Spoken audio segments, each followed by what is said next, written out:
Good Wednesday morning, everybody. Boy, do we have a day to talk about stuff. Holy crap. Are you kidding me? You got the Max Crosby thing. You got Bam Adebayo. You got Rockets winning a game. You got the Texans making a huge trade for a punter. Okay? This is one of the busiest sports days I think that maybe we have ever had here on the show. And we've been doing this for 80 years now, going on 80 years. So, man, oh, man, oh, man. Oh, and the U.S. loses to Italy. Oh, and by the way, the U.S. loses to Italy in baseball. And Mark DeRosa, the manager, doesn't know that they had to win the game. It's just not great. It's just not great. Let's start because it has the most implications for everything going on in the NFL with the Ravens. And they're going back on the deal. Listen, the surgeon for Max Crosby said he's on schedule. They knew he had surgery. They knew exactly he's actually working. He's working his way back, and he's going to be just fine. And yet the Ravens denied it, and the Ravens are pulling out of the deal because he did not pass his. Is this a matter of he didn't pass his exam, physical? Is this a matter of buyer's remorse? Are you not noticing something? Where the hell is he? When you look at your screen? Where is he? I have no idea. I just assumed he would be in his office. He'd roll down here because that's kind of how it goes. So I didn't even check. And then I just happened to go, wait a minute. Is he working today? I don't know that. I assumed he would coming off a week or so in Japan, but no word. You would think he could work 3 days in a row. I'm going to look at our schedule just to see. I just assumed he would be here to work his third day in a row. I didn't even look at it. I didn't think I'd have to. Okay, now I see it. Does it say he's off? Now you see it. Now you don't. Is he working today? Are you texting him? No, I would rather check the schedule first because if he's not working, then this is on us. But there is nothing to suggest he shouldn't be here. So now we got an issue. Do we think he overslept? Do we think there's a problem? So he sent me a text of Owen Hansen losing millions. Is this Owen Hansen? Okay, I think I know the story. He's going to be on with us. He sent me this morning. Oh, no, he sent me this last night. So he had every intention of being here. Yeah, he's going to be on with us. And I just texted him, are you going to be on with us? Who's Owen Hansen? Owen Hansen is a guy who owed the cartel $4 million, had to face him in person. Ooh, I saw that clip. That gentleman will be joining us today? He'll be on the show. I don't know if he's going to be on today, but he's going to join us at some point. Yeah. Okay. Oh, he's the cocaine. From that doc? Yeah. Okay. I watched the doc. It was pretty good. The football player who? Yeah, he was from USC football player. Okay, gotcha. He wasn't a quarterback. I don't know why they called him the cocaine quarterback. I think he was like a punter or something, wasn't he? I thought he was a special teamer. No, he was a wide receiver. Okay. But he never got into the game. He was supposed to get into the national championship game, and he was messing around. And they were up. They were killing him.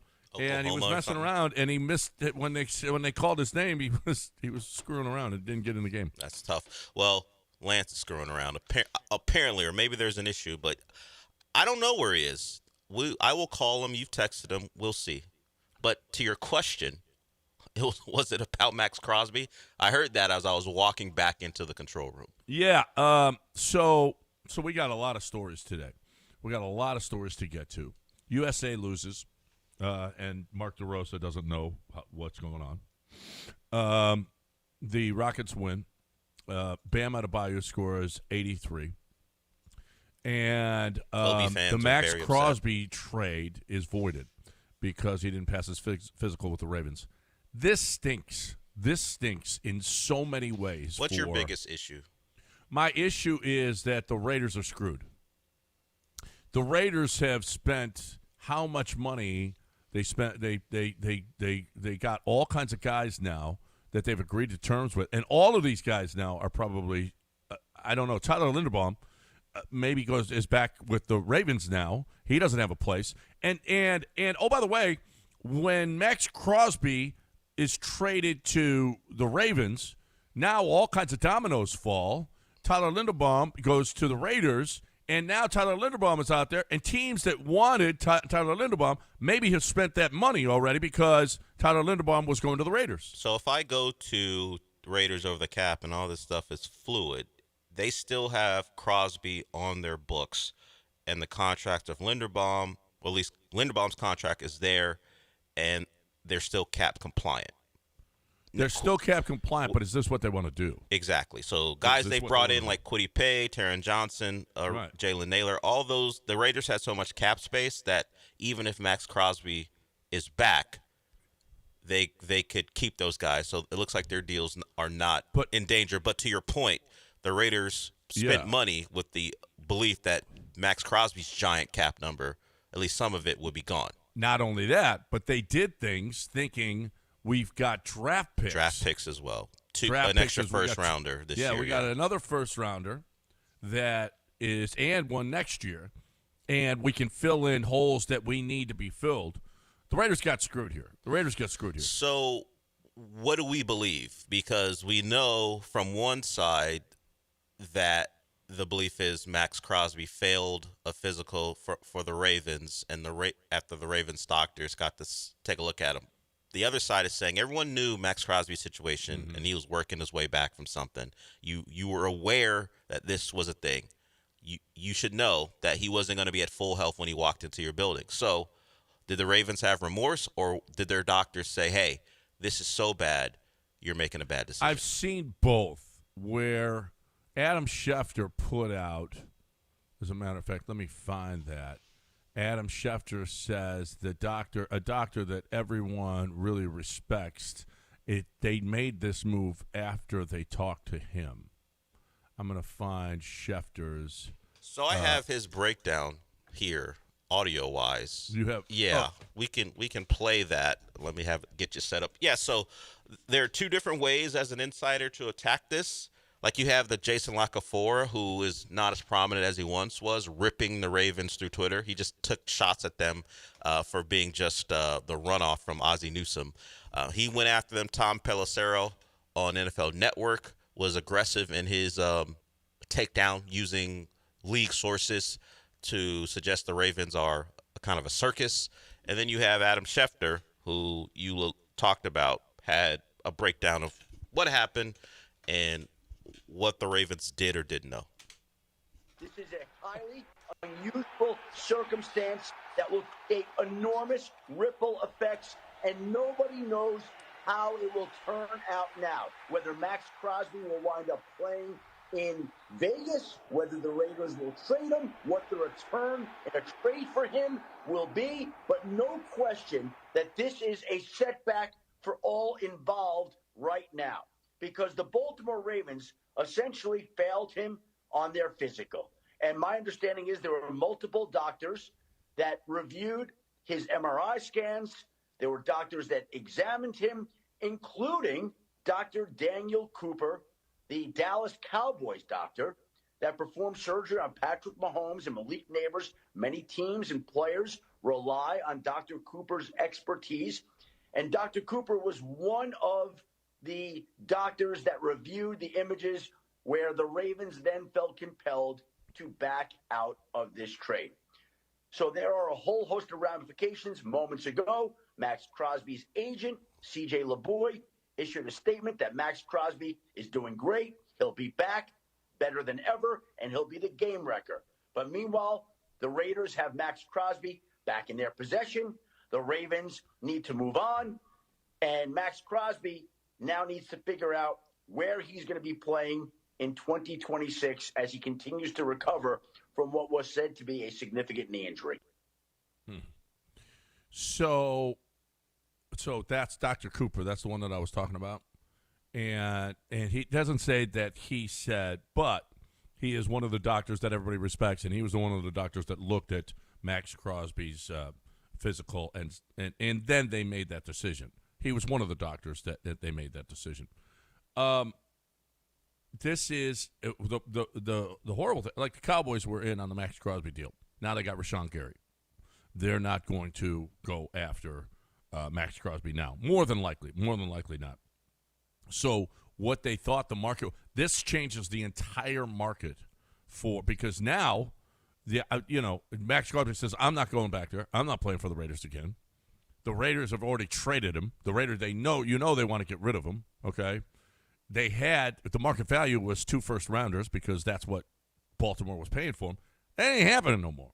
That ain't happening because now teams, first of all, is there a limited number of teams? You're good enough, and you want to spend that money on that guy. And by the way, do we have that money available? If you're good enough, chances are you don't even have that money available at this point. And if your target was to be a real contender, you've probably done a lot of work the first couple of days of free agency and spending money as part of that work. So there's a thought from some people that Trey Hendrickson, who is still out there, could be someone the Ravens just go, you know what, you're cheaper, doesn't cost 2 first-round picks. You want to come play for us, we'll do that. Could I see that happening? Sure. I could see that if whatever the remorse was after, whether it be the injury concerns or, hey, did we really want to give up 2 first-round picks for this guy? They have another option if they just want to go, hey, we'll sign an accomplished pass rusher and keep our picks. It's tough. The Rockets benefited from something like this when the Suns were clearly trying to trade Kevin Durant at the trade deadline. It didn't work out for him, and now Kevin Durant had all the power going, I'm going to pick where I go because you guys tried to get a trade done without my consent, and it didn't work out for you. Now I'm going to depress the market. I'm going to tell teams where I want to play. I'm going to tell them if you trade for me and I don't want to be there, I'm not signing an extension.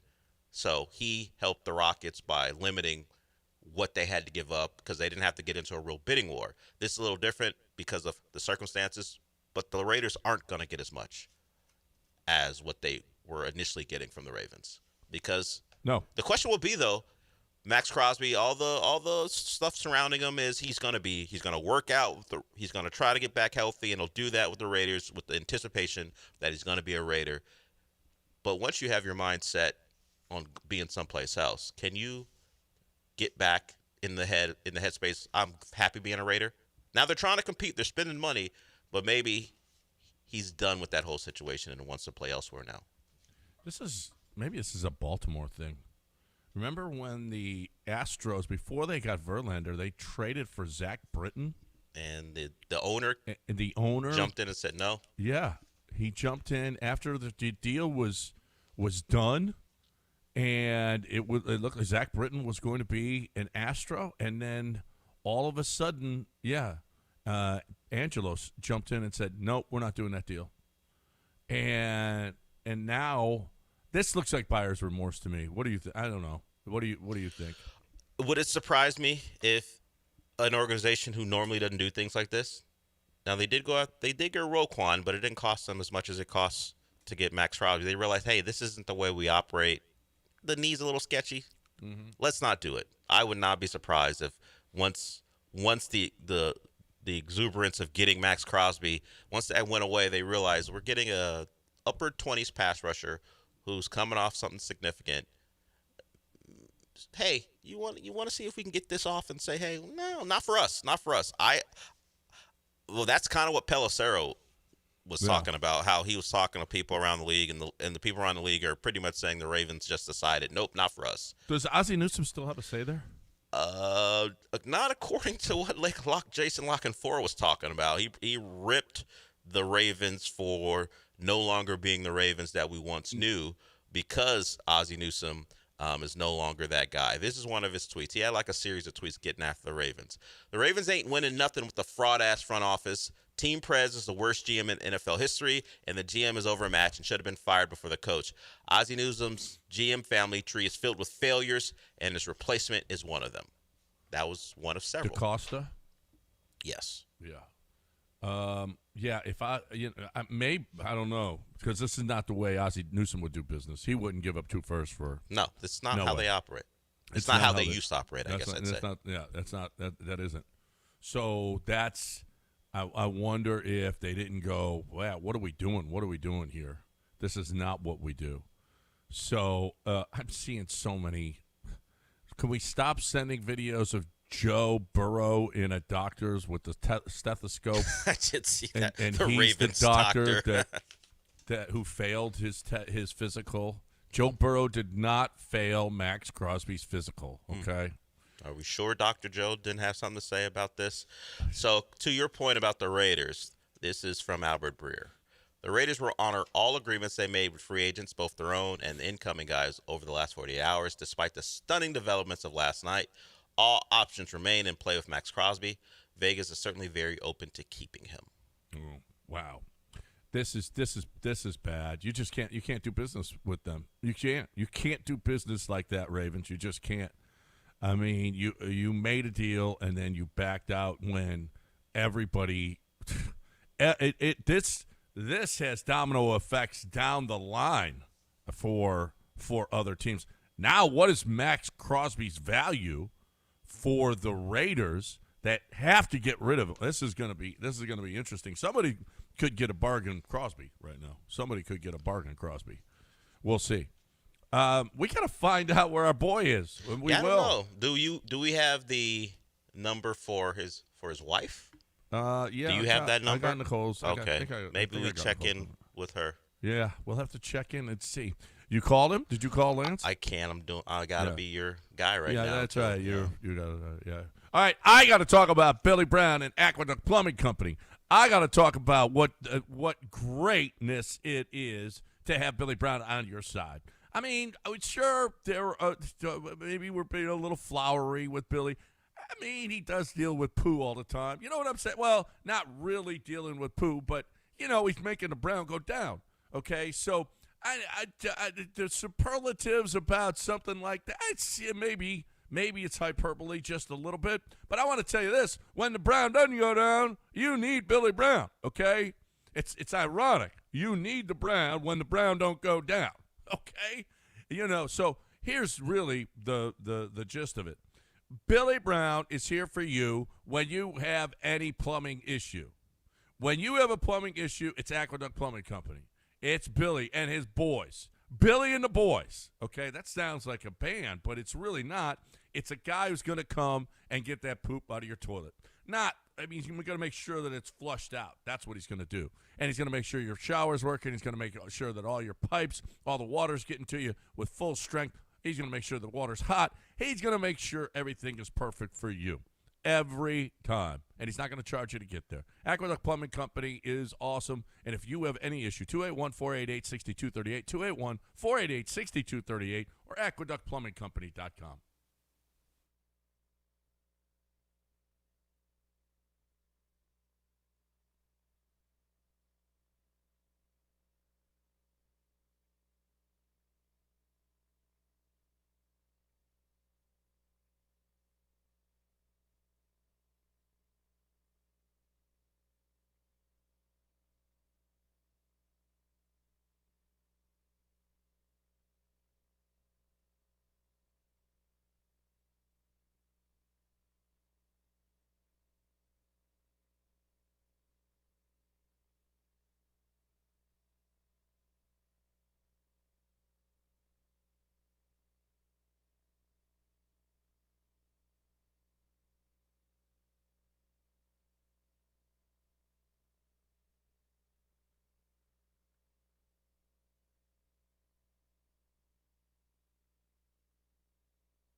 It's John and Lance. On ESPN 97.5 and 97.9 HD2. Live from the Huntington Bank Studios, here's John Granado and Lance Zierlein. All right, so Max Crosby, huge story last night nationally. Bam Adebayo. Let's do Bam Adebayo first, Al, and then we'll do, Italy. I mean, you can't trust the Italians. You just can't. What? You just can't trust What a them. great night for Italian baseball. It was. Oh, and for basketball, you got the Italians beating the Americans, and then you got Bam Adebayo. He's not Italian. I know his name ends with an O. I know it ends in a vowel. We're claiming. Wait a minute. He is Nigerian. Well, no. Here's the deal. His name ends in an O. That doesn't. So he's got to have some Italian. Wow. Tom Pelissero, John Granado, Bam Adebayo. No. Yep, that's right. Efemi? Do you know any Italians with the first name Efemi? Which is his or Idris Femi Adebayo? Are you kidding? Do you name? Yes. Do you give Italian kids the middle name of Efemi? Yeah, we can.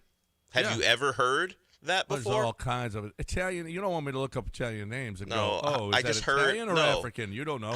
Well, there's a certain part of Italy, sure, but but for the most part, you can tell the difference. Idris Femi Bam Adebayo. I don't know many Italians with a middle name of Femi. Yeah, no. That could. Absolutely, that could. Look good. I mean, Carmine, Adamo, Adriano, Alberico. You guys weren't very creative. Angelo, Arcangelo, Angelo, Jello, Claudio, Coluccio. Is LaMelo one of your Mello? guys? Yeah, that's right. Carmelo? We got Mello too. Carmelo, And- LaMelo, Leangelo, All of them. Biagio, Beppe, Benvenuto. Oh yeah, we got them all. I don't know. A lot of O's there, and Bam Adebayo Don't is make one me of quote them. The Godfather again. What is it? It's Idris Femi Bam Adebayo. Bam's the nickname. I watched The Godfather. You're not going to trick me. Elvio, Elmo, Eladio, Elmo's a Egidio. a character on Sesame Street. And guess what? LVO too. So Bam Adebayo. I mean, now I did what's the see problem? somebody this morning on, and they said, "Wait a minute, okay." Bam Adebayo scored 83 points, and there's a lot of people that are pissed off because of the way that he did it. First of all, well, you got to hear Ime post game. I mean, this is classic. Ime don't care, okay? The Rockets won last night, beat Toronto, pulled away at the end. It was a close game most of the way, but the Rockets pulled away. But meanwhile, while this is happening, Bam Adebayo is scoring 83 points. And somehow, the coach of the Rockets, while they're playing Toronto, knows how he scored the 83 points. He scored, 20 for 43?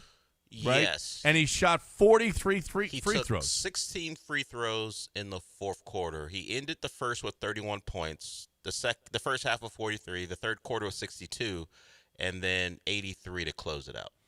And it was they're following the Wizards to stop the clock, get Bam the ball. The Wizards are following other guys so that Bam wouldn't get the ball. They did everything they possibly could, and then they were fouling, and then they put him on the line 43 times.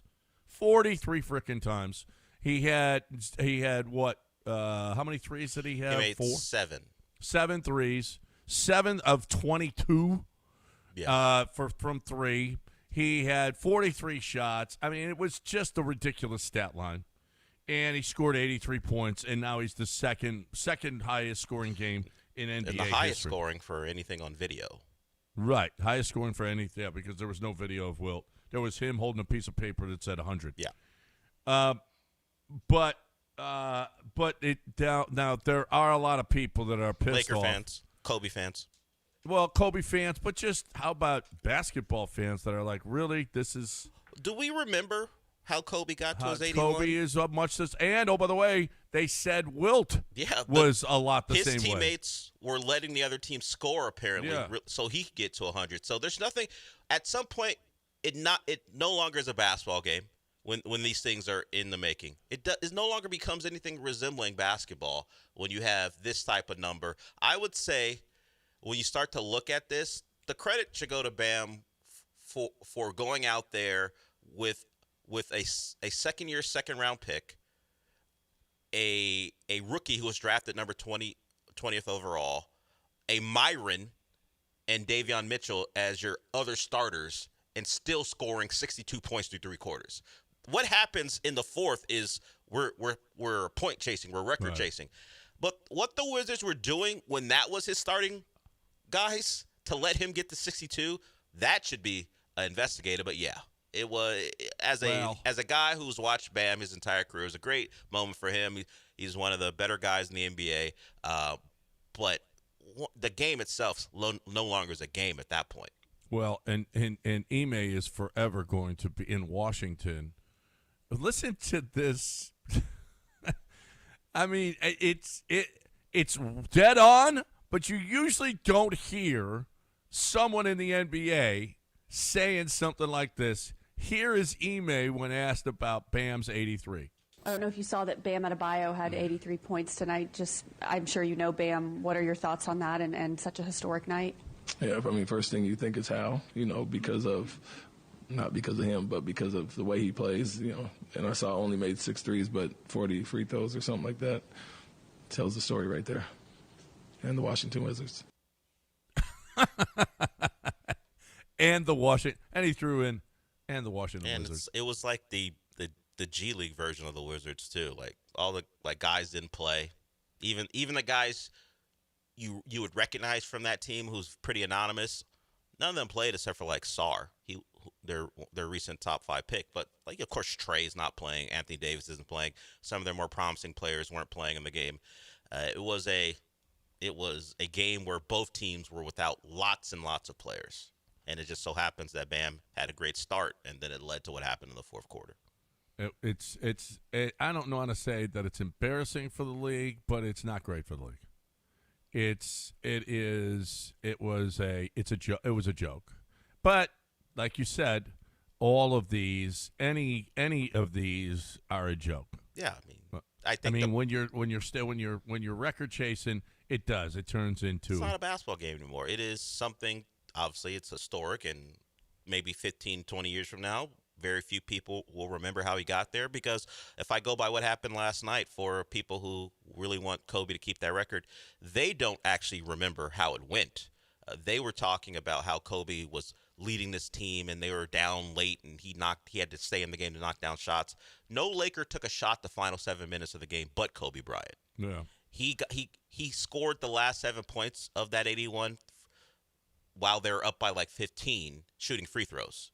So it all becomes, hey, give him the ball. And you know what? While, yes, I think even a Heat player missed the free throw on purpose to try to get Bam a chance at a rebound and a putback, no one told the Wizards to keep fouling. Yeah. Like if the Wizards don't foul and play straight-up defense or play straight-up defense as opposed to guarding him with 3 guys in the fourth quarter to avoid a record on their heads, maybe we have a different outcome. So it all is a farce. But when you get to 83, you're in the record books. Well, at least till the next guy gets to like 90. Yeah, well, we'll see. I mean, it ain't easy to do, and you can't do it without some tomfoolery. No, you just can't do it. It always it's impossible. It plays this way no matter what. Just depends on how you feel about the player who does it. It's a bad look. It's a bad look. It's a bad look for the league. It makes the game a joke that it's just a record chase. So how do you get to 80? How do you get to a record? And it's a good look for the league. You don't. Like in baseball, if you're going to hit 5 homers in a game, it's legit. I mean, they're not throwing lollipops. Let's get this guy, or you can walk him. You can do anything to prevent it. You have. Well, you can do things to prevent a guy from getting 83. You got to be better at defense than the Wizards were. Well, but the fact of the matter is they weren't. Well, they weren't. There but it we've is. got a guy that had 81. We got a guy that had, Yeah. and we've got a guy that had. Tatis had 5 homers in a game. So the Wizards were trying to keep him from scoring, just like the Raptors were trying to keep Kobe from scoring. They just fouled both guys too many times to keep them from those numbers. So I get your point. that the guy chasing the record and the team chasing the record for the guy are doing things that aren't basketball related. But you do have the other side who was trying their best to try to keep it from happening, and they couldn't. No, but the way that the game is, where you can stop the clock, where you're fouling to put them on the line, to give Bam more time, I mean, it's not basketball anymore. Well, how do you feel about when guys throw 5-yard hitches to get records in football? Like Mike Evans, I think, did that a couple years ago now, where he had a record on the line. I think they kept him in the game and kept throwing the football. Yeah, they got to get a bonus, no? Or something. I don't remember exactly what it was. Yeah. It was to get a bonus. I'm going to get you that bonus. As long as when you hit a number of yards or catches or something like that, got him a bonus. Or something well, and how about Myles Garrett getting the sack? I mean, it was the last game, and it was the last 5 minutes of the game, and he was still in there trying. Yeah, I mean, any record chasing, but that at least you're blocking him, and you don't have to throw the ball. All of these things, could take place. That was a joke last night. Well, what game was it? And Myles Garrett or the Browns called it out. They called out a team for doing like quadruple teaming him. That happened this year too, right? Yeah. So guess what? And the Wizards tried the same thing. Yeah, that is true. But I don't know. It does have a bad. But you're right. Wilt had the same thing. Kobe had the same thing. It was the same thing. Anytime you're record chasing that kind of those kind of points. It's kind of lost to history now because back when the Suns weren't great and Devin Booker was still a scorer, but people weren't paying attention. Devin Booker got to 70 against the Celtics in a game the Suns were getting killed, and all they did was, hey, we're going to throw the ball to Devin and see what he does. This is how it always plays out. Yep. Anytime the game doesn't matter, and you got a guy that's going nuts like that. Yeah, this is what you can expect. And guess what? It's happened before. Kobe's record is sacred. No, it ain't. It was the same crap. His they teammates just kept were feeding feeding Kobe him the ball. Yeah, you go 7 minutes in a game and no one takes a shot but Kobe. Yeah, the last 7 minutes. Oh no, we had Raheel. Rest in peace, Kobe. This is terrible. Well, guess what? When Kobe did it, it was terrible too. Guess what? Yeah, Kobe's thing wasn't like he was trying to reach for some people, I guess. He was trying to reach a number, but he wasn't ever going to get to 100, so there wasn't a record he was breaking. He was just trying to get to 80 plus or whatever. This one, I think it hit people, a lot of Kobe fans, because they thought that would stand the test of time.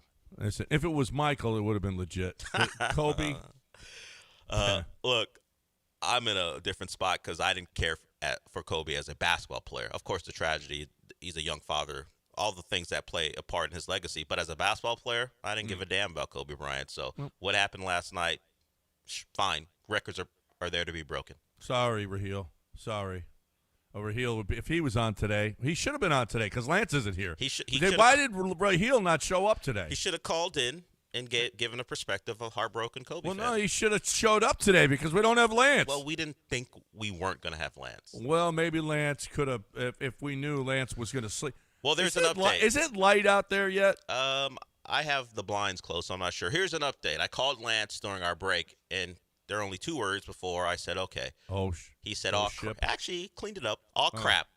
Crap. So he's awake now and fine. How do you sleep now with it light out? I don't get it. You have to know maybe he's got blackout curtains. Oh my God. Maybe you've gotten your property tax bill. Maybe you have. And if you have, then you know what? You got to do something about it. I am someone that has fought it. I regret it. I fought, I won, and then I fought, I lost, and it costs. It costs when you lose. And there are different ways you can do about this. You want to hire an expensive lawyer? He doesn't know the property tax game like Ownwell knows the property tax game. Just doesn't know it. And by the way, you got to look at what's the percentage of what these companies, what they net you, what's the percentage that they're taking, all right? Ownwell, in many Texas counties, delivered as much as 2 times more savings in the homeowners' pockets than traditional net of fees. In Harris County, Ownwell delivered an average net savings of 21 to 51% higher than their competitors. Montgomery County, 94% success rate on 250,000 to 500,000 range. They doubled your money in Brazoria County on homes $500 to $750,000 range, more than 2 times what they saved by using other firms. Brazoria County, you saved as well. Achieved an 83% success rate compared to just 48% for competitors on values under 250,000. There are all kinds of great stats when you're talking about Own Well. Own Well does this. They've been doing it. They've got the technology that's second to none. They have an 88% success rate in reducing property taxes, an average of $774 a year by signing up. Don't wait. The deadline to protest is May 15th for most counties. Save money on your property taxes with OwnWell. Sign up in less than 3 minutes at ownwell.com. That's ownwell.com. Let them know I sent you when you complete your sign up at ownwell.com.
You're listening to John and Lance. Broadcasting live from the Huntington Bank Studios, here's John Granado and Lance Zierlein.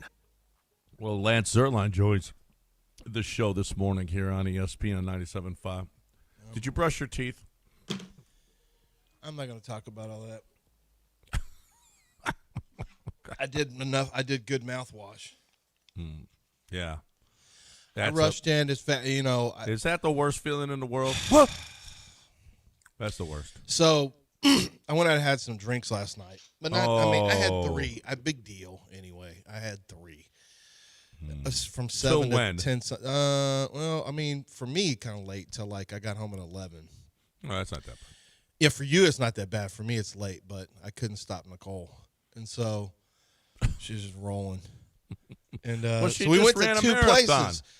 We went to to Bobby Hugel's new bar called Donna's in the Heights, and then we went to Good God Nadine's and got some food and another drink. And so that's fine. We hadn't seen my buddy Chris and his and his girl Heather for a long time, so whatever. We're doing that, and I was watching Rockets and but I've had this problem with sleeping. You know, it took a long time to get right in Japan, long time, and ever since I come back, this is gonna sound really weird, but this is 100% true. This is not made up. In my head, my mind races, and all I see is like me in Japan on a subway or in these fish markets. It's all that just flies through my head. Everything I'm thinking is Japanese stuff. It's like Japanese people, Japanese stuff, and I'm just trying to let me just get back to American thoughts, and then just fall asleep, and I can't. So it's 3:00, and this is the third night in a row. I didn't get sleep till probably 1:30 the night before. Last night it got to 3 a.m., and I'm like, this is crazy. So I ate a Xanax. Wait, at what time? 3? 3, like little perp. Only half of one. Only half. Well, it doesn't matter. I knew I wasn't going to be great. But I always wake up to my alarm. You don't take a Xanax at 3 in the morning. I was like little perp. And so, a little pump, I mean. I don't even take, listen, I need sleep.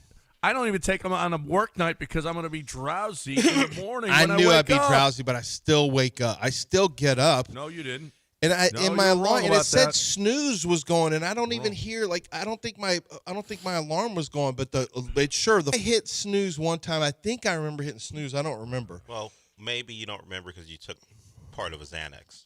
Yeah, that might be it. Maybe you don't remember. And then Dell called, and I looked, and I said, right. I thought, and I saw D, and I thought it was DAD. I thought it was my dad calling. Like, why is my dad calling so early? And it said Dell, and I'm like, oh no. Yeah. And I answer it. Look at he what goes, time it is. And Dell, and he's such a little smarm.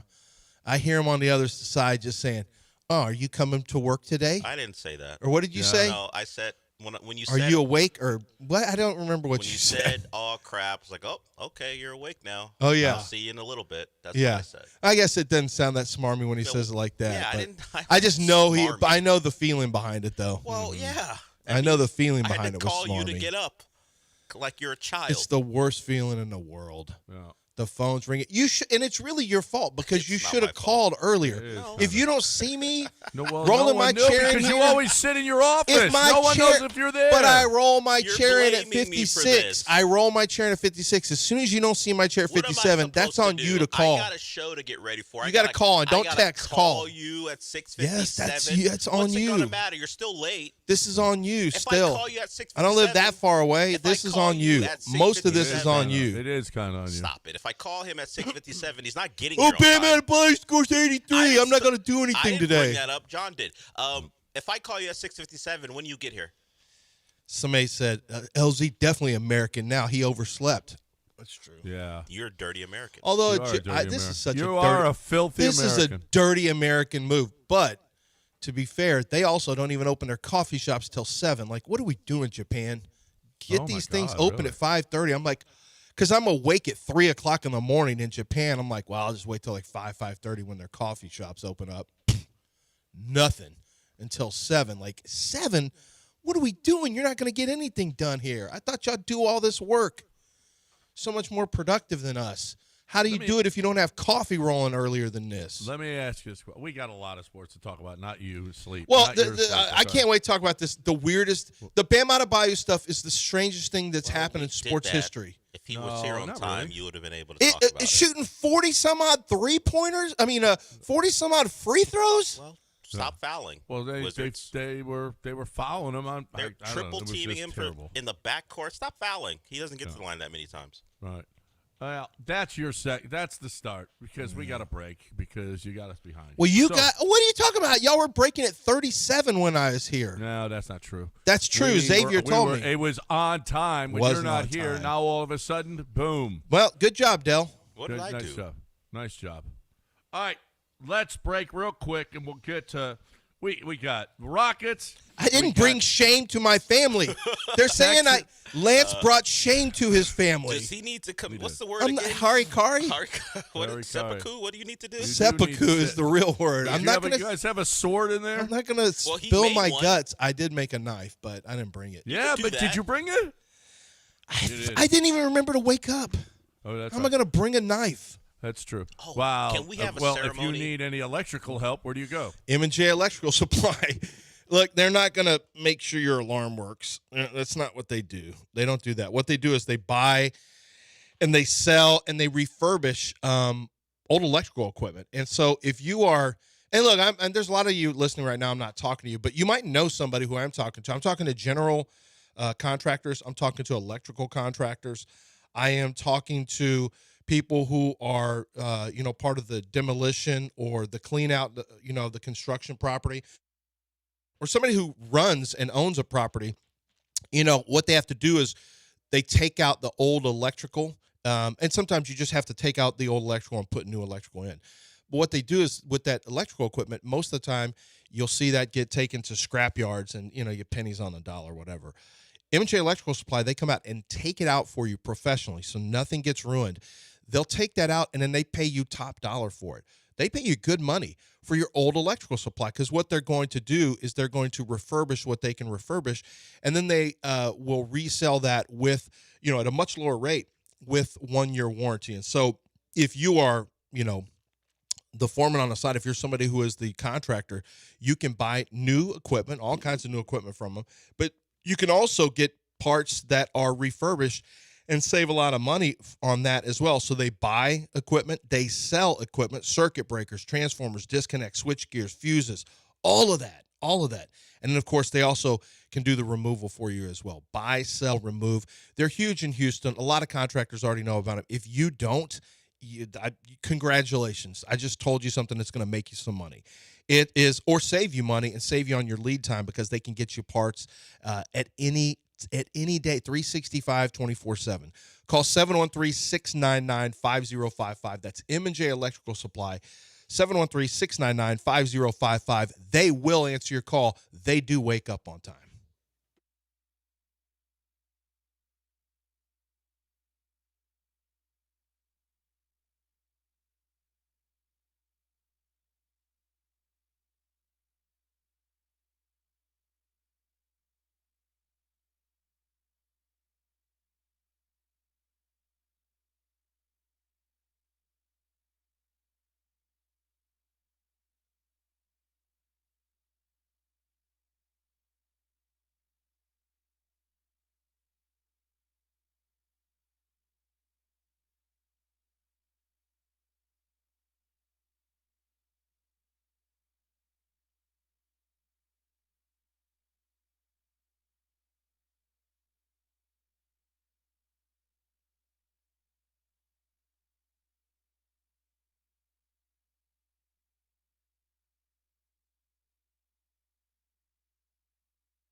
You're listening to John and Lance. Broadcasting live from the Huntington Bank Studios, here's John Granado and Lance Zierlein.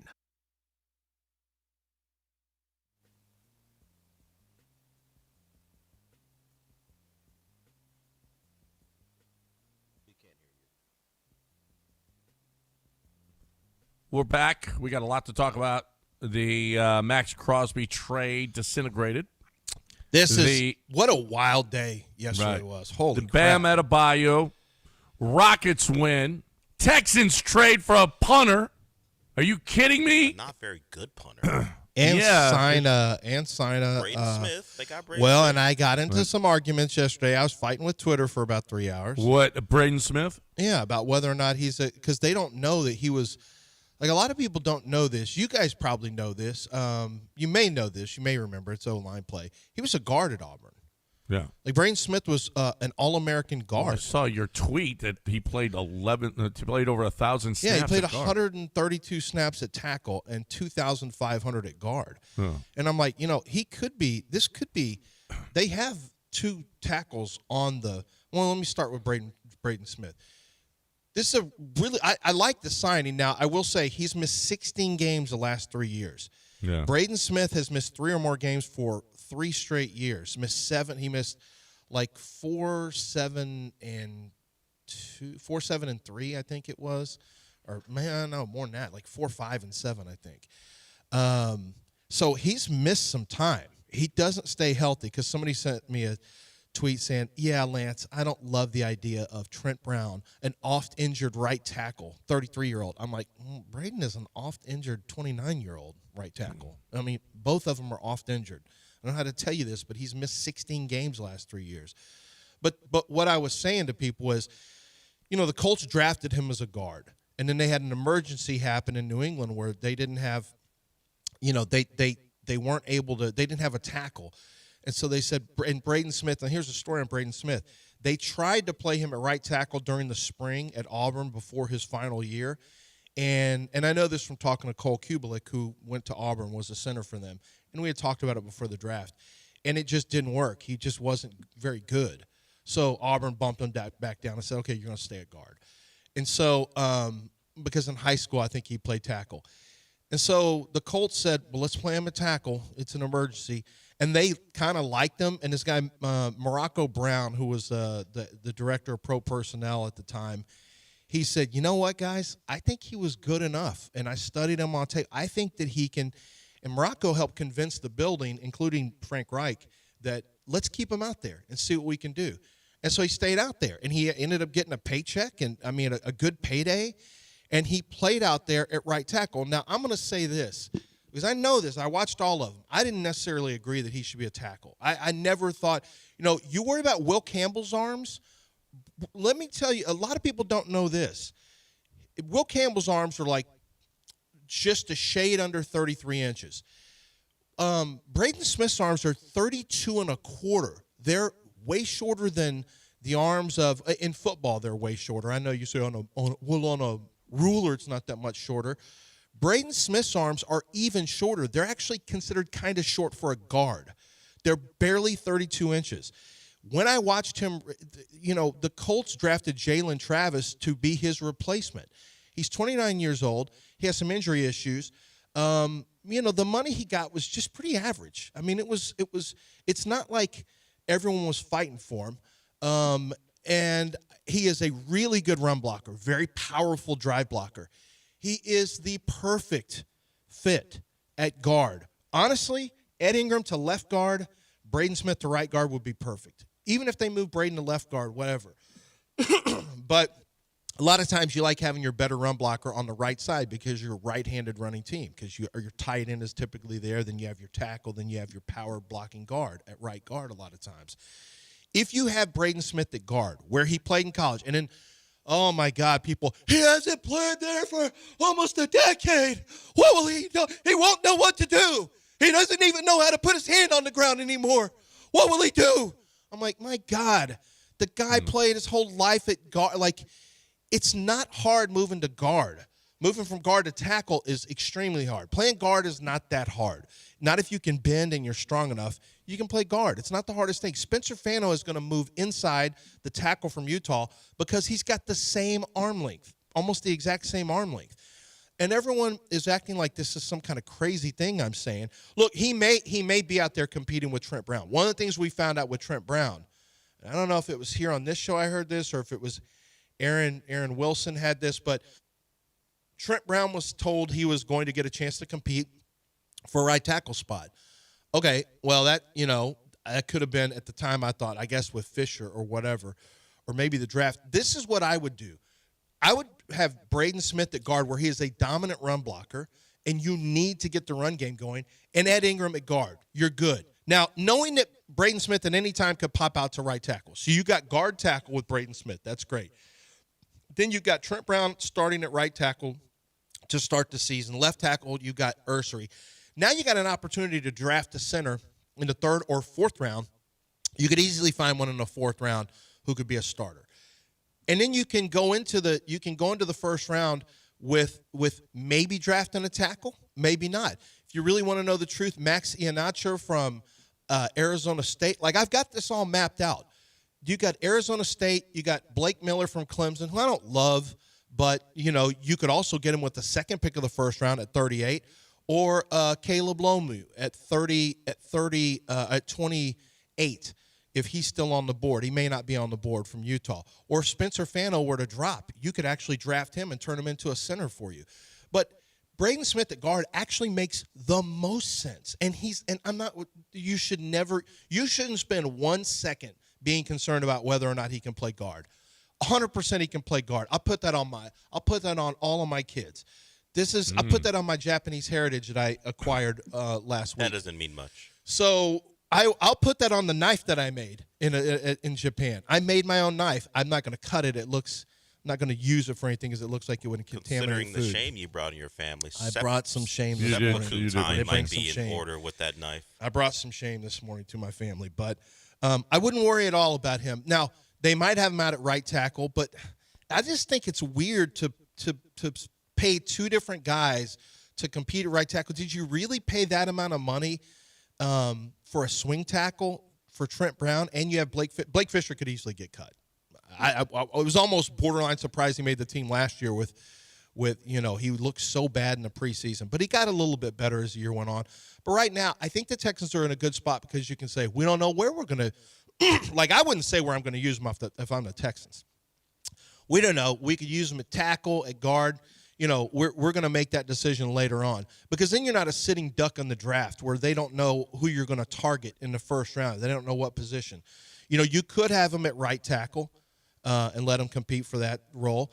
You could have him starting at a guard spot and have Trent Brown compete with whoever you draft at tackle.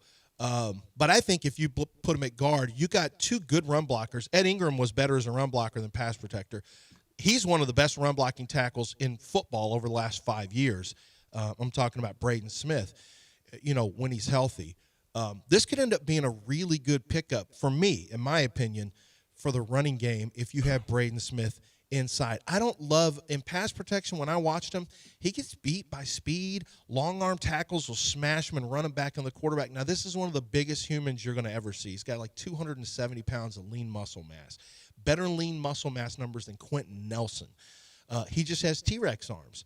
And everyone was worried about it with Will Campbell, but all of a sudden there's no concerns. But I'm watching Colts games. I'm telling you there's a concern. I'm telling you. I'm doing you guys a favor. His tackle stuff has been pretty average pass pro-wise over the last couple years. I would, if you put him at guard, you now only have to worry about center. You don't have to worry about right tackle. Like, you have to draft it still, but it's not like this major concern. You do have Trent Brown out there. You would have Braden Smith inside. Ed Ingram is there. Ariante Ursery. You can get centers in the 4th round. Guys who, Scott Hecht from Kansas State. Connor Lew from Auburn might fall into the 3rd.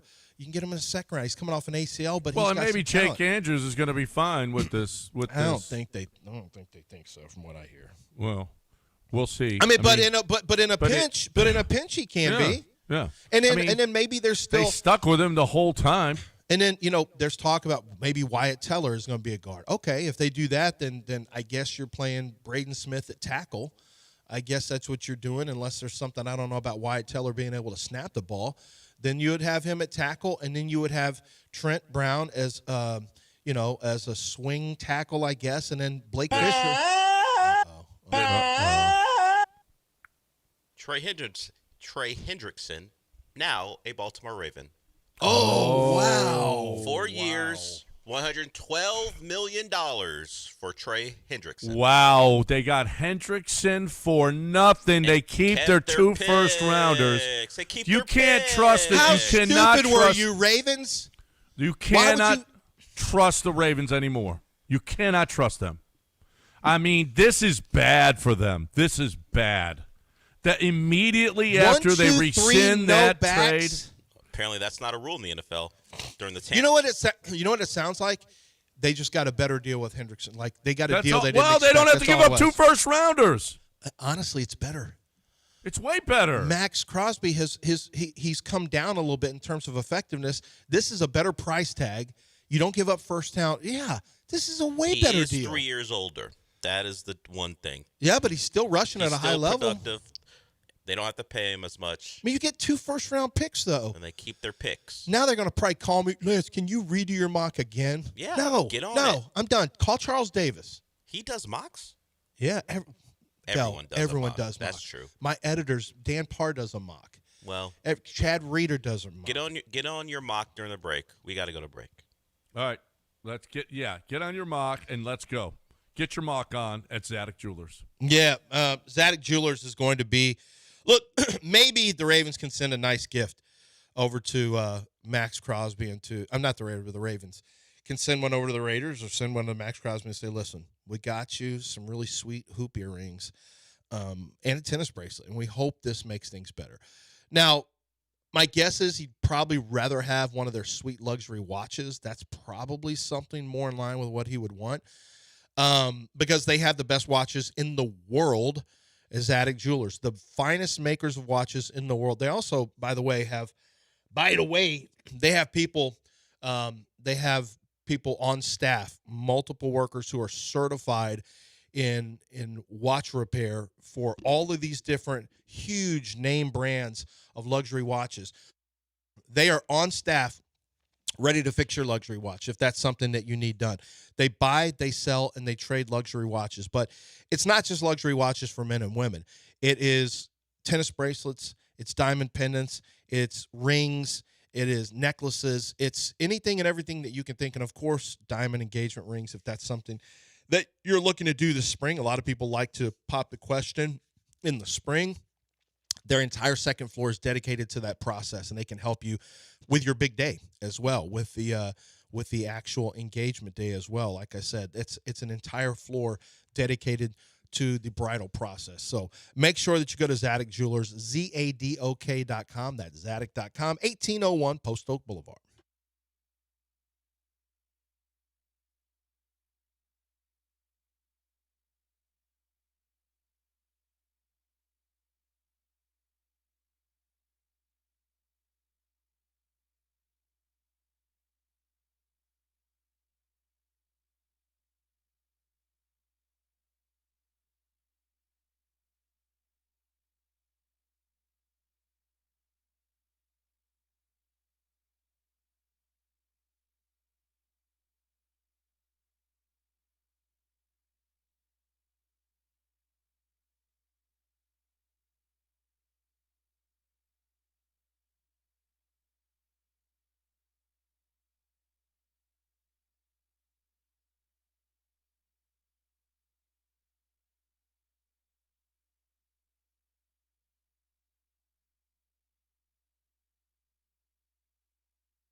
All right, welcome back.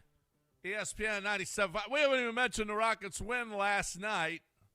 Rockets beat Toronto. Listen, I don't know. Listen, Reed didn't play well. 2 for 10, 1 for 5 from 3. When Jabari plays like that, I don't know if he doesn't have a bigger impact. Jabari played great last night. And getting that kind of production out of him is kind of a big deal. He was 8 for 14. He was 3 for 7. He had 23 points. Confident attacking Jabari. I mean, it's almost like when he played, like, Alpi or Kevin Durant, whatever. If they play like that, that's we've seen plenty of that. But Jabari's that X factor. When Jabari does that, they end up being kind of hard to beat because you know what you're going to get from the other two guys for the most part. Well, you do from Durant. Yeah. Oh, no, every night in, night out. You don't know what you're getting from Tari. Tari has been really, really bad. He's been really, really bad. He is, he's making 6.7% of his threes this month. Mm-hmm. 6.7%. That's lower 36 from the field. This is a 5 game. This is over these 5 games. He was one of the leaders in the league previously. And now he's been shooting bad for a while now, though. Yeah. This is a while. Oh, he was before this month. He's averaging 6.6 points a game this month. 6.7% from 3. Oh my God, he's down to 36% from the field. He's down to 10.9 points a game. It's almost like when the month of February hit, he lost whatever he had to start the year because he ended the month of January shooting over 46% from 3 in the month of January.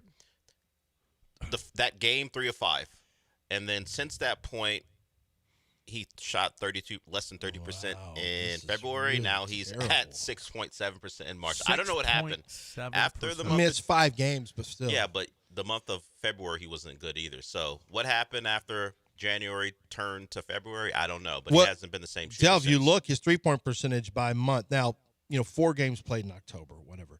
53.3% from 3. 50% in November. He played 7 games. He played 5. Look how few games he plays. 5 games in December, 42%.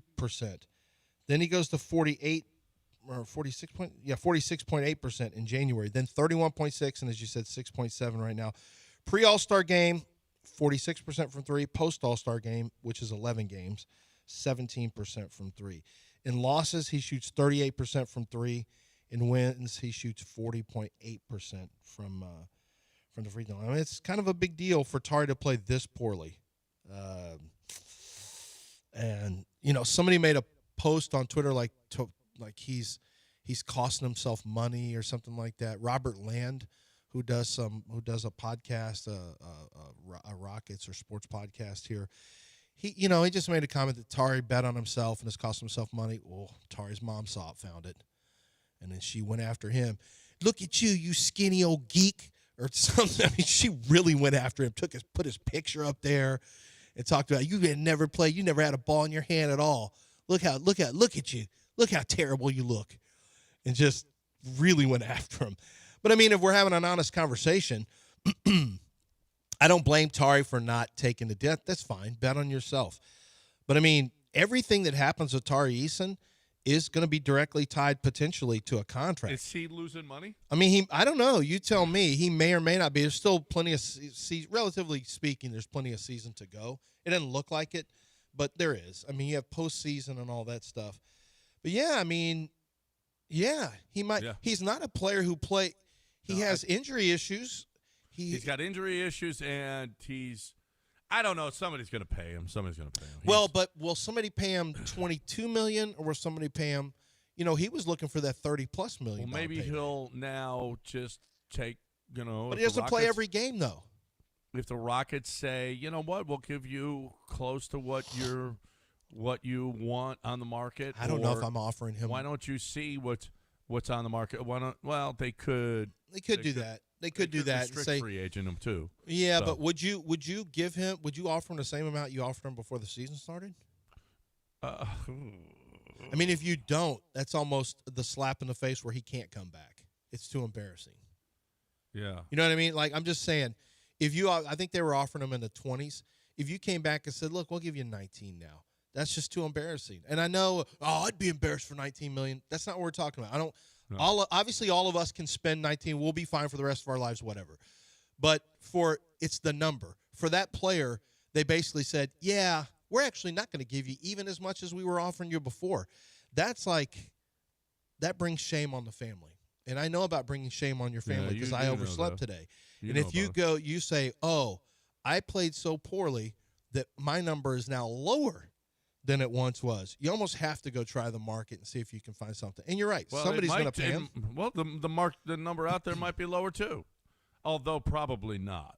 Probably not. You'll probably get his number. He'll probably get right over 20. I don't think he's going to get more. I don't know that he gets more than what the Rockets were offering. Not unless he really picks it up. No. I think that what the Rockets offered preseason is probably going to be a pretty fair number for him relative to – he's not ever going to – it doesn't look like he's ever going to be a guy who gives you 76 games a year, 74 games a year. That just doesn't look like who he's going to be. And he's played 42 games this year. He's already got leg injuries, lower extremity injuries that cause him to miss multiple games every year. This looks like it's going to be a thing moving forward in his career. Like, that's strike one for you. If you're paying per game, people are going to do the numbers on that, and that contract at best is going to come out in the 20s at best. Yeah. No, he played 82 the first year, John, and then it was 22, 57, and this year he's at 42. And he's going to get into the, God willing, he gets into the 50s. But he's played 64 games. They have 18 games in a regular season left.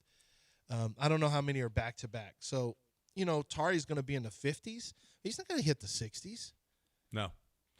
Well, postseason, hopefully he will. Well, he's not up for MVP anymore. Now he can't win MVP. He's not going to get to 65 games. So.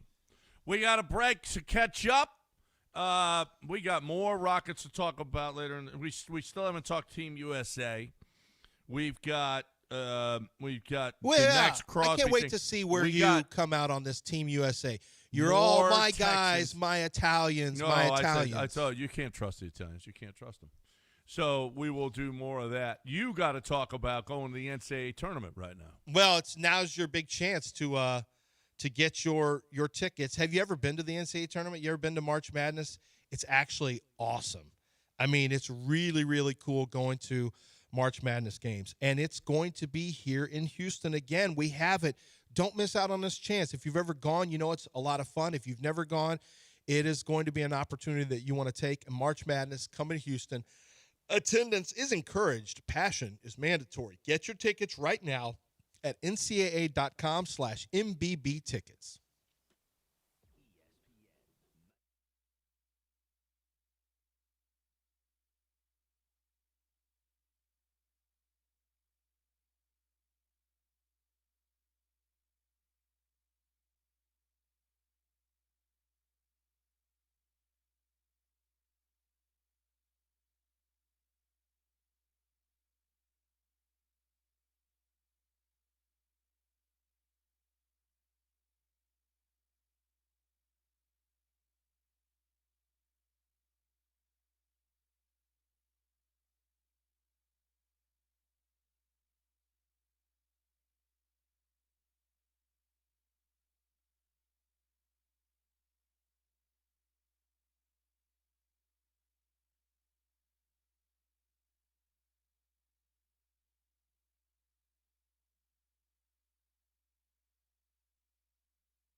You're listening to John and Lance. Broadcasting live from the Huntington Bank Studios, here's John Granado and Lance Zierlein.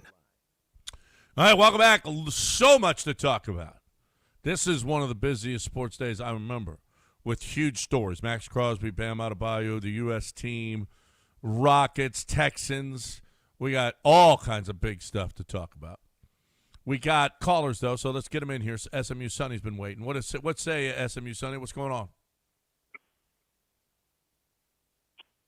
Hey, good morning, guys. I was listening to Bun the other day, and I'm up here in Dallas, and I was just going to let them know I'm boots on the ground up here. I can scout new locations. Let them know that I can help them out up here in Dallas. Let's do some pop-ups with SMU football. I'm hyped. I'm already repping Trillburgers up here. I got the shirt, so excited for the new location. All right, we'll let Bun know that SMU Sonny's ready for him up there. All right. He's going to scout out locations. I know the market. Well, he already said. I know Bun all said the there. burger spots. I know the competition. I'm an experienced, burger taster up here, so I know what's good, what's not. And then, we got to connect with SMU football and get some pop-ups maybe for the spring game, something like that. And also, I know he's heard my raps on the station, so let me know if he wants to get me in the studio. So, let me know. A collab would make some sense with SMU Sonny. Yeah. Some type of collab. I think that Duro or one of those guys in that Dallas-Fort Worth area are probably going to do the stuff with SMU. Probably not Bun in terms of musically, but you just never know. I mean, I know Bun said the other day he wanted to expand to different cities and things like that. His Trill Burger and the Trill. Does Bun, because he's so Houston, play in Dallas, though? Yeah, he plays everywhere. He's the one that told me. No, I mean, that will they? Oh, yeah, no, they like him. They like him. He had one of his commercials. He was doing some John Daspit commercials up there in Dallas like a year ago. So, yeah, Bun, they like Bun in Dallas. They like Bun. Bun's one of the more well-liked rappers. He's not beefing with He's everybody. like the Alonzo Highsmith of Yeah. Not the Alonzo Everybody Mourning. likes him all over. Yeah, no, that's true. Yeah. It's true. And Sonny, and we've heard Sonny rap before. He does a lot of his stuff. The sound quality is not always as great in terms of production value. I don't know that he gets a lot of studio time. Can you imagine how good Sonny would be with real studio time? Oh, man. You've heard his raps where he records stuff on, sounds like a tape player, like the old school play record that you push on a tape. That's what it sounds like. Can you imagine if he was in a professional studio, how good it would be? Yeah. Forget it. Yeah, I was just watching the doc about Paul McCartney. He was doing stuff like Sonny, right from his doing and put it all together himself out of his By the way, his house. do you know who wrote "My Way"? Yeah, I bet you do know. My Way, Frank Sinatra's "My Way." Yeah, do you know who wrote that? No, Paul Anka. Okay. Do you know who wrote "Love Never Felt So Good" by Michael Jackson? No, I don't. After Michael Jackson died, this song came out. It was one that hadn't been released. Paul Anka wrote that one too. Wow. Yeah. Paul Anka. Yeah, he wrote for Michael Jackson's "Love Never Felt So Good," and he wrote "My Way" and he told the story about it. I recently saw it where he wrote that. He was a young guy. And what's it called? Sinatra is going to retire, and he goes, "I want one more song." And then he goes, "Let me see if I can write a song for you." He goes, "I want you to write me a song, kid." And he wrote it for him in 5 hours. And Sinatra liked it so much that he recorded it. He played it over a speaker on a phone for him. And he kept going for 10 more years more than he wanted to because of the song "My Way." Mm-hmm. And and Anka told this story, and he's like, yeah, a lot of the guys who work with, I knew that if I didn't crank out a good song, I might be dropped out of a window somewhere. Because the guys who worked for him, because he hung out with a Rat Pack, and he was like, well, it's real. It was real. The guys who hung out with Frank Sinatra, it was a real thing. He was clicked up, mobbed up. All right. So speaking of hanging out of a window, the Rockets played the Spurs a couple of days ago, and they were dangling from their ankles out of a window. Dylan Harper had this to say: "Everything is intentional. We ran a play 15 times today, just back to back to back to back. I think that just little things like that, I think we're just all starting to get it. We're all starting to get how good we are. The Spurs can run the same play 15 times in a row for two reasons. First, they identified an advantage and a weak point in the defense. They went buffalo hunting, targeting the slow-footed Alperen Shingun in the pick and roll, and also getting 6'1" Reed Shepard switched onto Wemby. I like Buffalo more than overweight tortoise. I mean, buffalo hunt. He's a buffalo. Well, okay. What would you rather be, a buffalo? Sure, they get hunted, but those things can run. Would you rather be a buffalo or an overweight tortoise? I think I'd rather be a buffalo. Yeah.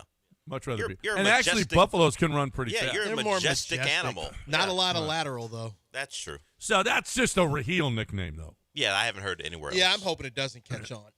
Yeah, overweight tortoises. Yeah, because the people in Turkey are going to be super pissed when they find out about this.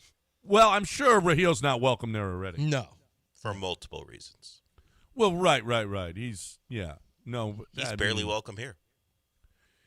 Barely. Yeah. He's barely welcome outside of Richmond. There's a He's quarantine. not welcome. He's not welcome many places. Many places. But this is a real problem. 15 times in a row, they ran the same play, targeting Alperen Shingun in the pick and roll, and which it led to Reed Shepard being switched onto Wemby. If the Spurs, and got destroyed, just destroyed doing it. But at what point do you blame Shingun and Reed Shepard or the coach for not seeing this, that the same play is destroying them over and over and over and over again? There's really nothing you can do. Even if you're the coach, what are you doing? I mean, they're still going to target you. Well, then you whoever pull reads him, on, whoever reads, yeah, you have to. Or you adjust defensively you pull, and not put. You pull who, Reed or Shingun? Well, they were but in that game, yeah, it's well documented. The plus minus of Reed and Capella on the floor was much better than Reed and Shingun on the floor. But who would you have pulled? Shingun. So they're making you pull your second best player. Well, if your second best player is getting his ass kicked time and time and time and time, then we need to have then we need to have a talk. Then we really need to have a serious talk about if it's time to move on from him. Then, because I'm being serious here. If you tell me that San Antonio can force your second best player off the court, you have to take your second highest paid player off the court because you just can't. It's no longer tenable against one of the top teams in the league, then what are we doing? Should we be talking about whether or not this is even tenable to have that kind of player on your team that can get taken off the court at any point? Well, do you have to have him out top? Can't you switch other ways? Can't you keep him down low and not switch? Well, they're going to target whoever he's on. Well, but if he doesn't switch to a smaller guy that's going to run right by him. Well, then you're just letting people, yeah. But you got to adjust. If you're going to get beat 15 times or they're going to continue to run the same play and have huge success with it, then you have to adjust. They usually run it, you usually don't go under. You usually don't go under anymore. You usually go over the top of picks, which means the big has to squeeze it a little bit. And Alperen's not very good at it. I don't know if you saw Audie Crooks, the big girl from Iowa State. Some of the worst defense I've ever seen. Somebody spotlighted her like, this is a travesty. She gets as much attention. You just compared I know, that's what I said. He's better than her defensively. I'm not saying that. He's better defensively. But, look, it is a concern. You got two weak elements. Reed because he's small and Alp because he's just not quite like he's getting worse defensively. And he's not good laterally. He's not an aggressive defender. He's not a proactive defender. You got two guys you can target. And when you have them on the court together, that doesn't surprise me about that plus minus. When you have somebody who can target them offensively, it's a problem. Yeah. It's a real problem. You have to counter that with Reed has to shoot lights out from three to counter that where you say, yeah, this isn't great, but this. And Alperen Shingun has to play really good basketball to to make up for his defensive deficiencies. And he has done that in the past, but he's also been a better defender in the past. I don't see as much effort from him defensively. I don't know if I don't see as much effort. I just don't. He's just slow of foot. He's just getting run by. Well, then that's I'm never not going to put effort on him. I'm just putting. He's. I bet you Ime would. He's extremely beatable. I bet you Ime would. I don't. If he was not given effort, I think Ime'd pull him until he gave effort. Maybe, but Yeah. I think his effort could be better. I know there's limitations. I know there's Ime limitations. has said it too. They said, "Well, what about the way that they're attacking Alpert?" And he said, "Since It's I've been going here. on since before I got here. Since before, yeah. This is how it is. This is life with us." Well, and that's the problem is you can say, well, why don't you adjust? They're just going to target whoever he's on. They're going to target whoever Reed is on. That's the problem in the NBA is if you have two guys on the court like that. Remember that Dwight Howard, teams used to target Dwight Howard with high screen and roll stuff because they used to, Yao Ming used to be targeted like that. Dwight would foul all the time. He'd foul either setting high screens or he would foul trying to guard him. And the high screen and roll is where you go Shaquille O'Neal. If Shaq played in today's era of basketball, and I'm talking about the one that gained weight and was overweight for frankly, a large percentage of his career, even though he wore his weight well, it'd be a real problem for him in today's NBA. Those bigs who weren't as agile, they get targeted now in the high screen and roll switch-offs. And if that's how you play it. And Alperen, there's really no way around it, man. Alperen Shingun is just if they want to target him, teams can target him. That's just the way it is. Right.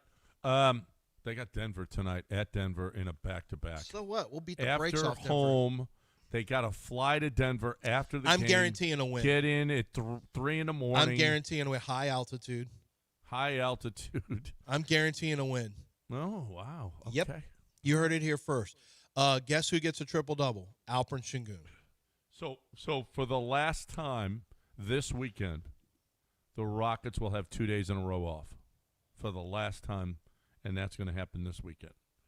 Otherwise, what a schedule they gave the Rockets, where they play every other day. I've never seen a schedule like this in my life. It's just been awful. The whole schedule. They gave them weird. all kinds of time off at the beginning of the season that they didn't need. Yeah, at the beginning, and since then, it's just been the crappiest schedule you could possibly. It's amazing. It's amazing. From November 26th to November 30th, they had 27, 28. They had a 3-day layoff. Why are you giving them 3? I mean, and then It doesn't look bad on paper when I'm looking at it. Not one 3-day layoff since the All. I mean, before or after the All-Star. Well, there's 4 days from 19. From 26 to 30. Of course, that's Thanksgiving, I guess. So that's part of that. 28, 29. They had 3 days off. Yeah. Well, I'm assuming that's because of Thanksgiving. But still, it's not like they don't just stop playing like Thanksgiving break, guys. They play on Christmas. No, they play on Thanksgiving. Here's a 4-day, December 11th to December 15th. Then after that, it's followed with a 3-day from the 15th to the 18th. They played 2 games from December 12th to December 18th. They played 2 games. It may not seem like, you may seem like, that's no big deal, but it adds up whenever you get to the end of the season that you can't do that. I mean, that kind of stuff adds up for a team that has guys who can't play back-to-back, especially when you've lost players on your roster due to injury. And they don't have one game where they have more rest than their opponent. Yeah, but it's been pretty steady since January, John. January 1st to 3rd, 3rd to 5th, 5th to 7th. But they don't have one game where they out-rest their opponent. Right, 9th to 11th. But what I'm telling you is there's not been a lot of extra days at all. No. 11th to 13, 13 to 15, 15, 16, No. 16, 18, 18, 20, 20 to 22, 20 to 23. And then finally you got an extra day, 23 to 26, 26 to 28, 28 to 29. It's been it'll start adding up on you. And I know a lot of people are thinking, they got a day off. Y'all are making too big a deal about this. But the travel days after a night game, you get blitzed. At Denver tonight, what is this line? Because they've got to be this line has to be 7 or 8. No, you think it's like that? Well, the way they played against the way The way they played against the Spurs, saw what and they now did they last night, they though. get in a back-to-back. You saw what they did last night. You saw what Jabari did. The line tonight is Houston is 6. Yeah, okay. Houston's the 6-point favorite. Favorite? No, Denver's 6. Denver's -6. Over under 230. You never see a 230 over under with an Ime Udoka team back in the day, but that's where we are right now. No, that's where we are. All right, 713-780, and you know where you can go? Well, you can't bet on that game at the Golden Nugget DraftKings Sportsbook because it's the Rockets and Tillman. So you can't do that. But you can do it on your DraftKings app. You can do that. You can't go to the Golden Nugget Lake Charles and do it though because Rockets. And listen, you want to get your gamble on just 2 hours down the road, boom. Oh, okay, you can't bet the Rockets. That's the only thing you can't bet there. Otherwise, you can bet everything. Okay, at the DraftKings Sportsbook. I love it. And you still have a chance. The NCAA tournament. Now it's not just coming up, okay? It is what about all the tournament games you got this week? What about next week? What about the week after with the Sweet 16 as well? I mean, it is on at the Golden Nugget DraftKings Sportsbook. Doesn't get any better. I love it. And you will love it too. When you got game after game after game and you got a little something on it, loving life, watching all the games in one of the best sports books certainly the best anywhere in this area, competes with Vegas-style sports books. I love it. But you got everything else too. 12 restaurants, golf course, swimming pool, beautiful hotel. You got concerts. You got nightclub. I mean, what more do you want? Just 2 hours down the road, couple hours. When you're spending gas as opposed to a plane ticket, what? GoldenNuggetLC.com. Make your reservations. Get to the Golden Nugget. GoldenNuggetLC.com.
You're listening to John and Lance. Broadcasting live from the Huntington Bank Studios, here's John Granado and Lance Zierlein. All right, welcome back. Chris has been waiting. Let's get him in here on ESPN 97.5. What do you say, Chris? Hey, what's up, guys? Love the show. I tried to call in on Monday when Bun was in. Lance in Japan with his Japanese heritage reminds me of Bun's number 9 song on Return of the Trill, his 2018 CD, which I love. I forgot to download it. I'm an older white guy with a bald head, and so pulling into my neighborhood in the Woodlands with the windows down, bumping number 9, and Dale, you may want to fill the guys in on what the title of the song is. Reminds me of Lance and his Japanese heritage, but I digress. Tari Eason, he's a bum. We don't need him and his mom around with his low playing minutes. But John, you brought up something a minute ago about Alperin. I'm kind of going to transition from Tari to Alperin. The reason why I believe, and you guys correct me please, is Alperin's kind of like he's tall, he's 6'11", he's a big guy, but like he doesn't play like a big guy, but he's not fast enough to play like a medium sized guy. So it's kind of weird if you have this. When they put him at the 5 last night, they started him at the center. He can't bang with guys underneath because he's too soft, but yet he can't move with guys in like the mid range. So like Jabari's 6'10", 6'11", or KD, but they can move with those guys. So they can put him at the wing, but when you put Alperin out there, he can't move with those guys, but he also can't play down low.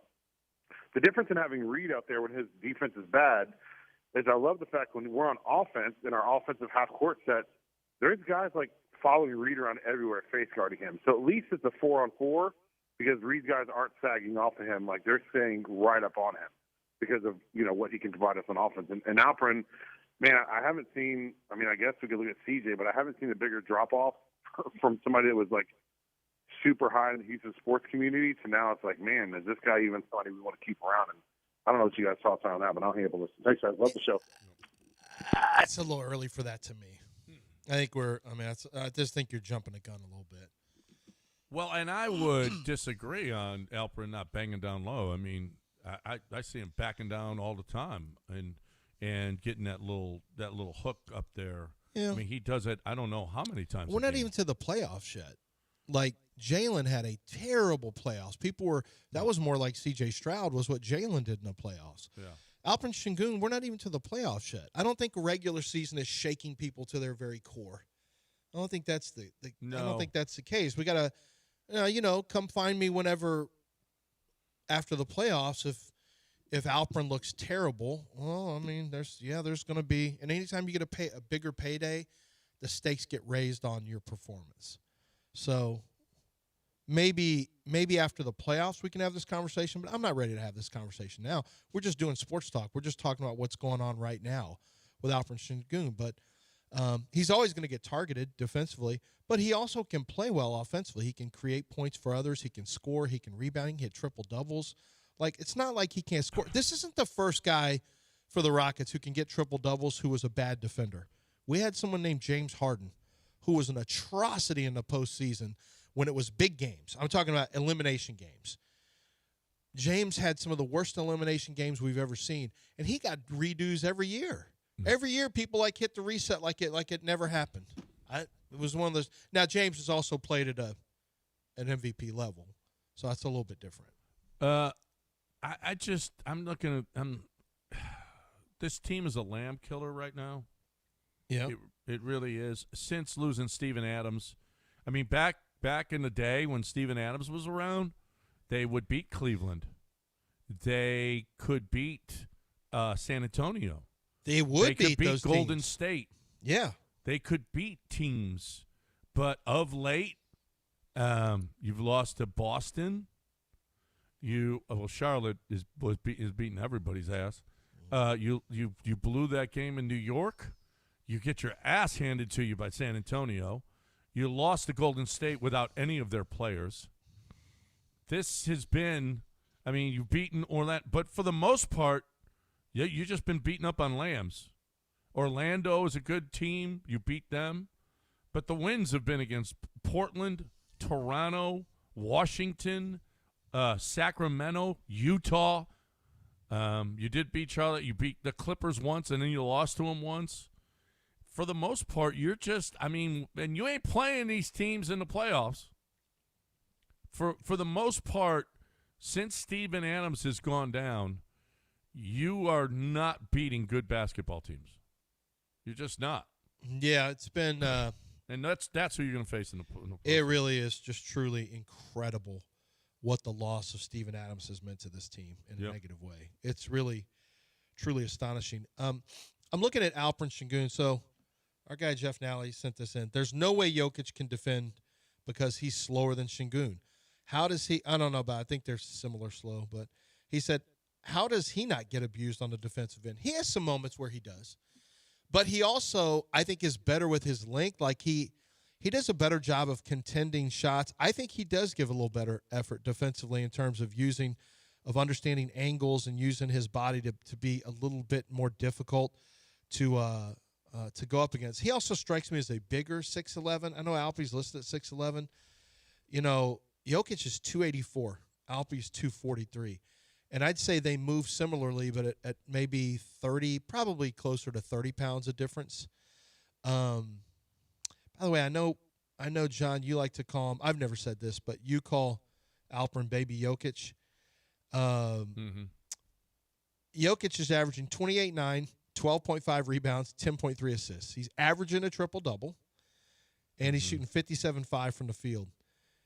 Alpe is 20.3, 9.1, 6.1, and 50.2.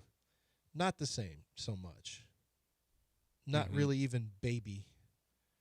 Not really in the baby category. He's pretty far off from well, it's a Nikola baby. Jokic. A baby doesn't do what the adults do.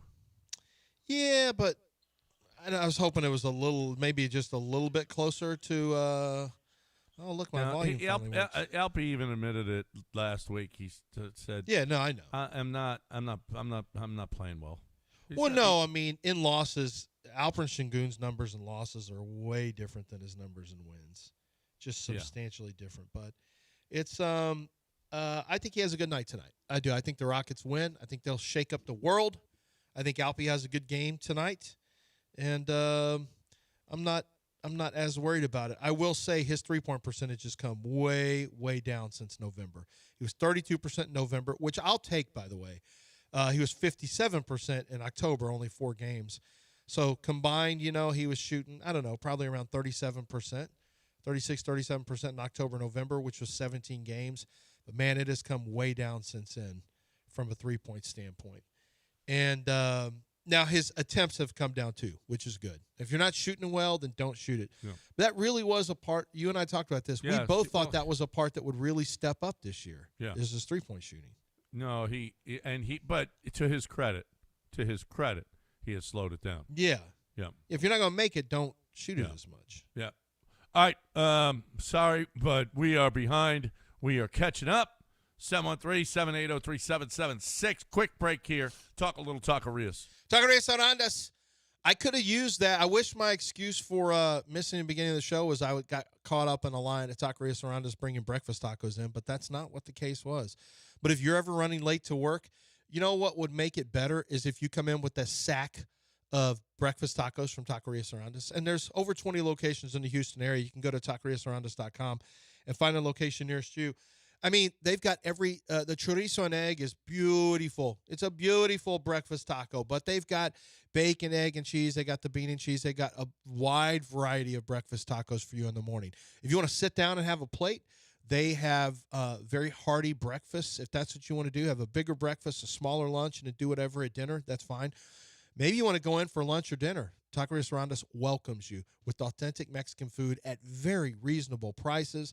And when you're going to watch your favorite basketball team, you can go into a location, have them turn it on, post up at the bar. They turn a lot of their locations into sports bars at the bar area, complete with drink specials and bar menu items that you don't get on the regular menu there at Takaros Arandas. So make sure you find one. Go with the fellas. Go get some beers, margaritas, some tacos, and go have a great time watching a game at Takaros Arandas. That's takarosarandas.com. Locations all over the city of Houston. Takarosarandas.com.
It's John and Lance. On ESPN 97.5 and 97.9 HD2. Live from the Huntington Bank Studios, here's John Granado and Lance Zierlein.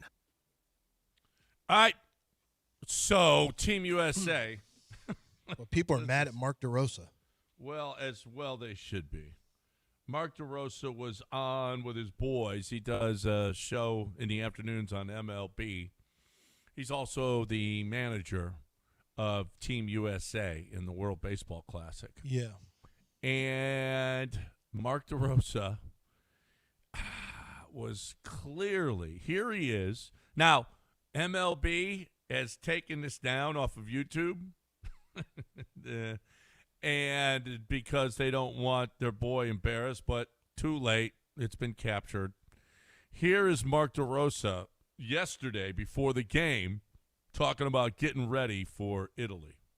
You got 9 bodies ready to roll today, I would imagine.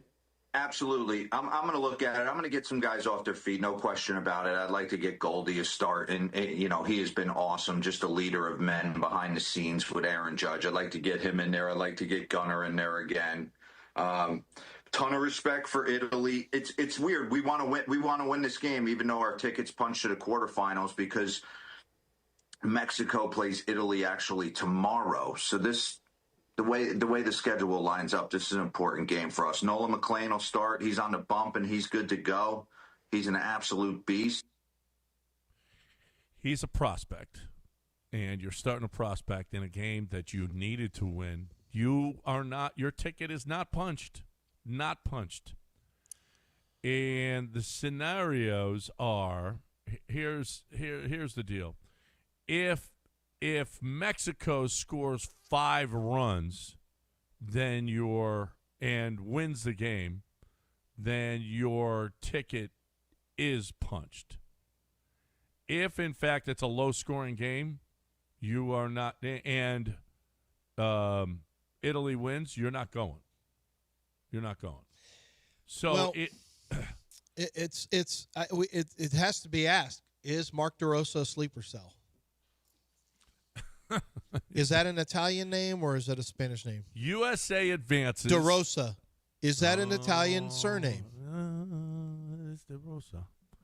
If USA advances, if Italy wins, or Mexico beats Italy by scoring 5+ runs. Of the Rose. USA is eliminated if Mexico beats Italy by scoring 4 or fewer runs.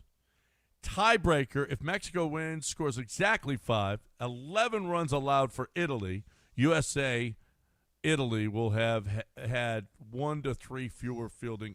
What? What is all this? What? Yeah, there's all kinds of tiebreakers. Are they going or not, John? Just tell me. They need a specific results, much like soccer. Like what DeRosa needed was whoever the soccer teams hire when they're in a tournament, because those guys know what is needed, what you need to accomplish, and that's how the teams play. He didn't have that person. That's the problem. I don't expect a manager to know offhand, honestly.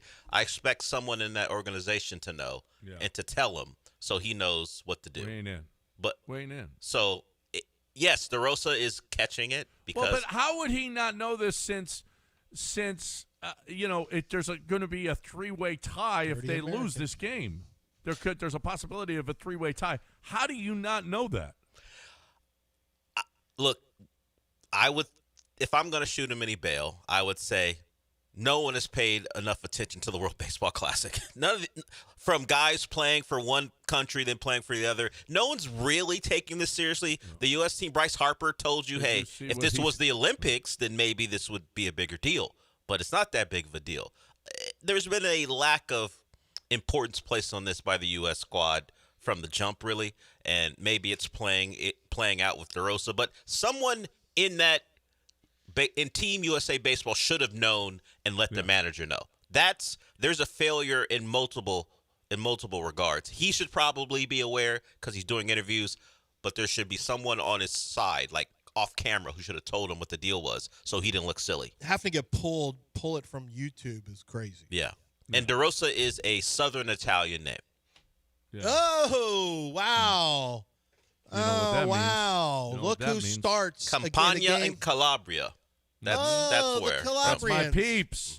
Of course That's my it is. peeps. Sleeper cells. Sorbo San Basili. That's where we're from. You're a sleeper cell. I could be. But DeRosa, after the game, so before the game, that's what he said.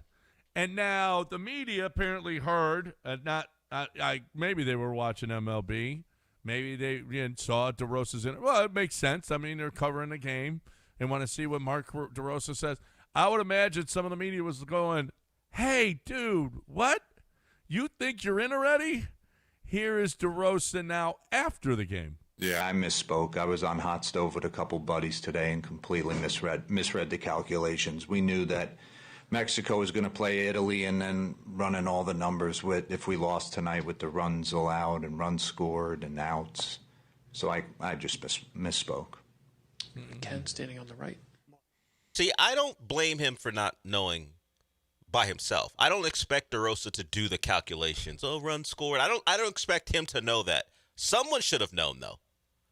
There should be a person for this. Well, yeah, and then inform the manager. Right. We got to win by that. Or if we lose, this is the scenario. He's got to.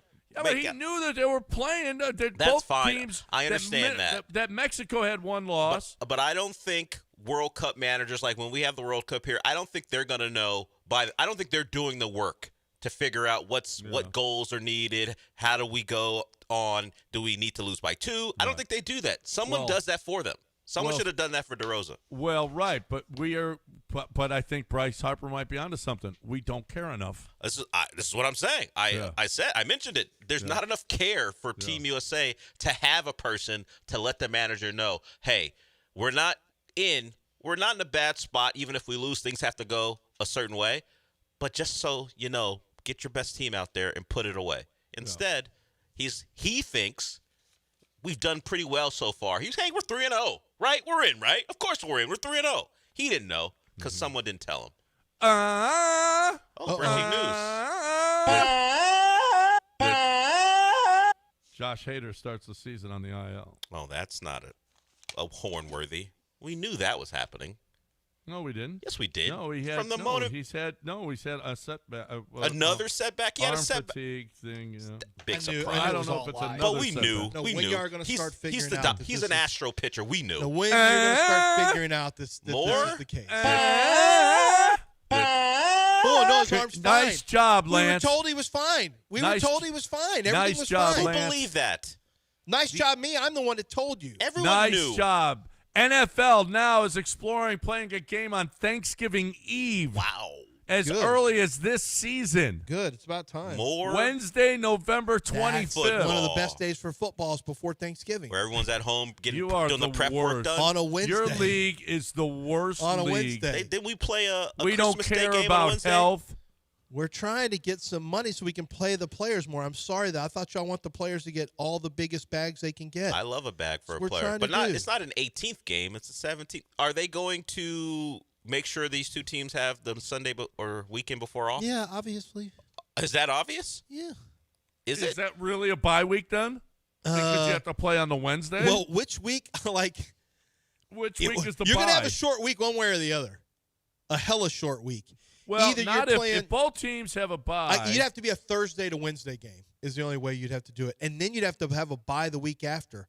Or you'd have to have a bye week, a Wednesday game, a Thursday game. You wouldn't have to have a bye the week after. Look, if the you 3 played weeks, a Thursday John, game and then played the next Wednesday, then you wouldn't play again until 10 days. Because you have to have a bye that next week. No, you wouldn't. It wouldn't be a bye. You're not playing on the Sunday because you played on the Yeah. Wednesday. Yeah, I got you. But you would have to have a Thursday. You would have to. It would have to be a Thursday or a bye the week before. Yes. Which we can do that. We'll figure that. That's not a problem for us. Oh, we will. We will. Yeah. That's not a problem for us. We're good like that.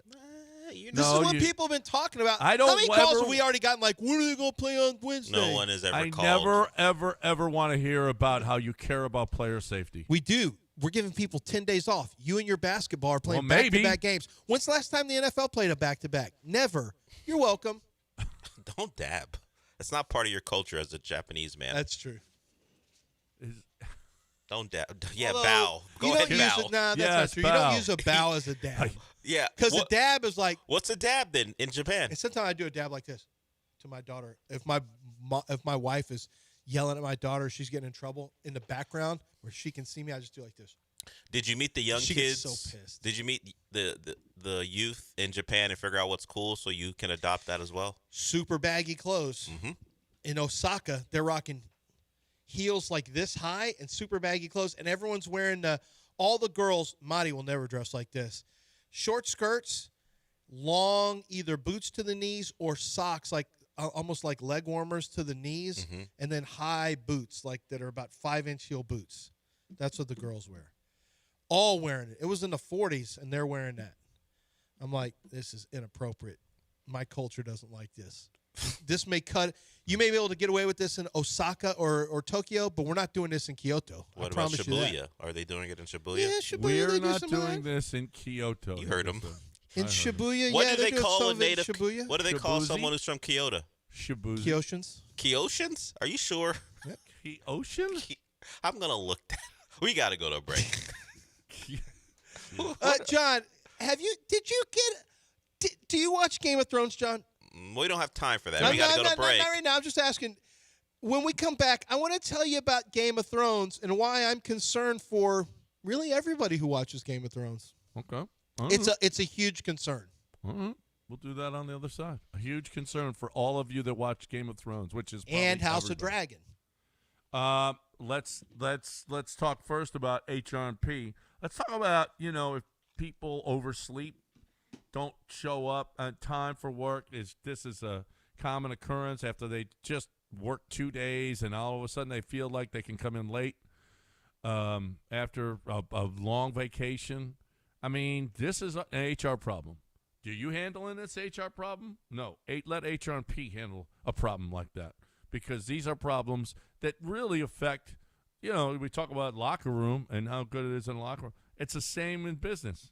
I mean, do you want a malcontent in your business? No, you don't. So you need HR&P to handle those situations. We've had HR&P handle situations, and it looks like we're going to have another one. So here's the deal. If you have been handling your own HR, you could screw it up. You screw it up, and it could cost you. It could be costly. Seriously, that's not hyperbole. It's not a joke. It has. It's hurt people before trying to do stuff what you think is right, and it's not. Let HR&P, who knows all the rules, do that for you. Let HR&P, who has all the technology, do your payroll for you, because they'll do it better. They'll do it more economically, and they'll just and your people will never have an issue. Your people will deal directly with HR&P because HR&P gives you the number, and they'll call if they have any issue whatsoever with payroll, HR, whatever. Then they call HR&P. You're looking for the best way to handle HR and payroll at your company. There's one place that we love, and we will continue to work with them forever. HRP.net, 281-880-6525 or HRP.net.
All right, headlines here in our final hour.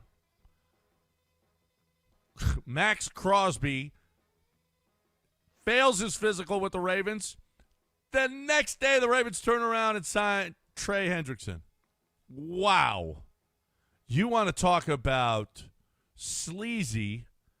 That it doesn't get. I mean, I guess you could wait a little while and go. I mean, this is like you get a divorce and the next day you're living with your. I mean, you're living with your hoochie. This is what the Ravens did. Who? That is so obvious that they had buyer's remorse. That's what it looks like. Well, no, wait. I don't know about this because he had a meniscus surgery at the end of the year. They knew this when they signed. When they I agreed know, to but the deal. but this is the fourth time the Ravens have backed out on deals because of medicals. They backed out in 97 on a deal with Brock Marion, safety, from minutes before he was going to sign a contract. That was 97. But in 18, Baltimore voided a 4-year, $29 million deal with wide receiver Ryan Grant after he failed a physical over an ankle injury. In 20, and then signed Crabtree the next day. Well, in 2020, you have to still. Well, you still have to come up with that position. Or they saw, wait a minute, screw that. Let's get Crabtree. Well, did they not know Hendrickson was available?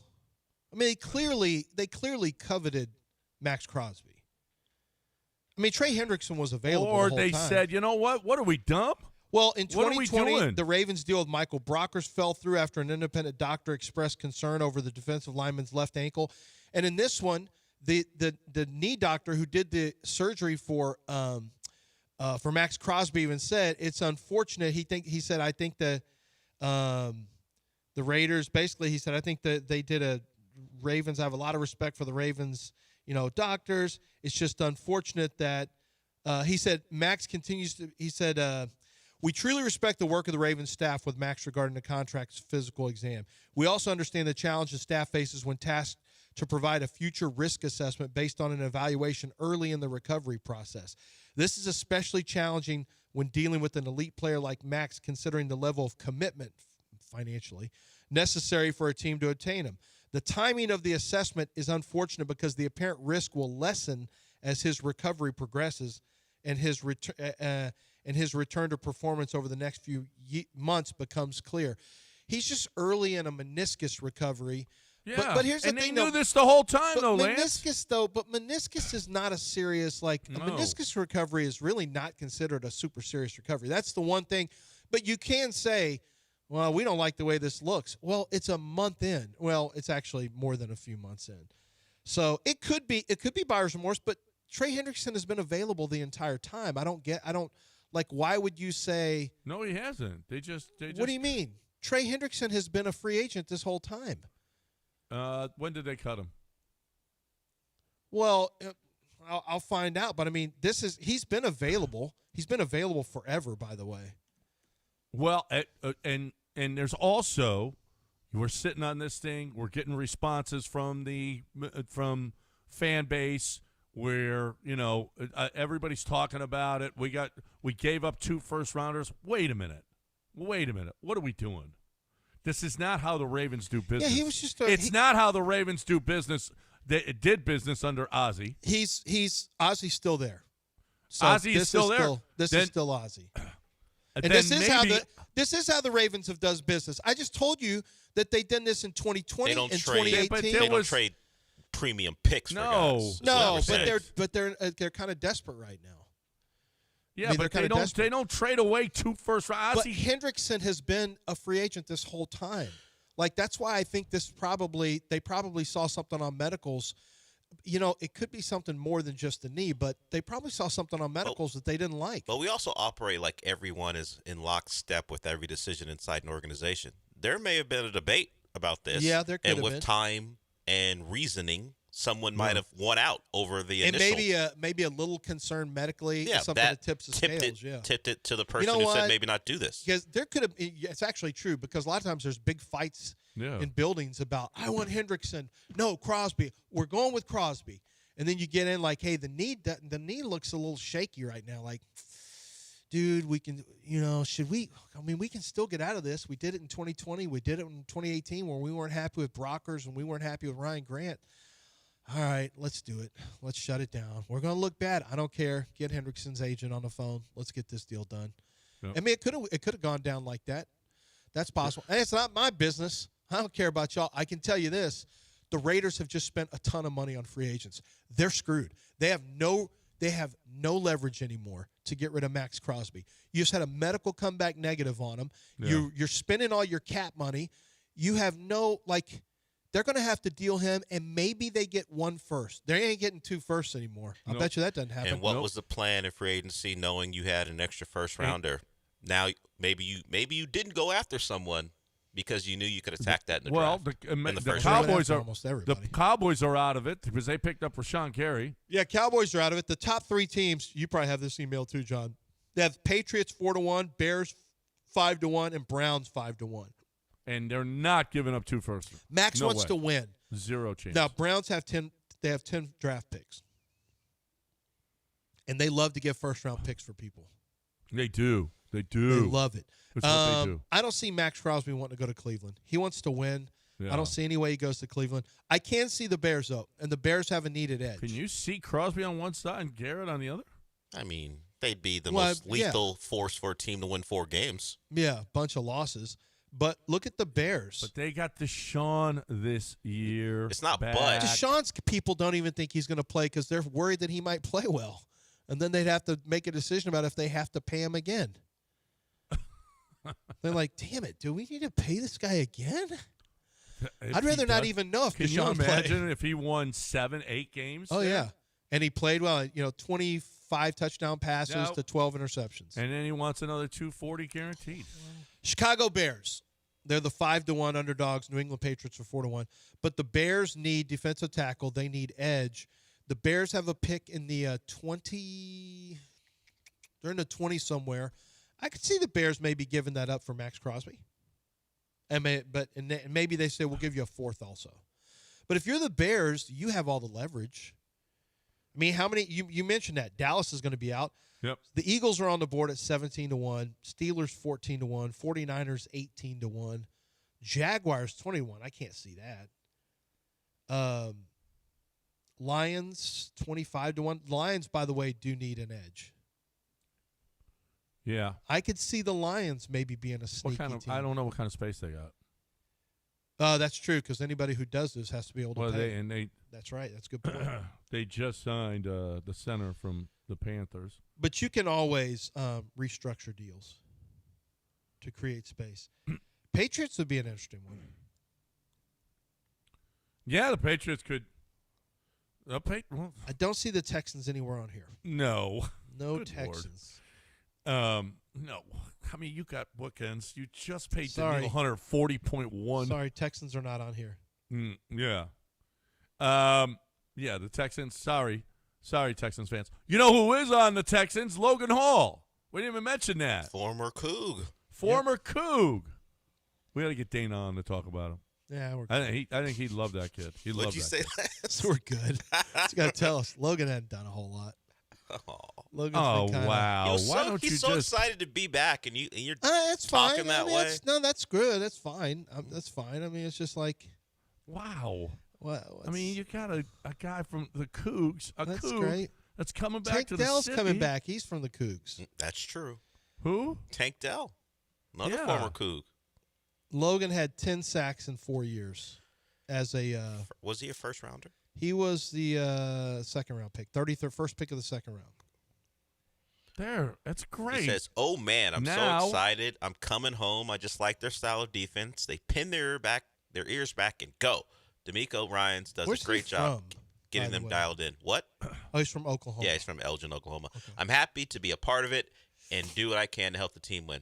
What does this mean? Does this mean no Derek Barnett? No. Yeah, I'd say most no. likely? Although he's kind of it's kind of a Danico Autry type body type. Although I think he's even taller. I think he takes Danico Autry's place. That's what I think. Yeah. I think Barnett's already done. I don't think Barnett's coming back. I don't know. You could probably get him.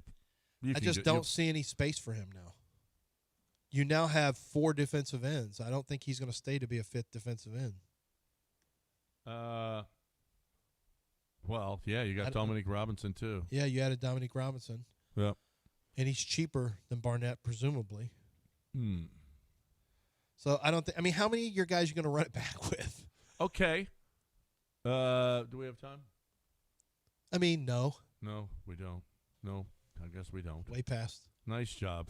Nice job, Doug. Ever since I came in, it was blamed for 37. this? You guys were way off the clock when I came in, and we haven't been able to. No, we were dead on the clock as soon as you got in. Why don't we do this? Telling your No. Why don't we collapse the? No, we got too many lives to do. How about we just go to break instead of complaining about going to break and try to get back on time? All right, then let's talk about Green Street.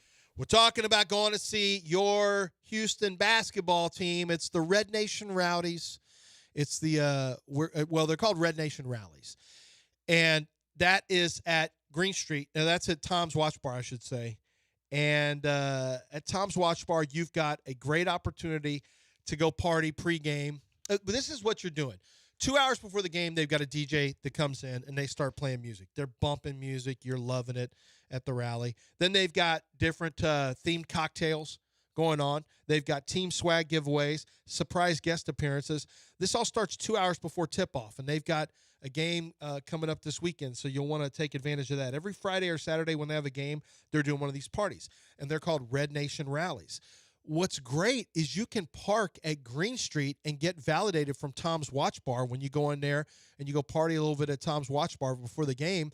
You get your parking validated, and you're good to go. So your parking's taken care of. You go over to watch your game, or you stay at Tom's Watch Bar, whatever you're doing. You go over to watch a game, and then you come back and you post game over there after the big W. So they want you to make that your home for weekend basketball games for your Houston hometown team with the Red Nation Rally. 65 screens. So you're going to have food, you're going to have drinks, you're going to have a great time, and all the TV screens that you need to watch your games. Whether you're going to the game or you're going to stay and watch them at Tom's, you're going to have a great time. High energy, all H-Town fans are welcome. It's Red Nation Rallies at Tom's Watch Bar, presented by Green Street. Find the full schedule at tomswatchbar.com/Red Nation Rallies.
You're listening to John and Lance. Broadcasting live from the Huntington Bank Studios, here's John Granado and Lance Zierlein. All right, so all kinds of stuff. Holy cow. We have got a bunch of stuff that we had to get to today. One, we haven't talked much about the Texans and what they have done.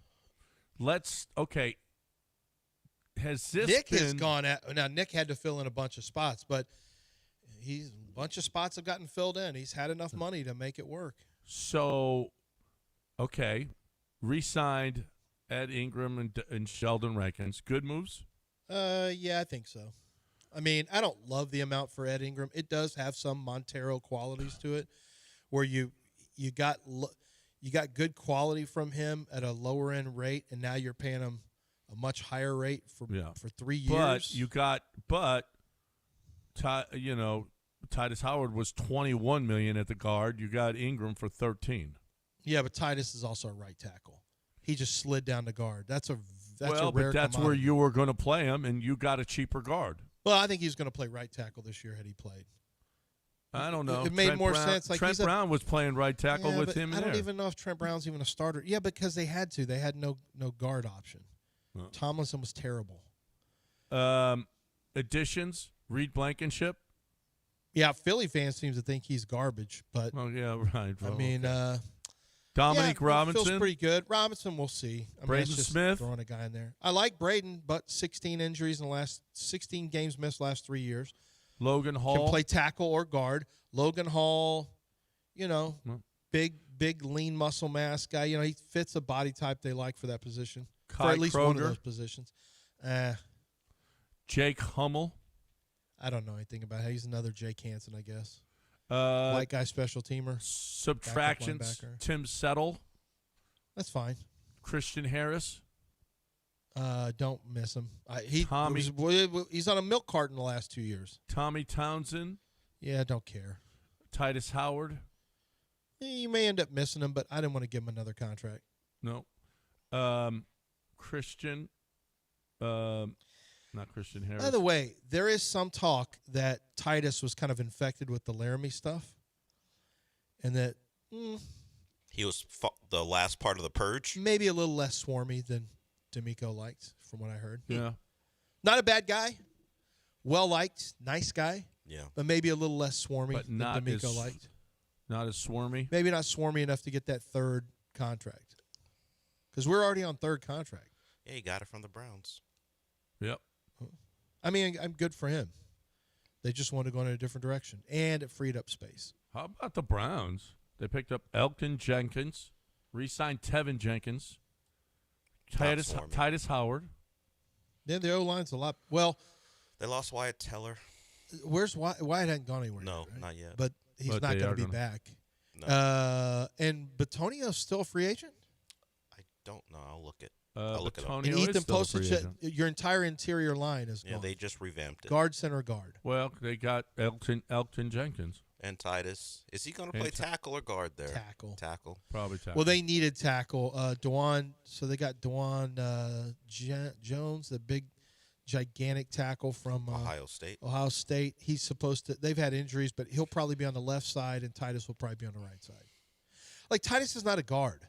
No, there's not a world where he's a guard unless you're desperate because you have no guard and you've got an old veteran like Trent Brown who can man the position. It's too expensive. He's an expensive guard, but not only that, he doesn't run block. Like, he can't run block. He's a good pass protector. He's a tackle. He's a right tackle only. It says it in his bio. Sorry. I play right tackle. It did say that. It did say that, actually. I think it said right tackle only, right? RT only. RTO. We found out later, allegedly, that was because someone said he can only play right tackle during the draft process. Probably was that someone you? It might have been. And he used that as motivation. That's what was said. Everyone uses me as motivation. That's what we think it was because he only wants to play right tackle. That's what I thought initially, but maybe we heard different. No. But you are a motivating factor for a lot of NFL stars. I know. They get so upset that there's any weaknesses. They're all unblemished. They're all the unsullied. No, they all have lost their They're all penises, is what you're unsullied. saying? No, I'm saying they're unsullied. He said, that's what the unsullied are. Speaking of which, what is this Game of Thrones you speak of? Okay, let's get to it. So do you know who Terrence Howard is, John, the actor from Hustle and Flow? Yes, everybody knows. He's kind of a He's weird gotten dude. kind of crazy. He's actually started to say some really wild stuff. He was the original War Machine until he lost that job to Don Cheadle in the Marvel stuff. Oh, he is was that right? He was an Iron Man, the first one. He was actually the star because Robert Downey Jr. was coming off some issues, and he was working his way back into stardom. Terrence Howard was the big get. He was the guy who got paid more than anyone. And then they're like, actually, you know what? We'd rather go with Don Cheadle.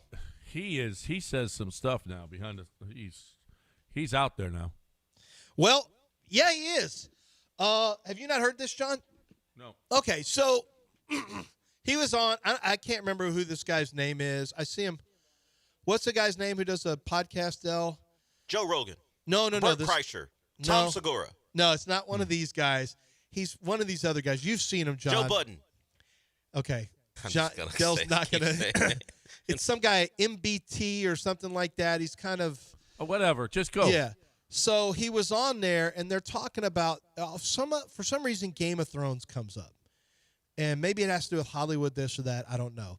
And Terrence Howard had and now I bringing this up because all of us watch Game of Thrones, and I need to check both of you guys because I already know I'm clean on this. PBD podcast. PBD.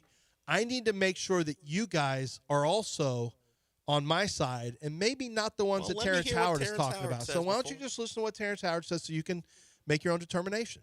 We're watching Game of Thrones, and I swear to God, if I see the actor Joffrey anywhere, I'm going to be like, this guy, like, you literally watch it, you're like, what a piece of, you watch The Mom, you watch some movies.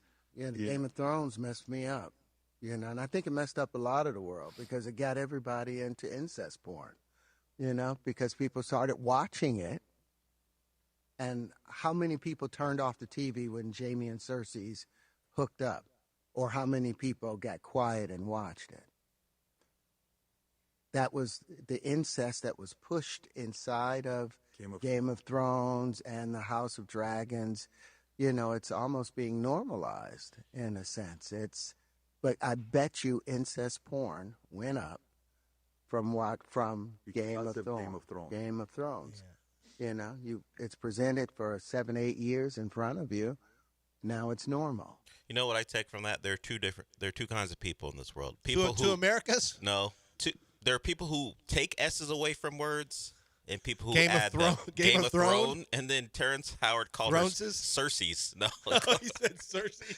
Yeah, there are two types of people. That's what you take away from that? The PBD guy, the host, took an S away from Game of Thrones. I'm watching Game of Thrones.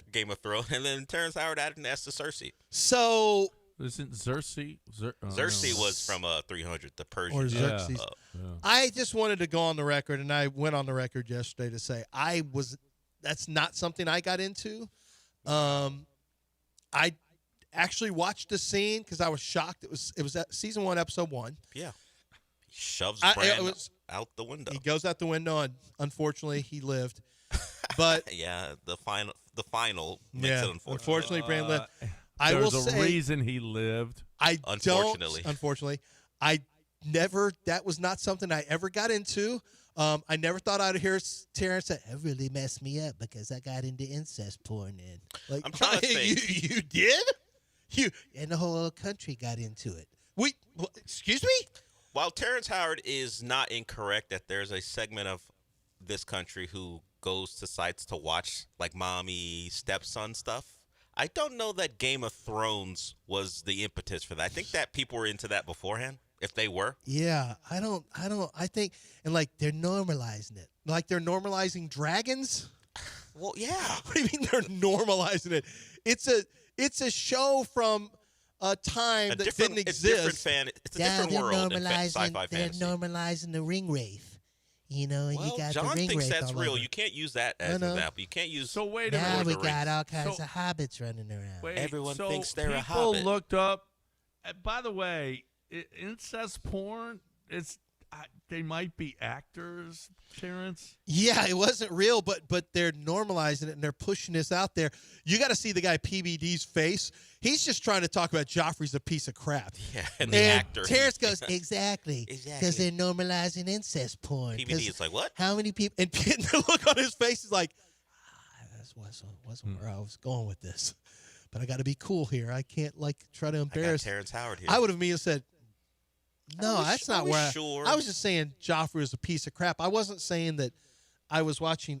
Wait, you said you're messed up now because you're watching incest porn, Terrence? Not just him. The rest No, of apparently the the rest of country. the country, yeah. We normalized it. I don't think so. Still feel. I don't either. Feels like a taboo still. I just wanted it on the record that I'm not watching that. I feel like if I went and tried to find incest porn, that might be actors too. Yes, that too. And I think the point is for people that even who like it, it's part of the taboo. It is not normalized. It's not a normalized thing that people have discussed. There's nothing normal about that unless you're in Alabama. Wow. Whoa, hey. Hey, watch Hey, John. the Crimson Tide, roll damn tide. No one had Mississippi. At any point, we had a discussion last week about fantasizing about our coworkers. That came up last week. It did? Yeah, you were here for it. No, I wasn't. No, Raheel was here for it. Of course he was here. But it wasn't Raheel's story. It was there was a it was percentage John's of survey. Americans fantasize about their coworkers. We wanted to know who you Charlotte? fantasized at work about, Lance. We didn't. No, Dale? the bid is not to mention women. Oh, the okay. bid was to mention the men because we're in actually, a male-dominated guess field. who texted me that day? Who? John Whitehead. Because you, Dell, brought up John Whitehead. Wait. John Whitehead's alive? What? Yeah. That's ugly. From That's an ugly thing to say. 1560 and 610? That's an ugly Yes, thing to he's say. still Yeah. I alive. haven't even heard about John Whitehead. He texted you? I'm glad he's alive because he made my he list. texted me.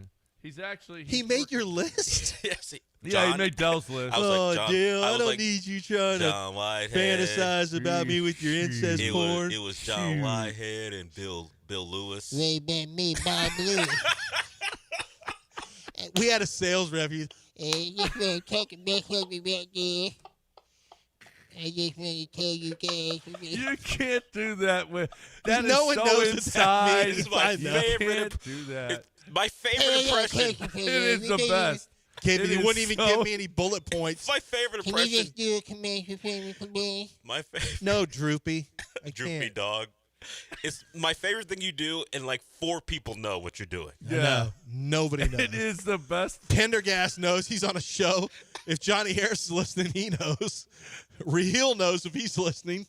Frank Bullington and Chance You would have know. to have That's worked about here it. back then to know who you're. Nuno would know, but he's doing Texags. Yeah, but it's my favorite I just thing. want to say, guys, I'm calling to see if we could get a commercial cut. All right, you gotta Yeah, have you stop. sold anything? You gotta stop. because God, he nobody was the knows. worst. That guy came after me one time and said, Bob, I wrote one of the most strongly worded Karen emails. I wrote a very strongly worded email to him. John, I don't know if he Cut remembers the it crap, Bob. correctly. I think you think it's someone else, but I was either an intern or filling in one day, and Bob Lewis walks in and talks about show content, and John yells at him, "Get out of here and sell something! Get out of this room and sell something!" I was like, "What? What are you talking about? Stop talking about my show and go sell We something!" had the most awesome station and just a despicable staff. That happened. You sold anything? Get out of the pool halls drinking all day. He goes, sell something. You too, Droopy. I don't know what I'm going to sell. I just don't know what I'm going to sell. Dummy. All right, that's all. You got to talk about Nobody that. knows that imitation. Only Dell loves it, though. Now, at this point, I'm just doing it for you and Dell. Go talk about Zadok. Zadok Jewelers. I'm doing it for Zadok. I got to tell you, Zadok will do so when you're not being self-indulgent and you're going to take care of your special person, that special lady in your life. How about you go to Zadok Jewelers for Mother's Day? And, you know, Valentine's Day is a lock. Birthdays, anniversaries, perfect gifts. Mother's Day is like you can't miss. You get earrings, tennis bracelets. You love her tennis bracelet much? They've got it, 1801 Post Oak Boulevard. Do you love her diamond pendant much? They've got it, and that's at 1801 Post Oak Boulevard. They got everything. And if you say, Lance, I don't know, I got a certain budget I want to stay in, that's fine. That's great. Go to Zadok, tell them the budget you're working with. They'll probably ask you a few more questions about what she likes, what she wears, what kind of jewelry does she have, this, that, and the other. And then you'll answer those questions, and they're going to start taking you to a variety of things that are going to be home runs for you. And, you can make that decision, or you can just lean heavily like I do on the experts over there who know everything. They know everything, and they are going to make sure that you get the perfect gift. For any occasion, Zadok Jewelers hits home runs. 1801 Post Oak Boulevard, or go to Zadok.com.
You're listening to John and Lance. Broadcasting live from the Huntington Bank Studios, here's John Granado and Lance Zierlein. Selection Sunday, is in a couple days now. We're getting close, and you should get ready for Bracket Madness. It's coming soon thanks to our presenting sponsor, Golden Nugget Lake Charles, and our supporting sponsors, Two Creeks Crossing Resort and Republic Boot Company. There you have it. Get in. Get to our website. Okay, Mexico plays Italy today. If Mexico wins 1-0, 2-0, 3-0, 4-0, or 2-1, 3-1, 4-1, or 3-2, 4-2, 4-3, those 10 scores, USA is eliminated. Any other score, and USA moves on into the elimination. Mexico is up 4-1 in the ninth. Do they try to score again? Not if I go by what Benji Gill was talking about his thoughts on wanting to beat, unless he really wants the U.S. Yeah. to advance so he can beat them.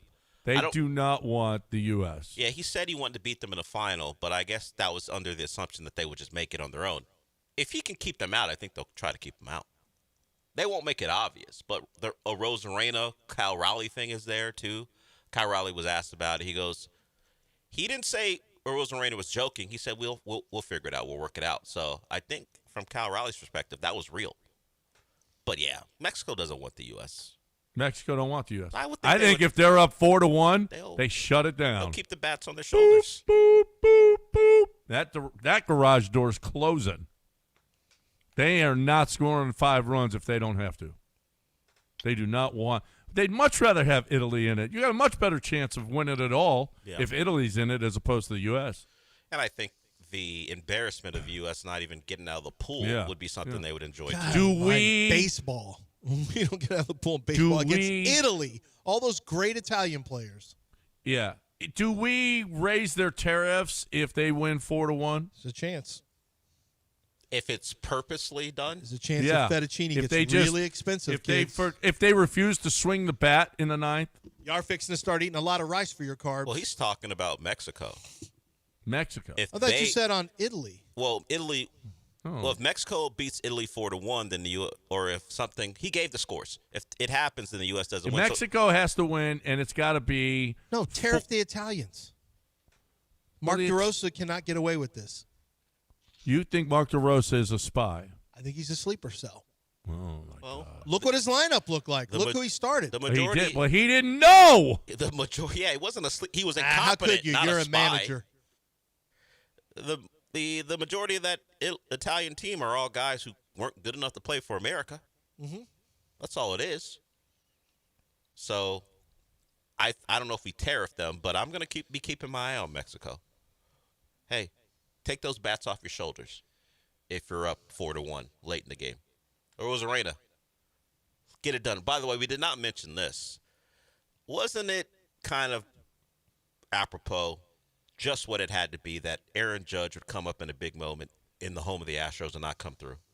Yeah. Oh, wow. Of course. Wasn't that like I saw a game tied I was watching, oddly, shockingly, watching World Baseball Classic stuff. I saw it was one runner on, him at the plate with the chance to do something to tie the game, and I was like, he's not coming through here. There's no way. This not ballpark, in that moment, there's no chance. And he struck out because, of course, he did. He's Aaron Judge and Daikin / Minute Maid. Yeah, he's a loser. He went after he said stuff about Altuve previously. That was a bit ago, but just don't care. It's on forever with Aaron Judge. Site, I get it, but just that moment, that Yankee was never going to get it done, and rightfully so. Rightfully so. Glenn Davis said, "Explain the dual citizenship." I mean, why? How can Italy be that? No one's playing baseball in Florence.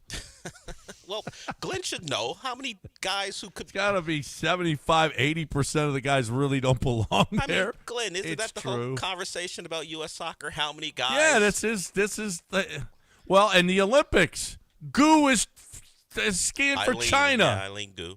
But the U.S. soccer team is going to be made up of a lot of guys who, in some ways, could have played for someone else. Like their starting left back. Yeah, but that is actual dual citizenship. Yeah, but Anthony Robinson has an English accent, and he's your starting left back. Because so did Madonna after she was over there married to Guy Ritchie for a while. Big deal. He lived his entire life over there. So? This is what I'm saying. His daddy was American. So Glenn knows. But Glenn would get it. This is how Glenn U.S. knows, is built. yeah. Glenn knows, yeah.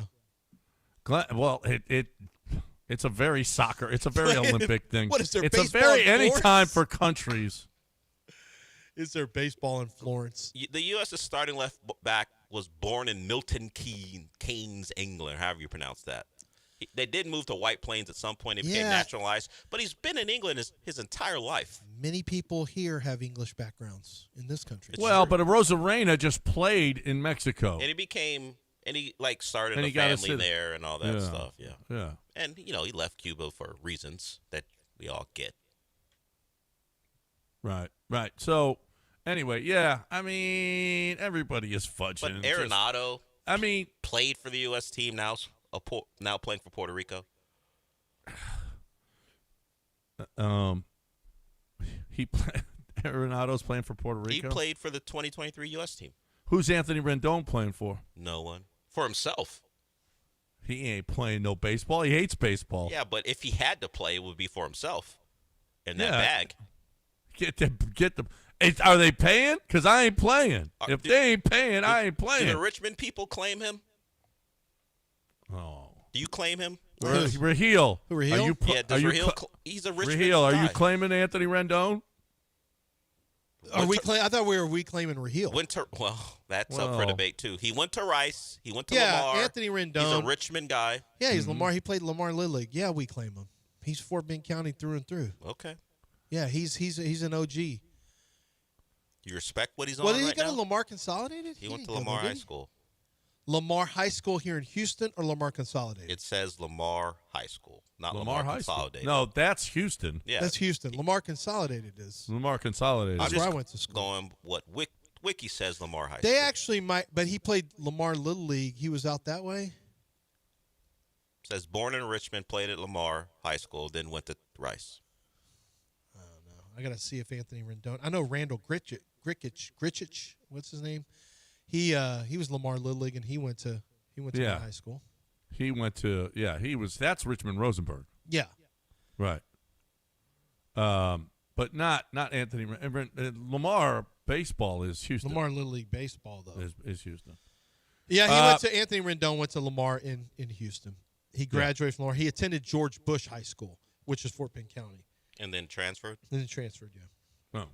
Oh. Del, what did we miss today? But we still then we don't claim him. You don't claim him, okay. We don't claim Richmond him. don't claim him. All right. No, not if he transferred. He was born there, but he didn't go to school in the Twin Cities. Well, not only that, he don't ever play. Why are you going to claim that? I think he did play Lamar Little League though.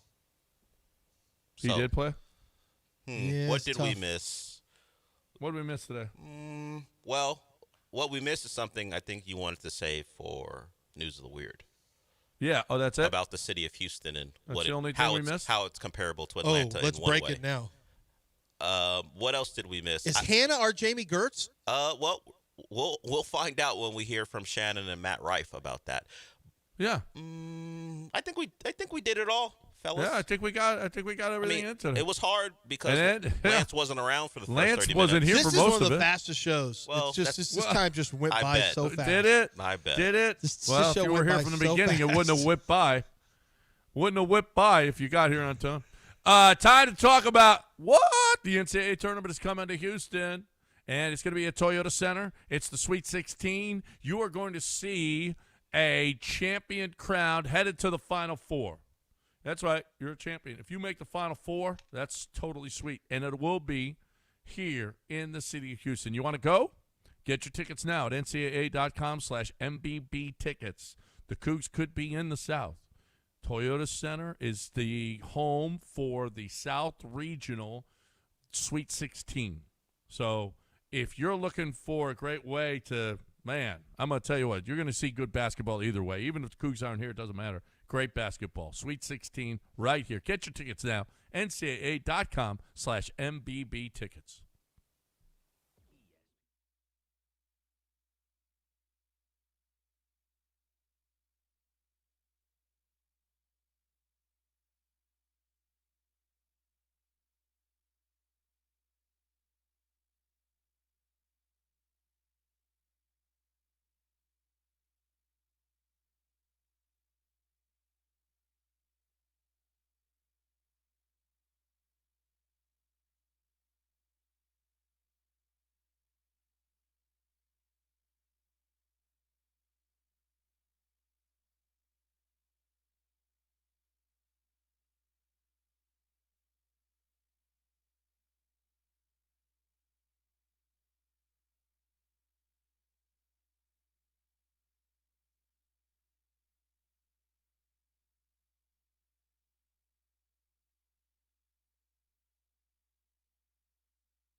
All right, welcome back.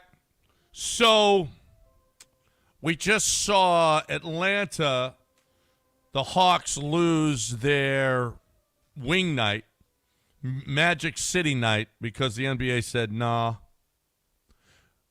Is Houston next? Treasures night? Well, I don't know. You Maybe. play for people while you're thinking this way. Play the Well, sound. Matt Rife was on with who's he on with? Shannon Sharp? Yeah. Shannon Sharp. Here is that exchange about Houston. Houston, white people's Atlanta. No, Houston's ratchet, Houston is the devil's playground. Houston's ratchet. Yeah, man. bro.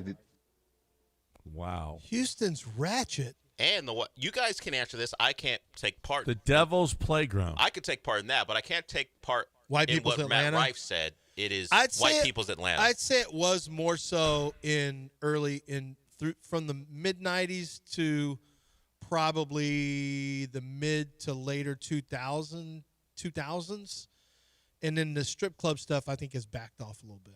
Well, he's only 30 years old, and he's. I don't know. You're not. No, he is. You're not in that game. I'm not I don't in that think the game. strip club Do scene you has hear about it dissipated at all. Do you see it as much or hear about it as much? I don't see any of them closing. Strip? No. There's more McDonald's closing than strip clubs. Right. I mean, we're pretty good at it now. Ratchet. He doesn't know. He's not even live here though. He didn't But know you go they to all one strip club visited like, here. Yeah, but Shannon's been Treasures. here. Are you kidding me? Treasures and what were the other ones? The big ones at the time. Men's Club. Men's Club. Forget about it. It was huge. Remember this? 1, 2, 3, 4, 5. Everybody at the Men's Club. Remember they did that? Yeah. They had that whole commercial. We had a commercial that aired. I know. Colorado. I mean, Lance. They're still No, they're going still pretty around. Strong. They're still around, but I don't know if And, they're. oh, by the way, and more have opened up since. But you guys have to answer. Is it white people's Atlanta? I don't think it's white people's Atlanta. I think that's Park City, Utah. What? You just thought of a very white city. I don't Threw it know. out there. It's super white. I don't know. Park City, Utah is white people's Atlanta. I think the non-white White people in people's Houston Atlanta. would certainly disagree with Matt white Rife. people's Atlanta is where John and Chad Clay go in Alabama or whatever. Sean says white people's Orange. Atlanta is Boston. Yeah, that's not bad. That's not bad. I don't understand what you're talking about. What about white people's Atlanta being, Atlanta's black people? Atlanta, Yeah. right? Atlanta's Chocolate City, right? Atlanta's known as Chocolate City. White people's Atlanta would be like, where do the white people go to get down? Your little Florida, Alabama, Gold Shores or whatever. No, that's redneck. That's redneck. Riviera, isn't it? What that's called? Riviera. Yeah. That's different. White That's people's different. Atlanta What would is it? What do you be- guys- what about Houston, Vegas? yeah. You Vegas. guys hold in high regard. What about that Vegas? It's not a city for non-whites. What about Vegas? No, because white people still That's live a and go to touristy Atlanta. place, but- yeah, Yeah, it's touristy. that's- That's true. No, I don't Dallas. know that he's far off on this. Dallas is Houston. white people's Atlanta. White. Really I don't stuck know up that there though. is- Very stuck up version. Not as good of restaurants. They're not as well known for their strip clubs as we are. You don't have to be. Yeah, well, this is how what you that's do. the could be discussion golf. they're That's what It could be having. Atlanta's golf. about. But that's White what the, people's Atlanta could be about But golf. if we go by their discussion, when you're hearing Houston called ratchet, that's what they're talking about. That's what Yeah. that's Strip what club. he's Talking talking about- about. that's But exactly John, what they're talking it's about. wherever John goes. Lance is white just people's trying Atlanta. Lance is just trying to deflect. I'm not deflecting. I'm saying, what do white people like doing? Apparently, golf and drinking Coors Lights. And strip clubs. And going to strip clubs. White people love strip clubs. I don't know if it's as big here as it used to be. Yes, I'm it- telling you. You don't know. You ain't in the game. I'm not in the game, but I don't hear anyone talking Listen to about the this. 30-year-old Because your man. people I'm not aren't listening in to the a game. guy who comes here to do a single set and leaves. He's not telling me what Houston is. I'm not listening to Matt Rife come and do one show in Toyota Center in March 3rd or something like that and tell me what Houston is. He doesn't know. There's some ratchet to it, I will say that. Well, But some of it's not ratchet. But he hears Shannon and all these guys say Houston. Shannon thinks Houston is the greatest strip clubs. mhm. Shannon loves Houston because he thinks you can get in Well, trouble and with he the probably Galleria. is gone, and he's seen a lot of white But he people loves there. the Galleria. They talk about the Galleria nonstop and how you see baddies at the Galleria. You're not allowed at the Galleria on a Saturday, John. I promise you. Why? It's just not for him. It's not for John. Not for me either. You can go. Sean Mapes can't go. So Saturdays is blacks only at the Galleria? Lance, you ain't in the game. You're just. I mean, the guy live here, Cali boy, Khalifa. Yeah. What are you talking about? No, Tell me about you ain't out in Hermosa the. Beach. You ain't in the strip club game. You No, don't know I'm what's not in going that on in game, the streets. But it's not popping like it was. So Come you on. don't know? Yeah, it was. It may be big. better than ever. It was huge in the 90s and 2000s. I don't Their know. parking lot- Again, bro, I live. There ain't none of them closing Do you know down, where I Lance. live? I have strip clubs, nonstop strip clubs within 3 miles of me, nonstop. None of the. I have treasures not that far from me. It's not even near as full as it used to be. Nowhere near as full. The Colorado used to stay packed. I was there a few times. A friend of ours, he and I went and had a delicious fried shrimp lunch one day. So you said And we met That a was stripper back in the who was day. actually with a heart of gold. Yes. They all have and it hearts was of gold. popping. So you said the Galleria isn't for you on Saturdays. And John, are there like German shepherds keeping you out? What do you mean I don't get it. There's people. It ain't for his kind. I just don't know that All right. people want me there. Right. It's Do they send you- exclusionary. do you get sent to a separate water fountain? I get sent to a separate food court. I have to go to Sbarro. You go to Sbarro. Nobody's going to Sbarro. Stop already, Sbarro. All right, we're done. He got offended. He's just The trying. Italian he's just got trying offended. to The Italian got offended about A Sbarro. mention of Sabaros. We're done. Mopey and Mapes are next right here on ESPN 97.5. Hope you enjoyed the show. We'll talk to you again tomorrow, everybody.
All right, welcome to the show. It was a big night, somehow, some way, when you had just a lot of regular season basketball and a World Baseball Classic game. We got a lot to discuss. We got to have a conversation about stan culture. Fortunately, I have never been, at least I will say I've never been a stan of anyone, player in any league. I root for my teams. I love to have great players on my team, but once they go to another team, I'm no longer a fan of that player. We have guys who call into the show, one in particular, who follows players wherever they go. And we had a bit of that last night, even though this player only played for one team. So we'll get into that. The Rockets got a win against Toronto. It was a scrap, but they pulled away in the fourth quarter, which is not what we're used to from them, actually playing their best basketball in the fourth quarter to get that win. So that was nice. We'll certainly talk about that. But as we've talked about the World Baseball Classic in a not serious way, we simply were matching the energy from Team USA. From American stars like Bryce Harper talking about how, hey, if it's ever in the Olympics, that's the big deal. Winning a gold medal there is important. We know American players value the World Series more than they do a World Baseball Classic title, which is in opposition to how we see their international players approach the tournament. It's what it is. American players, American fans believe the World Series means more. But I would guess if you ask Team USA Baseball, whatever the execs think about this, they would say, hey, yes, winning the title here is a big deal. We want to do that. But all evidence suggests they're not taking it as seriously as they would lead you to believe. I'm maybe zigging where other people are blaming Mark DeRosa. I'm not even blaming him. I don't expect the manager to know all the ins and outs by him. I don't expect him to figure it out. I expect someone else to figure out what it takes to qualify. If they're in after they win their third game in the pool, I expect someone off to the side who's been put in place by USA Baseball to go, hey, coach or Skip. I'm sure they just call him Skip. This is what it's going to take. Yeah, we're in a good spot, but we're not in. Apparently, USA Baseball doesn't approach it like soccer does. Like, we're going to have the World Cup here in this country. We're going to have games in this city. You know what won't happen? A manager or coach for a World Cup team not knowing what his team needs going into the final group stage game. There's someone there to let him know. Doesn't matter what country. You could think of a country that, Papua New Guinea? They're not in the World Cup. But it doesn't matter. Any country is going to have a guy or woman that's going to let the coach know what it takes. Team USA doesn't. Here's Mark DeRosa completely unaware right before their game last night where they got beat by Italy. This is before, and then we'll hear from him after. You got 9 bodies ready to roll today, I would imagine. Absolutely. I'm going to look at it. I'm going to get some guys off their feet, no question about it. I'd like to get Goldie a start, and he has been awesome, just a leader of men behind the scenes with Aaron Judge. I'd like to get him in there. I'd like to get Gunnar in there again. Ton of respect for Italy. It's weird. We want to win. We want to win this game, even though our tickets punched to the quarterfinals, because Mexico plays Italy actually tomorrow. So the way the schedule lines up, this is an important game for us. Nolan McLean will start. He's on the bump and he's good to go. He's an absolute beast. You know what? The Curacao manager in the World Cup isn't gonna make that mistake. There will be someone who tells even the Curacao manager that either they're in or they're out or what they need. I don't know how that comes about. Sure, he's the face of ineptitude, Mark DeRosa. He put out a lineup that was down big to Italy. They fought back. At the very end, it came down to Aaron Judge. And who didn't know Aaron Judge wasn't going to come through? His reputation tells you he's not going to come through. He's not going to come through in Daikin, formerly known as Minute Maid. All the things, the Yankee stuff against the Astros being their daddy. I tuned in specifically to watch Aaron Judge strike out. I was keeping track. There's other things going on in the world of sports that we'll get to. But when I saw that it got to 8-6 and there was a runner on, and the U.S. team had a chance to come back, I tuned in, and then I saw Aaron Judge up there. It's like, oh, forget about it. This isn't happening. They're not tying this game, and he struck out. So Italy, full of a lot of guys who would have played for America if they were better, at least in the eyes of the selection team for the U.S., beats the U.S., and now the U.S. has to hope Mexico does them a favor. The scenarios play out where Mexico can win. But if they win by too many, the U.S. gets in. If they win by just enough, then Mexico and Italy get in, and the U.S. is out, which doesn't rise to the level of the 2004 Olympic team because it's the World Baseball Classic and they've shown they don't care that much. But it would be embarrassing. It would be pretty embarrassing for a world baseball power like the U.S. not even to get out of the group stage.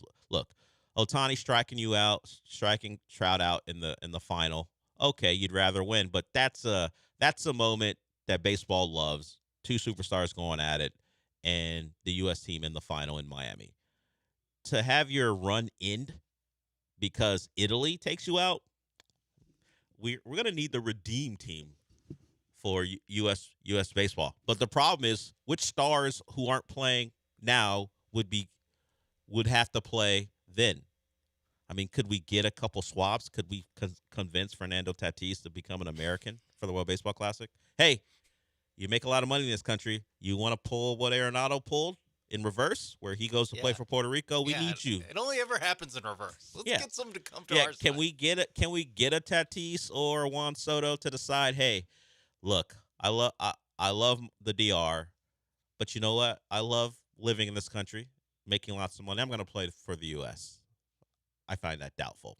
We're rooting for Mexico to either lose or win by more than, I guess, 4-1, something like that. There are multiple ways that Mexico could win and the U.S. would be out, but we're looking for an Italy win. That certainly helps. That gets the U.S. in, but a Mexico win or loss, but a win has to be by a certain amount. So shout out to Team USA, and the organization as a whole for not knowing what they needed. It's ridiculous. It's insane. Like it's insane. It's also insane that they, without help or with the wrong help, will miss the not getting out of pool play is nuts. It's embarrassing when Team USA soccer doesn't make the knockout rounds. Yeah, we're expected to do that despite a lack of history of winning anything. And no chance of winning the entire tournament. Yeah, they're the 15th team that you would name to win. Like not even, not even at home. Not even. Yeah, right. Team USA is like one of the big three. Even if you want to be like the most charitable, it's like, yeah, Dominican Republic, Japan, U.S. One of those three.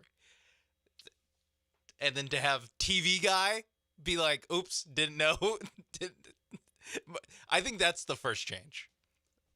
We got to get a real coach. Not whatever, Tony La Russa. Well, I don't know why that was the first name, but Dusty is coaching Nicaragua. Yeah, not an A+, best manager in baseball. You think just get a guy, an actual active manager like the Steve Kerr scenario, where you get an active guy to manage a team Coach for a couple weeks. Yeah, like that type. I guess it's tough with like an active because they're getting ready for the season. Yeah, and they actually do have to do stuff now. Do they? What's Joe Espada actually doing right now? That is true. I mean, you could get a guy delegate and let the AAA manager, AA manager handle some responsibilities. Honestly, I'd be more okay with the AAA manager, an active manager. Go get a star manager or bench coach, whatever you want to do. Former player who's working his way up the ladder. Yeah, something like that. Or even a former one who has done it on the major league level. Yeah, that could work too. Because Mark DeRosa hasn't managed anywhere that professional. No, right? he is a player, and he managed the baseball. Yeah. The Team USA in the World Baseball Classic in 23 and now 26. What's Joe Madden doing? Yeah, Get Joe Madden out there. They pulled a Ryder Cup move. That's what they did. Yeah, that's what they did with this. And are we just playing the results? Yes, we are, or at least I am. I am just playing the results. I didn't care whatsoever that Mark DeRosa. Just don't embarrass us. Just yeah, like I mean, like in 2004. This is unacceptable, and you're gonna need to make some changes. Did I care that much going into the 2004 Olympics about the U.S.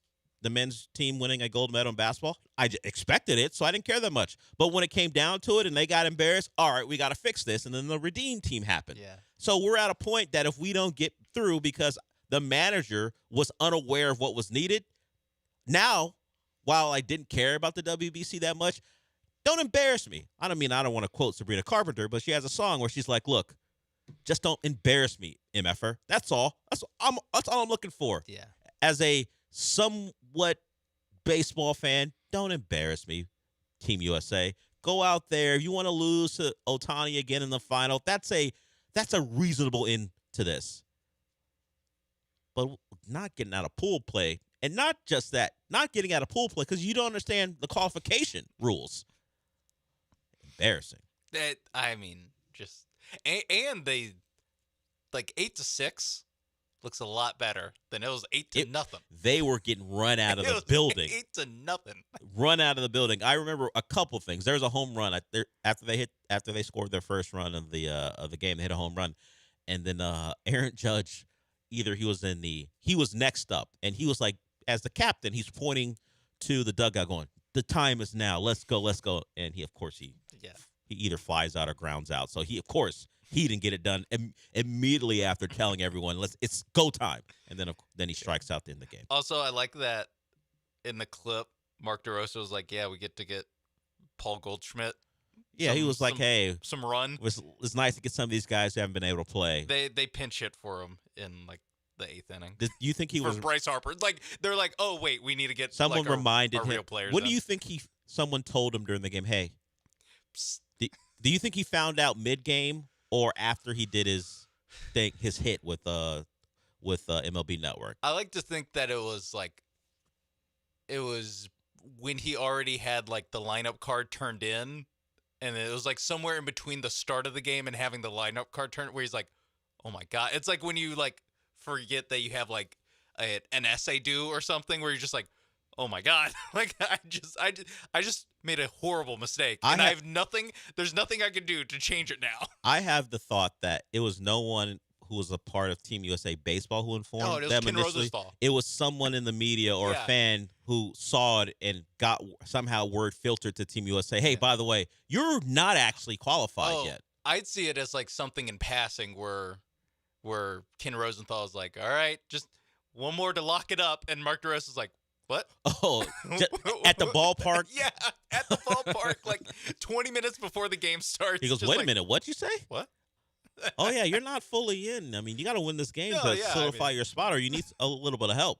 Don't lose by. But we're 3-0. Yeah, I know it's a little weird, but you're not free and clear. Yeah. Yeah. So we're not even going to hear from him after. It was silly. I mean, he said he misquoted. Well, we would hope so. Well, actually, we will, because he'll be on MLB Network all. Yeah, he'll just be back on his normal job, Mark DeRosa. That would be tough. I'll say for Mark DeRosa. You can't be the face of this if they don't get through. Yeah. He's the face of it. And he made a blunder, like a memorable gaffe. Like it's. Meanwhile, no matter what, you probably shouldn't be down 8-0. Who, no matter who you run out there against the Italians. That too. Yeah. That's one thing they can clean up for the Redeem team. It's like, hey, Jack Caglione, you went to high school in Tampa, all right?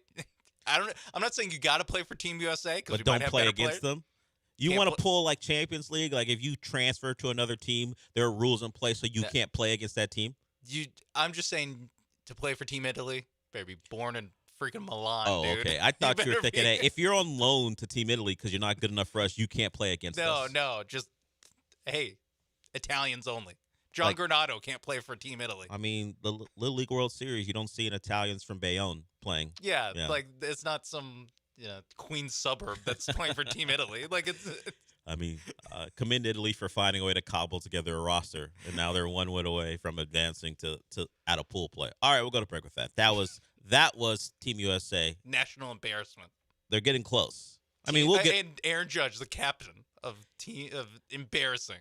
I know the reputation of Aaron Judge outside of the city nationally is probably pretty high. Probably better. Yeah, but his name is Mud in this city. And where are they playing the games, Del?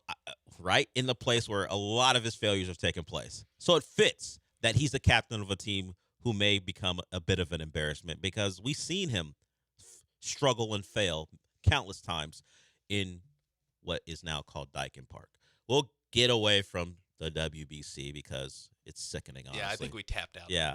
We will move on to other things that happened last night. The Rockets won, but it wasn't their night in the NBA. Somehow, a guy who was supposed to be Clint Capella when he was drafted became the second all-time leading scorer in NBA history. And if we go by actually things that were broadcast on television, he's number one.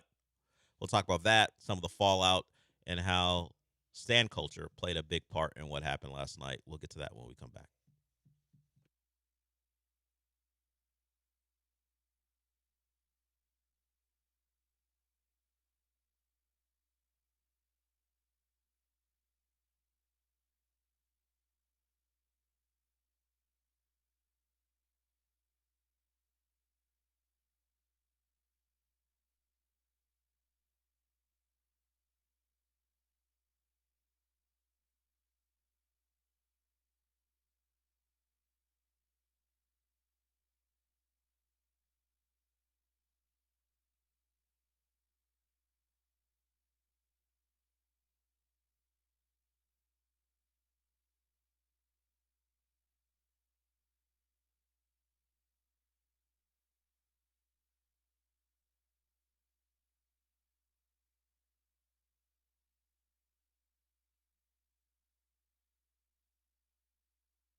This is the Del Alalea Show. On ESPN 97.5 and 97.9 HD2. Live from the Huntington Bank Studios, here's Del Alalea.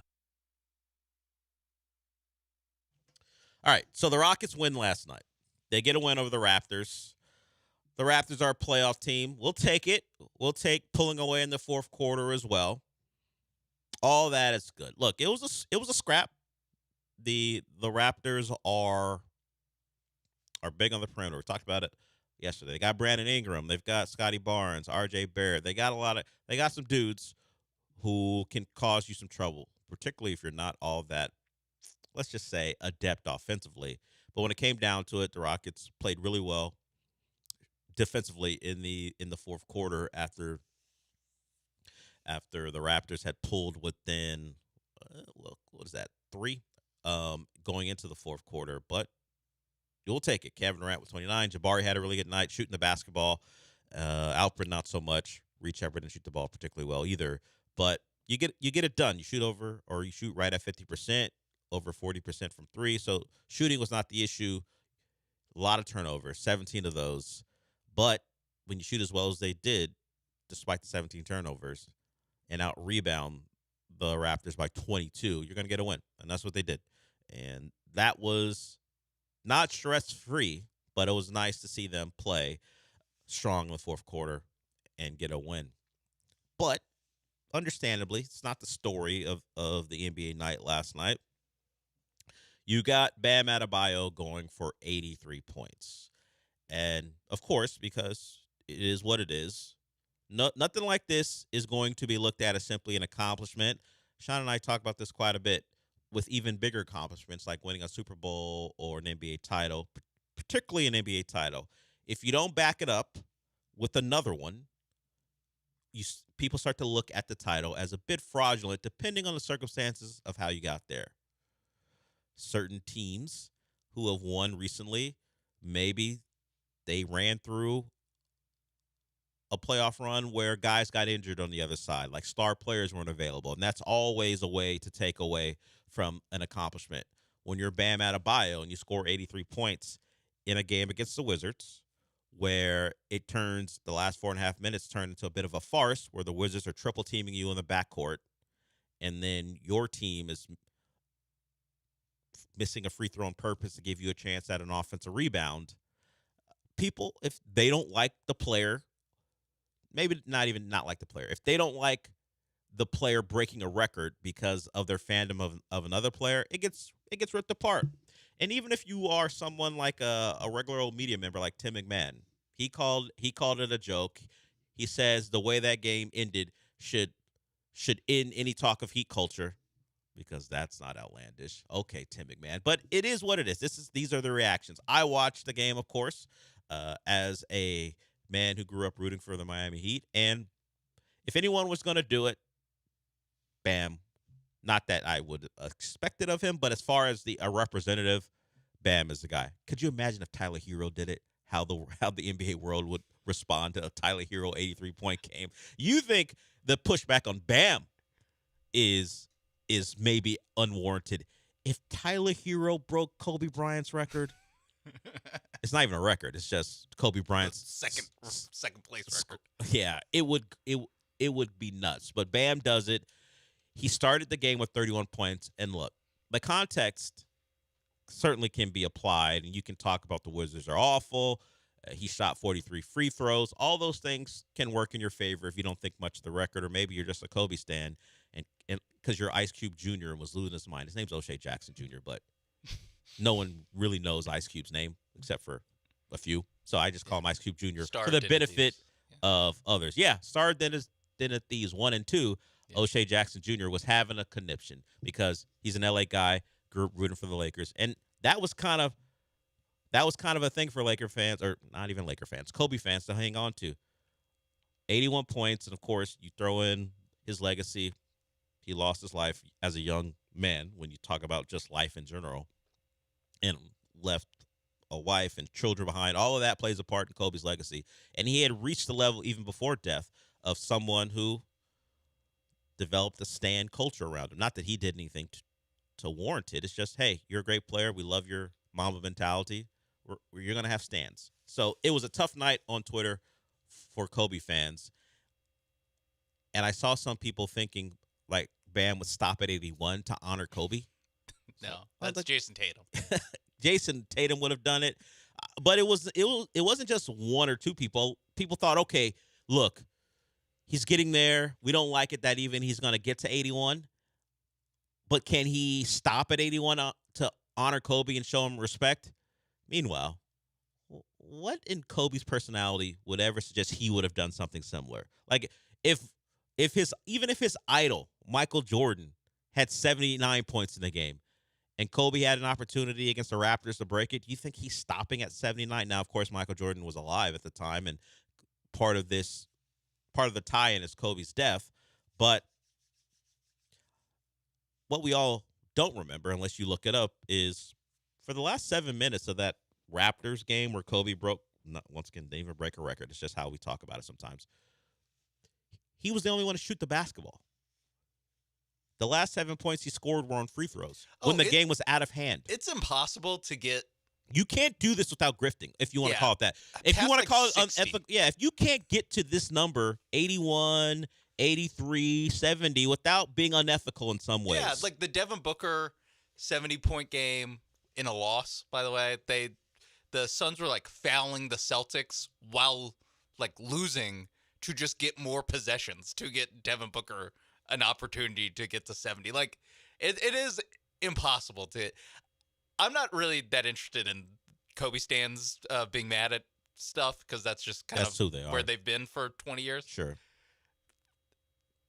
This is something I was thinking of, and then I saw Bill Simmons tweeted. If you're just sit there and list the people before last night that you think could score, that over was 81. That was a lot of people's thoughts. Like Bam would. People have done articles I about. probably would get to Tyler Hero before Bam. Yeah, known scorer Tyler Hero. Just because he's a scorer. Bam's personality isn't one to do this. People have been begging him to be more aggressive for years now. He broke his career high He doubled it in the first half. He scored. Yes, Bam's career high is 41 points. Well, it was 41. Then he scored 43 in the first half. He scored 31 after the first quarter. And I saw a tweet where it's like he has 43 at halftime. He's on pace for 86, and I was just like, all right, that's a lot, but I was probably looking at like 60, 65. He had 62 at the end of 3. He had 74 midway through the fourth quarter. He's never averaged more than 20.4 points per game. He's an all-world defender, one of the better two-way players in the game. But offense is not his forte. It's not what he built his reputation on. I don't even know who That's why I said people thought he was going to be Clint Capella when he came out.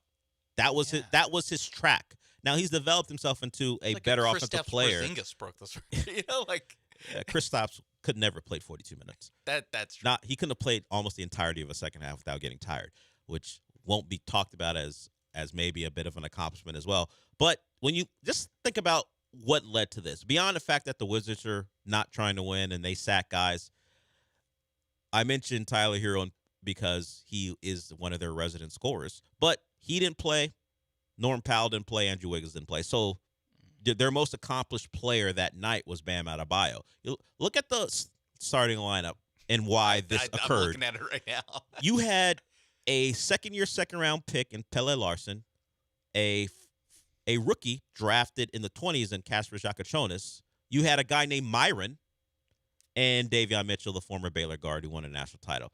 This is what happens when you put that lineup on the floor due to injury, and Bam's your really only accomplished player. He goes for 31 points in the first quarter, and then when you get to 43, you're like, okay, what is possible? I would say the first, let's say, 36 minutes of his night, people could have no complaints. He got to 70, and then the Wizards were like, wait a minute. We can't let this guy get to 81 on us. That's part of it. I can't believe the Wizards let him get to 70 before they started trying to stop it. Hey, let's maybe send some help over. They were triple teaming him in the backcourt without the basketball.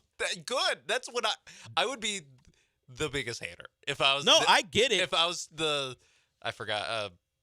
Brian Keith. Brian Keith. Yeah. If I was the Sam Mitchell, like if I was any of these guys, I'd be like, once this guy gets to 60, we're triple teaming this. And the Wizards, like, They're tanking anyway. Like, we're going to give up an open basket every time down the court. Good. We do that anyway. Good. Yeah. Who cares? I'm sitting on the ball, going 4 quarters offense. Yeah, we're down by 17. If you weren't locked in, particularly the last 4 minutes or so, there were intentional fouls by the Wizards, fouling other Heat players to send them to the line. That's smart. Yeah, you had Heat players Anytime fouling. someone not named Bam touches the ball, Yeah, foul 'em. you had Heat players fouling Wizards players so time would stay on the clock so they could go down. Yeah. And then you had maybe the thing that annoyed people the most, other than Bam getting to 83 points, was you had a Heat player intentionally miss the second free throw to give Bam a chance at an offensive rebound. It became that because the Wizards allowed it to become that, and then they decided they didn't want to. They cared, as opposed to if they just decided to go, hey, we're going to play this out traditionally. Bam would have got to 83 because no one on the Wizards was really interested in stopping him, and they had sat even the guys they decided they wanted to play. Like Sarr was on a minutes restriction. Yeah, I was gonna say, how does this affect Alex Sarr's legacy? But No one he didn't play that. He didn't play in the. I mean, because Jalen Rose had to wear it. Well, for Jalen Rose became a 20 years. media personality and had the Fab Five stuff. And he kind of, I think he didn't leaned play in. into it, but he he also was in a commercial with Kobe. Yeah, he on was this okay with the particular thing. joke. Yeah, there's no one of that type of acclaim on the Wizards. Yeah. Like Trae Young was standing on the sideline, I believe. Tristan Vucevic. Nope. I'm Anthony sorry. Gill, none of it. They actually don't have any big men, which. Well, when they sat Sarr, there was no one to deal with Bam. Yeah, that might be why he scores 83 points. Yeah, so I'm looking at this. I'm like, who's the backup center on this team? we were talking about it this morning, and you talked about it too. There's no way you get to this and it's ethical. No. There's no way. I think and people 60, forget. 60, 62. Like he got to 74 because it's the Wizards, like on an and one. So that if it had stopped there, nothing was unethical about it.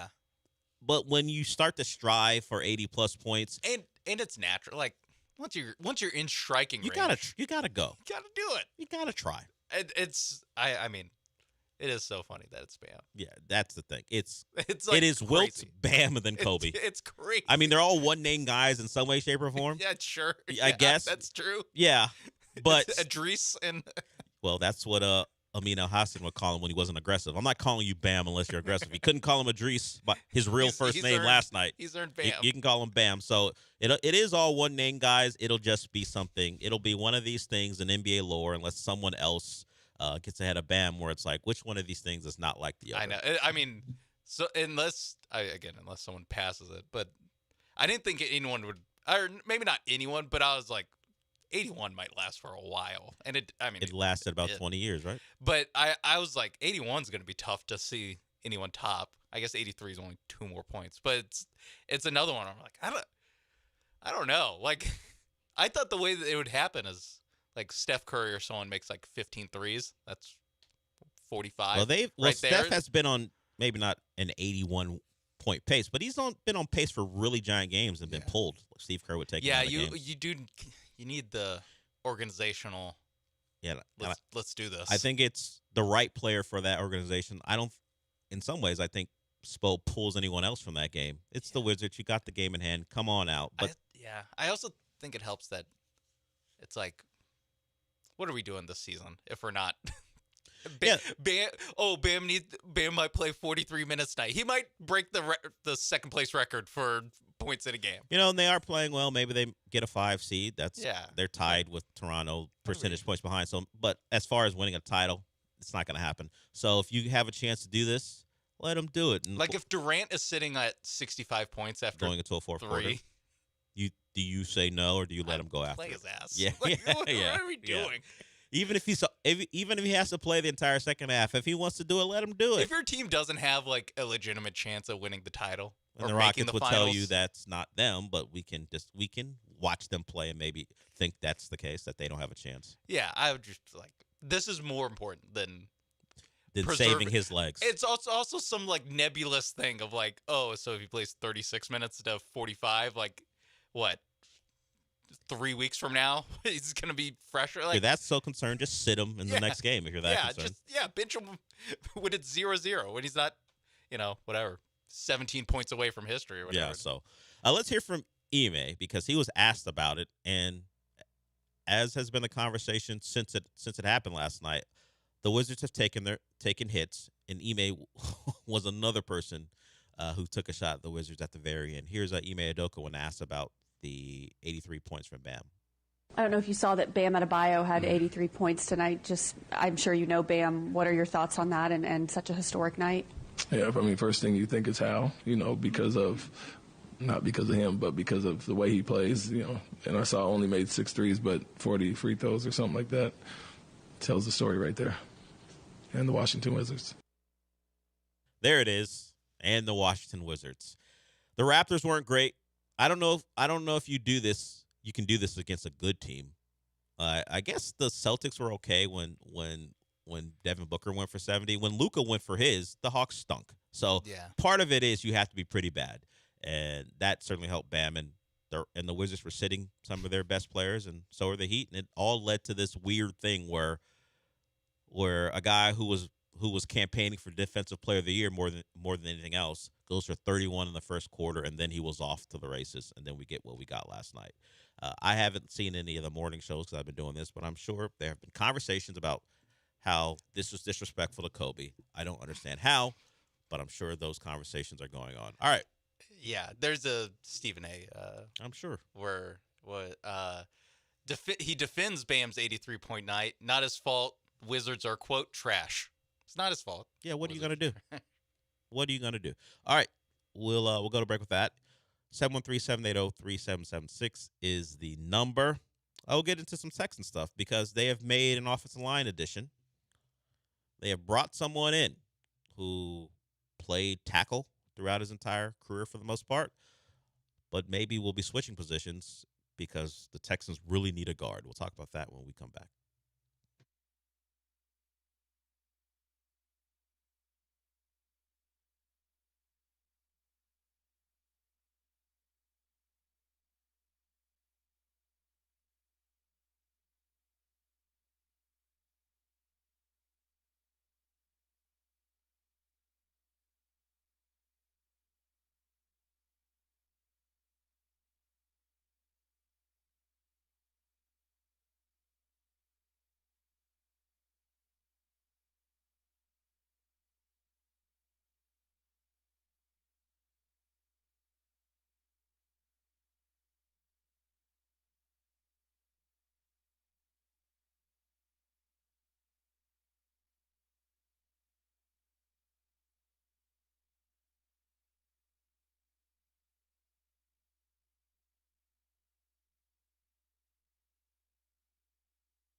It's the Del Olalea Show. On ESPN 97.5 and 97.9 HD2. Live from the Huntington Bank Studios, here's Del Olalea. See, there it is. Writer Sam Amick says Bam should have stopped at 81. What an embarrassing take for people to have. Like, I'm sorry. Like, that's like, you need to reevaluate yourself if you're like, he should stop competing. The Wizards to honor broadcast, Kobe Bryant, the ultimate competitor. The Wizards broadcast thought they were going to do that too. He should have stopped at 81. What are we talking about? Who are these losers? Yeah, like, it's crazy. Like, it's one thing if Mamba Mentality 69 on Twitter has this opinion, but you went to journalism school, like an actual guy. What are you talking about? He's probably like asked a question in a media scrum to Kobe Bryant, and knows like, his personality. Yeah, and Bam obviously was like, I think Kobe would want me to break the told record. Yes, all evidence would have told you Kobe would have wanted you to be a competitor. Yes, and not stop. But here it is. We got this discourse. I can't believe that it's like real people are saying that. Real people are saying it. Let's move on. The bot army. The Texans made a real signing. They bring in Braden Smith, the former Colt. Lance was talking about him this morning. Says he's got actually the right measurements to play guard. The Colts tried him at tackle coming out of college, and that worked out for him. They took the bet on him being able to do that. But if we're talking about him as an addition, expect him to be a guard here. Trent Brown got his money. We speculated was that $7 million. At least it could be up to $7 million if he gets all the guarantees, or at least if he gets all the things included in the contract. Was that money to suggest he was a swing tackle, or is that starter's money for a low end starter? As it stands now, of course, with the draft to come, it looks like you have your two guards, Jake Andrews, possibly your center, and then you have your two tackles.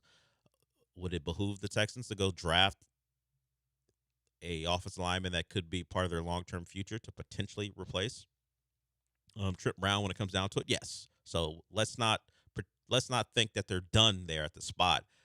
But maybe their starting five is as they now have a guy who was actually rumored to be part of their offseason plan right before free agency started. I think I remember an article about Braden Smith being someone the Texans would target, but the belief was it'd be at tackle because Trent Brown was a free agent. You still had Titus Howard at the time. Instead, it looks like he'll play guard. He did it a lot in college. That was his trade in college. He was a guard, so he does have experience there. So if you think about it now, you got a guy who played well for the Colts at a different spot. Do we think they've done enough to be average? There's some run it back, certainly. But then you add Braden Smith. Sean, does Braden Smith, and of course, we're no gurus, we're no O-line experts, but at least we know he was a competent player last year for the Colts at a different spot.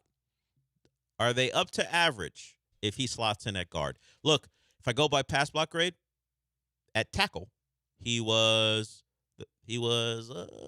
an average tackle. He was the 50th graded overall tackle in football, but he's playing guard. So the question remains: they average or not? Probably below average right now with like average upside. You know, like upside to be average. I think they've done enough to where it's like the guy. I'm assuming they'll draft an offensive lineman in the first 2 rounds. Like that guy doesn't have to come in and be a day one starter, or he doesn't have to Ariante Ursary it. Where it's like, okay, they can at least like put together a lineup of guys who are already on the roster that I'm not. It's not meaningfully worse to me than last year's lineup, especially going into week 1 where, Ed Ingram and Ariante Ursary were just complete question marks. If not, like Ed Ingram, we had a feeling that it was worse than a question mark. Where now it's like, okay, there's at least, like you said, like, can they be the 24th best offensive line in football? Like, sure. I could see that. I could definitely see that. So I think they've done, C+ work of like, they've satisfactory. They did what they had to do. They're not, blowing people's minds or anything. Yeah.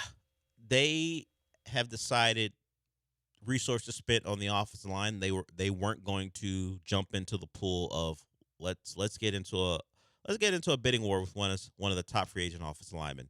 They waited patiently. Of course, they signed their own to deals, and then they needed to find one more guy, at least as it stands now, to supplement what they already had. And they got Braden Smith, $10 million a year, something like that. So yeah, that's fine. So that's a reasonable price for a guy, particularly where most of his experience, at least recently, has been at tackle. And if you're going to move him, you're not going to give him a giant deal. And Braden Smith took the deal.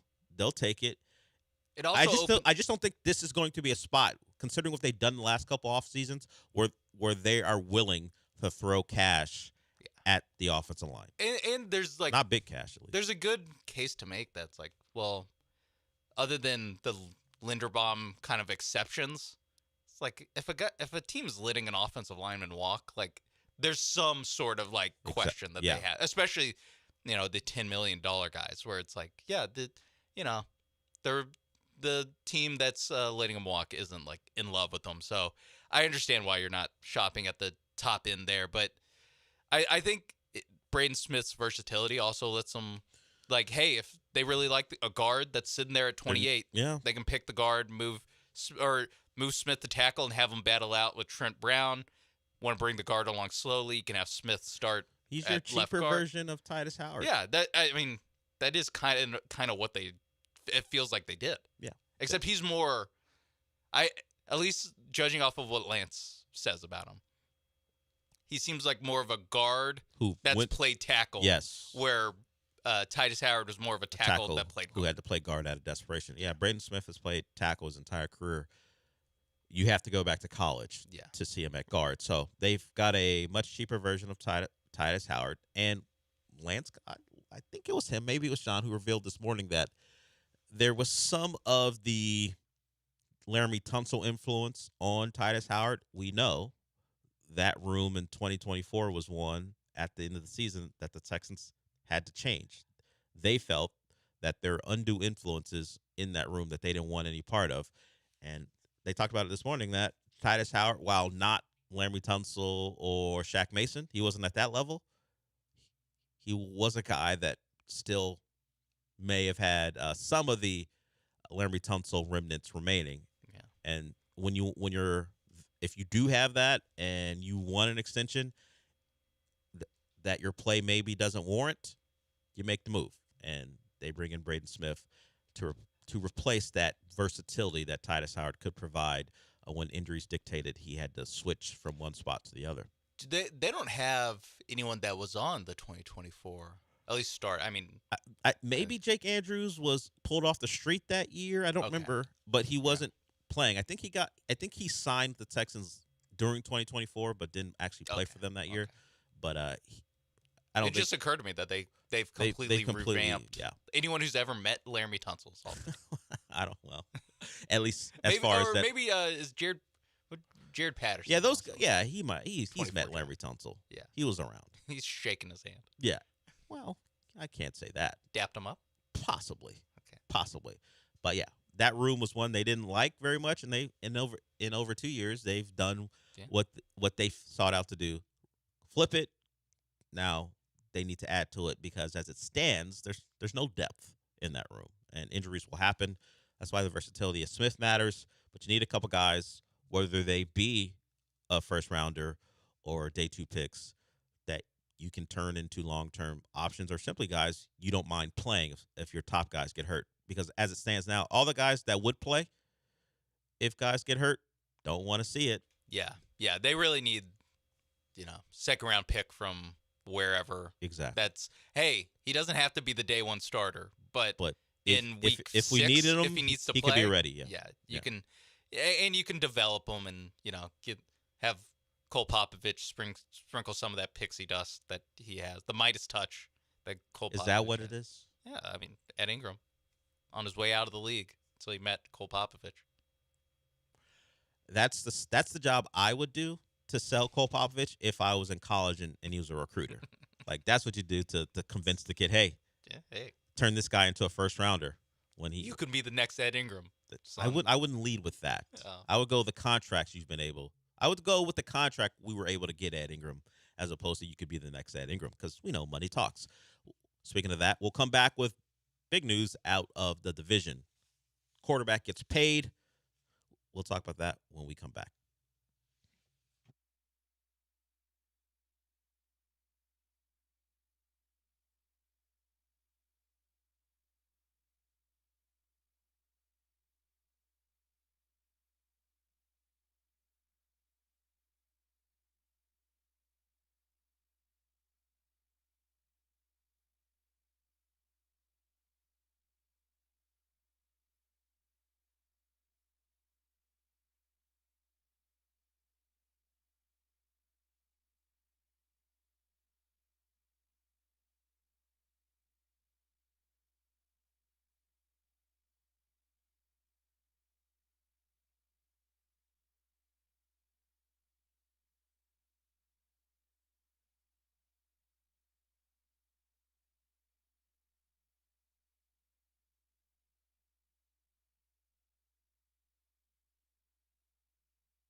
We'll save the Hendricks and Crosby conversation for our caller. Keith wants to talk Ravens. But before we went to break, I said there was quarterback news in the division. Well, after being hit with the transition tag, which would have made his salary over $37 million this season for the Colts come to an agreement with Daniel Jones. 2 years, $88 million, could be up to $100 million. He gets $50 million in the first year. So the Colts don't commit long term to Daniel Jones. It is interesting that he gets $50 million in that first year.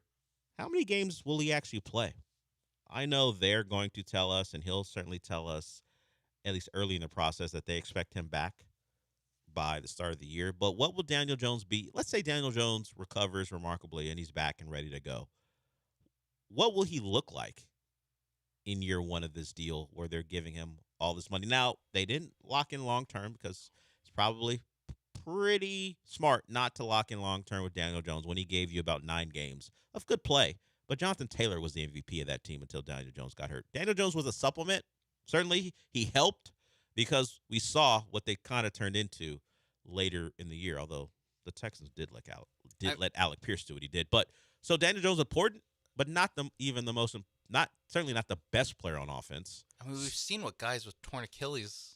Aaron Rodgers. Like, it took him a year. Kirk Cousins. It took him a Now, he's year. younger, so that might help, but He's also more dependent on his athleticism. his athleticism was part of what made him effective last year. Like, I don't know. It seems hard to believe that this will be, like, awesome. Like, even if you take out the Achilles, it's still Daniel Jones who had 8 good games. We don't know what would have been the final result. They are on path to make the playoffs, so maybe the Texans don't make it if Daniel Jones is healthy the rest of the way, although he did lose the first game to them. Their offense was already, like, kind of sputtering before. You were seeing the seams of what was. The league had, I don't know, figured it out, but had figured it out to where they're not a record-breaking. Yeah, when he got hurt, they were trailing the Jags at the time. It's crazy. I mean, it makes sense, like, logically. Like, if you are Shane Steichen and if you are Chris Ballard, like, your job is on the line, and this is the first guy that has, like, worked out for you in a way that you believe could be, I mean, semi-long term, can be more than 1 year, essentially. But look, I think we've talked about it. Kyler Murray's still out there. Now, you didn't have him last year. Maybe you have concerns about him like other people do. But if we're talking about guys who are going to be at least healthy and can certainly play at the level of Daniel Jones as long as Jonathan Taylor's behind him. Yeah. Why aren't we paying Murray's been a better quarterback every year. Why aren't we paying him the minimum because of what the Cardinals are going to give him? If he was interested in signing, we don't know that. Yeah, maybe he wasn't, but I don't know. I just it's for the Colts. This is exactly what the Texans probably wanted them to do. This is what the Texans and the Jags were like, good. They brought back Daniel Jones for, well, how much was it a year? Like, he's supposed 2 years, 88? 2 years, 88, could be up to 100. I'm looking for what's guaranteed. So $40 million a year? Pretty much. But I'm sure they can. I'm sure the bonus will allow for it not to be the full-on 37, whatever it would have been. So the numbers are giant, as all NFL contracts, NFL quarterback contracts are. But you can work around it so it's not so crushing to your cap, and they may have done that in year one. Daniel Jones on his deal or Malik Willis on his deal? Well, they're two teams in two different spots because the Dolphins don't have to win. They're taking a flyer, and if it works out, great. If it doesn't, you can go draft a quarterback. I think I'd rather just take a flyer. After watching Malik Willis in his limited starts, you'd rather have him?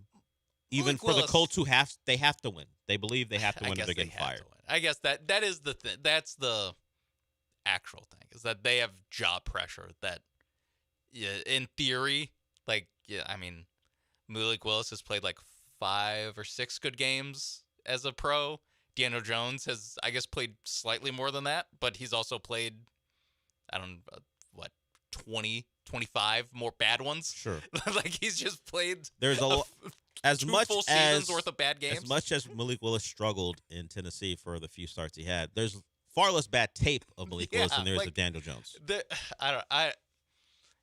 I'm just trying to think of other guys that signed, and there's not that many. I mean, Kyler is the one where you're like, I wonder what's taking so long with him. Did you give him a call? What's he waiting on? Like this, I don't know Minnesota's caps stuff situation. Are they maneuvering to make room? What's he waiting on? Where's he gonna go? He could sign the for minimum, the minimum right? and get offset. Yeah, I'm trying to figure out why there is a delay with Kyler Murray. Who's bidding on him, and why isn't Minnesota just signing him? Mystery team. Is the Steelers maybe? Is that a team who would compete for him? Do they sign anybody? Or not a quarterback. Yeah. So maybe it's the Steelers. I'm trying to think of other teams because the Jets traded for Geno Smith, so he is their quarterback for the year. Geno Smith or Daniel Jones for the problem is current contract. Recent Geno Smith, last year's Geno Smith, untenable. But the Raiders were bad. That's why they're signing all the players this offseason. At least Geno Smith was good for like 2 years. There are more years of Geno Smith being good than Daniel Jones. I think I would go Geno Smith. I think Daniel Jones, like it gets, because it was such a strong first impression and then he got hurt, like mentally it is like it's that guy from the first 6 weeks of the season. It's a mini version of CJ Stroud in year one, where that still lasts despite, let's just say, slightly above average play outside of the recent playoff stuff. Would you want to give CJ Stroud $44 million to play quarterback next year? Hell no. like this is, it's crazy. Hell no. But CJ Stroud could be above average and get that number. You're talking 41. The question is he going to get near 60? That requires good quarterback play. Maybe the Texans have a stronger backbone than all the other NFL teams. But if he is simply what Trevor Lawrence had been, which is where he stands now, he's going to get his $50 million plus from the Texans. If they just make the playoffs, I have a hard time seeing the world where they make the playoffs and CJ Stroud plays so poorly that he does not get a contract. Where they have to go in a different direction. Yeah. I guess offense plays a part in this, but Tua or Daniel Jones. The problem for Tua is there may be issues we actually cannot see because of the brain injury stuff. And I think that I don't think Tua would fit well with what Steichen wants to do with pumping the ball downfield like that. Tua's he can, but he's more of the short timing, short stuff. Short stuff. Even when he was at his best, sure, he could. Yeah. It's Tyreek Hill. You're going to be able to hit him downfield, but it was the in breakers, it was all those things. And he's a lefty. Yeah. I don't want to flip my playbook. You want to keep two lefties in one spot. That's why they're both in Atlanta. Atlanta. Honestly, I can't believe it hasn't happened before. Haven't been enough lefties. That's been the issue. That's what it is. Yeah. Let's get to Keith. He wants to talk some Ravens. They bring in Trey Hendrickson after telling the Raiders, actually, we'll take our picks back. You can keep Max Crosby. What's up, Keith? Hey, guys. Crazy week for a Ravens fan. Felt like we lost 10 players in the last couple of days. We had Max Crosby. Then we flip him back, get Trey Hendrickson, who's older, but we keep the 2 picks. I think, the physical concerns, this and that, it hasn't been official yet. I think, it looks bad on paper, but ultimately, every player has to take a physical. Trey Hendrickson still has to take his physical. I think he had hip surgery or some type of surgery not too long ago, but obviously that physical will be a little bit smoother knowing that there's not 2 picks attached to it. In terms of Kyler Murray, I think he should sign with the Raiders if they have any money left. He'll start the first 4 games and send Mendoza out there in Game 5. But I like what the Ravens are doing. We got to recover some of these hardball players that are off to New York. I think EDC should be on watch because outside of Kyle Hamilton the last 4 years as the sole, the lead guy in the draft room since Ozzie Newsome retired, he hasn't been great. Like Malachi Starks last year, first round pick, not great. And if you look at his last 4 years, there's been a lot of social players in that regard. So, Hendrickson, he knows the division well. We keep the 2 picks. We've got to somehow hit on those first 2 picks, that first round pick plus the 10 more, and then we get the 2027 pick as well. And Lamar restructures the contract. So we're not out of it yet. And And I think Sean did mention I was a top 3 caller. Thanks, guys. He's never said that. Sean can't refute it because he's on the phone. But no one here, certainly on this show, has called you a top 3 caller. Thank you for the Mini Ravens podcast, Keith. I don't know what Jason Lockham for. You heard Keith mention EDC. That's Eric DaCosta. I don't know what Jason Lockham for has against Eric DaCosta, but he had a 3 or 4 tweet rant where he ripped him apart after it was found out that Max Crosby and that trade was going to be rescinded. The Baltimore Ravens ain't winning nothing with the fraud-ass front office. Team Prez is the worst GM in NFL history, and the GM is overmatched and should have been fired before the coach. He goes on to say Ozzie Newsome's family tree is at least GM family tree. And I don't know what he thinks of Ozzie Newsome's actual family, but his family tree is filled with failures, and his replacement is one of them. People scared to speak the truth in this town. Ozzie Newsome handed this egomaniac a 14-win roster, and he did bleep with it, but run it down, ignore pass rush, believe his own BS, and sign the wrong guys. Good luck with rookie coaches and this roster. He goes on to say he talked to some GMs, and he says, good luck finding agents and teams that trust you in negotiations. Now, I mean, you hand them money, they'll be fine. Hey, look, Trey Hendrickson trusts the Ravens just fine. Now, he tweeted all that stuff before Trey Hendrickson signs. But, hey, somehow, some way, Trey Hendrickson got over any anxiety he may have had with signing with the Ravens when they gave him 4 years, $100+ million. See how that works? See how silly you sound? All it takes is getting your bag, and people will be just fine trusting you. As far as the rest of Keith's call, I don't care. There's a lot of Raven stuff. I kind of tuned out as soon as he said EDC. I was like, all right. That's also where I was like, EDC. Eric DaCosta's not big enough where you can drop EDC on a Houston radio show. Yeah, no. I also just was unaware that people had that much smoke for him. Both Keith and Lock and Four. Like, I thought he was just kind of, I don't know, pretty okay. Yeah, apparently not. Apparently he's ruining Newsome's legacy. The once great franchise. Yeah. Wayne, you want to talk Raiders and Ravens? We'll talk to you when we come back. Anyone else want to get in? 713-780-3776. Wayne, we'll get to you right when we come back.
Broadcasting live from the Huntington Bank Studios, it's the Del Olalea Show. On ESPN 97.5 and 97.9 HD2.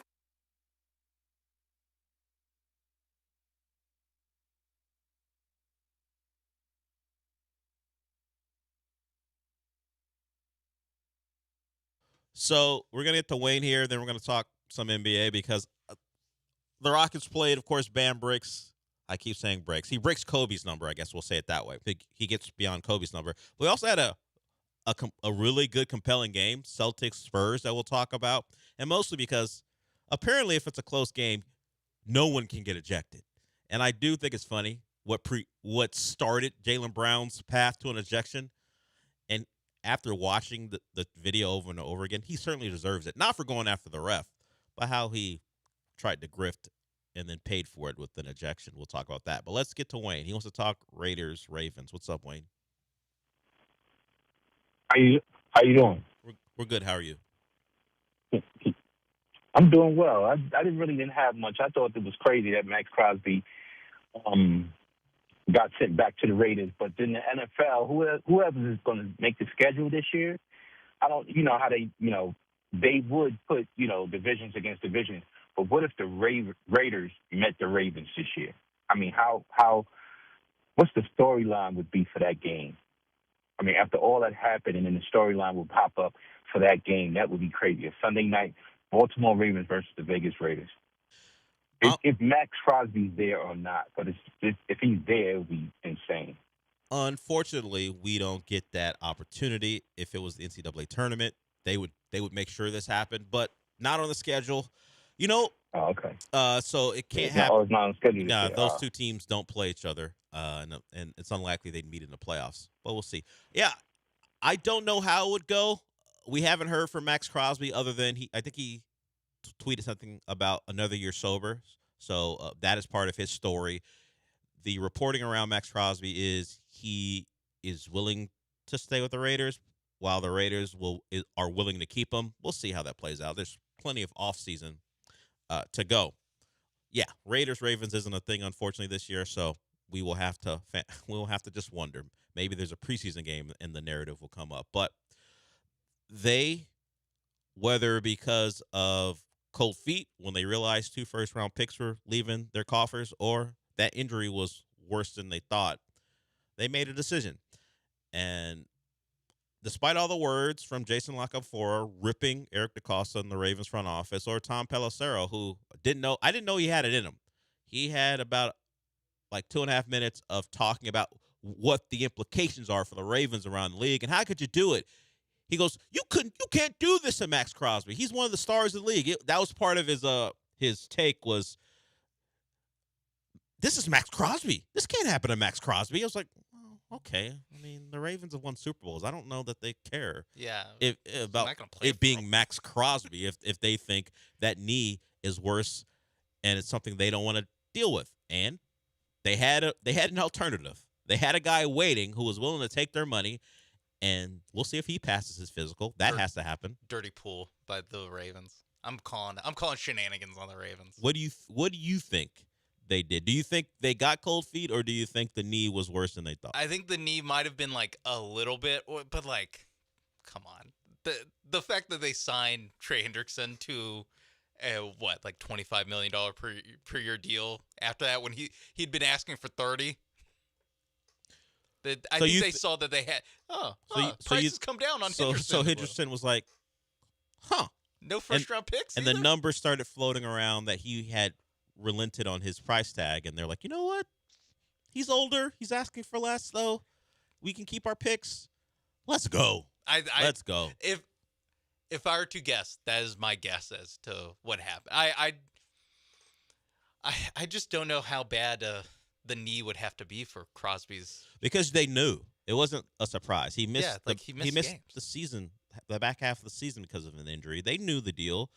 But once you get a look, but Adam Schefter, in fact, let's play that. Yeah. Adam Schefter kind of gave a bit of a timeline on how a doctor who would know things looked at the knee and kind of okayed this until the Ravens said, nah, we're good.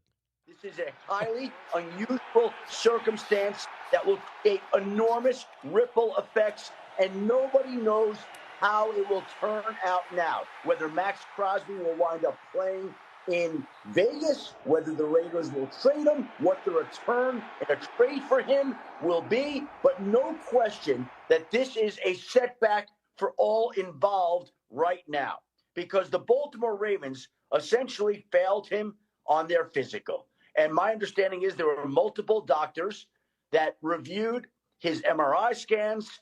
There were doctors that examined him, including Dr. Daniel Cooper, the Dallas Cowboys doctor that performed surgery on Patrick Mahomes and Malik Neighbors. Many teams and players rely on Dr. Cooper's expertise.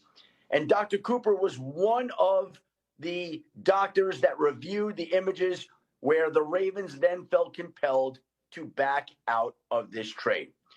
So there are a whole host of ramifications. Moments ago, Max Crosby's agent, CJ LeBoy, issued a statement that Max Crosby is doing great. He'll be back better than ever, and he'll be the game wrecker. But meanwhile, the Raiders have Max Crosby back in their possession.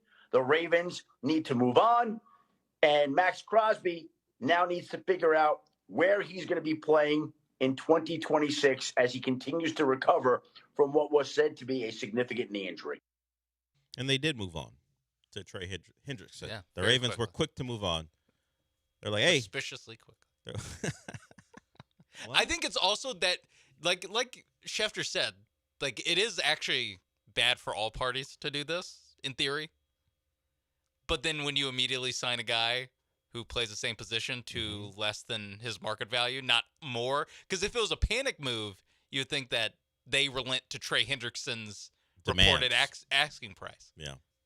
They got not like a deal on him, but it's a little bit lighter than you'd think. So I don't know. I just my thoughts. Same thing with the Lakers and Mark Williams. I also kind of think they kind of saw the reaction. And Well, did the Cowboys back out of this as well? Now, were they an asking price? Was that an asking price deal, or did they see the knee and go, nope, not for us? Because if the Cowboys did it too, then now you have two teams saying the asking price plus the knee is too much for us to feel good about. And this is something where I'm not entirely. It wasn't entirely clear in that where Schefter is saying that a lot of doctors, including the Cowboys team doctor, who does surgeries on people's ACLs all the time, like reviewed it. Now, did he review it for the Ravens or did he review it for the Cowboys? But I don't see how the Cowboys can not make the trade and get to look at his knee while the Ravens had to make the trade and then got to look at his knee. You know, like I don't understand the like information trade that happens there before the actual trade happens. So, or it might be a thing that's why the Cowboys price was lower. It was because their doctor was like, I don't know, this thing looks like shredded cheese, or I don't know. I don't know what's wrong with his knee that it would be so alarming. But there's like either inside info happening with the Cowboys and the Ravens are on the outside, or they all kind of knew and the Ravens thought it was bad enough that they're like, you know what, let's just get Hendrickson instead. Yeah. Beyond the immediate proof that no one knows what they're talking about when they say teams would or agents would have some concerns about working with the Ravens going forward because they can't be trusted.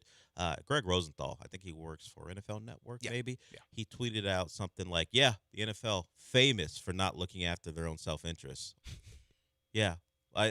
People involved in the NFL always are, you know what the Ravens did to Max Crosby and the Raiders, dirty pool. We're not going to deal with them. What are we talking about? Yeah, if they have the highest bid on the next free agent or trade, guess what? That guy will be a Raven. What are we talking about? Yeah. So immediately, less than 12 hours after all that noise about how could the Ravens have done this, one of the other big-time free agents, or at least available defensive ends on the market, decides I'll play there. Didn't even consider, wait a minute, I'm a Bengal. I don't want to join the Ravens. That's my rival. Didn't even think twice about it. Dopey people always saying things. So that's what happened in the NFL. We'll see what happens next. If there's more news Where's to Crosby discuss, go? we'll certainly let you know. If Max Crosby is a Raider, cool. If not, we'll see what team gets him, probably at a discount. Yeah, as far as compensation. It's for me. It's even less where Crosby goes. It's more like What are the Raiders going to get? Price? Yeah, because the Raiders are apparently standing firm right now that you're going to need 2 first-round picks to trade to get Max Crosby. We'll see as this stretches on closer and closer to the draft, if it does, in fact, do that, if the price comes down. All right, we'll get to this before we go to break. Sure, Bam, 83, Rockets win. We had a game on NBC, Spurs, Celtics, positioned as best game of the night. You had 2 teams who think they can win a title. Cool. Jaylen Brown, Jason Tatum are back against that Spurs team who we saw up close, at least on our TVs, how good they can be when they're dismantling the Rockets. During the middle of the game, Jaylen Brown is near the sideline, and I think it was it Dylan Harper who puts a hand in his back, and let's just say light contact occurred. Jaylen Brown tries to accentuate the contact, tries to embellish, maybe is a better word, and kind of falls, staggers out of bounds. He does not get a foul call. The referee goes, "We're going the other way," out of bounds on the Celtics. Jaylen Brown doesn't like it. He has some words for the official, barks at him a couple times, eventually picks up a tech because he wouldn't cut it out. As the official walked away, Jaylen Brown kept going after him, got a tech. And as he gets a tech, he gets angrier. His teammates try to get over to him. He goes after the referee again, and then another referee throws him out of the game. There's a very funny moment where apparently Keldon Johnson knows how this ref throws people out of the game. He's standing on the sideline and mimics the ref at the same time he does it. It's very funny. Find that clip.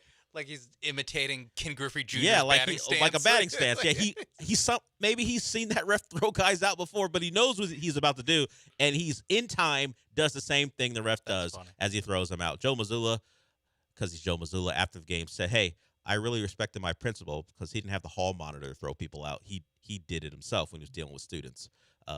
Talking about how one ref didn't take it upon himself after he was being yelled at to throw Jaylen Brown out.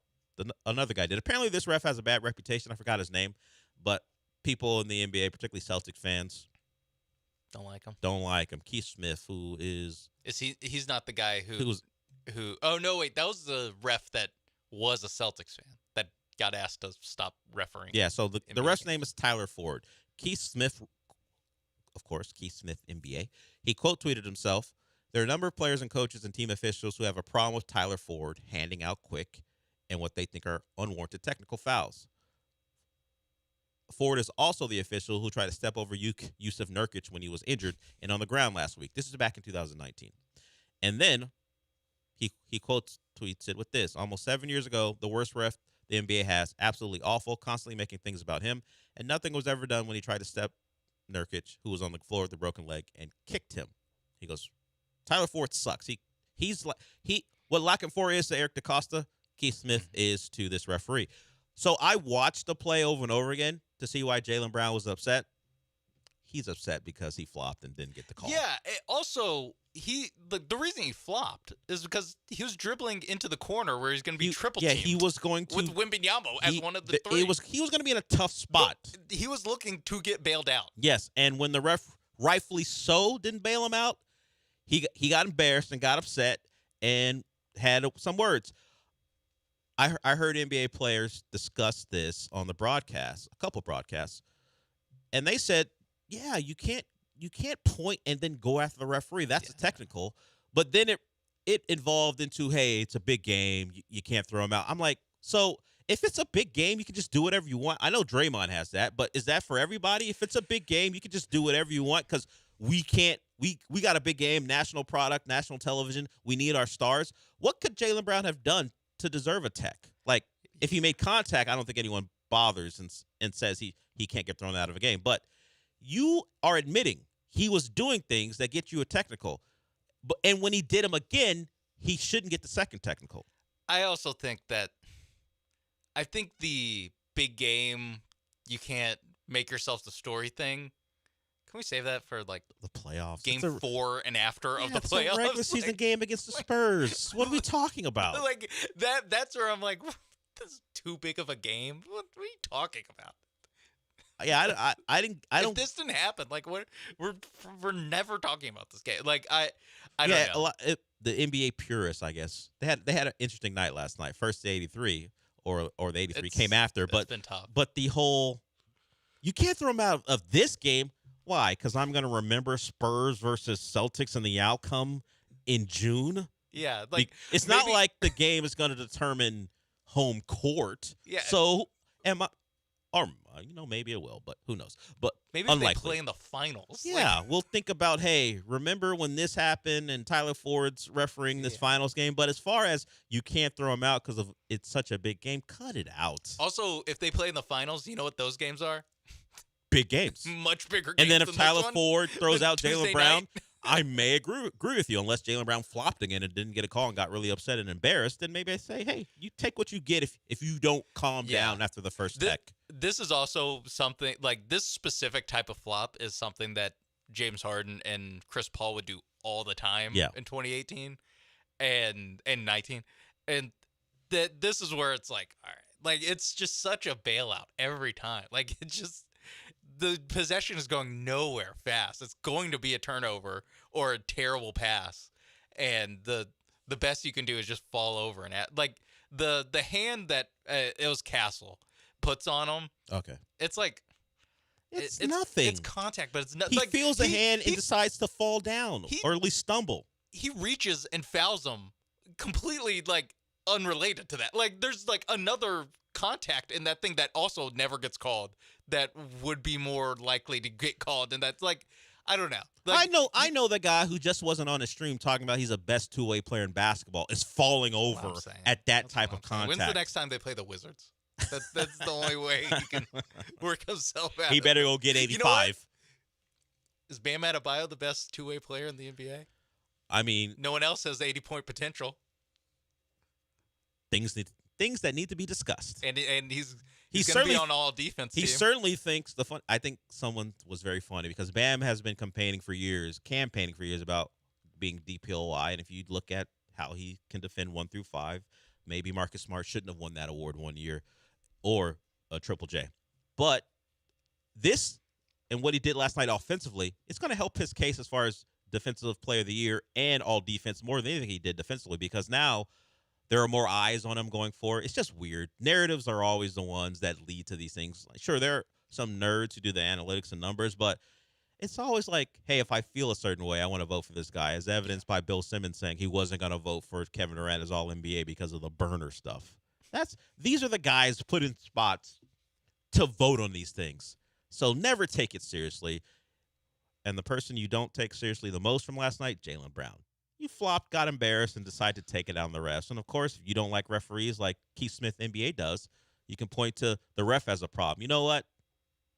Don't fall over, and when you're standing up upset, put your hand in the middle of some little girl's chest. That's the other thing you don't see. For people who didn't watch it, as he's falling and gets upset and tries to keep from falling down into someone in a chair, he has to use a little girl who's standing up as a brace to stand up.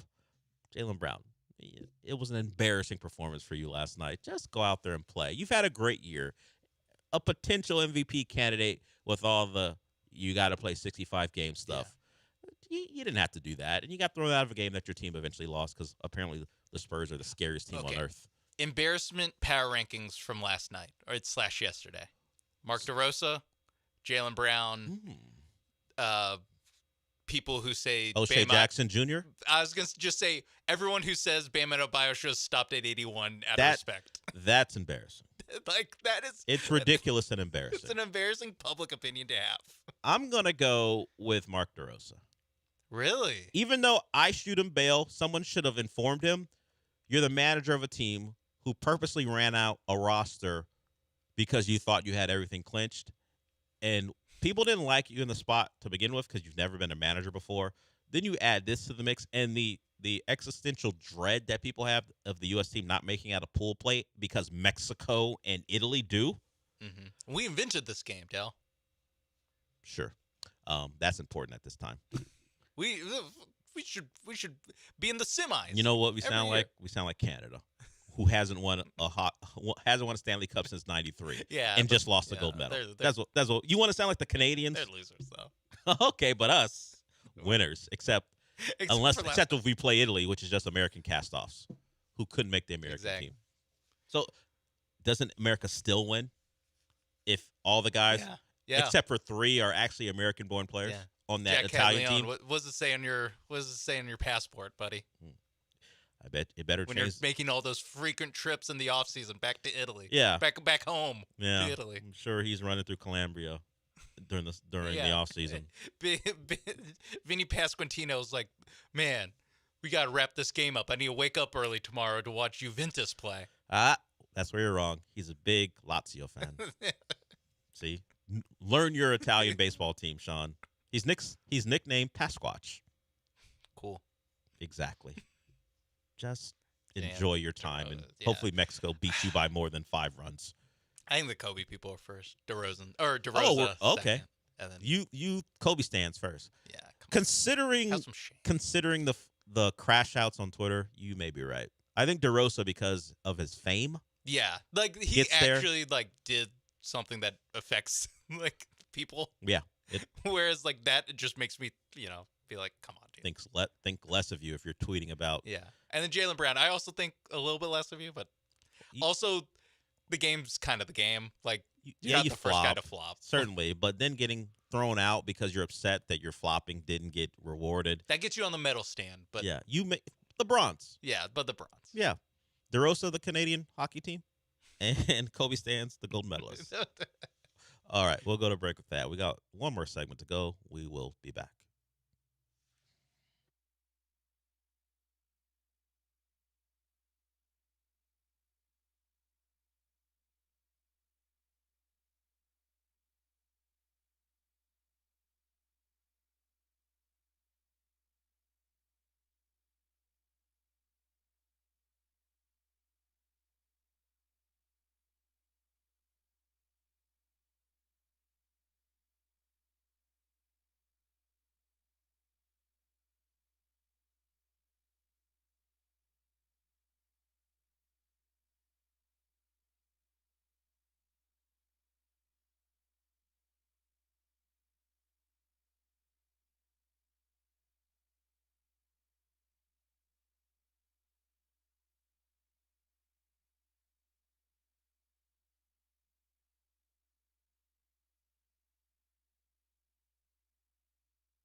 It's the Del Olalea Show. On ESPN 97.5 and 97.9 HD2. Live from the Huntington Bank Studios, here's Del Olalea.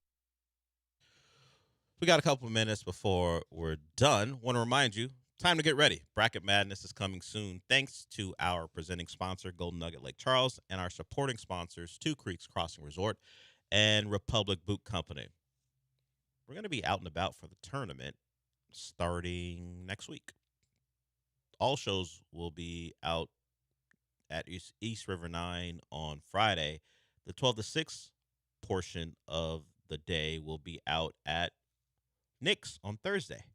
So if you're out and about, you want to watch the games with us, those are your two spots the next couple of days. East River 9, of course, where we play golf. But if you haven't heard us talk about it, they've got a great, if you want to call it, club, restaurant, bar area. They got TVs all over that place, and they've got their giant TV outside as well. So if you want to watch a tournament, play around the golf, you got that. And, of course, Nick's, tried and true, sports bar. Get your food, get your TV, watch the tournament all day long. So it'll be fun next week as the tournament gets started.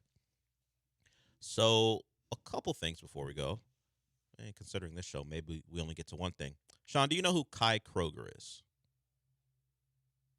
Oh, I do know now. I learned who he was yesterday. Yeah. Is that the newest Houston Texans punter? Yes. Tommy Townsend signs elsewhere. The Texans trade for Kai Kroger. And we're not going to harp too much because it's just a punter. There's no real reason to crush him. But considering what he did last year, why are we trading for Kai Kroger? Like, it's low-round picks. They're making a swap. It's not that big of a deal as far as compensation. But if we go by what the numbers that Cody Stutes put together, you can find it at Cody_Stutes. When you compare him to Tommy Townsend was very average. In fact, in the middle when it came to average punt, 40. He wound up 16th in average punt, wound up 16th in net, did a great job pinning people inside the 10, third in the NFL. Kai Kroger, 28th in average punt. Net 30th. Inside the 20, 27th. Those numbers suggest maybe there's an unrestricted free agent after the draft that you could grab if you wanted one. Forget about guys who've done it before on the NFL level. I'm not saying draft a punter. You don't have to do that. The Texans don't actually have many low round day 3 picks. A lot of their stuff is in the second through fourth rounds, and of course their first rounder. But why are we trading for a guy who wasn't good last year? That's all. Once again, not gonna harp. I just don't understand it. He wasn't good for the Saints. What could they have seen? Maybe they liked him out of college. That has to be it, right? I think there was something where, like, because he's the second-year player or going into his second year, so I think there was like some sort of like 2025 draft like story about how they looked at this guy. But I don't know. Let Frank Ross get his hands on him. Yeah. First, he gives them a haircut because that's what Frank Ross does, and then he fixes them. Maybe he fixes them. I just don't know why you would even be interested. This is where, if Kai Kroger's any good, this is where I would struggle as a GM because, like, I wouldn't even think about doing this. I would just sign whoever off the free agent. I don't know. Yeah. Bring back Tommy Townsend. I don't care. Yeah, Like, I mean, apparently Tommy Townsend too expensive, and Kai Kroger. How much money could they possibly be saving? Well, they traded for a young guy. They don't have to pay him very much. I know, but how much were they paying Tommy Townsend? Well, let's find out what Tommy Townsend signed for before you scoff at him being too expensive. Tommy Townsend, let's see what he got. 2 years, $6 million deal from the Chiefs to go back to the Chiefs. No, excuse me. I'm trying to find the latest on Tommy Townsend. Thank you. He is a Titan. 2 years, $6 million, according to Drew Rosenhaus. Did you want to pay a punter $3 million per year? I mean, you're paying Kroger $1. And maybe you get a performance of half of one. Maybe you're going to get a $500K performance if you go by what he did last year. Yeah, like I saving $2 million for going from the 16th punter to the 25th. Like, what are we doing? We know, Tommy Townsend, great at pinning people inside the 10. Now we are actually going to harp on it. The Texans need to be good at special teams. They need, if their offense sucks, they need to Iowa football this. They gave Kaimi an extension, rightfully so. Great. He's very important. They need to Iowa football this. They need to be good at punting and kicking. If they're going to spend all their... It's not even just signing a guy that wasn't great. Okay, maybe you like him. But to get into trade discussions over Kai Kroger and have a back and forth about compensation, I don't get it. On day 2? He wasn't good. He's not good enough for this type of time. This show or them. Okay. Day 2 of free agency. There's still... I promise not to get into it, but now I don't understand it. They signed Braden Smith. They did a lot of things that you get. Why? I'm just thinking of the time required to do that. Like, literally, this is what I'm saying. You have to call the Saints, that it took to do this. Get into a discussion about proper value. Which pick do you want? Which pick do we need? And also, all for a player that wasn't good. Even like the scouting of Kai Kroger, the idea of like, hey, let's put together a trade package. Like, what? Mickey Loomis, like, or I don't know, is Mickey Loomis still the GM? I actually think he's retired. But like, let's get who's our contact for the Saints? Let's give them a call, and we're gonna make a trade with them. And it's like all the like, and then calling it into the league. Like, all this took so much time. That could have been. You could just sign the guy. Anyone. You could sign, like you said. Wait till after the draft. Find the best rookies. Find the best punter who didn't get drafted. And bring them in. I bet it costs less than what you're paying Kroger, I would imagine. Yeah, I mean, even if you have Kroger should have to compete for his job. There, I said it. Well, we got to go, but you're not wrong. When one of the lines in one of these stories written about him is he had an up and down season, I'm out. I'm not trading. I'm out. I'm not trading for the up and down punter. I don't want someone who's notably had an up and down season. Like it's enough for a guy who doesn't even cover the Saints, but has to write up about it to make note of it. Like the fact that we know how good this guy is, and his team traded him for whatever 6th round pick. I don't know. I don't, doesn't seem. You know what? In Frank Ross we trust. I preface this segment by saying, considering this show, we probably wouldn't get to a second thing. It's too ridiculous. It's nuts. It's too, like, I think, you know, when Cody Stutes does a show with Landry, like, they'll cover it in a different way than we did. But I think they'll land around, like, the same reaction. Like, I don't think they'll say it literally isn't worth the time that it took to make the phone call, but it's not far. Maybe Kai Kroger will be great. Let him be great for the Saints, is all I'm saying. Why did this even come up? I don't know. For Nick Caserio, not for us. For Nick Caserio. I'm sure he was desperate to get him in his draft year. Couldn't. Now he has his opportunity. Frank Ross may have stood on the table and demanded Kai Kroger be a Texan. That's probably how it went down. All right. Get off my damn table. That's what you do.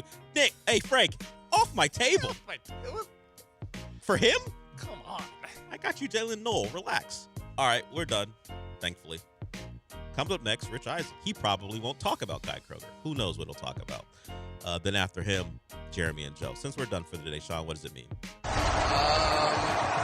nothing for you here. That's how Nick should have responded to Frank. We'll talk to you tomorrow.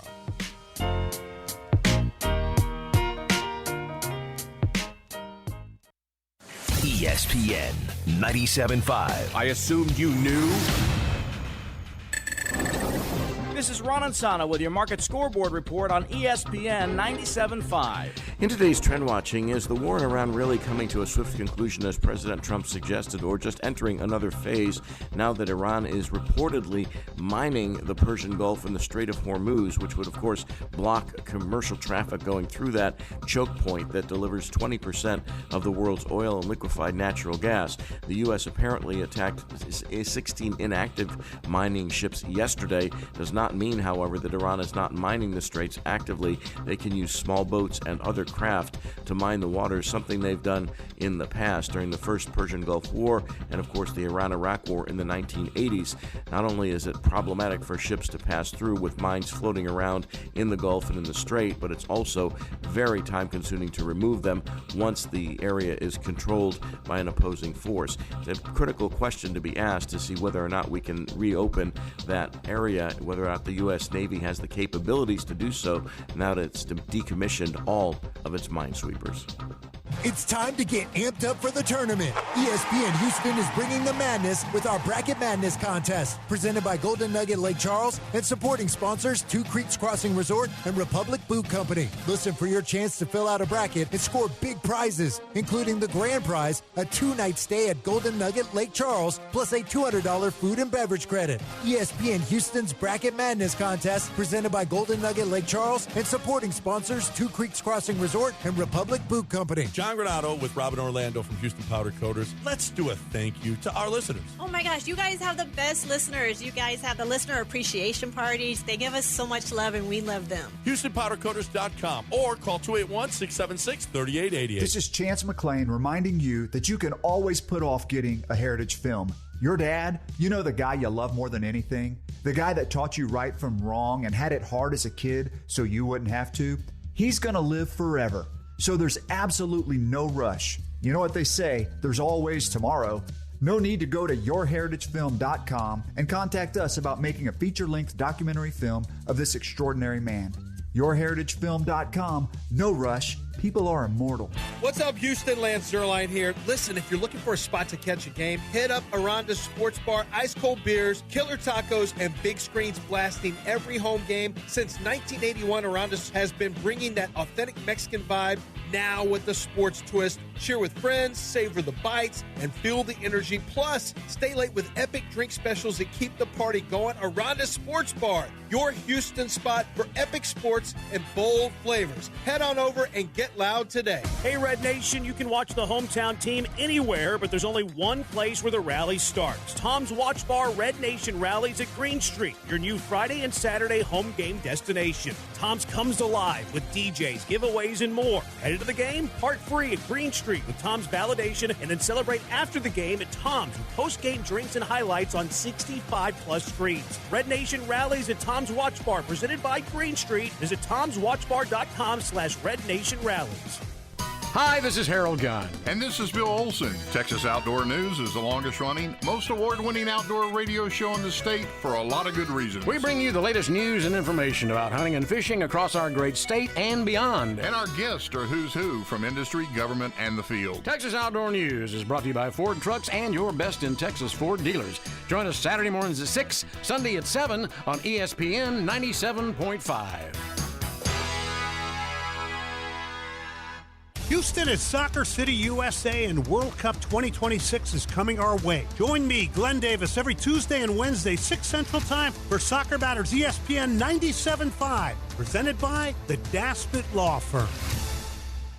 Spring is calling at Two Creeks Crossing Resort, just 90 minutes north of Houston. Spend the day relaxing by the water, then stick around for live music, great food, and can't-miss events happening all season long. From cook-offs and holiday celebrations to outdoor adventures and family-friendly fun. Whether you're rolling in with the RV, booking a waterfront cabin, or planning a glamping getaway, there's a perfect spot waiting for you. See everything coming up and reserve your stay now at twocreekscrossingresort.com. This is ESPN 97.5, brought to you by Zadok Jewelers, KFNC, and 97.9 HD2 Mont Bellevue, Houston. This is the Rich Eisen Show. Hey, everybody. Can't get enough of the Rich Eisen Show? You're in luck. You can find us everywhere. Watch us weekdays on Disney Plus from noon to 3 Eastern. Miss the show? We've got a podcast so you can listen anytime. But here's the best part. Our YouTube channel. Subscribe at youtube.com/Rich Eisen Show and you'll never miss a moment. Now, on with the show. Bam Adebayo is a complete monster. This is the Rich Eisen Show. Geno Smith's a Jet again. I can't believe it. Neither can he, I'm sure. From the Rich Eisen Show studio in Los Angeles, today's guest, senior NFL insider for The Athletic, Diana Rossini, 3-time Pro Bowl quarterback, Matt Hasselbeck, Giants running back, Cam Scattaboo. And now, it's Rich Eisen.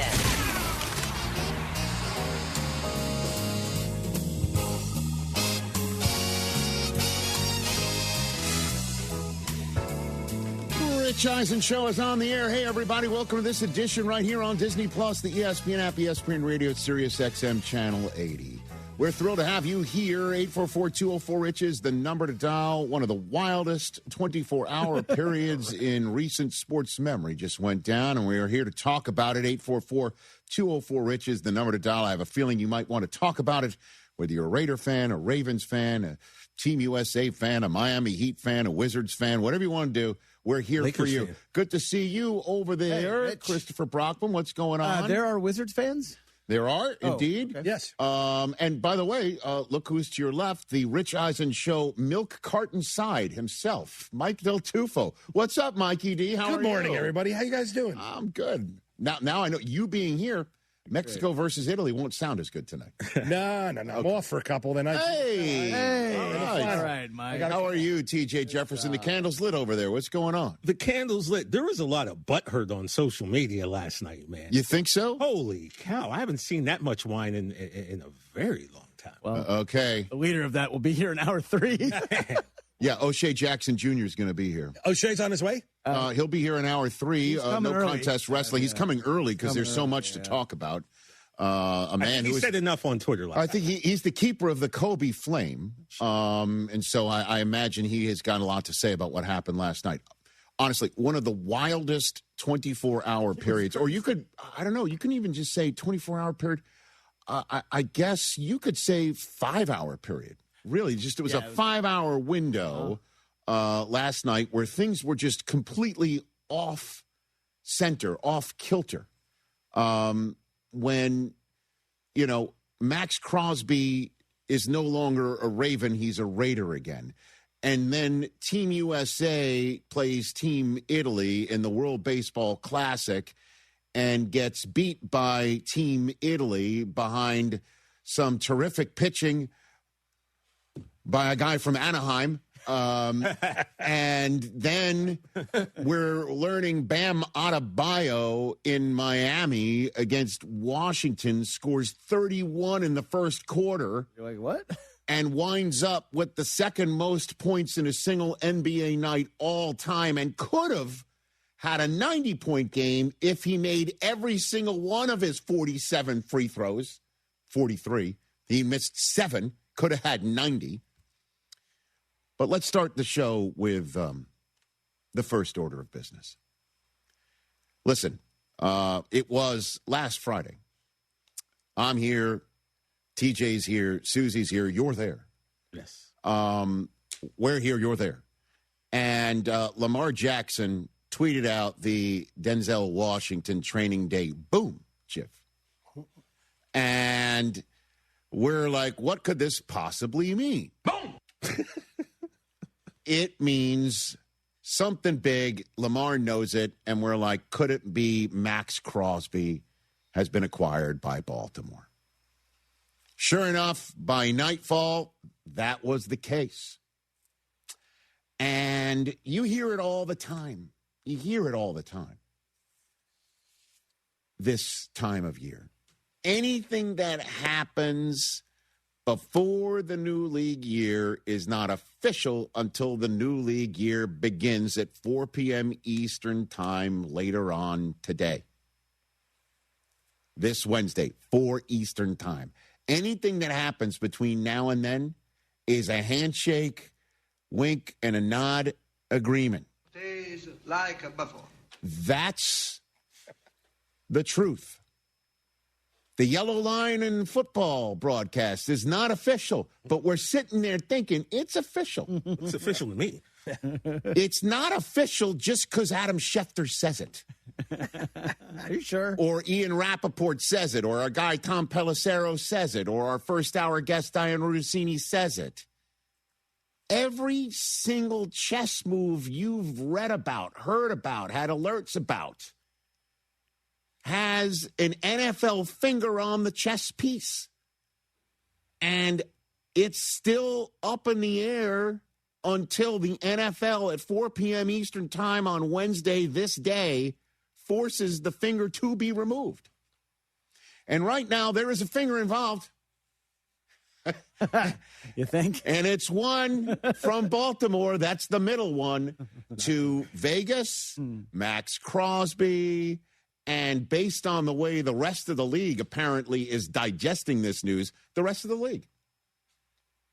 But Eric DaCosta, the man in charge of the grocery shopping and the moves in Baltimore, is not required to go through with a deal that's a handshake agreement until it's 4 o'clock Eastern today. And it doesn't matter if he knew Max Crosby had surgery on his knee. And it doesn't matter if, as all reports are saying, he heard from Dr. Neil Elatrosh, who's just up the road here in the marina with his awesome hair and terrific track record. I saw him at the combine, by the way. He's the Paul Rudd of orthopods. Wow. He doesn't age. No. Nor does his reputation. And it doesn't matter if Neil's saying he's good to go. And it doesn't matter if your doctors are like, yeah, short term, he's going to be out, but he'll be fine long term, or we have an issue maybe long term. All of these things don't matter until 4 o'clock Eastern today, except in the NFL, if you make this agreement on a Friday, and then you have Friday and Saturday and Sunday, and then Monday, everybody's open for business, and the Raiders drop $281 million worth of total contract dollars on a whole bunch of players based on the fact that they believe Max Crosby is a Raven. And Max Crosby and his money is off their cap, and they are spending with that understanding, including taking the Ravens center, Tyler Linderbaum, off their roster with a generationally enriching for every other center that comes after him and also Linderbaum contract. And at some point, we don't know when, at some point, could it have been when Linderbaum left? Could it have been that? Could it have been sometime Monday night? There's an orthopedic surgeon in Baltimore saying, wait a minute. I don't know what it was, but at some point, I imagine Eric DaCosta had to call John Spytek, and Spytek's got to look down at his phone going, why is he calling me? Yeah. And he's, hello? Well, hey, John, it's Eric. You know that money you spent yesterday and everything you spent on all these new players and, just wondering, how much salary cap money do you have left? Because you're going to need another 30 because we are not taking Max Crosby and we're keeping our 2 firsts. And I don't even know, like, how much longer of a conversation happens after that? Nothing. Click. I don't know. You got to, why? Like, you had to know all this stuff. You knew all this stuff. Like, what is it? All of a sudden, you Googled Max Crosby's knee? Like, where did this come from? Like, what? Because this does, in fact, now got to give anybody pause when you're talking to the Ravens. In all due respect. You're an agent, you're a GM, you're anybody else in the league. You got to sit there and go, is this Fugazi or is it not? Like, at what point can this happen? And the answer from the Ravens clearly has to be, doesn't matter. It's not 4 o'clock Eastern on Wednesday yet, is it? And then one of the newest lastest longing memes of all time in sports has been born, which is the statement from the Raiders on some weird-looking sort of, stationary background. I don't know who chose it. What is it? Silver and black and ivory? Is that what it is? I don't know what it is. I think it's a bone. Is it a bone? Yeah. Does it have some sort of sisal in it? I don't know what it is, but it says the Baltimore Ravens have backed out of our trade agreement for Max Crosby. We will have no further comment at this time. Matt Leinart is next. And a lot of people around the league are saying Eric DeCosta is who we think he is. He's a guy that you need to, side-eye a little bit. And then on top of it, does the league need to do something? And by that I mean this. That in this new league year window where you could do whatever you want, 2 days of negotiating, right? Any trades that happen before it or during it should be transacted on the spot. What are we waiting for? Why do trades have to wait? Right? Why do trades have to wait? I need an answer to that. I haven't gotten a good answer to that. How about a trade, Max Crosby? You get your, obviously physicals need to be made, and everybody believes that it's not a failed physical. Everyone knew what his knee problem is, that it's not like, caveat emptor, buyer beware. They were aware. But does the league need to do something about that? Because they're not going to step in and say the Ravens did something off because it's not official. It's the yellow line. This whole thing is the yellow line until 4 o'clock Eastern time. And just in case the Ravens, you're wondering what they're thinking about what everybody else is thinking of them. Are they, or DeCosta, is he somehow, some way feeling a bit sheepish about how this all went down? Well, here's your answer. They signed Trey Hendrickson this morning. I'm sorry to laugh, but it's just like full speed ahead. What? Full speed ahead. Yeah, the page is turned. We're turning pages here. The rest of the sports media may not. Every other front office in the league may not. The Raiders may not. But we're moving. We're getting Trey Hendrickson from the Bengals, and we're getting our pass rusher, and he's going to cost less than Crosby, and we don't have to give up a single bit of draft capital. We're going to keep those picks because it's in their rights to do so. It is. It may be bad business or bad for their business in the long run, but right now what their business is, what Eric DeCosta's business is to run the Ravens as he feels fit to run the Ravens, as Steve Bisciotti feels it is fit for the Ravens to have Eric DeCosta run it. And that's the end of it. Everyone else can pound sand, and here comes Trey Hendrickson, and off we go. That's crazy. I mean, this is the wildest free agency sequence I've seen in the 23 years that I've been covering it. Someone of Max Crosby's caliber. And he goes on his pod, and he gives this, thank goodness he gave this heartfelt farewell to the Raiders faithful, saying, I'm a Raider for life, because guess what? He's still a Raider. As a matter of fact, apparently he's in the building rehabbing today. Today. He's there. And the Raiders at this point in time have two choices. Welcome back, Max. How you feeling? Yeah. Or hey, Tom. Hey. But hey, they did him right. I know. And he did them right in leaving the way he left. What he wanted. Okay, so there's no bridge blown up. Or the Raiders are like, we're open for business, and they can try and get as close to 2-1s as they possibly can get. I don't think they're going to get that again, which is, again, like the Ravens going ahead and saying we'll take them for 2-1s, and everything else that the Raiders could have gotten from a team that probably wouldn't have gotten the cold feet that the Ravens certainly appear to have gotten. And they've got to lick their wounds and figure out how to deal with this. Thank goodness it does appear they've got the cap space to absorb it. Again, I'm not a capologist. I see they got $50 million left. I figure that's fine. But, they definitely didn't plan for it, and there's definitely going to have to be something they do to move things around. Now, there's one last thing to say here.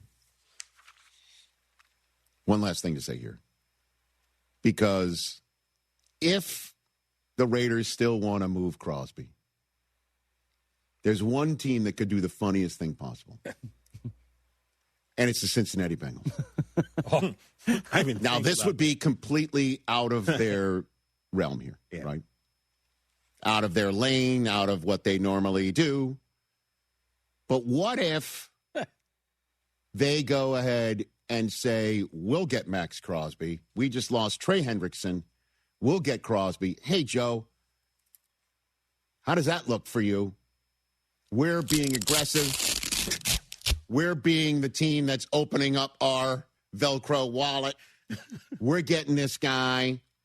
And if you're looking for anybody that has a chip on his shoulder, eager to show one particular team on the NFL planet that he's healthy and the Condor and he's coming for somebody, it would be Max Crosby against the Baltimore Ravens to make this photograph on the screen happen again. Lamar's like, oh, damn. Lamar's eyes in that photo get me every time. Because if that happens, then guess what GIF Joe Burrow could send out? Boom! Yeah. That would be great. How about that? Joe post that. Boom. We got him. I think whoever signs him should. Remember Jamar Chase cursing on the live stream? He was streaming live when the trade was announced for Max Crosby, and he was several F-bombs. Jamar Chase is posted? Is that true? Today, April 1st. Yeah, that's the new. Exactly. That's the new. Am I reading this right? That's the new hell going on. We just need to drop. The receivers always come up with the best posts in free agency insanity. Am I reading this right? Yeah. Yeah, we had Tyreek Hill actually say that to make it, because we were wondering how he was sounding while he posted that. The hell going on? We also got Diggs saying it. Yeah, we do too. So I'll tell you, man, this is wild. But just to wrap it all up, and then we'll get to Diana Rossini. No matter what you think, boy, the Ravens have got gumption to take him, sit all weekend long, ruminating on information that appears to have been fully consumed by them and everybody else in the trade front. Then let free agency begin, and then watch the Raiders spend all this money, including money on their center. And if you think the Ravens did the Raiders dirty, all they did was in their rights to do. Yeah, don't make that okay, though. I get it, and they will potentially reap that in future dealings, considerations, or whatever. But at the end of the day, they have a guy who is a pass rusher without that knee problem, who's ready to roll, who knows the division, and is in their fold. And they don't care what you think. Go pound sand. Wild. The hell going on? We take a break. Diana Rossini of The Athletic coming up right here on The Rich Eisen Show. Don't go anywhere.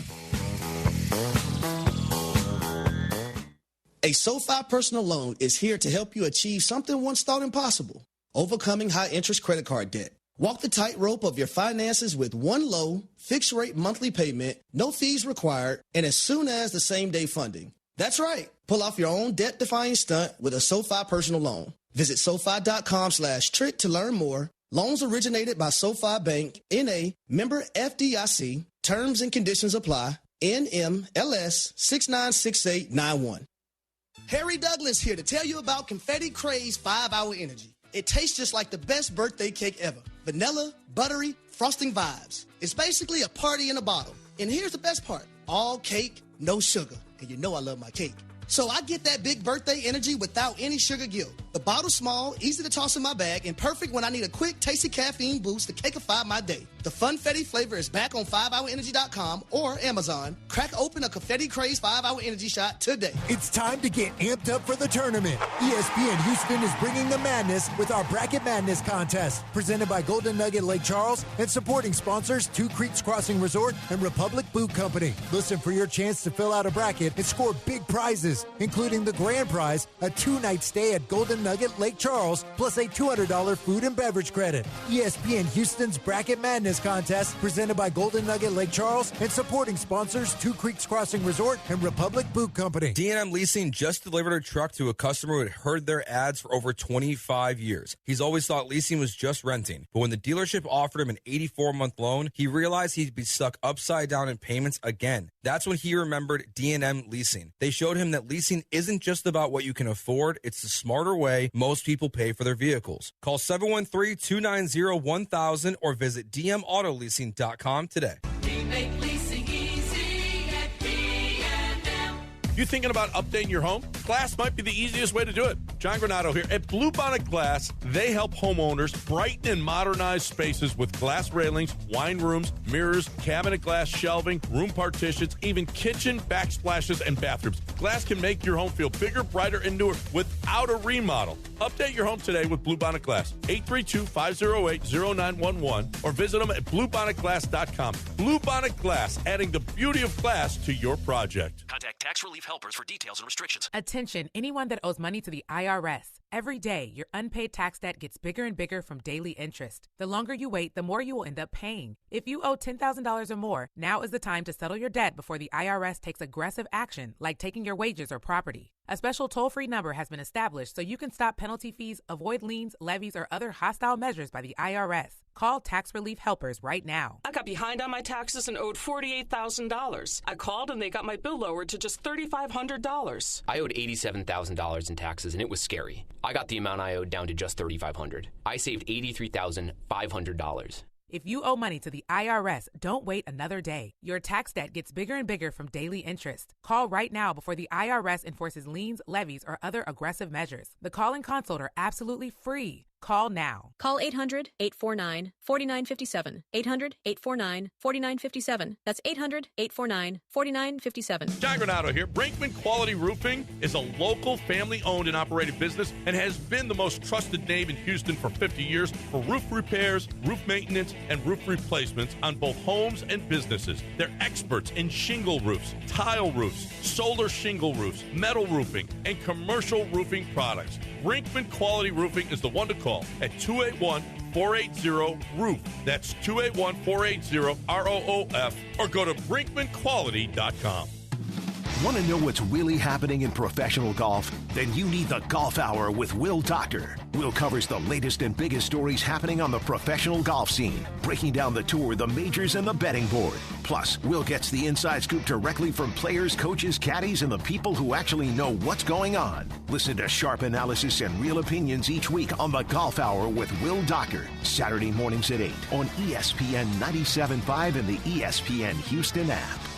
Hi, my name is Lisa. When my mom passed away, I inherited her house in Houston. I thought I could handle it, but it quickly became too much. The tenants stopped paying, the house needed work, the mortgage kept piling up on top of my own. I didn't know how to handle the paperwork or even where to start. I was terrified I was going to lose the house my mom worked her whole life for. Then I called Sean and his team at Greenlight Offer. They stepped in and handled everything. They handled the probate, dealt with the lender we were delinquent with, took care of the tenant situation, and walked me through every single step. Within weeks, we had closed a house, cash in my pocket, and a peace of mind I didn't think was possible. Houston, it's your guy Sean with Greenlight Offer. Inherited houses, bad tenants, behind on payments, vacant houses, we buy it all and help sellers like Lisa every single week. No repairs, no clean out, and no fees. We'll handle the paperwork and get you to the closing table, even pay for movers at no cost to you. Call us at 832-779-5000. That's greenlightoffer.com. Quick, fair, and local. Let's get your Greenlight number today. That's 832-779-5000. Woo!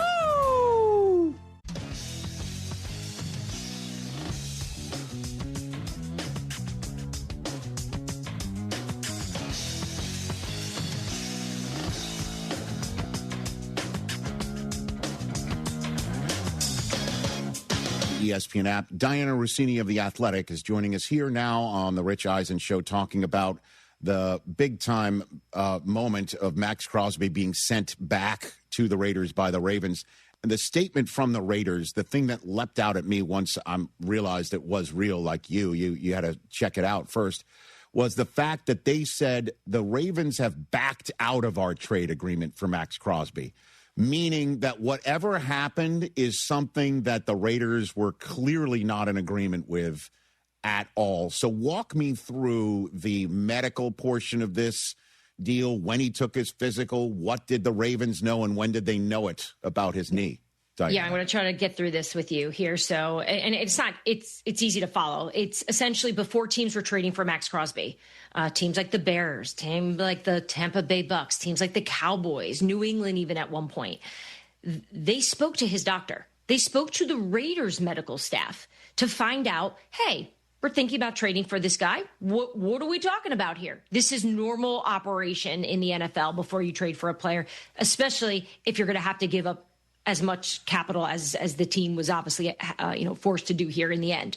So the Ravens decided to make this trade, or at least agree to it, knowing all of this information, having spoken to the surgeon that did the surgery. Yet you still want to make sure that the doctors in your building review the MRIs and take a look at the player themselves. And they did that. So the Ravens team doctor on Friday, actually, what's today? Today's Wednesday. So this was Tuesday. Right. So Friday, the trade went down. Right. Max flew in on Monday night. Tuesday, he was at the facility. And the team doctor took a look at him, and they took a look at the MRIs. Then they decided to have 4 to 5 independent doctors take a look at it. Collectively, they made the decision, all these doctors, that this is not good for the long term. The short term, for 26, right, the upcoming season, they felt Max would be okay. It was about the third year, the future of Max Crosby as a Raven. And that's when they made the decision that they were going to send back the trade offer and send Max back on a jet after spending almost 8 hours in the Ravens facility, meeting with the head coach, meeting with assistants, meeting the staff members, with his family, and then was told later in the afternoon, he was brought into Eric DeCosta's office and told, look, this we're sorry, this isn't going to work. We have too many concerns about your knee. You're now a Vegas Raider again. So he flew back, and he's back in the building today, rehabbing as a Raider.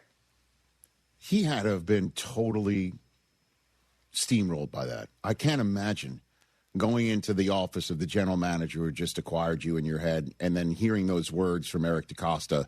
Yeah, I mean, he had to be dazed, confused, or whatever. And so they then reached out to the Raiders and canceled the trade, which, by the way, as I said off the top of this show, it's their right. They have the right to do that. But, I mean, this had nothing to do. I heard what you said about the right. Sure. And I had a head coach this morning say the same thing you did. He essentially said exactly what you said, but you're way more eloquent. Okay, I'll take it. Per usual. Thanks. All right. But I think the reason why the Ravens are taking so much heat and why the Raiders are obviously mad about this is it seems fishy that Trey Hendrickson was available, who they signed this morning or expected to when the new league year starts here in a few hours, that those conversations started yesterday. I can tell you the Ravens spoke to Trey Hendrickson yesterday while Max Crosby was in the building. Oh. Okay. So that tells you that they were aware that something was going on with Max Crosby. Max Crosby was there not knowing he was a dead man walking, that this was not going to be his team. Okay, so I think that's the problem here. Going through the medicals and saying, okay, this isn't good enough, that's fair. That is their right. And if that's what they really felt, they should do that. But if the reason you did this was because you got cold feet, that you gave up 2 first-rounders for a player that's going to be 29 years old in December, that you thought that maybe his knee wasn't in the shape that you wanted it to be, and, oh, look, there's Trey Hendrickson, I think that's where it gets a little sticky. And I think that's where a lot of general managers and head coaches and agents that have been texting you for sure have been texting me to make it known that this isn't the way it's supposed to operate. And look, we'll all move past it. The Ravens aren't going to, no one's going to stop doing business with them. That's not how it is. We know how it goes in football. People move on quick. But this certainly isn't a great moment. And now Max Crosby, I think unless a team is really willing to give up 2 first-round picks right now, which I can't find one, I think he's going to be a Raider for this upcoming season. And I think he's okay with it. I actually think the relationship between Max Crosby and the Raiders, despite the fact that it was not great at the end of the season, we've done tons of reporting. I know you guys have as well, and the guests that have come on your show. But it wasn't broken. It wasn't a relationship that was so tarnished that it could never be repaired. It just was, hey, it's probably beneficial we move on from you, Max. We're going to be able to get a lot of compensation. And Max is like, I can't win here. I've been through a lot. I need a change. I want to build my legacy. I want to go get a Super Bowl, knowing that this Raiders team is not built to win now. But this free agency, they did very well. And I think that's encouraging for someone like Max. And I don't expect anything but absolute discipline and focus like we see from him all the time. I mean, the guy, think about what that took. You land last night from Baltimore. Essentially, I was told he left the building around like 5, 6 o'clock, right? So you're back in Vegas, 4-hour flight out of Baltimore. It's 11, right? You get up and you're back in the building at 6 a.m. as a Raider after all of this debacle.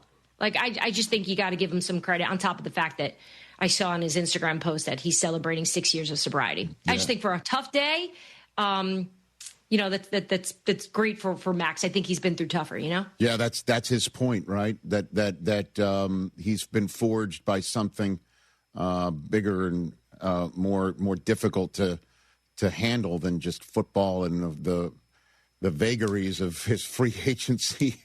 Or I guess of this free agency period. Diana Rossini here on the Rich Eisen Show. So the Raiders are, in fact, still sticking to 2-1s. Is that what you're essentially hearing right now on that front? Yeah, yesterday when this story broke, I started to reach out to the teams that I knew were in on Max Crosby originally, but so much has changed. Yeah, I mean, the Cowboys went and they got Rashawn Gary. They're not going to send him back to Green Bay to try and figure you know what I mean? Like, there's only so much that can be undone.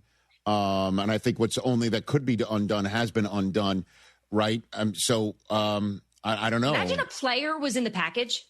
How about that? Imagine it was 2 first-rounders and a Raven. Well, here's the thing. No doubt. How about imagine this? Imagine if the Raiders and all of their spending on Monday went up to the cap, like right to the cap. Like we see some teams sometimes do this. They save some, obviously, for their impending rookies, maybe a little bit more for the rest of free agency, maybe a little bit more for a veteran here or there. What if Max coming back put them over the cap? What if that had happened?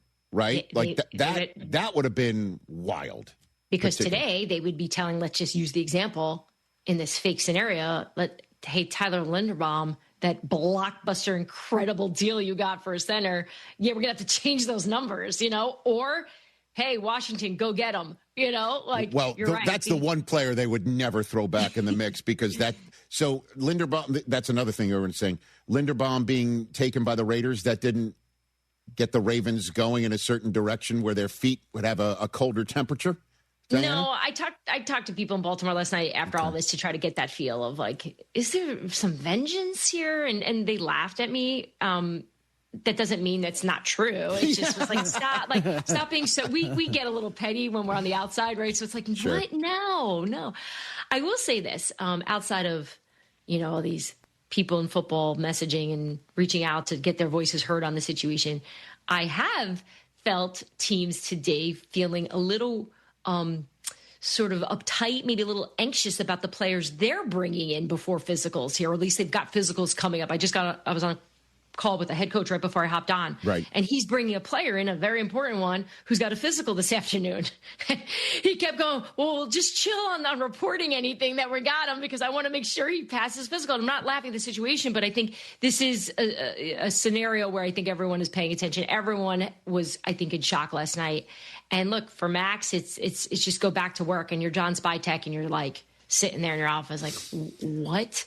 You can't write this stuff. Right. And so, look, let's see what happens as we get closer to the season. You know, maybe there's a team that decides to do it. You know how he's brilliant. He'll figure something out, I'm sure, if he wants to do it. You know, like everybody goes back to everyone looks at Roseman saying, okay, here comes somebody that had a value of 2 1s. If there's anybody who's going to jump in and get somebody for lesser value, it's going to be him to swoop in and get that bargain, or Obi-Wan Kenobi, Jedi mind trick somebody into giving him up for less. But it's entirely possible something does happen before the draft. Micah got traded on the out, but right before the season. So it's entirely possible, right, that this could be put back together in a way. But for 2 1s, with one of them being 14th overall, I think that ship is totally sailed. Clearly, Diana.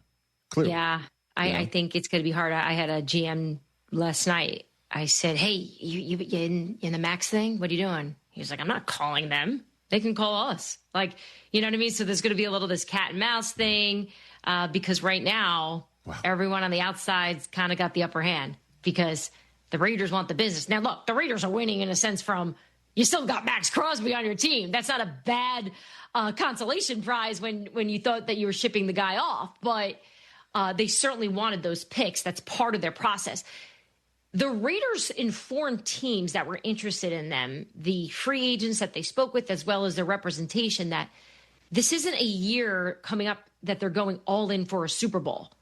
Of course, everybody wants to go to the Super Bowl, but they're trying to rebuild this thing the right way. Mm-hmm. And there's got to be a little bit of patience here as we expect them to take that number 1 overall pick for a quarterback. So, you know, now Max is kind of thrusted into a structure or at least an idea of a team that's not really being built for someone like Max Crosby right now. But I still think it doesn't hurt for having a young rookie in there to be around a guy like Max, to see the way you operate as a professional football player in the league at a high level, where he is one of the most respected players. He's definitely won that in terms of everyone wanting Max Crosby on their team. All right, before I let you go, I know your phone's blowing up, and I appreciate your ability to multitask, look down, text, saying I'm on with Rich Eisen. I'm trying to be polite. No. I appreciate that. I appreciate that. Before I let you go, though, what's the scoop with Kyler Murray? When is he going to pop here? What do you got here? So this is... Unless Michael Bidwell just woke up today and was like, wait, everyone in football wants my guy. Why are we cutting him? Make this work. I expect him to be released. And I expect the Minnesota Vikings to be the team to probably pounce and try to bring Kyler in for a physical and to meet with him to figure out if this is something that could work, as we know that they really want to bring in a veteran guy. They want to improve that quarterback room as well with, of course, J.J. McCarthy is still there. So I'm expecting that to happen later this afternoon. Diana, thanks for the time. You be well. We'll do this again soon. Appreciate it. You got Appreciate you. That's Diana Rossini, senior NFL insider for The Athletic, right there on the Rich Eisen Show. Let me just say this. All right. What Diana just said about Eric DeCosta starting the wheels on Trey Hendrickson while Max Crosby's still in the building sounds particularly cold, okay? Like you and I both audibly reacted, Chris. You as well, TJ. I heard all of us. I mean, like, it's one of those like, oh, boy. Again, it's not great. Okay, it's a bad look. Yeah. Okay, it's a bad look. Yeah, man. But you know what's worse? That you're made the decision organizationally, internally, group thought, all of it. You're calling up maybe Bisciotti and say, guess what, Steve? We're backing out. You've done that. You've made this decision. You're going to bring in Max from somewhere in the building first to tell him, or you're going to start Trey Hendrickson right away before anybody calls him and takes him. You understand what I'm saying? It's cold-hearted, but it's a cold-hearted business. I'm not excusing anything.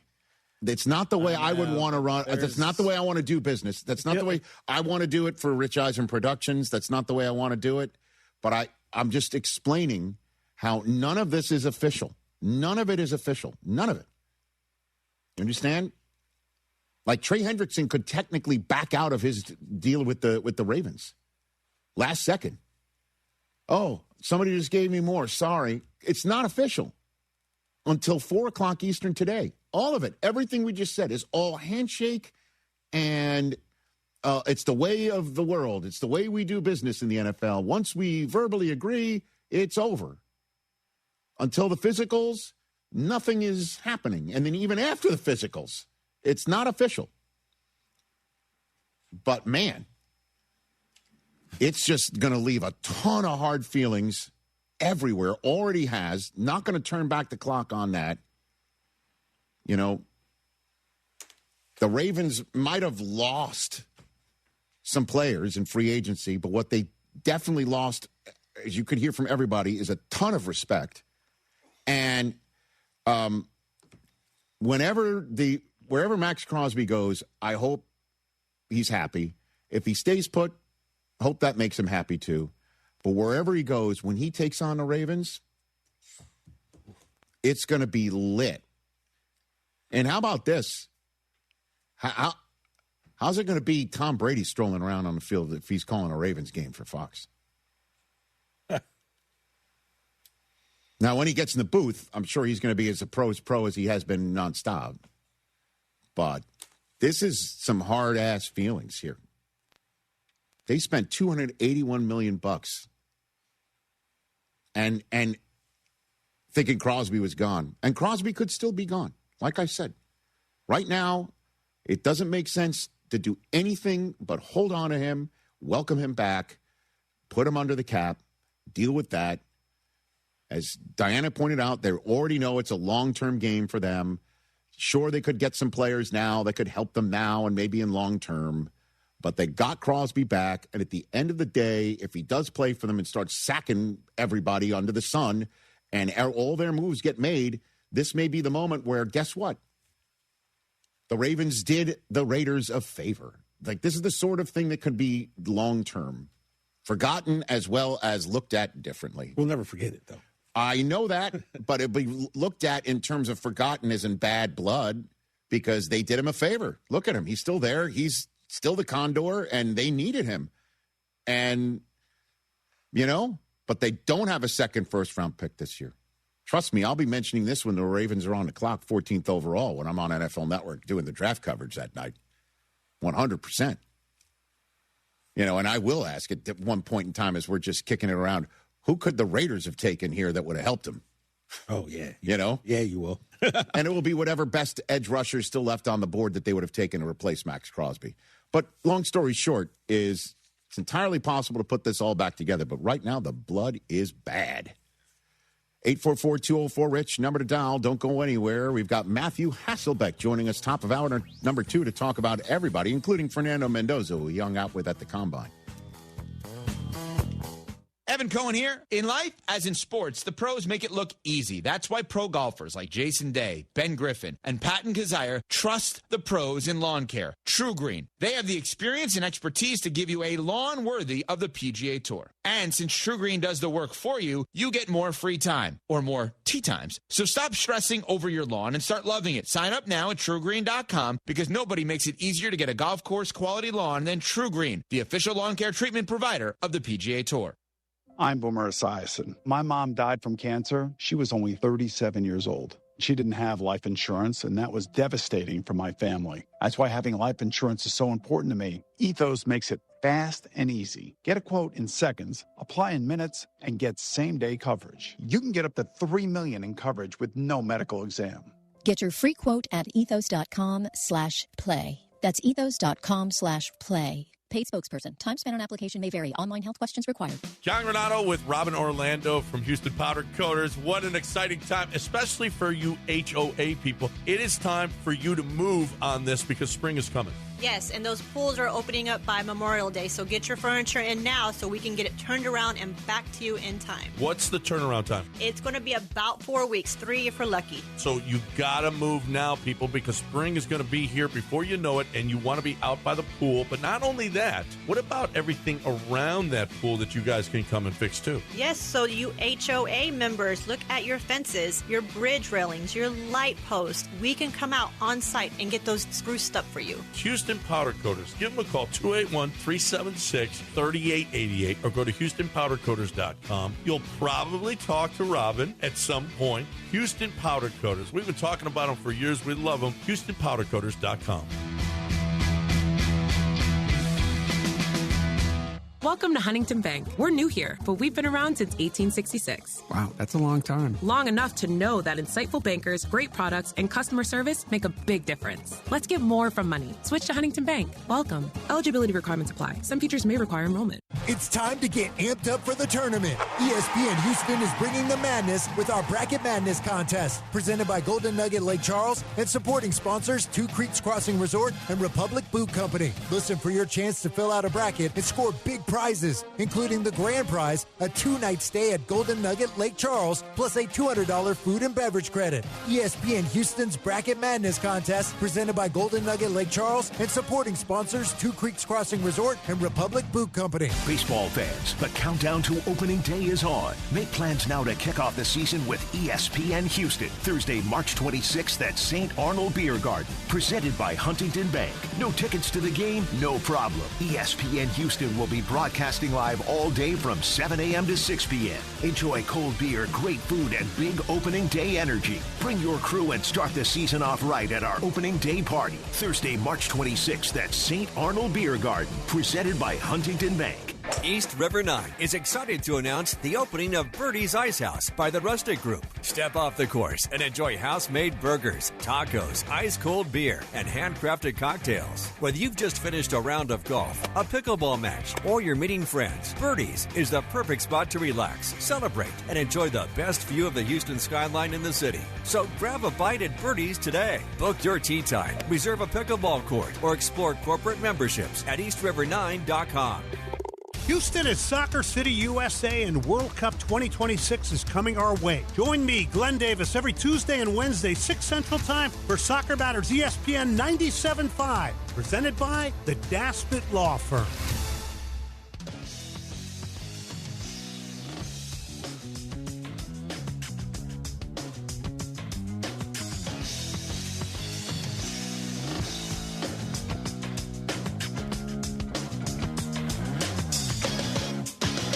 Back here on the Rich Eisen Show, 844-204-RICH, number to dial. We'll take your phone calls middle of the next hour. Please, hang on. I see everyone's lit. Phone lines are lit. Just hang on. We'll get to you after Matthew Hasselbeck, I promise. Because we have some fun to get to here. We're going to join this fray, if not lead the way. We're seeing him every now and then, right? You got the Raiders statement again. This is fantastic. Okay, again, so when this came out, and it's just like, wait a minute, is it real? Because it's on stationary, Vegas Raiders stationary, and it's just 2 lines, and it's succinct, it's weird, it's potentially fake, but it's real and spectacular, all of it, right? And I understand it's nothing to have fun with because they're miserable. Well, all that's missing was the overhead projector. Yeah. Right, I mean, it very Al Davis. It's a very 21st century Al Davis, right? Yes. You know what I mean? Well put. So we're getting involved in this as well because we have statements to issue. Okay, using this as the template. There are new statements that have been made, and we're honored. They chose the Rich Eisen Show to be the vehicle to get it out there. Yep. You know, we're content creators and distributors all at the same time, right? RES Consulting, right? You've been in the game. All right, the Seattle Seahawks have a statement to make. Way. There it is. Really? Seattle Seahawks have backed out of throwing a pass on the 1-yard line in Super Bowl 49. We'll have no further comment at this time. Understandable. They have the same stationery as the Raiders. Totally. It's really weird. Even the one Seahawks. Yeah, the one Seahawks. Line is circled. I get that. That makes a lot of sense. Doesn't it make sense? Yeah, that makes a lot of sense. All right, so they're out. Yeah, they're out. It Okay, looks- great. they're out. I don't know if you're happy with that as a Patriot fan, but Well, you know, like I said, Dante Hightower makes a tackle anyway, so we're good. it's not just NFL teams making statements. Oh. The Dallas Mavericks have made a statement. Here we go. The Dallas Mavericks have backed out of trading Luka Doncic. That's weird. They have no further comment at this time. Seems smart. Yeah, smart move. Okay. There they go. This stationary company, out. they got a great... They're on it. Great thing Yeah, going. they got great deals with all the leagues, We apparently. got more statements. More. No, he's not. It's not. Carlos Alcaraz has made a statement. He's backed out of playing tennis with Rich Eisen. Come on. No further comment at this time from the ATP Tour. How about this one? I think after he dropped a set in Indian Wells, Cooper and Susie were there for that. They witnessed Alcaraz drop a set. When he got home, I'm like, Coop, he's dropped one set globally, maybe all year, and you saw it. He's hearing footsteps. By the way, Cooper played in his high school tennis team a match where his partner hit the opponent on the fly with a serve. I'm like, that's my game plan. The strategy. Yeah. I'm sure it was not. That's my game plan to get a point against Carl. And Cooper knew. That's our point. But it was probably an accident, right? You never know. Wow. This is a statement. This is old. I don't know if you could take this back. It's very old. The Genco Olive Oil Company has put out this statement that Sonny Corleone has backed out of his decision to take the Jones Beach Causeway to Carlos' house. Oh, wow. No further comment at this time. Because you know what you do is you keep everything within the family. Right. Don't let anyone know outside the family what you're thinking. That's a You know great what I mean? move by So they Sonny. have no comment. That's well done. Yeah. It was a good thing they backed out of that. That's smart. It was gonna end Can you reverse that one? I don't, well, Doesn't matter if it's 4 o'clock Eastern on a Wednesday. I don't think you can back out of that one. No. the olive oil company. Look what they did. They massacred my boy. Wow, this is a Rich Eisen show statement. No way. Yeah, how about this one? We got our own statement. Rich Eisen is backed out of his take that the Heat should not trade for Giannis. Oh, interesting. We will have no further comment at this time. See? Congrats. Yeah, that's a 6-year-old take. Yeah. See, had they not listened to you and got Giannis, he would have had 90 points in the game years He might have shot 50 free throws. Yeah. It was well founded. Yeah. Coming out of the bubble, the Heat almost won it all. Rich, no, it was not. Tyler Hero looked great. He didn't look like Giannis Antetokounmpo. All right, those are the statements. Those are the statements. Brockman, is there a take you'd want to take back? Good. Get my own takes? No. Every take I've made. The Boston Red Sox are backed out of their choice to not pay Mookie Betts. Well, that's a good one for you. You can go way back. Because you know I got one. Yep. That hasn't aged well. You know I got one. What's yours? The Dallas Cowboys would like to back out of Jerry Jones firing Jimmy Johnson. Okay. Think about how history would have changed. Yeah. Yeah. You have further comment at this time. Oh, I got He lots. doesn't know what he's talking about. I do. We'd have more rings. Okay. I got lots to say. Well done to the Those are great. to those teams to just get it off their chest, and we're here for you. We're here for you. I need people on social media to hit us up with their own. I want to see what we miss. I've seen a few of them, but these are real though. Those are real. You know. This is a special notice to U.S. taxpayers owing $10,000 or more to the IRS. Tax Relief Advocates is urgently notifying taxpayers that tax relief initiatives are now available that may significantly reduce or eliminate what you owe. If you're afraid of an IRS lien, levy, or wage garnishment, don't lose hope. You can now take advantage of these current relief programs to end all collections, reduce the amount you owe, and resolve your tax problem.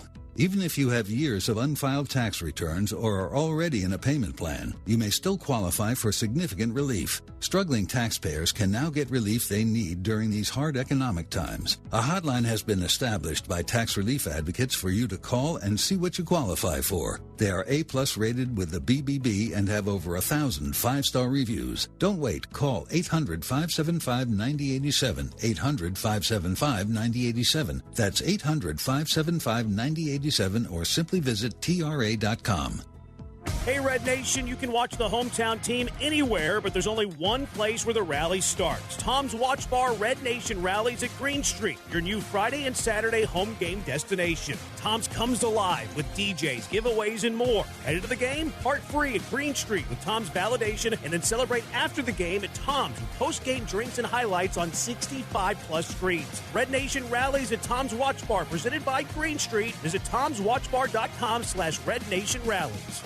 Truck Month has arrived at Monument Chevrolet, and this year there's even more savings. Monument Chevrolet is offering the supplier discount on its full inventory of 26 Silverado 1500s. That's right, the big discount reserved for top Chevy sellers. You pay that price this month. Monument Chevrolet has every trim of Silverado 1500 in every color, and they're all discounted. Visit Monument Chevrolet at Beltway 8 and 225, or shop online at monumentchevrolet.com. Chevrolet, together, let's drive.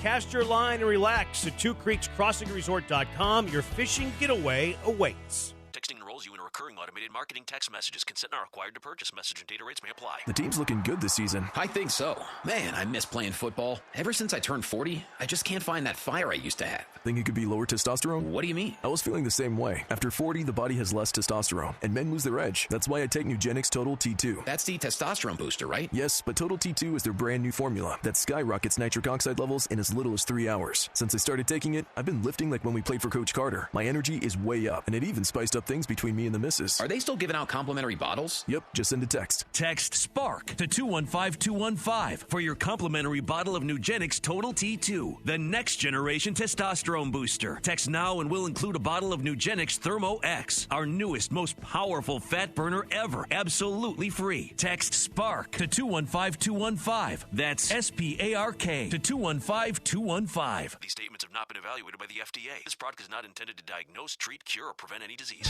Hey, Houston, Lance Zerline here. Listen, if you're craving authentic Mexican flavor, head to Taquerias Around Us. Since 1981, they've been serving up mouth-watering tacos, sizzling fajitas, and fresh tortas that hit the right spots. Family-friendly vibes, bold flavors, and prices that will not break the bank. Whether it's breakfast, lunch, or dinner, Taquerias Around Us has you covered. Find a location nearest you and taste the tradition. Taquerias Around Us, Houston's go-to for real Mexican food.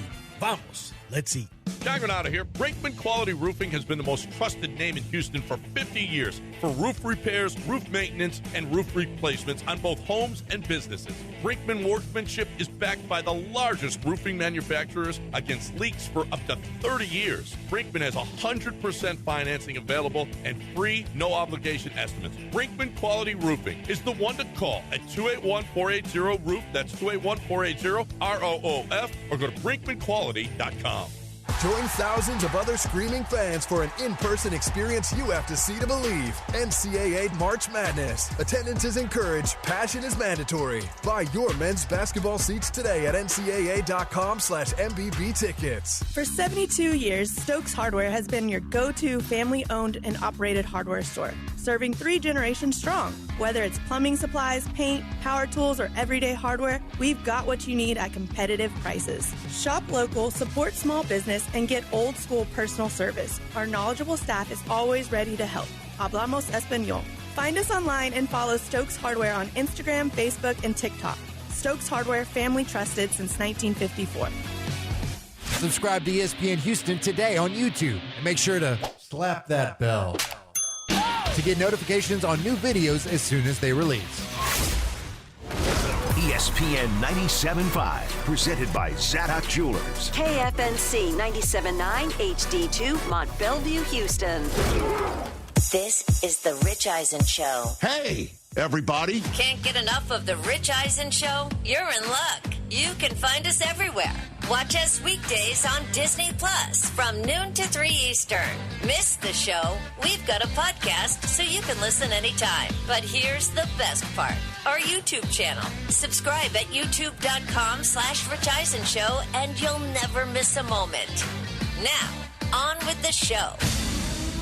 Bam Adebayo is a complete monster. This is the Rich Eisen Show. Geno Smith's a Jet again. I can't believe it. Neither can he, I'm sure. From the Rich Eisen Show studio in Los Angeles. Earlier on the show, senior NFL insider for The Athletic, Diana Rossini. Coming up, 3-time Pro Bowl quarterback Matt Hasselbeck, Giants running back Cam Scattaboo. And now, it's Rich Eisen.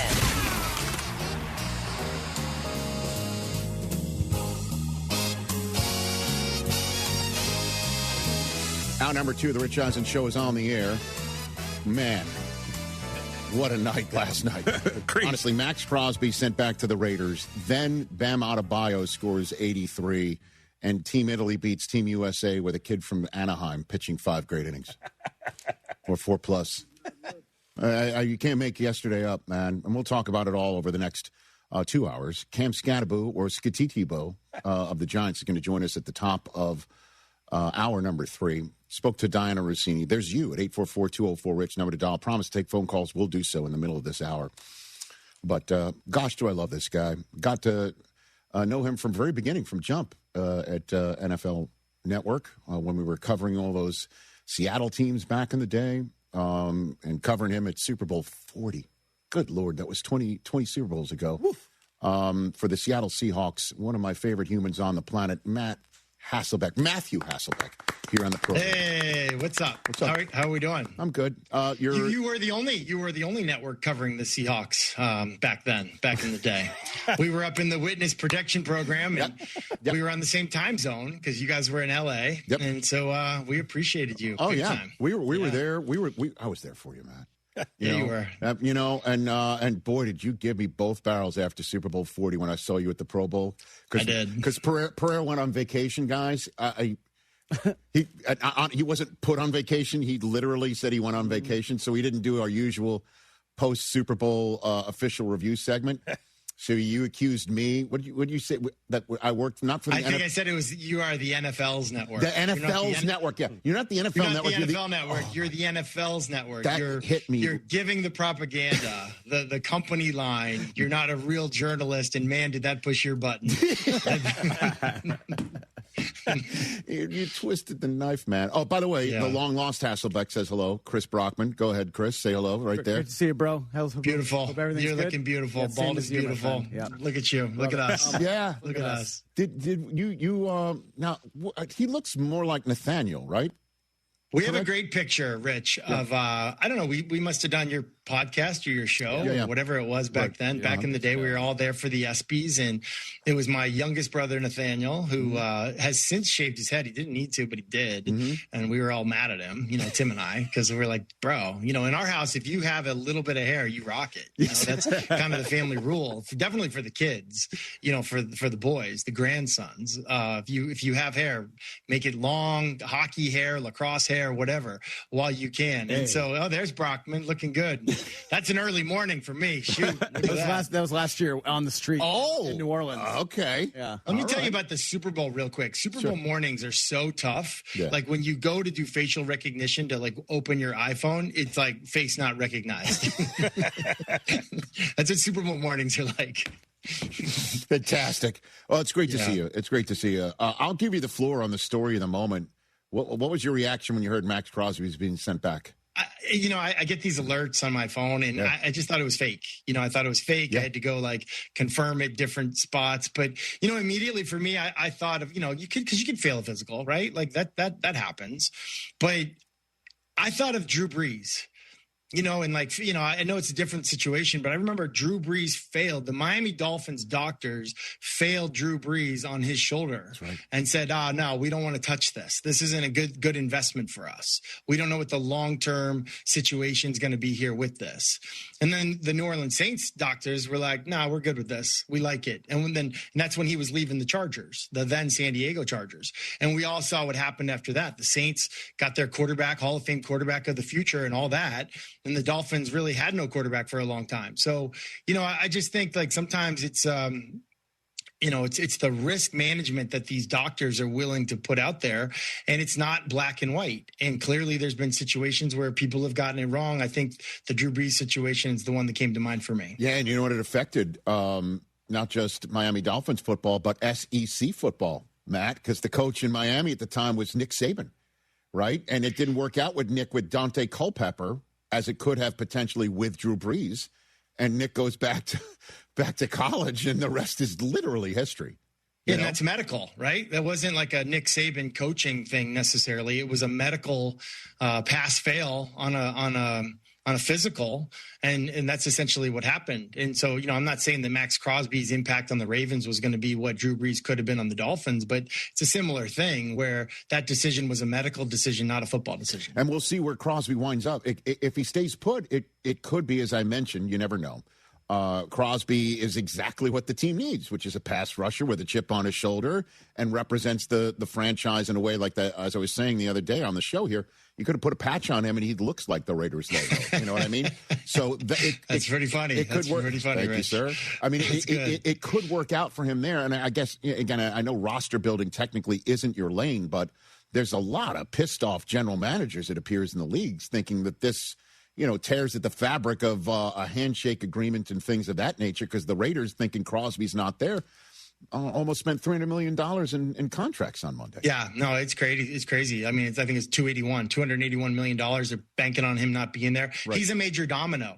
And like with the quarterback market, it's very similar in other positions. It's all about dominoes. That first domino falls and then everyone else kind of follows behind. The other thing it is musical chairs.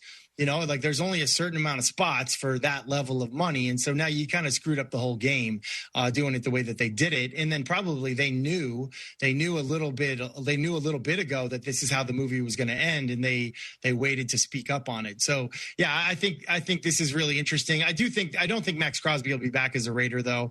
I think he's always a Raider in a sense. Like he'll always be a Raider the way that Derek Carr will always be a Raider no matter what. But there's too many people out there that want him, that need him on their team, that are close to hoisting Lombardi, where the Raiders I feel like are in a little bit more of a rebuild, new management, brand new head coach. They're in more of a rebuild. And I think that there's going to be teams out there that absolutely would take a chance on, not even take a chance, but sign Max Crosby, not because he's a great pass rusher. There's a lot of great pass rushers out there. He's great against the pass, but he's also amazing against the run. He's a TFL legend. He's up there in tackles for loss every year. And I just can speak, from experience as a quarterback, when we were going up against somebody that all they cared about was sacks and rushing the passer, and they didn't care so much about the run game, wasn't that big of a deal to us. We have a way to attack you. But when you're good against the pass and the run, way more difficult, way more respect for that kind of a player. And to me, that's what Max Crosby is. Matt Hasselbeck here on the Rich Eisen Show. And the Raiders clearly, after they lick their wounds and figure out how potentially they could put a Crosby deal back together later on, could be at the draft, could be this summer, what have you. They're going to take Fernando Mendoza first overall. I spotted you on the field with that quarterback group at the Combine. If I'm not mistaken, you're wearing your free Combine gear right now. I am. I'm free 99, Rich. And, ironically, that's why I'm on this interview right now, because I was out of the witness protection program. Yes. You saw me on the field. You said, oh, wait, I used to know that. Oh, that's Brockman on the field. And then you're like, no, that's not Brockman on the field. No, that's not it. I've been wanting you on this program. I see you on my competition all the time, Matthew. You know what I mean? I figured that you were taken. Does Rich Eisen really have competition, Rich? You know what? Let me check. Let me see. I've written it down here. No, you're right. So I did see you on the field talking quite a bit with Fernando Mendoza. So I'd love to get your impressions of this kid. What do you got? I love him. He's awesome. I love Fernando Mendoza. I think he's great. And, I'm not going to say that I'm like the world's expert on watching every single one of his plays and all that kind of stuff. I casually watched him as a quarterback this year. But to me, it's almost more helpful when I go into a combine situation and I haven't watched a ton of tape on these guys. I just get to know them as people, what it would be like to be in a locker room with those guys, what it would be like to coach them, what it would be like to be their teammate, all the stuff. He's a likable, lovable kid. He's a self-described goober, but he's just got an authenticity to him that I believe plays in the locker room. I backed up Andrew Luck for 3 years in Indianapolis at the end of my career, and he's one of the greatest leaders that I was ever around in a locker room. And part of that reason was that he just really embraced who he was, that authentic nerd nation, Stanford, kind of guy. And I think, there's a couple things that always play well in a locker room. If you're the hardest working person that you can possibly be, if you're excellent at your craft, and if you are authentic 24/7. And I think Fernando's got those qualities. So I'm excited for him to go to a kind of a quarterback friendly offense. And, basically he grew up with Tom Brady, New England Patriots fan, growing up in Miami. That's not normal. So I think it's pretty cool for him to get to go to the Las Vegas Raiders when Brady's kind of running the show a little bit. And so, I think it's going to be a great success for him going there. I think it's a great fit. Did you talk ball with him a little bit? Yeah, and I think part talked everything really, but like in my role as like kind of a combine mentor, some of the best conversations that I've ever had with those quarterbacks or wide receivers, it's never really about the football. It's like it's sitting at breakfast with all the guys like Jaden Daniels and Drake May and Bo Nix and the group, and hearing what their questions are. Like I remember Drake May, just so impressed with Drake May. I remember Drake May sitting there and he'd ask questions like, all right, let's say hypothetically I go 3rd overall, but somebody else is the starter. What does that starter need from me? Like, what are the expectations from me? And then, answer the question like, okay, now let's say I go in the 1st round and I'm the starter. Like now what are the expectations for me in the building as a leader, gifts or, schedule process, like what's expected? Like these are like the next level questions. Like when I don't want to say like kids, but like when these college guys, they come out and they're asking questions like that. It tells me like, this guy gets it. Like he understands. The football is the football. All those guys could tell you the difference between cover 1, cover 2, cover 3, like whatever. It's not so much about that. They can make the throws. It's these other things that elevate you from good to great and having success long term. You got an example of what Mendoza did ask you then that you're willing to share, that you can share? I think like there were little things. Like I'll give you one like silly example probably. Sure. Like he wasn't going to work out that day. He's the 1st pick overall. Why would you? He's waiting to throw April 1st at Indiana for his pro day to kind of like highlight some of his teammates. Like, I think it's great. It's fine. So he's standing there with a couple wide receiver teammates and they're not even doing the warm up. And I casually go over there and I said, if I was working out today, it might mean a lot if all you guys were at least doing the warm up with us and like you were there for him, supporting him that way. And like, it was like a casual, I didn't really put that much thought into it. I kept walking by, like that was it. And I come back and where's Fernando and the rest of the wide receivers? Like they're with the group doing the warm up. They're not even working out that day. They just want to be part of the group. And it was just like that little, like it was barely a nudge. It was like a whisper. And he like took the lead on it and brought people with him. And I just think it's like stuff like that, where you're looking for people that can lead your organization, that can turn the ship around. And clearly the Raiders are one of the teams that need that. They need somebody to step up, be a leader in every way, 24/7, and big things and little things. I think Fernando Mendoza is the guy to do that. Yeah, we noticed that he was in the stretch circle. Just going through stretches to what? Stand around. Like, what, you don't want to pull a hamstring just standing around, right? Rooting your guys on. But he was in there. He was in the mix. That's the thing. And he was in there because it wasn't for him. I think this is like the biggest moment of a lot of guys' lives to that point right there. And I think it was just an example of like, hey, I'm here for you. And I just think that sometimes, like when you're an elite player, maybe you're the highest paid player in your team or whatever, you being there for everybody else, it speaks louder than anything you can do. So how long do you think a quarterback needs to be given, right? I mean, we're already hearing Kyler Murray's going to be signed by Minnesota once he's free, and J.J. McCarthy's going to have competition in year 3. Year 1 was a washout with an injury. We saw what happened in year 2, right? You see all the young guys maybe struggling, get some time. Sam Darnold's obviously the avatar of needing to be in the right spot, needing some time to marinate. What's your opinion on it, Matt? Well, I would never play a quarterback until he has absolutely mastered 3rd down pass protection. Like if you can't master 3rd down pass protection, you should never be on the field. I don't care where you were drafted, how much money you make, who's in front of you, what the team looks like. That's the test for me. And so when guys play before that, they fail. It's just what it is. Quarterbacks, you don't get paid for what you do from the 20 to the 20. You get paid for what you do on 3rd down and in the red zone. And ultimately, that's where I think guys fail. So whenever a quarterback is ready to take that on, then play him. Go for it. But if not, you see examples of Sam Darnold being the most recent one. Baker Mayfield might be another one. Guys that it took them a long time to kind of show that they belonged and that they can be an elite player in the league. But when they first went out there, the result wasn't that great because you had a lot of people on whatever talk radio saying, "Oh no, this guy needs to play. When else are you going to learn? You got to throw him out there." Well, then let's drill down a little bit. Then what does it require to master third down protection that a kid from college these days might have problems doing? Like what does that look like? It's like flying a 747. It's like doing open heart surgery. Like you got to do it. I get it. Like you need reps doing it, but you need controlled reps. I look at some of the quarterbacks that I think have had a lot of success: Tom Brady, Aaron Rodgers, Patrick Mahomes. I experienced this myself. Like we sat and watched somebody else play on Sundays while we were developing, while we were getting ready. It's easy to sit in the chair on a whiteboard or on film and someone say, "All right, if they do this, what are you going to do?" And you sit there and say, "Well, I think we would do that." Well, you got to make that decision in a split second, and you got one chance to do it. Like when the opportunity arises, you got to make it happen.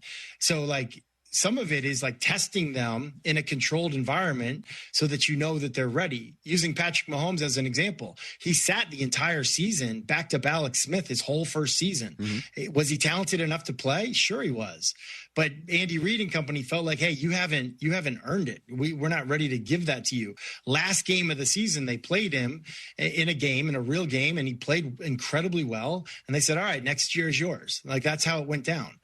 So I think that's a great example of a coach and an organization that knows how to develop a young quarterback while you're playing games, while you're hopefully winning games, and you don't hurt the quarterback in the process. And quite honestly, he doesn't get anybody else hurt in the process.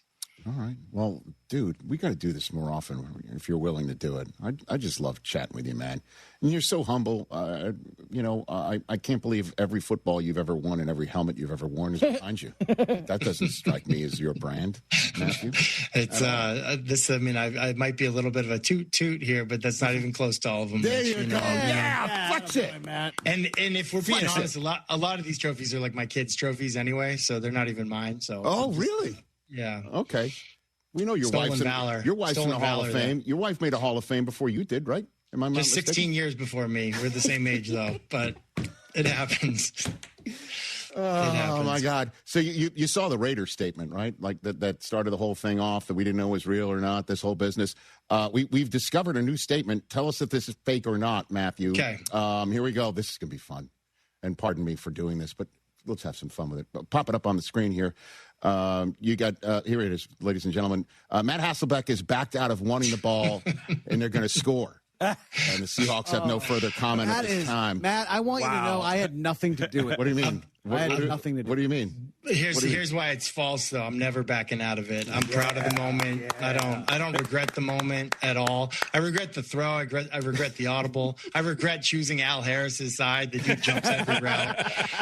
Truly, I mean, he's turned into this amazing defensive back coach, and everywhere he goes, Kansas City, Dallas, Chicago, his DBs are not afraid to jump a route. Like, hey, you beat me on a double move. Like, hey, good for you. But I'm going to score on defense. That's the mindset. That's why I think Al's done such a great job as a DB coach. But I don't regret saying it. I don't regret the moment. It was one of the most fun games I ever played in, my first playoff game. But yeah, it was Dude. All good, man. Just having some fun, Matthew. That's what happens when you come home. Yeah, see, Colin doesn't do you that way, does he? I'm good. Yeah, hey, by the way, love your book. Love your book. Go out and get it at Amazon. Rich, how many books have you written? 1 book? 2 books? There's another one coming. Okay, good. There's another one coming. So I'm going to need you. I'm going to need. By the way, he's referring to it at the Pro Bowl where he called me working for the NFL's network. I strolled past the pool, and he's just lying there with my book, just like that. Just reading it. Not reading it probably for real. A little product placement. That's I got the Rich Eisen book, Run Rich Run, or whatever it was called. Total access, but that's okay. Total access, yes, right. And all the Pro Bowl players, AFC, NFC, that's right. And their girlfriends, like all the people, they're seeing. Oh man, there's the quarterback in the Pro Bowl can't put this book down. I need to go out and get the Rich Eisen Total Access book. Must be amazing. Now listen, the book was upside down when I was reading it, but that was an accident. missing it. You are the best, man. You are the best, and I thank you for that one book sale. I appreciate it. It made the week of 6 book sales maybe my peak at that point in time. Right. But you're the best, dude. Thanks again. Appreciate the time. Anytime. Well, All right. I'm going to take you up on that. I'm going to really take you up on that. Okay? I'm in. I'm in. Ladies and gentlemen, Matthew Hasselbeck here on the Rich Eisen Show, giving us our 2 cents. And his free 99 gear. $3.99. Oh, my God. There he goes. The statement. I thought that would be funny. Man, that's cold. Is it really? I mean, come on, you made a Super Bowl after that. What's the big deal? Yeah, they could have went to another one. No further comment at this time. No further comment. Want the ball moving. How about that? 3rd down pass protection. If you can't figure that out, don't put him on the field. Hard to argue. End of story. Yeah, hard to argue with that. So if you're seeing somebody struggle with, getting sacked on 3rd down or whatever, because that may be it. Quick, look up what J.J. McCarthy did on 3rd down last year. Man, mutual interest between the Vikings and Kyler Murray. That's going to happen. Yeah, I would call that 2 weeks ago. It's going to happen. It's going to happen, and I once it does, it's going to be on Kevin O'Connell's remarkable ability to coach up and coach players and get the best out of them, and administrate that competition. But we'll wait for it to be official before I start going all in on the commentary of it. 844-204-RICH is the number to dial right here on the Rich Eisen Show. I'm looking up, and looks like Bobby Hurley's going down, and he'll be done as the Arizona State head coach. And wow, he's down 45-12 on ESPN right now.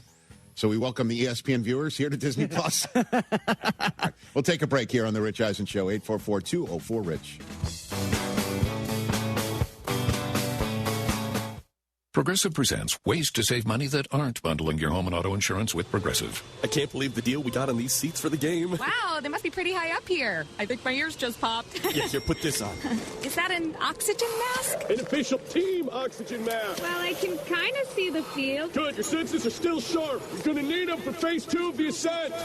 Don't save money by sitting in the nosebleeds. You could save hundreds by switching to Progressive. Get a quote at Progressive.com. Progressive Casualty Insurance Company, affiliates, and other insurers. Not available in all states or situations.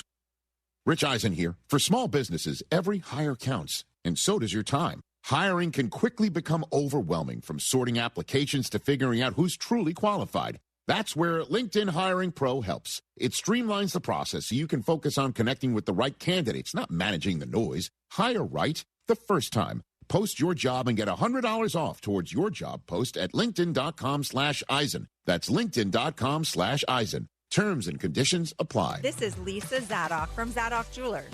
We believe that the jewelry you own should be the jewelry you love.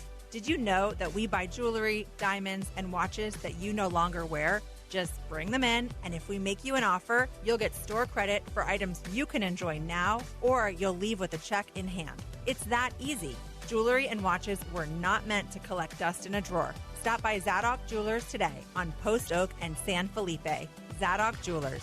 Make the moment. It's time to get amped up for the tournament. ESPN Houston is bringing the madness with our Bracket Madness contest, presented by Golden Nugget Lake Charles and supporting sponsors Two Creeks Crossing Resort and Republic Boot Company. Listen for your chance to fill out a bracket and score big prizes, including the grand prize, a 2-night stay at Golden Nugget Lake Charles, plus a $200 food and beverage credit. ESPN Houston's Bracket Madness contest, presented by Golden Nugget Lake Charles and supporting sponsors Two Creeks Crossing Resort and Republic Boot Company. Baseball fans, the countdown to opening day is on. Make plans now to kick off the season with ESPN Houston. Thursday, March 26th at St. Arnold Beer Garden. Presented by Huntington Bank. No tickets to the game? No problem. ESPN Houston will be broadcasting live all day from 7 a.m. to 6 p.m. Enjoy cold beer, great food, and big opening day energy. Bring your crew and start the season off right at our opening day party. Thursday, March 26th at St. Arnold Beer Garden. Presented by Huntington Bank. Hi, this is Harold Gunn. And this is Bill Olson. Texas Outdoor News is the longest running, most award-winning outdoor radio show in the state for a lot of good reasons. We bring you the latest news and information about hunting and fishing across our great state and beyond. And our guests are who's who from industry, government, and the field. Texas Outdoor News is brought to you by Ford Trucks and your best in Texas Ford dealers.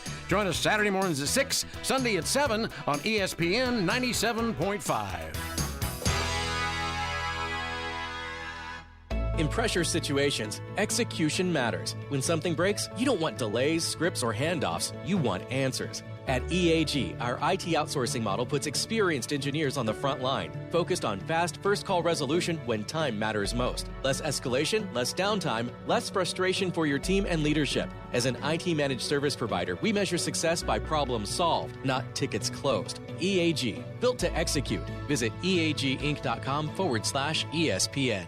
Big news at Two Creeks Crossing Resort. Their Water Park Blue Bayou Bend opens May 1st with a grand opening celebration on May 9th. Lazy River Days, swim-up bar sips, and live music nights, all just 90 minutes from Houston. Whether you're booking a waterfront cabin, bringing the RV, or planning a glamping getaway, this brand new water park is your reason to lock in dates early. Make it a weekend. Make it a memory. Reserve your spot today at twocreekscrossingresort.com. John Granado here. You know what the bosses here did? They bought an unlimited corporate membership at East River 9. You know what that means? More golf for me. East River 9 is offering annual memberships for individuals, families, and your business. Unlimited golf, exclusive promos at the River House Restaurant, and much more. Spots are filling up fast. Reach out today to secure your spot. Sign up online at eastriver9.com or call the Pro Shop at 713-913-7033. I'll see you on the links, baby, at East River 9 with our unlimited membership. I'm worth a lot more. I'm worth a lot more. I'm worth more. You know what? You're right. At GiveMeTheVin.com, you are worth more. And your car's worth more. And we want to pay more at GiveMeTheVin, because good cars are worth more. And so are you. For top price, trust, and ease of transaction, GiveMeTheVin.com, America's best car buyer. And remember, if we don't beat a deal from Carvana or CarMax, we'll pay you $100. Sell us your car. GiveMeTheVin.com. So easy you can do it in your underwear.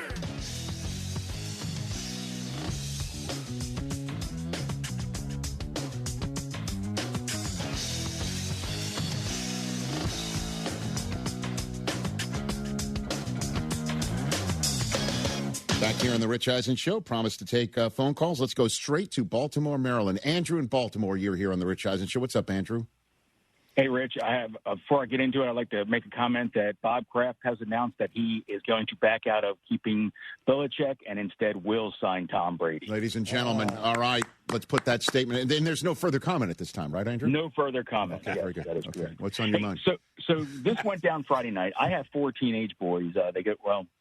13 to 20, and the house erupted. They were excited and happy, and what I said to them, this is not permanent until after the physical. Don't buy any jerseys this weekend, guys. The other thing I tell them all the time is, and the Raiders should listen to this, don't spend money that is not yours yet. Meaning, he wasn't signed on, the contract wasn't done. Don't go blowing money you're not sure you're going to have if that's a problem. I don't see any problem with this. Multiple doctors, besides the Ravens doctors, looked at this. And again, you said earlier that it wasn't this year that was the issue. It was the next few years. And it was a lot of stuff the Ravens were giving up. We draft very well. We do later rounds very well. But I think they made the right decision here. And as far as, listen, Rich, I know it's been a long time since you bought a used car, I'm sure. But sometimes you take it from the dealership you're buying it and take it to another mechanic you trust to get it looked at again. Understood. But would you buy another car from that dealership? If I took it back? Well, I'm just saying is what I'm saying is the Ravens are a dealer that potentially you're not going to trust anymore. You have to understand that, right? And everything you just said is right. But what if the Raiders started spending this money because they know the Ravens had gotten all the information from the doctors and everyone else, just not physically put their hands on him yet, right? So I mean that's the word, yes.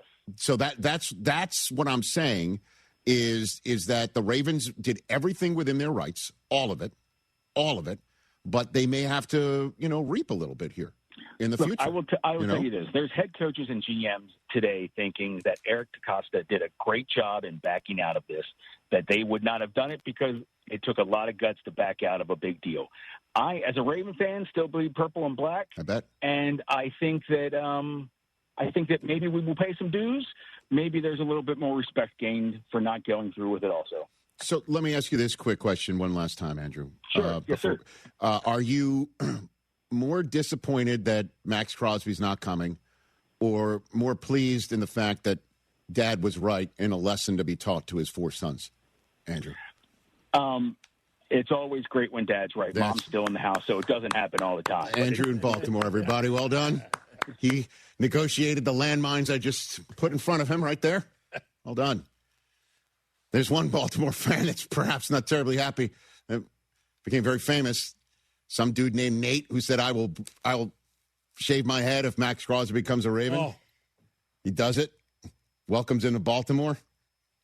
Now he's going to have to grow it all back. Oh. What's up, Nate? He's now world famous. I hope Nate. nobody got like tattoos? Crosby tattoos. Yeah. Oh, yeah. I promise you, at least 2 people did. Yeah, I hope at least 2. It's not official. Well, that tattoo's official. Yeah, once it's on. Indeed, you're right. Wow. Let's go to Jimmy in San Antonio. What's up, Jimmy? Hey, ¿qué pasó, Cholos? What's up, man? Hey, Jimmy, you know Susie's not here today, right? Yeah. You do know that. It's okay. I think he still wants to address the person in that chair anyway. The HR department. No. I have a complaint, Brockman. Right. I'll get to you. TJ Del Tufo Rich. Hey. How y'all doing? Okay. Hey, happy 311 Day, my favorite band. Shout out to Chad, Nick, Tim, S.A., and Peanut. All right, Jimmy, look at you. I know. I just said, all right, Brockman, you ready? Uh-oh. I mean, are you going to eject me before we get to play the game? Well, first I'm going to give you a compliment and say the beard looks great, dude. I think you ought to just do it for the gala, shave it, and then grow it back. It's given you a certain nuance. I don't know how to describe it. Yeah, I think it plays into the evil side, you know. But I'll tell you what though. In all honesty, I don't know what Jaylen Brown did go on a little bit last night after he thought he was fouled. The ball he was fouled. He got shoved. I get it. He went on and on and on a little bit too long, but to be ejected from a game that NBC's sitting there and what are we doing? Possible finals preview. Come on now. This has been showcased all week. He's not a magic word guy usually, right? Jaylen Brown? No, and this guy, by the way, he's played this year, top 5 player in the league. Yeah, what's going on? Maybe Jimmy. Second in MVP. You give him a little more breathing room. It's a second quarter. No, we know what's going on, and you're going to have locker room problems. My locker room is very happy. Coach Mitrovic and the boys, it's like a fraternity. They're having a blast. And you guys, you got issues, and your coach doesn't deserve it. He's a good coach. What is wrong with your players? Jimmy, way to reverse it. Jimmy. I don't think there's going to be many problems in that locker room. Thanks for the call, Jimmy. You're the man. See, bud. Yeah, man, that was a weird thing. That was weird. But and it would have been what we were talking about the next day from the NBA the night before if we didn't see what happened in Miami. Our guy, Smitch, our digital coordinating producer, said on a thing on a text, I'll give him credit for this. If you gave an NBA fan 83 shots at naming the player who's going to score 83 points in a game, you might not choose Bam Adebayo in your first 83 choices. Right? I disagree with that. You do? 83 choices. In current NBA? In the current NBA. Yeah, Bam to score Adebayo 83 points? I'm not, listen, he's being denigrated quite a bit because of the way he got 83 points. Okay, so let me put it this way. The guy doesn't shoot threes all that much, right? I mean, like the guy did have 20-something last night. Listen, you'd be naming guys who are, big time. I don't want to even go into the whole 83 shots at it, but you might have gotten him maybe, I guess, after 60, 70, 80. I don't know. But congratulations to him is the first thing. Yeah, I guess I should have led in with that. But it is an unlikely name to say Wilt, Bam, Kobe now, and he did it. The bottom line is the Washington Wizards suited up last night, and they're not the Washington Generals. They're the Washington Wizards. They suited up last night, and no matter how bad they are, and they're bad, he had to do it. And his stat line is just the numbers they look like misprints. He took 22 threes. He did make 7 of them. And half his points or a little bit less than half his points from the free throw line. He took 43 free throws last night. His 36 made free throws set a record for most free throws attempted and made in a game. Wilt Chamberlain and Adrian Dantley had the free throw record of 28 in a game. That's now 36. And the previous record for attempts in a free throw in a game was Dwight Howard with 39. And he's now, in this game, he shot 43 of them. And if he made every single one of his free throws, he would have scored 90 points last night. And there he is holding up 83 like Wilt held up 100. And a lot of people are having problems with the way he did it. All I'm saying is he did it. You can't how many times do I say that, right? From this seat, no matter who the competition is, you got to play against them. And you got to play your best. And if you beat him up, you beat him up. And kudos to Eric Spoelstra for leaving him in there because he saw that a record could be had. Kudos to Spoelstra. Why not? Dude, he went ahead and let him do it. Why? What's the they're problem? intentionally fouling late in the game that they're up by 30 in. This is embarrassing. Well, that part. He should feel embarrassed, and the league should feel embarrassed. And I'll let O'Shea go scorched earth when he gets here in about 40 minutes because he's going to. But come on. Celebrated? I don't know, man. Cool.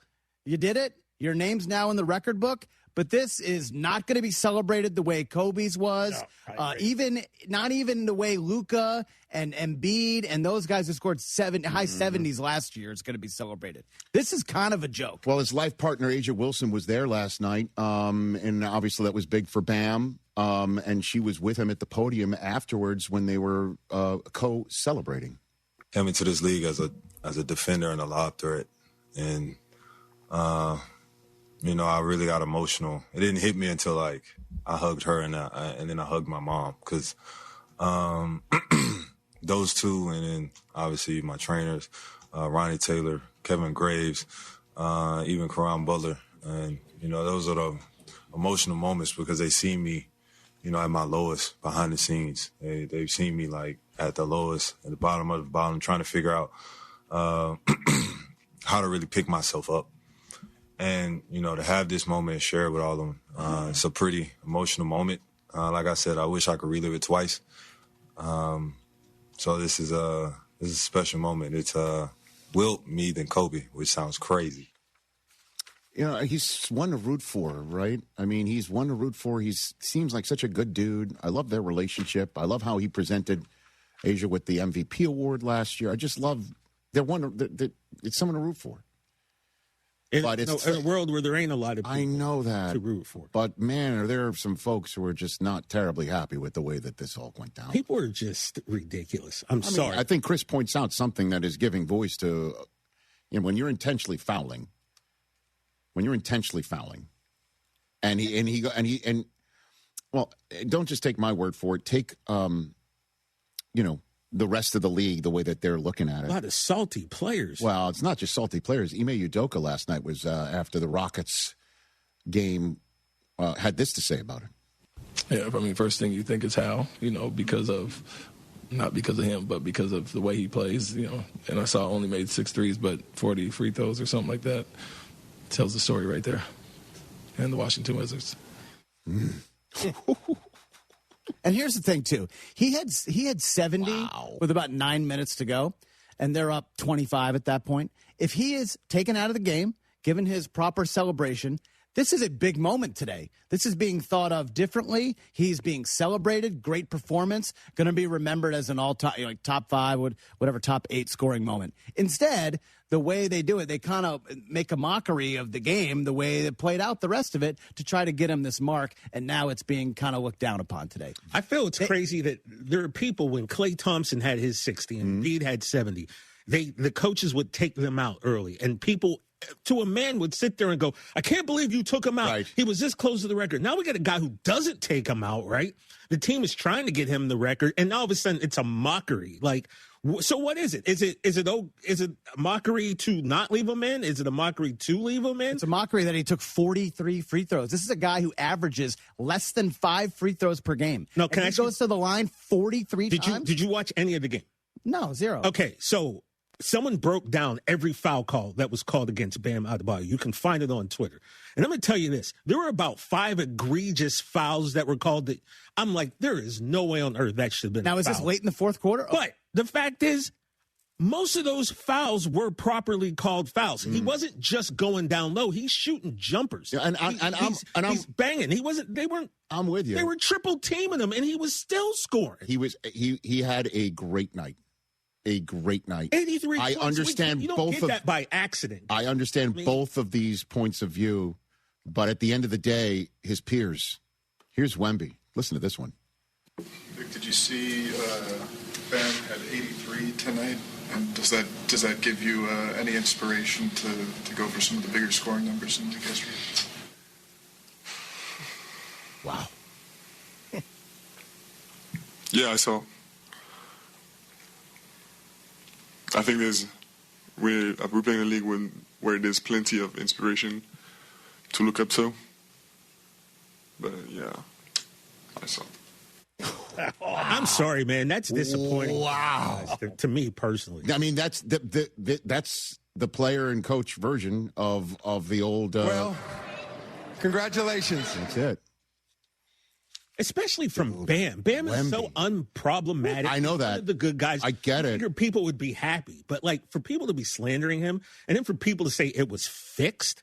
I mean, well, that's stupid. You're telling me on a random Tuesday in March, Adam Silver's sitting there like, you know what? Today's the day. Let's have that. Well, but are losing headlines from the NBA, and the World Baseball Classic. How do you get eyes back on the league? No, stop. Oh, so they made the call, and they said, "Well, then who are we going to do it?" I'm just getting you ready for 40 minutes from now when someone is sitting in that. Well, and he's very irrational. All you got to do is look at Twitter last night. I'll push back on that notion. I always will push back on it. Like honestly. Hey, Washington Wizards, you're tanking. You might as well tank so damn hard that Bam Adebayo breaks Kobe's second-best record tonight. Like, that's absurd. That's stupid. Also, that's the dumb. Raptors sucked. But I'm also... Raptors were up 20 in that game. That's fine. Kobe had to score all of that. I'm going to say this. The Wizards are professionals. They showed up, and he scored 83 on them. The way that he scored 83 on them 100% calls into any sort of... not question or doubt, just it calls for a little bit of measured appreciation. How does that sound? And then on top of it, all you got to do is hear what his peers are saying. I mean, Wembanyama, good Lord. And he's from a different generation where you would think like, hey, that's great. More the merrier. He's not American. Uh-huh. Interesting. You know who is American? The starting pitcher for Team Italy. All right. That's another part of the night. Let's take a break. We're back here on the Rich Eisen Show. Don't go anywhere. O'Shea Jackson is coming, and TJ O'Shea's on his way. He's lit. Look at TJ being lit. Adam Schefter here. It's tournament time, when only the most talented teams survive in advance. And whether you're cutting down the nets or cutting through resumes, one thing's clear. The best teams are built with the best people. If you're hiring, you need ZipRecruiter. Their smart matching technology finds qualified candidates fast. You can add screening questions to get the right applicants and even filter to see who's recently active. Score the best for your team with ZipRecruiter. Try it for free at ZipRecruiter.com/sports. That's ZipRecruiter.com/sports. Wendy here. If you're looking to add a star player to your financial roster, you should take a look at SoFi's personal loans. SoFi's got some amazing moves that would be a valued addition to any team, like low fixed rates when you consolidate your debt, no fees required, and as soon as same-day funding. View your rate at SoFi.com/roster to get started. Loans originated by SoFi Bank, N.A. member FDIC. Terms and conditions apply at SoFi.com/roster. NMLS 696891. Property taxes keep going up, and protesting your taxes on your own is a complicated endeavor that takes a lot of time. That's why you need OwnWell. Sign up in just 3 minutes and see how much OwnWell can save you. They make saving money on property taxes easy every year. Don't have to go to some hearing. You don't have to hire lawyers that are looking for everything they can bill. All you need is 3 minutes to sign up for OwnWell, and they're going to start saving you money. I used OwnWell last year, couldn't be happier. Went to the website, ownwell.com, signed up in no time, and they email me updates every step of the way until the final email revealing my savings. I'm excited to use OwnWell again this year because of those compound savings. OwnWell has an 88% success rate in reducing properties. 140,000 Houston properties use OwnWell, and you customers can expect to save on average almost $800 a year. year. The deadline to protest is May 15th for most counties. Save money on your property taxes with OwnWell. Sign up in less than 3 minutes at OwnWell.com. That's OwnWell.com, and let them know I sent you when you complete your sign up at OwnWell.com. What's up, Houston? Lance Zerline here. Listen, if you're looking for a spot to catch a game, hit up Aranda's Sports Bar, ice cold beers, killer tacos, and big screens blasting every home game. Since 1981, Aranda's has been bringing that authentic Mexican vibe, now with the sports twist. Cheer with friends, savor the bites, and feel the energy. Plus, stay late with epic drink specials that keep the party going. Aranda's Sports Bar, your Houston spot for epic sports and bold flavors. Head on over and get loud today. I'm worth more. You bet I'm worth more. I'm worth a little more. We completely agree. At GiveMeTheVIN.com, you are worth more, and your car's worth more. And we want to pay more for good cars that give me the VIN, because they are worth more, and so are you. And remember, if we don't beat a deal from Carvana or CarMax, we'll pay you $100. For top price, trust, and ease of transaction, GiveMeTheVIN.com, America's best car buyer. Sell us your car. GiveMeTheVIN.com. So easy you can do it in your underwear. I know that hiring can be challenging. You sort through tons of resumes and you get too many so-so applicants. You're just waiting for someone to match your role perfectly. Well, now, there's a place where you can meet them fast. ZipRecruiter. Need to hire right away. Start your search for strong candidates. The right fit awaits. Build your team. Build it sooner. Meet your match on ZipRecruiter. Just head to ZipRecruiter.com/free right now to try it for free.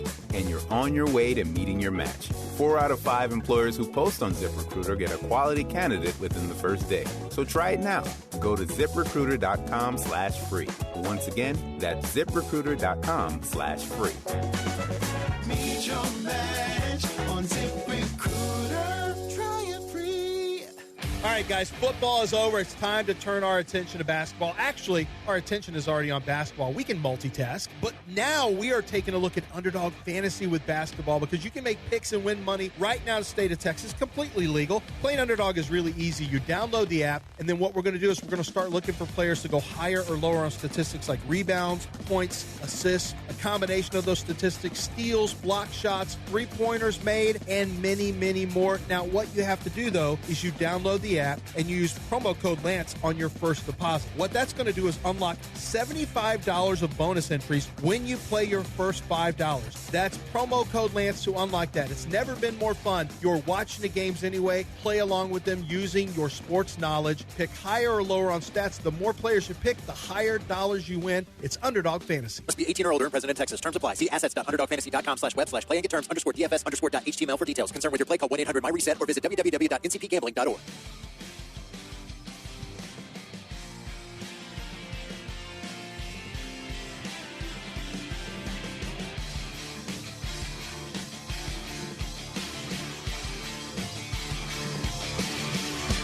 My bad. Back here on the Rich Eisen Show talking about the World Baseball Classic. Team Italy is chock full of very talented players, including our buddy Vinny Pasquantino, who's struggling with the bat, but man, can he play first base? Mm-hmm. I mean, the way that he can get that short hop and make a throw from deep in the hole or from across the diamond appear shorter. What is his wingspan? Yeah, I mean, he's a big guy. His catch radius is outstanding. He's a big dude. Team USA is still favored to win this whole thing. Well, the thing is, here's the deal. Over the DR? Well, that one would surprise me because the Dominican Republic is stacked. Mashing. Yeah, I mean, okay, they are mashing. But the United States may not get the chance. They need Vinny and the rest of Team Italy to win tonight. And if they don't, they need a certain score to happen between Italy and Mexico.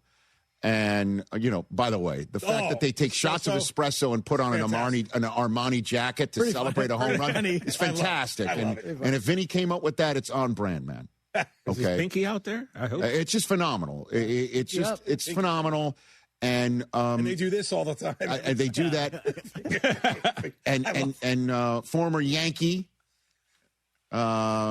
Frankie Cervelli, right? Yeah. He's the manager because I guess Mike Piazza, as Cooper, who's all over this stuff, said he pulled a Brad Stevens. kicked himself upstairs and handed off the reins, is what Cooper said. GM, yeah. So, and they are in position. If they win tonight, they win their pool, being undefeated, 4-0, and would send the United States on as at 3-1, and Mexico would be 2-2. But if Mexico wins tonight, everyone's 3-1, and it goes to a tie break that I don't want to get too deep in the woods here. It comes down to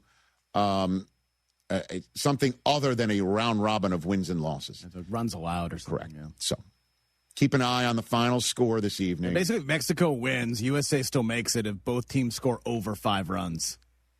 Yeah, that's. I wrote it out. I sent it. You're right, Blackman. Yeah. Here's the deal. If Mexico beats Italy, the United States goes through if Italy scores 6 or more runs. Yeah. The United States goes through if Mexico scores 5 or more runs while winning. And the USA is eliminated if Mexico scores less than 5 and Italy scores less than 6. Now that you know, Cooper wonders if Italy should just lay down to eliminate the United States, and if they're going to do that makes him nervous. That Italy's just going to say, we don't care. Like lay down how? That's what I said. They switched sides in World War II, so. Oh, my God, this guy. That's true. The Italians. They kind of did. We did. I'm not lying. And as I turned to Coop, I'm like, yeah, if they lay down, I mean, how are they going to go back to, Florence? Oh, I mean, yeah. How are they going to go to Tuscany and walk around and look people and their fellow countrymen in the face? No free espressos in. You know what I mean? In any. Jeez. So, yeah, it's dicey. You know who's really nervous? People who pay your paycheck while you're working faders, buddy. Oh, no, of course we want. We. Oh, yeah. We. I mean, you and Murdoch, hand in hand. Yeah, you and Shanks. Mike, who are you rooting for last night? Because you know what I mean. Who cares? Because he's the schmo with the Yankee Dodger hat. That's what I'm saying. Though. Honestly, you flip flop and you're Benedict Tufo. I'm wondering. He's walking around like Terry Forster in 1976. I root for that jacket. The games to just be good. I just want good games. Is that what you USA want? almost came back. It was close. No, you want the Fox needs the USA to advance. With all due respect to Italy, exactly. I will renounce my country. He's rooting for Italy tonight. It's a win-win. That's right. It's a win-win. Hour 3. Cam Scattaboo's coming up. Do you owe $10,000 or more in credit card debt or personal loans? With credit card debt at all-time highs, Debt Relief Advocates is urgently notifying consumers of debt relief now being made available designed to aid consumers with out-of-control credit card debt. Those who qualify and enroll for this relief program may only have to pay back a fraction of what they owe. This is not bankruptcy or a debt consolidation loan. This is a relief program that credit card companies would rather you not know about, as it could end your debt nightmare and save you lots of money. Consumers owing at least $10,000 in credit card debt or personal loans can now take advantage of this debt relief as the cost of living skyrockets. For free information and to learn what debt reduction you may qualify for, simply go online and visit DRA.com or call 800-433-8909. 800-433-8909. Again, that's 800-433-8909. John Granato with Robin Orlando from Houston Powder Coaters. Robin, you've had some experience with AI now. Yeah, we're seeing an uptick in callers calling in saying that they did ChatGPT or AI to redo their backyard, and they may not like the patio furniture suggested, but they like theirs, but they want that color. So they bring us their patio furniture based on what ChatGPT told them to do. Colors are a big part of your job anyway, right? We have literally the colors of the rainbow, 100 plus in-stock colors to choose from, and if you need slings, we also have 100 plus of those. Now, if you feel like, hey, you got to buy new stuff, you're going to advise them for that too, right? We try to do full transparency. We're not here just to make a quick buck. We want to make sure you are taken care of in the best way possible. And if that means, hey, a new set would be best for you, we're going to be honest with you. That's Houston Powder Coaters. Give them a call, 281-376-3888, or go to HoustonPowderCoaters.com. You'll probably talk to Robin. Houston Powder Coaters. We've been talking about them for years. We love them. HoustonPowderCoaters.com. Every family has challenges. Every family has secrets. Every family has a gay uncle that gets too drunk and starts asking you about your buddies. But not every family has a feature-length documentary film made about it. But yours could. Go to yourheritagefilm.com and reach out. We sit down with your loved ones, visit about their upbringing, career, history, kids, school, everything. and we make a movie. They have a blast, and you have something truly special for generations. YourHeritageFilm.com. Hey guys, Lance here. You know, it's important to know a good plumber. You never know when that emergency is going to strike. Well, I've got a plumber for you. AqueductPlumbingCompany.com. They have been helping 97.5 listeners for years and years, and I can personally recommend them because they've done a repiping job, they've done small jobs, they've done mid-sized jobs. They do it all. They can clean tankless water heaters, install them for you. You name it, they can do it without charging exorbitant prices. That's AqueductPlumbingCompany.com. That's AqueductPlumbingCompany.com. Contact Tax Relief Helpers for details and restrictions. Attention, anyone that owes money to the IRS. Every day, your unpaid tax debt gets bigger and bigger from daily interest. The longer you wait, the more you will end up paying. If you owe $10,000 or more, now is the time to settle your debt before the IRS takes aggressive action, like taking your wages or property. A special toll-free number has been established so you can stop penalty fees, avoid liens, levies, or other hostile measures by the IRS. Call Tax Relief Helpers right now. I got behind on my taxes and owed $48,000. I called and they got my bill lowered to just $3,500. I owed $87,000 in taxes, and it was scary. I got the amount I owed down to just $3,500. I saved $83,500. If you owe money to the IRS, don't wait another day. Your tax debt gets bigger and bigger from daily interest. Call right now before the IRS enforces liens, levies, or other aggressive measures. The call and consult are absolutely free. Call now. Call 800-849-4957. 800-849-4957. That's 800-849-4957. East River 9 is excited to announce the opening of Birdie's Ice House by the Rustic Group. Step off the course and enjoy house-made burgers, tacos, ice-cold beer, and handcrafted cocktails. Whether you've just finished a round of golf, a pickleball match, or you're meeting friends, Birdie's is the perfect spot to relax, celebrate, and enjoy the best view of the Houston skyline in the city. So grab a bite at Birdie's today. Book your tee time, reserve a pickleball court, or explore corporate memberships at EastRiver9.com. Baseball fans, the countdown to opening day is on. Make plans now to kick off the season with ESPN Houston. Thursday, March 26th at St. Arnold Beer Garden. Presented by Huntington Bank. No tickets to the game? No problem. ESPN Houston will be broadcasting live all day from 7 a.m. to 6 p.m. Enjoy cold beer, great food, and big opening day energy. Bring your crew and start the season off right at our opening day party. Thursday, March 26th at St. Arnold Beer Garden. Presented by Huntington Bank. ESPN 97.5. KFNC and 97.9 HD2 Mont Bellevue, Houston. Presented by Zadok Jewelers. This is the Rich Eisen Show. Hey, everybody. Can't get enough of the Rich Eisen Show? You're in luck. You can find us everywhere. Watch us weekdays on Disney Plus from noon to 3 Eastern. Miss the show? We've got a podcast so you can listen anytime. But here's the best part. Our YouTube channel. Subscribe at youtube.com/Rich Eisen Show and you'll never miss a moment. Now, on with the show. Bam Adebayo is a complete monster. This is the Rich Eisen Show. Geno Smith's a Jet again. I can't believe it. Neither can he, I'm sure. From the Rich Eisen Show studio in Los Angeles. Earlier on the show, senior NFL insider for The Athletic, Diana Rossini. 3-time Pro Bowl quarterback, Matt Hasselbeck. Coming up, Giants running back, Cam Scattaboo. And now, it's Rich Eisen.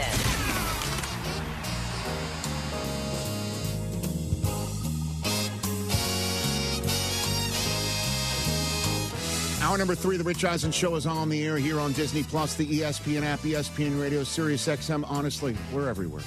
Humbly, I say that. 844-204-RICH is the number to dial to have a conversation with us right here on the program. Diana Rossini and Matthew Hasselbeck already on the phone. I mean, on the Zoom line today. You're on the phone at 844-204-RICH, number to dial. We'll take your phone calls. The actor and No Contest Wrestling co-star, along with T.J. Jefferson. O'Shea Jackson Jr. is making his way to the studio. He has 2 cents about Kobe's record of 81 no longer being the second best in NBA history. He's got lots to say on that. The fireworks are going to the point where we may need some sort of hose here in the studio. The Hyundai Getaway Sales Event is going on down right now. Get in with a deal so right it almost feels wrong, because right now you can get great deals on our most popular models, including our adventure-ready SUVs like the Hyundai Santa Fe or Santa Fe Hybrid. the Tucson Hybrid as well. There's the bold and stylish Elantra loaded with the latest tech. If you want electric, you can go with the Ioniq 5 or Ioniq 9 there. So get into your local Hyundai dealer and get away with a deal you'll love during the Hyundai Getaway Sales Event. Visit HyundaiUSA.com for details. Listen, I'm a patient man. I wanted to speak to this guy well over a year ago. Well over a year ago when he was balling out in a way that, quite frankly, nobody else in the college football playoffs was balling out. I loved watching this guy play. And I not only loved watching this guy play at Arizona State, I loved watching him play for the New York Giants. When he got drafted by the New York Giants, like Rick Dalton, Jeff, like there it is, right there. Why in the hell did everybody keep passing on this kid, letting the Giants grab him? You could describe him as a running back, but he's described best as a football player. Joining us here for the first time on the Rich Eisen Show, better late than never, Cam Scadaboo is on the program. Yeah. What up, G? How are you, Cam? How's it going? What's going on, bud? Doing good. How are you? How are you doing? I'm getting better. I ran for the first time today about 75%, so okay. It was nice. It's the bright side of things. What clearly? What does 75% of Cam Scadaboo look like? Not very fast, I'll tell you that. So it's like a faster than a jog. Is that what you're saying? Like what are we talking about? I can get away from like a baby hippo, maybe. But that's about it. They're still kind of quick. Okay. But yeah, I mean, a little bit over a jog. Kind of just striding out, not exploding yet, and getting into that part of the game, but the jog and the striding. So okay, who is in your life telling you to slow down? My injury. That's about it. No, there's no doctor, there's no coach, there's no nothing telling you to slow down, nothing like that. No, nothing's told me to slow down yet. Okay, all right. So your injury is basically fix it. I don't need Cam Scadaboo looking like the way I'm he on needs TV. to. I can't. Okay, I look pretty. Okay, so your injury. So you feeling good? Where do you think you'll be for training camp? Ready? Oh, I'll be ready to go by training camp. Absolutely. Okay. All right. I probably got a little over a month left till I'm fully back to 100%. So OTAs are coming up in about a month, and I'm excited. I'll be ready to go. All right. Your first meeting with John Harbaugh went like what, Cam? I mean, obviously he sees the way I play the game, and he told me he respects the way I run the ball, and the offense that he's implementing is downhill running, and it's like perfect for what I am. They obviously they had Derrick Henry when they were at Baltimore, but if they didn't have a running back, I wouldn't be surprised if they came and got me in Baltimore. So I'm glad that he's here and I'm a part of this because it's going to be fun. So he basically said, "Get ready to keep running downhill," is what he said to you. Oh yeah. Is there any certain words you can repeat or willing to share? What he in fact didn't say to you, word for word, on that front? I mean, our first meeting was very, very light and trying to fill out the vibes, but we've had a lot of conversations over the last month and a half, 2 months, whatever it was, however long he's been with us. But he's a great guy. He's very genuine. You could tell he loves football.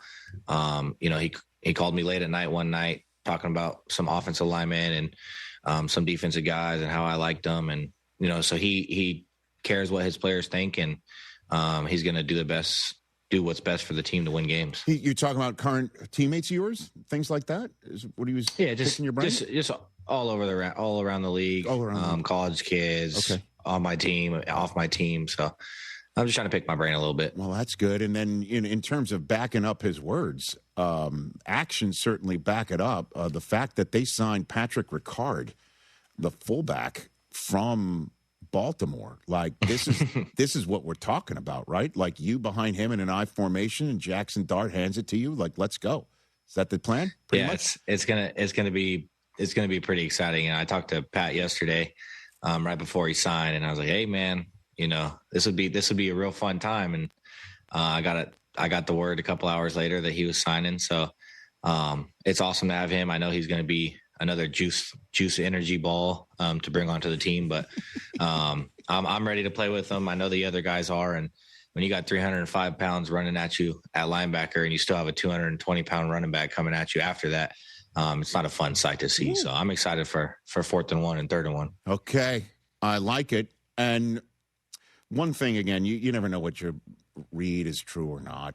Is it true in your first meeting with John Harbaugh, you walked in with like a 2x4 and you hit your head on it or anything like that? Is that true? No. Nothing like that happened? No, absolutely not. My first meeting was, I was actually doing PT when he was being interviewed, when he came to the facility to be interviewed. And obviously all the thing was going on that we were going to sign him and everything. And I turned around, I see all of our owners, and I didn't know Coach Harbaugh was there. And I turned around, I was like, "What's up?" And Coach Harbaugh peeks his head around the corner. He's like, "That must be Scat," and they all started laughing. So he got a good little taste of who I was the first 30 seconds of seeing who I was. So it was pretty cool. Okay, where does that come from? That "What's up" or your attitude, your mantra, your chi? Just the energy. Like, I mean, a lot of people have lost. Have lost football for business instead of having fun.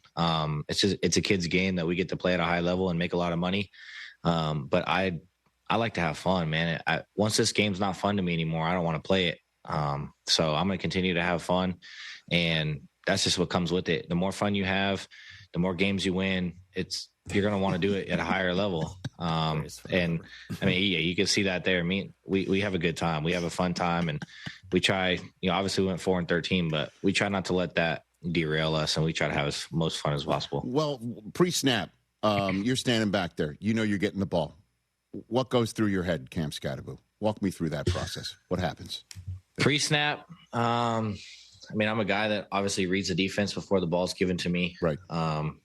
Depending on the play, I like to see where guys are shaded and where guys are shifting to. I like a slow cadence because I want to see the movement of a defense. False cadence here and there really gives me a hint on what's happening. But a lot of people just get the ball and go. It might look like I do that, but there's a lot that goes into me running the rock. Like I see a lot what goes on. It's almost like being in traffic in New York City. You see the hole open up when a car's getting over. That's your time to go.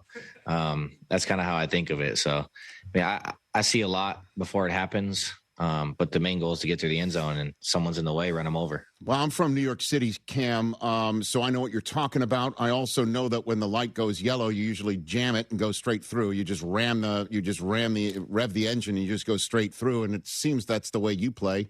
Same thing with your quarterback. How do you figure out where the right time is to watch it and other times when to rev it? Because that is the key to success as well as health, right, Cam? I mean, I prefer to slam my brakes at the yellow light so I can hit my head on the steering wheel. But I mean, yeah, there's times for it and times not for it. Jackson and Jackson are gritty, down in the dirt players. Like he's a tough bastard, just like I am. So having him next to me, knowing that he's going to sell out for the team and sell out for me when I don't have the ball, when he has it. I know that when I get the ball, I got to sell out for him because I know that, that's part of the game. It's the kid loves football, man. He's going to play it how he wants to play it, and people are going to either like it or not. And he's going to play a long time, I believe. So I'm excited to play a long time with them. Yeah, me too. I'm excited to see it, which leads me again, when we have Jackson on this program, should he be willing, I'll say it to him too. I just kind of want to hear from him. Like, yeah, I get it. Some third downs, fourth downs. If I slide, we can punt. We can play defense. We can move on if I'm not in the blue tent. You know what I'm saying, Cam? And I'm wondering where you land on that subject matter here. It's not an option for us. I mean, I think we both think the same way. Like, if it's 4th and 1 and we got to dive to get it or run through someone's face, that's what we do. I mean, the kid's a dog. He loves the game. He wants to get first downs. He wants to score touchdowns, and he knows if it's 4th and 1 or if it's 3rd and 8 and we need 2 more yards on running somebody over, he's going to do that.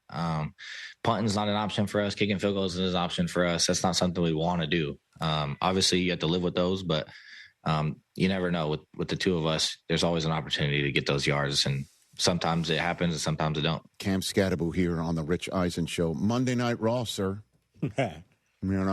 I mean, you have pins in your legs still, standing out there, Madison Square Garden, wanting to getting in that ring? Cam, I got some plates and screws in there, but I mean, at that point, right? It's already screwed in and put plates on, so I felt like I was okay to do whatever I wanted to. You know, it wasn't. Yeah. It's not like it was going to break or anything. Right. I was behind a wall having a good time with my boys. Teammates were out there backing me up.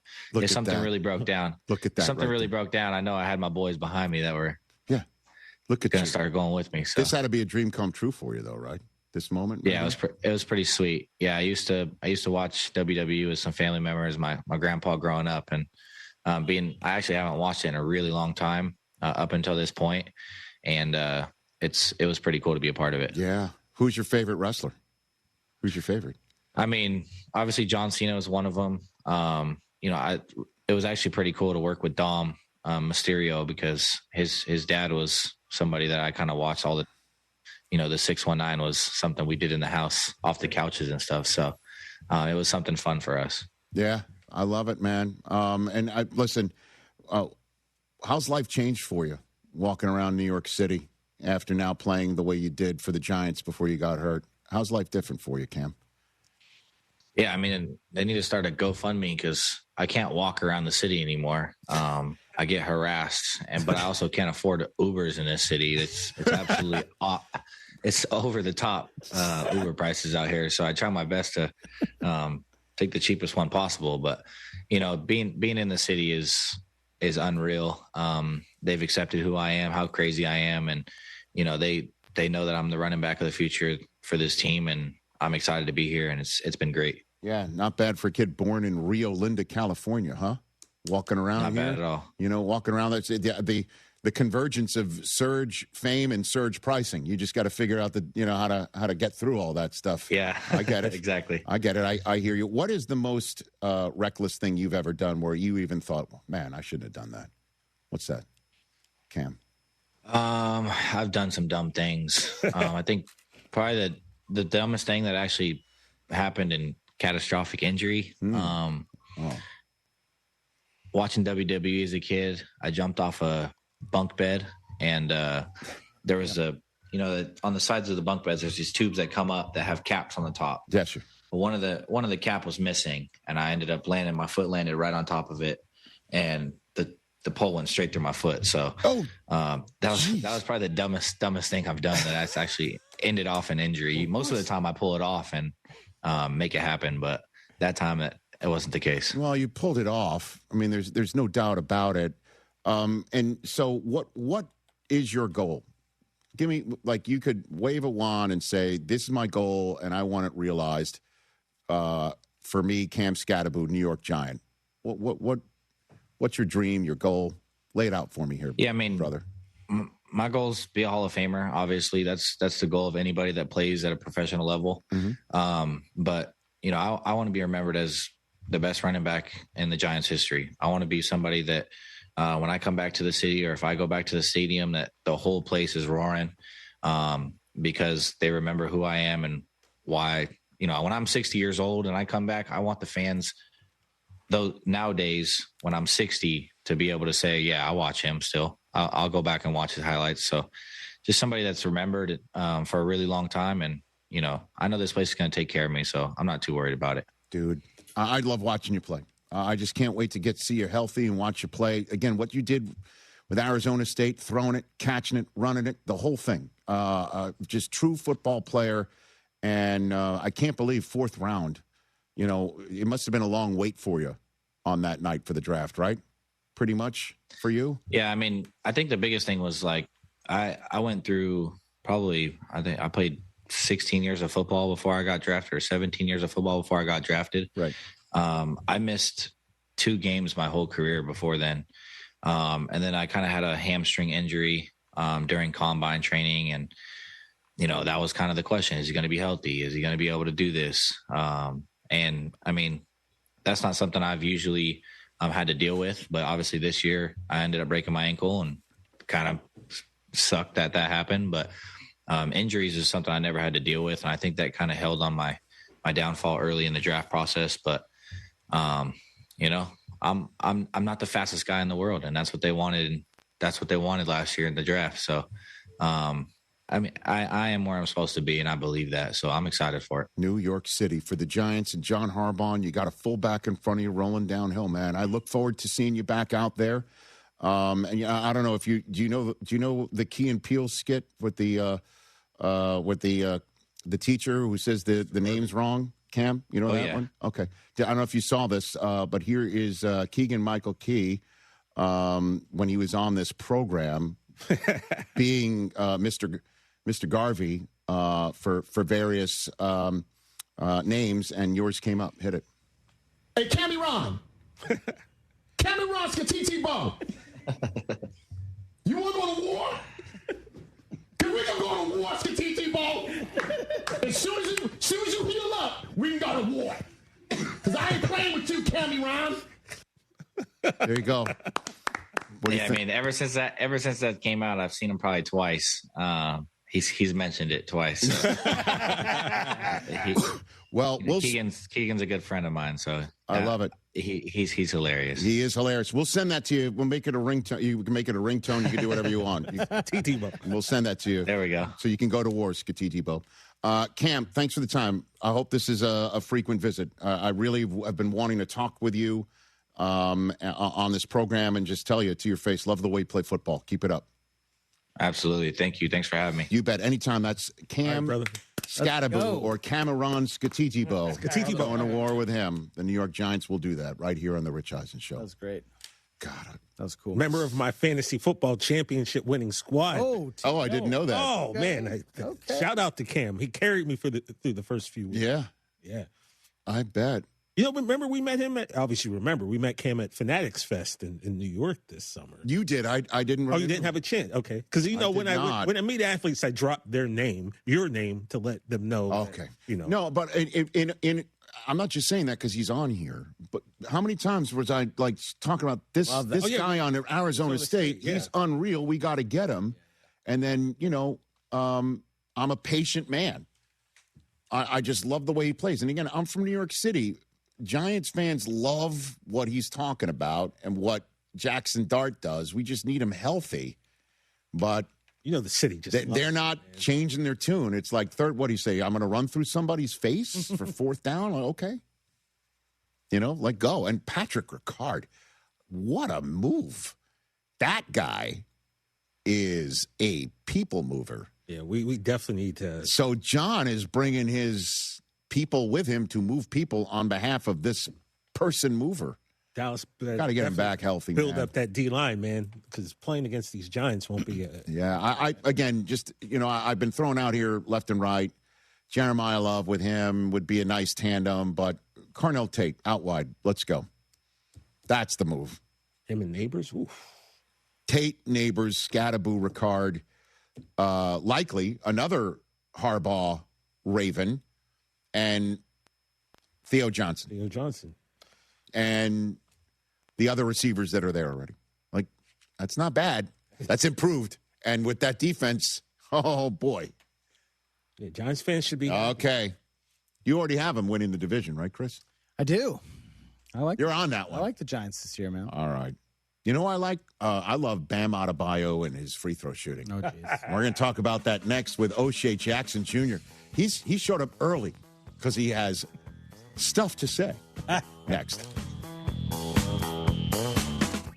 Diabetes, high blood pressure, anxiety meds, everyone's on them. If you're a 50-year-old male, maybe a bit porky, and you may even have type 2 diabetes, $1 million of term insurance may only cost you about $200 a month. Call Term Provider. Speak with Big Lou at 800-568-2790. Big Lou will find a term life policy for you even if you have type 2 diabetes, are overweight, or have high blood pressure. Term Provider has helped thousands of people like you who think they can't afford term life insurance. To buy $1 million of affordable term life for you, all you need to do is call Big Lou at 800-568-2790. Lou will make sure the scales are tipped in your favor. Call 800 1-800-568-2790. Big Lou will answer your call and work to fit you into a term life policy that you can afford. Remember, Big Lou's like you. He's on meds too. Call 800-568-2790 or biglou.com. Hi there. Welcome to Huntington Bank. We're new here, but we've been around since 1866, and we believe that we should all get more from money. Okay, like what? Well, like bankers that take the time to learn your whole financial picture and help plan the best path with you. That sounds good. And accounts that automatically build your savings each day. Ooh, I like that. How about getting paid up to 2 days early? Okay, now you're just showing off. Let's get more from money. Switch to Huntington Bank. Welcome. Eligibility requirements apply. Some features may require enrollment. It's time to get amped up for the tournament. ESPN Houston is bringing the madness with our Bracket Madness contest, presented by Golden Nugget Lake Charles and supporting sponsors Two Creeks Crossing Resort and Republic Boot Company. Listen for your chance to fill out a bracket and score big prizes, including the grand prize, a 2-night stay at Golden Nugget Lake Charles, plus a $200 food and beverage credit. ESPN Houston's Bracket Madness contest, presented by Golden Nugget Lake Charles and supporting sponsors Two Creeks Crossing Resort and Republic Boot Company. Social Hour just got an upgrade at Federal American Grill. Every day from 3 to 7, enjoy $10 appetizers and handcrafted drink specials. Sip from a world-class whiskey and cocktail selection, perfect for unwinding after work or kicking off a great night. Need a quick lunch? Order online and take those signature Federal favorites to go. And don't forget to join Club Fed for rewards, perks, and exclusive offers. Federal American Grill, River Oaks location coming soon, thefederalgrill.com. Hi, I'm Kirsten Stokes, third-generation neighborhood hardware store owner. For 72 years, Stokes Hardware has proudly served our community with everything from plumbing to paint and power tools and more. We're family-owned, 3 generations strong, a small business with competitive pricing. Come see our knowledgeable team today. Hablamos Español. Shop local, save more. Follow Stokes Hardware on Instagram, Facebook, and TikTok. Stokes Hardware, your neighborhood store since 1954. It's Truck Month, and Monument Chevrolet is offering the supplier discount on all Silverado 1500s. This is the biggest discount they've ever offered to the public. Visit Monument Chevrolet at Beltway 8 and 225 or monumentchevrolet.com. Chevrolet, together let's drive. Spring is calling at Two Creeks Crossing Resort, just 90 minutes north of Houston. Spend the day relaxing by the water, then stick around for live music, great food, and can't-miss events happening all season long. From cook-offs and holiday celebrations to outdoor adventures and family-friendly fun. Whether you're rolling in with the RV, booking a waterfront cabin, or planning a glamping getaway, there's a perfect spot waiting for you. See everything coming up and reserve your stay now at twocreekscrossingresort.com. Lance Zerline here. Rodeo season is here. Republic Boot Company is the place to be. Just off 11th and Stewart in the Heights. Step into the heart of Texas craftsmanship. It's the only place you can buy their 1836 line of handmade 100% leather boots, and they can even customize the fit for your unique foot the same way you break in a baseball glove. Pick up a sport coat, cowboy hat, enjoy a free beer. I'm talking about everything to get you rodeo ready from head to toe. Republic Boot Company, where tradition meets style. Go to their website, republicbootcompany.com. We'll admit, we've already thrown in the towel on the New Year's resolution. Yeah, and we made it through dry January. But one healthy new habit we're sticking with is Active Liver from New Nordic. Did you know your liver works around the clock processing food, sugar, alcohol, and everyday toxins? All things that can really impact your health. That's why daily support matters. Active Liver is designed to help protect normal liver function and support your body's natural detox process. With trusted ingredients like milk thistle, turmeric, and artichoke extract, it's gentle enough to take all year long. No harsh cleanses, no extreme detoxes, just simple daily liver support. We really feel the difference. Yup, more energy and the peace of mind knowing we can enjoy the good things in life while giving our liver the love it needs. Active Liver is available online at Amazon or NewNordicUSA.com. Or you can find it in stores at CVS, Meijer Grocery, Wegmans, and now Active Liver is available at your local GNC. Houston is Soccer City, USA, and World Cup 2026 is coming our way. Join me, Glenn Davis, every Tuesday and Wednesday, 6 Central Time, for Soccer Matters ESPN 97.5, presented by the Daspit Law Firm. Looking for a great way to listen to ESPN 97.5 whenever and wherever you are? Then download the ESPN Houston app. Just search ESPN Houston in your app store and download today. The ESPN Houston app is brought to you by Dream Rate Mortgage, U.S. Coins, and Texas Card House.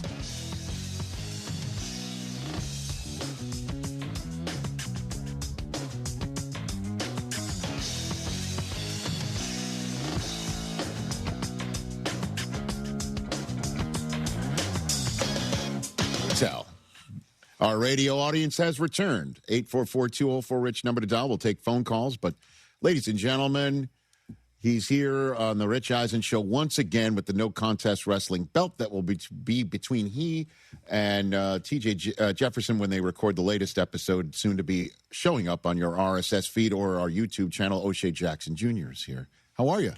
I'm doing great. Yeah. Yeah, I'm pretty good. Day one of life with Kobe Bryant having the third best scoring output in the history of the NBA for a single game. Still number one for a guard. Yeah. Okay. What are we talking about like here? It. I mean, did it with 23 less free throws, four less inches of height. So, still impressive. Okay. I'm not saying it's not impressive. I'm just saying, how impressive do you feel Bam Adebayo's performance was on Tuesday night? I mean, it was a great collective effort by the 8 people that were trying to get him to get that record. It was incredible. It was. I never see 8 people. What do you mean the 8 people? His teammates who are supposed to do what they did. They're supposed to do what they did. Right. And I want to stress that there's a world where the Miami Heat do whatever it takes for Bam to get that record. Mm-hmm. That's their brother. That's their teammate. Absolutely. 100%. Mm-hmm. There's also a world where Bam is just going crazy from the field and everything's going in and all that. That is also possible. Mm-hmm. And there's even a world where every single time he got to the line was legit. There's that world. Mm-hmm. None of that all happens while you're up 25-30. The refs just still giving you your calls. It just felt like at some point it was a decision made that I want to see history tonight. And by who? Exactly. By who? Yeah. The league. Oh, come on now. Who else are the refs working for, Rich? What was the answer? Listen, we were talking about it before. And feel free to chime in, gents. I don't think I can get that worked up again. Today's the day. No, that yes, the Wizards are less than an average team. Oh, man. Okay. And yes, there were legit foul calls that put him to the line. And yes, there was a collective on the Miami Heat's part from Spoelstra to the rest of the team to keep Adebayo out there in a game that's already been decided against a team that decided its season was gone, maybe from the first tap and tip of the season. But come on, man. Somebody in New York City has communicated to somebody in stripes that tonight's the night we're going to have Bam Adebayo score 80. I mean, I'm not saying it was at the beginning of the game. Oh, during the game. I'm sure that. So an alert goes off in somebody's office, in the league office, and says, I'm sure halftime, make sure that this guy goes to the free throw line enough times, and we believe he's going to hit enough to break Kobe's second best record. If it's not saying that it is some desk that a button was pushed and all of that nonsense that I was spewing last night. There was a lot of that last night. I'm saying, so you're telling me, and how many times have you seen a game where a player gets a player in the air, maybe tries to get contact, the refs don't call it, and then you tell yourself, oh, well, I mean, of course, the refs can't give him that one. They give him all of those. Every single one.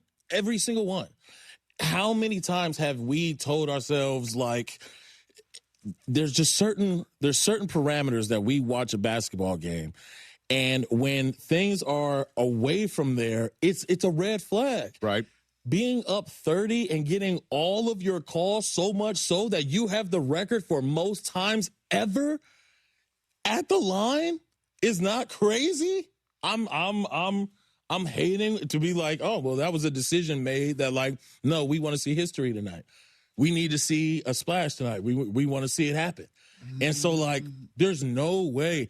I've seen LeBron James come to the Lakers and average less free throws than he did his rookie year. He just forgot how to get to the line. But they can make a conscious decision to be like, nah, well, tonight. But why Bam Adebayo? Every call is going to Why Bam Adebayo? Hey, Bam's a great guy. And why in a non-televised Bam's a great game? guy. Yeah, in a game that you said everyone to see it, nobody saw it. Listen, man, that's true. Unless you had league pass, I had to search to find it. Once he hit 60, everybody was aware of what was going on. Everybody who's on their phone got the same little whoop, whoop. Pay attention to this. Pay attention to this. And then when you look at the stats from the fourth quarter, like it was. I'm perfectly fine with a Kobe record being broken because records are meant to be broken. Yes, records are meant to be given. And it just felt like a little like, damn. I hate that is on Bam because I love Bam. I remember when I thought Bam was going to be Baby Dwight in Kentucky, but like it just didn't feel like it was a conquered record the way that it should have been. Would you feel this way about it, O'Shea Jackson Jr., if he was breaking Dwayne Wade's record? I mean, it's not a Kobe thing, and I understand why it would feel that way to you because of who you are and who you root for and how you feel about Kobe. But do you feel like there are plenty of Kobe records that have been broken that I haven't batted an eye at? The Kobe had the most 3-pointers in a game record forever, but then when you see somebody like Steph and Clay and just the way that the league came in, that record was taken. That record was snatched. This right here is like 40 free throws. The most ever is kind of crazy. And I'm not wild for saying it's kind of crazy. That's all. Maybe it's just another crazy coincidence. But like, my God, it's right there in front of us. Bam scored 83 points. His plus-minus was 20. That's it. You might not be wild for saying it, but a little wild for tweeting it all night. Crazy. Bro, let me tell you something. You're on here. Most of my fans know me. Were wild, or were these 7 minutes of voice memos that he sent to you and me? Because I'm like, why don't I get these voice memos? You don't want these. Because you're rich, all right? I don't know when. You probably go to sleep at 8. Oh, my God. You're so professional. These guys, these are my people. I need to hear your voice memos. I got to be honest with you. Man. I listened No. We're on Disney. I didn't get through a minute of it. Can't hear those, bro. Oh, I read. Oh, you stopped him? I read the I transcript. had to. You can't read a transcript of an O'Shea Jackson Jr. voice memo. Well, I was finishing The Night Agent season 3, and I listened to him after. They were, and you stopped after a minute. You stopped? You couldn't get through them? I was already seeing what was on Twitter and rolling my eyes so far in the back of my head that I saw it behind me. And then we get these voice notes. And I'm like, and then I played it, and then you start going off, and I was like, all right, I'll hear this tomorrow. It was awesome. That's basically what I was saying. Bro. I knew I'd hear it today. I needed more shit. I'm not tripping. I'm not tripping. You are here. tripping a little. It is just like, come on, dog. Well, the way that we were talking about it before is, obviously we all have opinions on it, and the opinions of his peers have been widely, what's the word for it? They're derisive, but they don't. Derisive is nice. Well, they don't. They are not celebrating. They're not celebrating. Yeah. But they're also not basically saying it's Fugazi. What they're saying is loud by what they're not saying.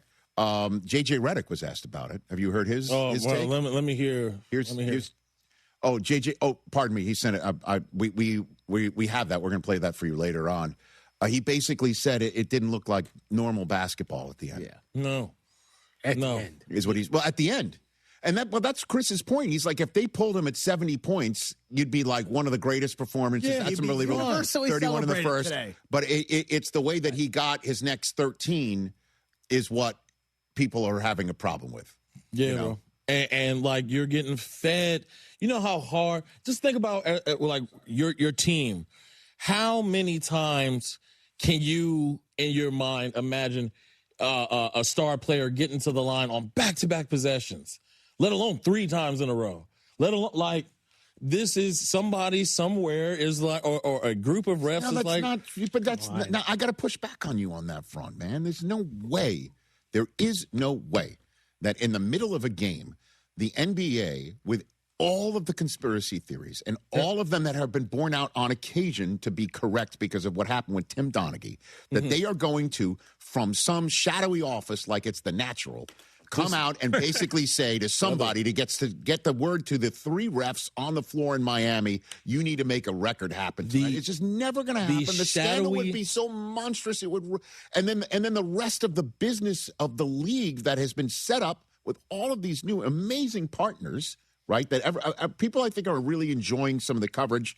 It's tough to find sometimes for people, but for them to do that in the middle of all this, if I was an owner of another team, a governor of another team, I'd be like, we're really risking that so you could get headlines for Bam Adebayo and the tanking Heat?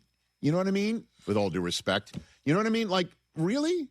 Like, is that what we're doing? For real? It makes no sense. You're like kind of reverse engineering something that happened that you can't fully explain why it's happened. In a world where I know where I've heard out of people's mouths, yes, we know that we've heard, I forget who the ref was, but one year they said, we wanted to make sure we taught Allen Iverson a lesson that year. Like, we know these stories. We've heard these stories, and it's because of those bad apples that you have to constantly think, like, what am I seeing? Like, what am I seeing? I know that you don't want to think of this way, but that possibility is there because of history. So then why would you create something that actually lends credence to your thought process for Bam Adebayo on a Tuesday night between the Wizards and the Heat in a game that nobody's watching?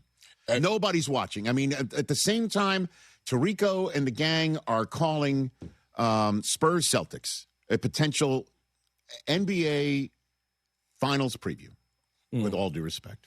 Oh, wow. And in the middle of all this, Bam Adebayo is doing his thing, and it just doesn't make sense. It just, I can't imagine that anybody would be so foolish to do something like that in a league that is run by a very smart dude. I've never seen a team up by 30 still get every call. Every call. I just never seen it. Maybe it might have been just one of those amazing NBA coincidences, but I watch wrestling every week. I know what I'm seeing, baby. I know what I'm seeing. Good. Let's take Terzo and Iowa's call right here on the Rich Eisen Show. What's up, Terzo? You've been hanging on forever. All rise. What's up, Terzo? Man, what the heck is going on? Because I agree with O'Shea right now, because I actually did turn that game on. And while I'm sitting there and I'm watching that fourth quarter, and the calls that he was getting, those were not fouls. And every single one that was being called, like TJ said, if there were just five of those calls that were not good, at the most you take away 10 points, he's at 73. You only take away 3 of those points, right? He's at 80.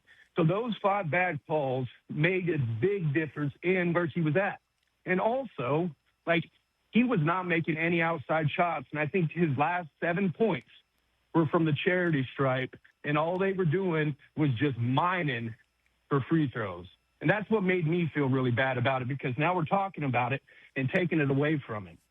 I hear you. Terzo, thanks for calling. By the way, the Heat aren't tanking. I'm just, obviously heated over this subject matter. And I love this guy's game. I love his relationship with Aja Wilson. He's one to root for, and we're wondering, whether this is has an asterisk to it or not. And I'm sure wherever he is, he's particularly pissed about it. 100%. But like, come on, baby. It feels a little weird. I mean, I've done this in NBA 2K, but I'm not an NBA player. I get it. I've been close to 100 and like fouled all the way to make sure that I got to it. But like, that's not the way an NBA game should look. Oh man, not Cobes. All right, let's take a break here on the Rich Eisen Show. Finish up with O'Shea Jackson Jr. More of your phone calls and No Contest Wrestling soon to come into your ear gates and also to our YouTube channel. We're back with more in a sec. On eBay, every find has a story. Like if you're looking for a vintage band tee, not just any tee, the band tee. You wore it everywhere until your best friend stole it. Now you're on eBay, and there it is. Same tee from the same tour. The things you love have a way of finding their way back to you, especially on eBay. Where else can you find that mint trading card you searched everywhere for, or your first car, the one you wish you never sold? It has to be eBay. Shop eBay for millions of finds, each with a story. eBay, things people love. I'm Boomer Esiason. My mom died from cancer. She was only 37 years old. She didn't have life insurance, and that was devastating for my family. That's why having life insurance is so important to me. Ethos makes it fast and easy. Get a quote in seconds, apply in minutes, and get same-day coverage. You can get up to $3 million in coverage with no medical exam. Get your free quote at ethos.com/play. That's ethos.com/play. Paid spokesperson. Time spent on application may vary. Online health questions required. Since 1976, D&M Leasing has had one mission: make getting a vehicle easier, smarter, and more affordable than buying it the old-fashioned way. People come to D&M to escape negative equity and get payments that actually make sense. You're working with true experts who know how to save you money and protect you from depreciation. If your payment's too high, you're buried in negative equity, call D&M. No payments for 60 days. Call 713-290-1000 or visit dmautoleasing.com today. We make leasing easy at D&M. Baseball fans, the countdown to opening day is on. Make plans now to kick off the season with ESPN Houston. Thursday, March 26th at St. Arnold Beer Garden. Presented by Huntington Bank. No tickets to the game? No problem. ESPN Houston will be broadcasting live all day from 7 a.m. to 6 p.m. Enjoy cold beer, great food, and big opening day energy. Bring your crew and start the season off right at our opening day party. Thursday, March 26th at St. Arnold Beer Garden. Presented by Huntington Bank. This April 3rd and 4th, the Texas Golf Expo, presented by Avid Golfer, makes its first visit to Houston's NRG Park. Come demo new clubs, plus save on equipment and apparel from all major brands. The first 500 each day get a goodie bag that includes discounted rounds of golf and a sleeve of Wilson golf balls. All attendees get a local round of golf and a free chance to putt for $5,000. The Texas Golf Expo at NRG Park, April 3rd and 4th. Get tickets at texasgolfexpo.com.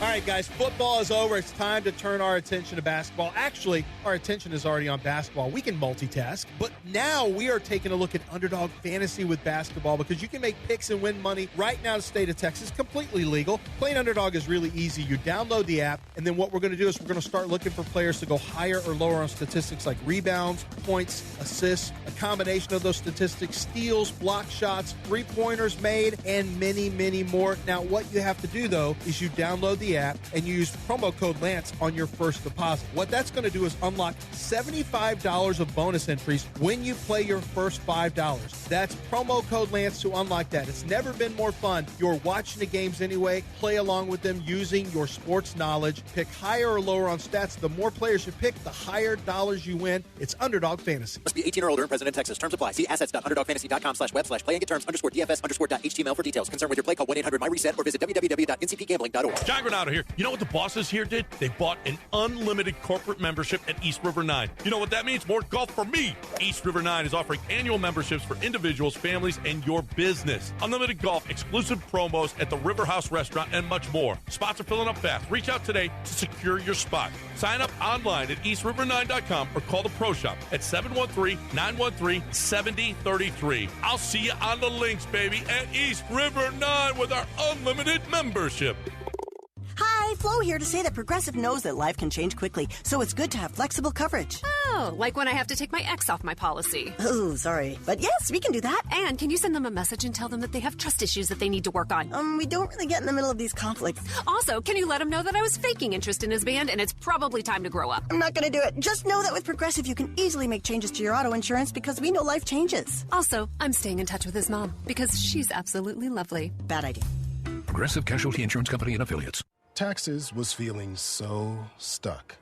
Sitting in traffic, squeezing into a parking spot, all to squeeze in getting tax help during your lunch break. Now Taxes is a TurboTax expert who does your taxes for you, while you go about your day getting real-time notifications about their progress and the most money back guaranteed. Now this is Taxes. Intuit TurboTax. See guarantee details at turbotax.com/guarantees. Only available with TurboTax experts. Real-time updates only in iOS mobile app.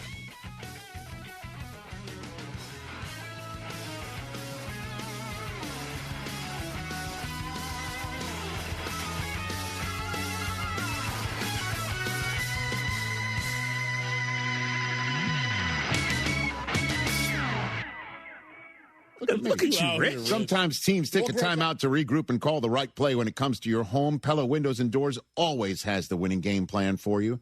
They're not just window and door experts. They're experts at taking care of you and your home. At Pella, they find the products that meet your needs, and their experts install them. They do it every day, and that's why your neighbors trust them.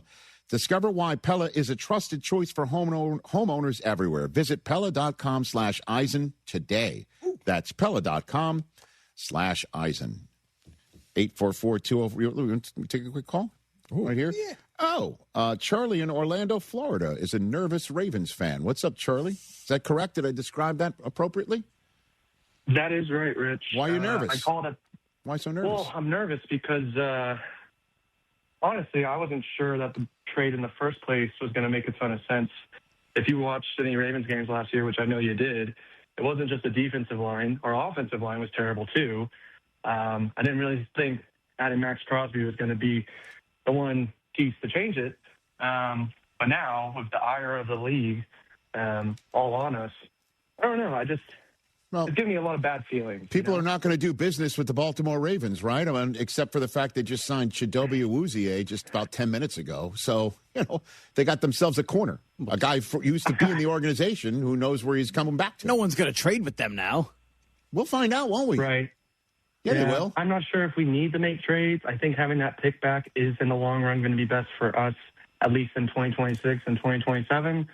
But in the long term, it makes me a little nervous. But who knows? I'm trying to keep the faith. Eric DeCosta did a pretty good job. If you saw the free agents who left, they were in that 2022 class with Linderbaum, Likely, Jordan Stout, best punter in the league, going to the Giants. DeCosta was picking them, so I'm hoping we can retool. But man, it's just from Friday, all that excitement to today, been quite a whirlwind, I think, for every Ravens fan. I get it. And, and thanks for the call, Charlie. Like right now, the league's pissed. The Raiders are pissed. Tom Brady's probably pissed. A lot of people are pissed. And the Ravens are like, yeah, we got a new cornerback. We signed Trey Hendrickson. What else? And if that's bad it's a bad look or it's bad juju, whatever you want to call it, they'll go to sleep. And then you're like, people aren't going to trade with them.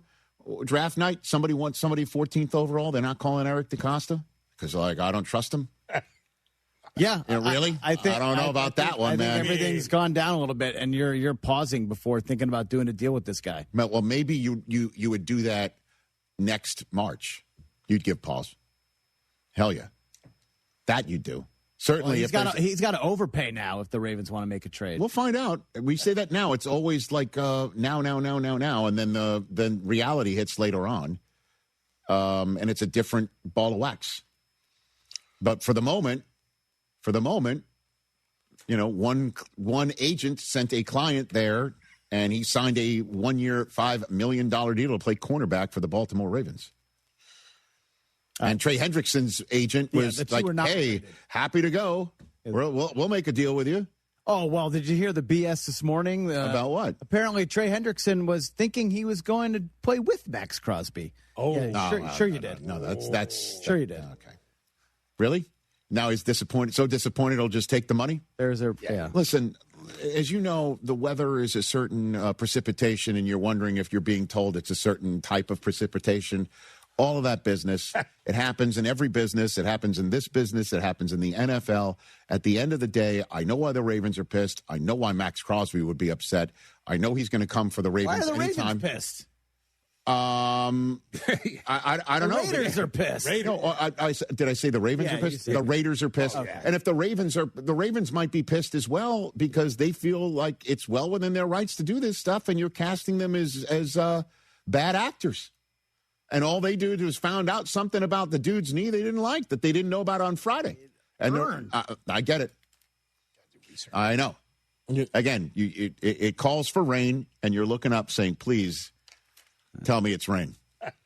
They should make Bam Adebayo the GM. Apparently, he gets whatever the hell he wants. Ladies and gentlemen, O'Shea Jackson brings us back in like The Godfather Part 3. Here's J.J. Redick talking about Adebayo's performance. I mean, it's incredible what he was able to do. I walked in and I saw the score. He was at the free throw line, and I saw the score. And they've been playing great basketball lately. And I said to my coaching staff, "Oh, the Heat are rolling." And they all kind of looked at each other. They're like, "Are you kidding right now?" I was like, "No, what's up?" They're like, they're 36-28 or whatever they are. They're getting ready to be 37-28. And they were like, "No, Bam has 77." And I was like, huh? And then I watched the last 3 minutes, and it was a different type of basketball. Somebody want to see some history. The next coach or player that says, man, that was really cool, will be the first. It is widely being it's being panned by saying what they're not saying, right? By what they're not saying is saying it all, and the fact that they're not saying what they're implying is the respect that Bam Adebayo is getting as a person and as a colleague. Is that what I'm picking up here?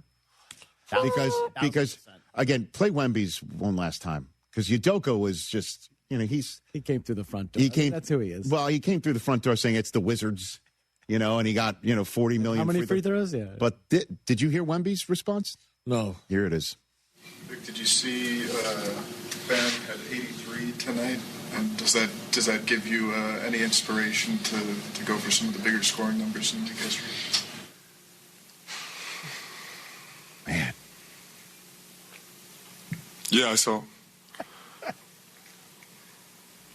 I think we're playing a league where there's plenty of inspiration to look up to. But yeah, I saw. What a media trained man right there. Well, or from the stock that hopefully we're all from, which is if you don't have something nice to say, don't say it at all. And I think that you're hearing that from pretty much everybody. And that's 3. That's why. Right? Didn't Dwayne Wade tell Shaq in his pod that there's no buzz about it in Miami? And Bam pushed back on it. Here's Dwayne Wade. Hit it. The city needs to be woken up. It's not alive no more. When we was here, bro, it was buzzing in these streets. We've been here the last couple of days. Ain't nothing buzzing outside. And nothing at all. I had to go home early. Bro, I'm leaving too. I thought I was about to stay here. I'm getting out of here. There's no energy here. Yeah. And this city deserves and needs a person that can bring that energy here and take it over. No one's here. Bam had a response. I think we have that pretty much. Here we go. First of all, this man talking about ain't no buzz and he want to be out. He 45. Take your ass in the house. I don't know what he's trying to do, actually. I don't know if he's trying to, rile us up or, he got to understand we went through COVID. It's a different time. But all that said, I feel like it's a lot of buzz tonight, not only here but in the association. There's a buzz. Angel Wilson's so damn cool. We'll chat with you on Thursday. We all hear the radio ads about the IRS. They tell you to be afraid, to be scared, and they try to frighten you into calling. I'm not here to do that. Tax Relief Advocates is different. TRA is here to tell you that if you owe money to the IRS, whether it's $5,000, $50,000, or $500,000, we have a solution. It doesn't matter if you're sitting in your car, at work, or with your kids. No matter where you are, call now. 800-575-6759. Don't lose hope. TRA can eliminate or reduce what you owe to the IRS. Generous programs are now available that can give you a fresh start. Our passion is taxes and helping individuals fix their IRS problems. We have over 1,000 5-star reviews on Google and an A+ with the Better Business Bureau. You don't need to be afraid of the IRS any longer. End your tax nightmare today by visiting us online at TRA.com or call 800-575-6759. That's 800-575-6759. Tax Relief Advocates. Real solutions for real people. In sitcoms, when someone has a problem, they just blurt it out and move on. Well, I lost my job and my parakeet is missing. How was your day? But the real world is different. Managing life's challenges can be overwhelming. So, what do? We get support. The Huntsman Mental Health Institute and the Ad Council have mental health resources available for you at loveyourmindtoday.org. That's loveyourmindtoday.org. See how much further you can go when you take care of your mental health.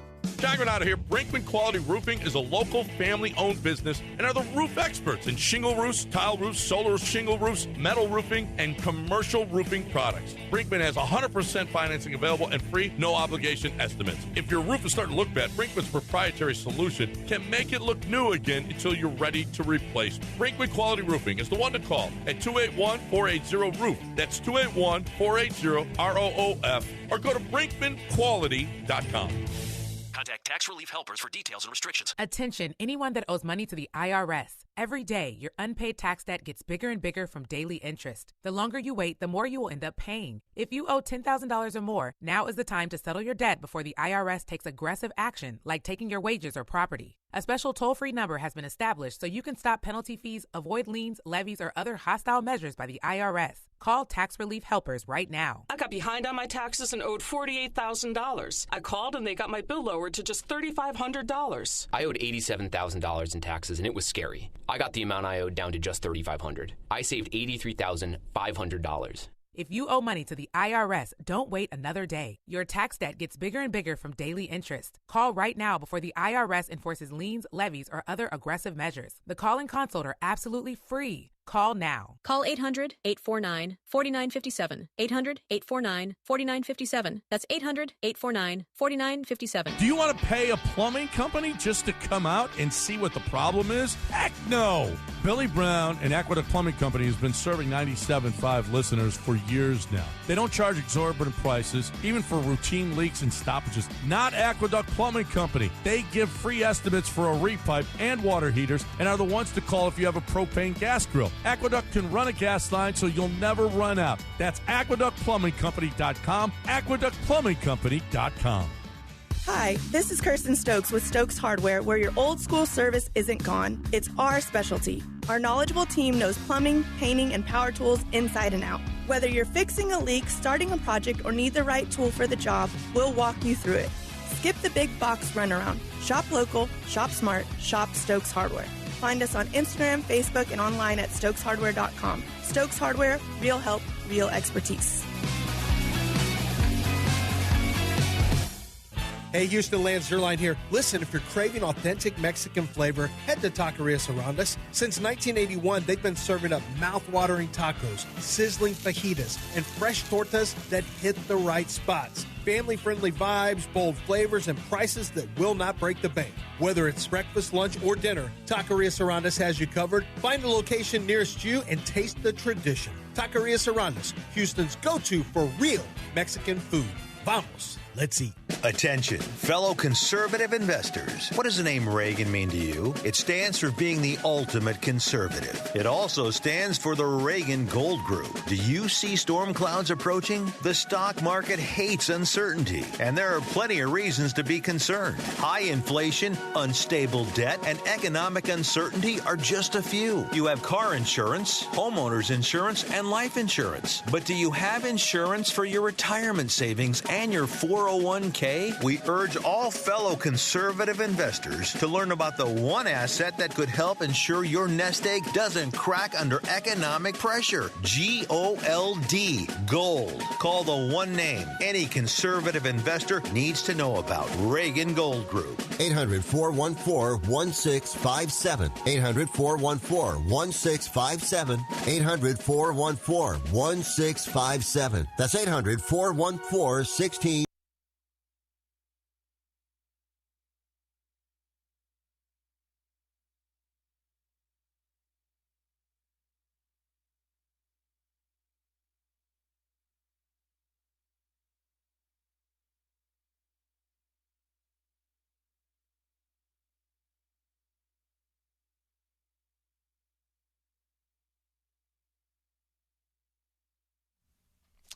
Hello, Houston. He's Joe. I'm Jeremy. We are Jeremy and Joe. Brian's around here as well.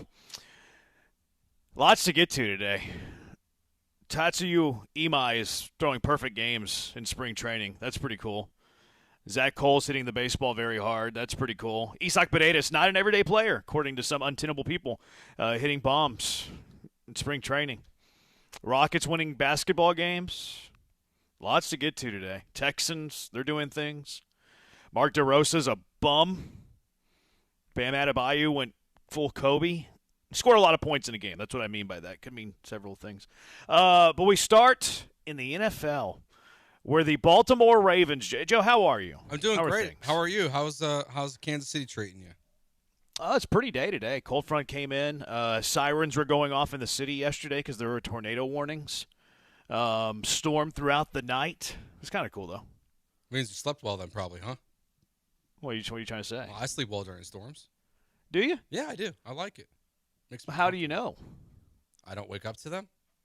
Well, then how do you know it's storming? Because I look at outside and how bad it looks the next day. I slept through the derecho a couple years ago. It was like 6:30 when it came in.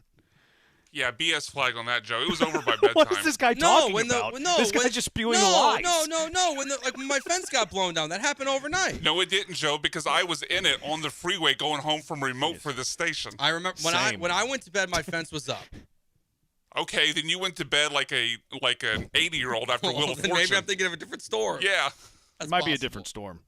Could be a different storm, but it wasn't derecho. Derecho, your boy and your boy over here were stuck on the highway. Yeah, I thought I was going to get blown off the highway. I did too. I was praying. I was like, please, Lord, not No, this I literally way. did. I pulled over to the side of the road and texted my wife. It's like, I love you. I don't know if this might be the end. You didn't think I was literal when I said it? No, I did. Because we were both in it. Like, that's no joke. I was in a truck and I could feel air underneath the vehicle. Like that was some scary stuff. So I'm calling BS on that, Joe. But I hope you're well. I hope everybody's doing okay. Yesterday, the Ravens caused a storm around the NFL whenever they backed out of the Max Crosby trade. Yeah. The Ravens then today signed Trey Hendrickson to a 4-year, $112 million deal, which is above what they projected, but they didn't have to trade 2 first-rounders. There's some, reports out there, like, why did they do it? Well, they were just looking out for the best interest of their team. There's also some reports out there that the Raiders didn't give the Ravens, the ideal information or all the information, so they were kind of spooked whenever they actually took a look at Max Crosby's knee. Who knows what is actually truthful, but really, really weird happenings last night going into today with the Crosby-Hendrickson situation. Yeah, it smells fishy. I don't think anyone here on either side of this deal, I would say, deserves the benefit of the doubt. The Raiders got out in front of it by saying that the Ravens backed out of the deal. Very strange that Ian Rappaport put it out before the team actually tweeted out the graphics, so it felt kind of Luka-ish, where it was like, is this real? Is this actually happening right now? Because I went right to the Raiders Twitter account, didn't see anything, but if they didn't give all the information, I get why the Ravens would pull out of the deal. But it seems fishy. Like, if you want to believe Diana Rossini, I know she's not at the top of your list. Yeah, I don't really believe her very often. She was on Eisen earlier, and she said that the Ravens were talking to Trey Hendrickson while Max Crosby was in the building, which that seems strange to me. This is some, Love is Blind stuff here. It kind of... You ask the person behind the wall that you've never seen for their hand in engagement, and then you see the other person. You're like, I changed my mind. I'm gonna go with that person instead. This is some shady stuff here. This is like a bad romance. Because to me, honestly, it feels like what happened was the Ravens found out they can get Trey Hendrickson for the exact same price of Max Crosby and keep their first-round picks, and they found a reason to get out of the deal. Yeah, that's what it feels like. And Will Compton on Twitter last night pointed out that this isn't the first time the Ravens have done something like this. In 2018, they signed a deal with Ryan Grant, who had never missed a game. All of a sudden, he was a running back? I do not know this man. But apparently Michael Crabtree became available, and then all of a sudden Ryan Grant failed his physical, and they got out of that deal so they could sign Michael Crabtree. But they were in the same position. That's kind of weird. Yeah, but they've done similar things in the past. So it feels like the Ravens did what they thought was in the best interest of their team and then probably the worst interest of the Las Vegas Raiders. Yeah, this is it's some shady stuff. But I can't wait for the 30 for 30 on it. You mentioned the Raiders press release, tweet, whatever. The Baltimore Ravens have backed out of our trade agreement for Max Crosby. We'll have no further comment at this time. Finn, end of scene. That is. It's wild, man. I don't remember anything like this happening. No. I mean, we've seen trades that don't pass the physical. Players don't pass the physical. I think the one that comes to mind in Houston was the Sean Elliott trade. That stuff happens. But everybody knew that Max Crosby had a knee surgery. Everybody thought it was pretty routine as far as knee surgeries go. He's going to be back for week 1 of the NFL season. So Like, it's bizarre. Like, my thought went to, I do think, who knows? Maybe they were right. Maybe the Ravens saw something that they didn't expect to see, and they're like, no, we're good. But then, when did they start talking to Hendrickson? When did they this maybe it's 95%, okay, but that 5% is going to get us an out. My mind went to the Linderbaum signing, because they trade Crosby, they clear all the money, they signed Linderbaum to $9 million more per year than any other center. Did that tick Baltimore off after Baltimore thought that they were going to get him on a certain contract? So, I wonder if that comes into play at all. It's just really, really weird. Yeah, it's one where I think you said it right. The 30 for 30 on this eventually will be very interesting, and kind of just and then how this unfolds next. Because if you want a cross-sport comparison, the Los Angeles Lakers are in a much better place today if they keep Mark Williams. He's been fine for the Hornets. He hasn't gotten hurt, and they need a center in Los Angeles. But last year they rescinded the deal in which was sending Dalton Knecht and other pieces to Charlotte and said, nope, we're not doing this. But like you said, everyone knew that he was hurt. Everyone knew. But I thought the other thing that Diana Rossini pointed out that was interesting was the Ravens looked at it, their medical staff, and then they had 5 other doctors look at this. And one of them reportedly is the Cowboys doctor. And people have already said the Cowboys are not going to re-engage in the trade discussion here.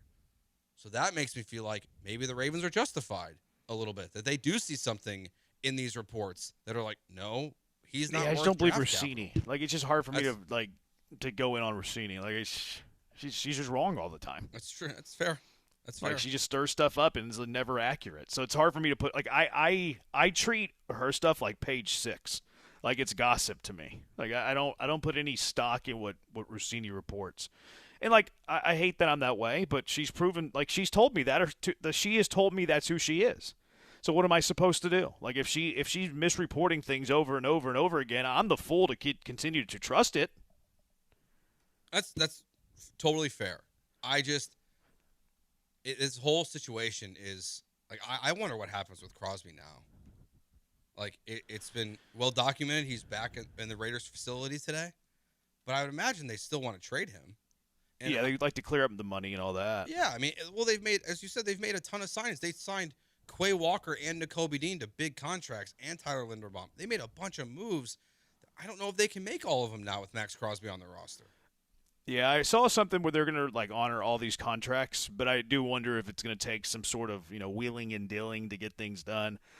Cowboys are the immediate do they pivot back to Dallas? And Dallas is no, we're good. We've made other moves. So I don't know. Well, I don't know if this was real, but he sent out a picture of Skyline chili, chili on spaghetti noodles. Maybe what if Cincinnati trades for him? They just lost Hendrickson. That'd be crazy. What's the value now? What are you hoping to get in return if you're the Raiders? You're not getting 2 first-round picks. Yeah, I mean, it depends on the physical. If the physical, if Baltimore has legit reason because of the physical, you're not getting 2 first. Maybe this is the tell, maybe this is how we figure out if Baltimore was if they were real about this or they were just trying to get out of the deal. If another team trades 2 firsts for Max and then he passes the physical, I think Baltimore is lying right through their teeth. If Max Crosby gets traded for less than that, then I will put stock in Baltimore not being nefarious here. I think at best what you can ask for if you're the Raiders is 2 firsts, but maybe you have to wait until the draft, and that second first is coming in 2020, will that be 2029? But it's also protected in a way where there's some games played factor of, hey, if this knee falls apart, conditional trade, and it could be a first, but also could be a 3rd-round pick if he ends up only playing in half the games during this duration of this contract. Well, I think that's going to deter. I think that's how we're going to find out if Baltimore has a legitimate gripe here. Yeah. Because if he gets traded for 2 firsts and there's no conditions and he passes a physical, no problem, Baltimore was lying. Mm-hmm. If there's a trade like you just suggested where there's conditions on it and it's not 2 firsts, then it's okay, Baltimore had a legit gripe. Mm-hmm. That's how we're going to know. The reports, whatever. That's just talk. The trade and teams trading for a player is action. So based on that action, we're going to be able to have a pretty good tell if Baltimore was being legit here or if they're being nefarious. Yeah, I also wonder or could Vegas just say, hey, we're just going to keep him now? If he wants to be here, just keep him. Yeah, it depends on the money. I don't know how they're going to fit all those players under the salary cap. Yeah. They just gave Linderbaum huge money. Crosby's making a lot. Like they probably signed Linderbaum thinking Crosby wasn't going to be on their payroll. It's weird. You don't usually see this. It's really weird, and I do think in a way it works out really well for Baltimore too. Where just like you get Hendrickson, who's not that different than Crosby, honestly, and you get to keep your two he's first. Not as good, I don't think. He's not as good, but like the drop from one player to the next when the contracts are virtually the same, also compared to what Crosby was going to be getting, and then you get to keep your first. It's a huge W for Baltimore, honestly. Yeah, I'd rather have Hendrickson in 2 first than Crosby. Yeah, it feels sleazy, but oh, it is sleazy. Unless they have a legitimate gripe. Yeah. Unless they have a legitimate, which we don't know. Like I saw some imaging going around on Twitter yesterday. I don't think it was legit. The imaging that I saw of Max Crosby's leaked images, I don't think it was legit. I'll just put it that way. I don't think it was sincere. Daniel Jones did get paid today, though. He signed his extension, so the Colts lock up both Daniel Jones and Alec Pierce. Now, this is a 2-year, $88 million deal. He bleeds blue. So Indiana Jones gets $60 million of it guaranteed as well. So they lock up torn Achilles for $60 million guaranteed over the next 2 years. It's a lot of money for a guy coming off a torn Achilles. Also a lot of money for a quarterback who's just kind of mediocre. Yeah. Like he's just okay. Like he had a good year last year. I think a lot of it was scheme, but a lot of the allure for Indiana Jones is his athleticism. Dude just tore his Achilles. Mm-hmm. Like he's going to lose a little bit of that athleticism at minimum. So yeah, I don't want to be the team that's paying Daniel Jones $44 million a year.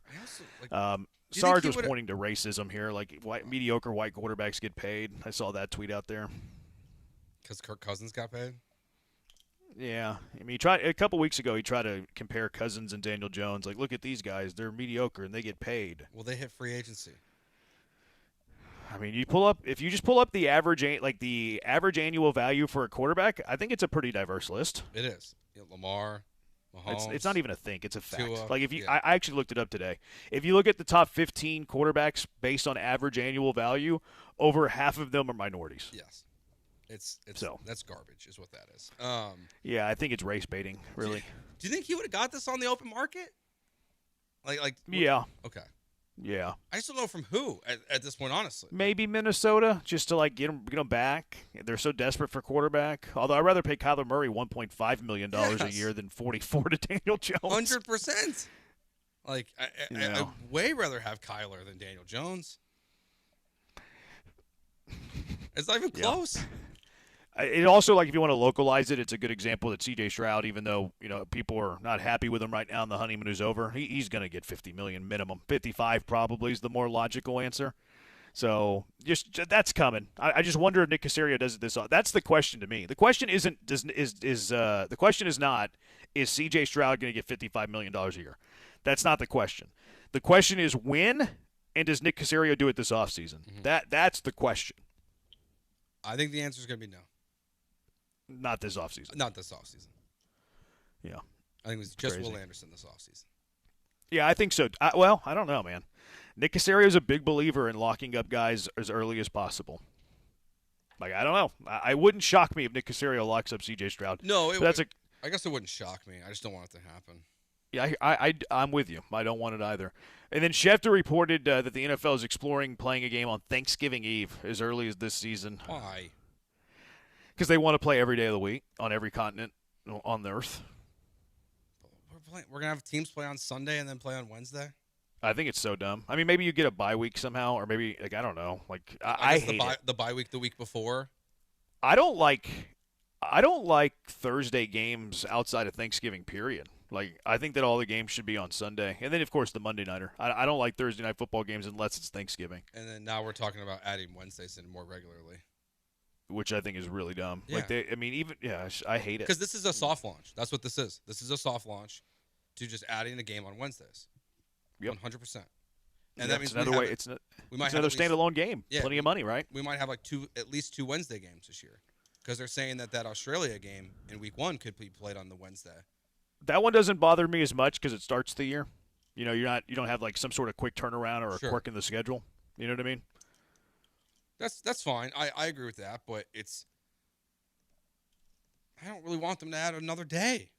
Like I selfishly, I like Red Zone. I like watching Red Zone if my team's not on, and Sunday just becomes less and less. I like having a packed Sunday. I get why they want to do it. They're going to make more money. They're going to be able to now sell this to Netflix on these Wednesday games. So I get why they're doing it, but I don't like this. I don't want this. Well, you know my idea. My idea is to stagger Sunday football games throughout the day. I don't like all the games kicking off in 2 windows and then one standalone game. I wish that they would schedule the kickoffs like March Madness does, where they're like 30 minutes apart, 40 minutes apart. That way you have like staggered endings as opposed to all coming down the chute at once. That'd be fine. And you could sell those different windows to Netflix and Amazon Prime and CBS and Fox, and you could achieve the exact same thing that they're trying to go for with this your way. And you keep the player safe. Or as safe as possible. No one's ever going to be safe. It's football.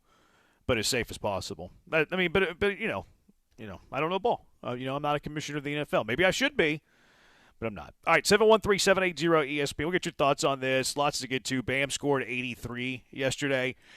Texans continue to do things in free agency. Mark DeRosa should not be a skipper. But when we come back, 713-780-ESPN. In honor of the Ravens canceling the Max Crosby trade, I don't know why I'm talking like an Italian, maybe because they beat America yesterday in the WBC, but in honor of the Ravens canceling the Max Crosby trade, what is a trade you would like to cancel in Houston sports history? 713-780-3776. We're on YouTube, ESPN Houston. We're on the Twitch, ESPN 975 right there. A fat guy in his underwear living in his mother's basement. TikTok at ESPN 975. Twitter at 975 as well. He's Joe George at Radio. Brian's at Sack by BMAC. I'm at Jeremy Branham. 713-780-ESPN, 713-780-3776. It's Jeremy and Joe, ESPN 97.5 and 97.9 HD2.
This is Jeremy and Joe. On ESPN 97.5 and 97.9 HD2. Live from the Huntington Bank Studios, here's Jeremy Branham and Joe George.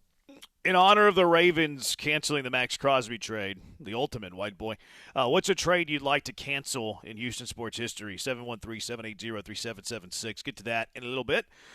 So, J-Bone, you like the Euro games? They come on at like 9 a.m. No, I wouldn't start it that early. I'd probably start it around like 10, maybe even 11. I'd have to see how many games you'd have to stagger in a day. But I wouldn't start it at 9 a.m. Probably start at like 10 a.m., something like that, and then stagger it across. Junkie, yes, 311. Another junkie, Malik Willis, got paid, and he's done nothing. All quarterbacks get paid. Great point. All quarterbacks get paid. Like, that's what happens. Quarterbacks show some promise, and then they all get paid. Like, look at the quarterbacks who are being released this year. Kirk Cousins, one of them, but Kyler Murray, like, how much dead cap is he going to have? Did he get paid? Tua, got paid. Yep. Tua's got world record dead cap. He got paid. It's like, what are we talking about here? Like, it's one of the biggest reaches I've seen on the internet. Deshaun Watson should have been in jail and got paid, fully guaranteed. Just saying. Quarterbacks get paid. That's what happens. Quarterbacks get paid. 713-780-ESPN HRP listener line. So, asking the question here, Joe. In honor of the Ravens canceling the Max Crosby trade, I'm allowing you, I'm allowing Brian, I'm allowing the dozens and dozens of junkies. You get one trade in Houston sports history that you can wipe off the board. You can delete. What are you canceling? Okay, so I wanted to try to find something that was more recent, or at least in my lifetime. I don't want to go too far back. In your entire life or your Houston life? My entire life. Because anything that happened before 1992 doesn't exist to you? Exactly. Okay. And I was thinking about so my time in Houston sports radio and what exhausted me the most. Like, I'm gonna be selfish here, okay? I'm gonna benefit myself, and I'm also gonna try to help the Astros win more championships. Okay. And I'm keeping Josh Hader, and I'm never bringing that rat to Houston, Texas. That was my number one. Never doing it. Mike Fires, stay away. Keep Josh Hader. He's got an elite bullpen arm. You can use him for 2 innings throughout his entire career, not just now. And, well, now you can't. And Mike Fires never comes to this town. The cheating scandal still comes out at some point, I'm sure. Maybe not with the Astros, though. Maybe it's a different team. Exactly. Maybe it's with a different team. Every team was doing it. Or maybe, when it's found out, it's the players are able to do what the Dodgers players did, which was be told, I'm not answering these questions because I was told by the PA not to do it. So I'm doing that trade. That's my number. Who didn't talk about it? Like the Dodgers. They were told told Bellinger and all those guys to stop talking and not to answer questions about anything. Oh, really? Yeah. The Astros were honest, and that's why. Hell, they paraded Altuve and Bregman out there for that press conference. Yeah, that never would have happened if the PA would have got ahead of it. But yeah, I'm just never bringing Mike Fires to Houston, Texas. Okay. Yeah. I'm just going to talk through this. Okay. Like, of the Astros trades that I remember, that's one that pops up for me. The other two that pop up for me, though, Curt Schilling was a Houston Astro who you traded very early in his career when he was still, he was a big leaguer, but just barely. Like, he had a few games in the bigs. Like, that would have been cool if you would have kept him around forever. And they also did that with Kenny Lofton. Kenny Lofton was an Astro, had a few games in the bigs, ended up trading him before his career got going. So from, a good player perspective, a good player standpoint, Schilling and Lofton probably more significant than just strictly between the lines. The Fire stuff kind of goes more, outside the lines. From a football perspective, I think the ones that immediately pop up to me, I didn't hate that they traded DeAndre Hopkins. I just hated what they got in return for DeAndre Hopkins. So that one's obviously going to be high at the list. I also think the trade down whenever they selected Kenyon Green has to be up there. Mm-hmm. That's one of the biggest misses that Nick Caserio's had as a general manager with the Texans. You could have taken Kyle Hamilton. You could have also just drafted another lineman. The linemen drafted all after him were all pretty good too. Linderbaum, the best among them. And then for the Rockets, I probably go when they traded Moses Malone right after he won an MVP, and then they traded him to Philly, and then he won another MVP. So those are the ones that jump out for me. I was thinking about the Russell Westbrook trade. Interesting. All the firsts you I gave liked up. that one at the time. Yeah, but Chris Paul, I know he went vegan or whatever for a little bit, so he played better in Oklahoma City than he did here in Houston. But he went vegan for a little bit, yeah. I didn't really do that. But you were kind of held hostage by the Thunder with those pick swaps and the picks you. He gave up 4 picks total to the Thunder. I think it ended up being 3 with the way the swaps played out, but That's a lot for Russell Westbrook. And it's just you let James Harden control your franchise when he probably shouldn't have had that control. So that's one that I would also have on my list. Yeah, that one's like you would have been much better off. I like the thing is I like the trade at the time. It did not work out though. I concede that. If I had to pick one, I probably got to go Moses Malone, man. Like he won the MVP the very next year you traded him. That's tough. The very next, like he won an MVP, you traded him, and then he went back-to-back MVP. And then they also win a title right after they traded him? Sixers, I think, did, yeah. Yeah, I think that was the faux, as Moses Malone predicted, and they ended up winning all their series. I think they won 2 of the 3 and 4, and then one of them they won at 5. But, yeah, Moses was elite. Yeah, he was a dude. They won it. Yeah, they won it in 82-83. That was the first year that he was there. So you traded Moses Malone after the 81-82 season, in which he won an MVP. You trade him away. He was only whenever you traded him too. He was only 26 years old. He was a 2-time MVP. So you traded a 2-time MVP at the age of 26. You just went to the finals the year before too. Remember they lost in the finals in 81 to the Celtics, and then you trade him to Philadelphia. You trade him to Philly. Who they get in return for? I mean, it doesn't matter, does it? Well, I just wanted to do it for the sake of the conversation. Traded by the Rockets to the Sixers for Caldwell Jones and a 1983 first-round pick, which later became Rodney McRae, and which they should have taken Clyde Drexler, not even Rodney McRae. Yeah. So you ended up getting the first-round pick wrong as well. That's the worst one. That's the worst one. My only pushback on that one, that I think silver lining, you could maybe argue if they don't trade away Moses Malone, they're not bad enough to get the pick that gets them Akeem. Okay, yeah, that'd be a so solid that's potentially a franchise altering, like if you played out that butterfly effect. Yeah, that's true. That 76er team had Moses Malone and Julius Erving. It was sick. Pretty nasty. You had Moses Malone winning MVP and then Dr. J. Did they ever all three play together? Moses, Dr. J, and Barkley? I don't think so. I think Barkley was 86.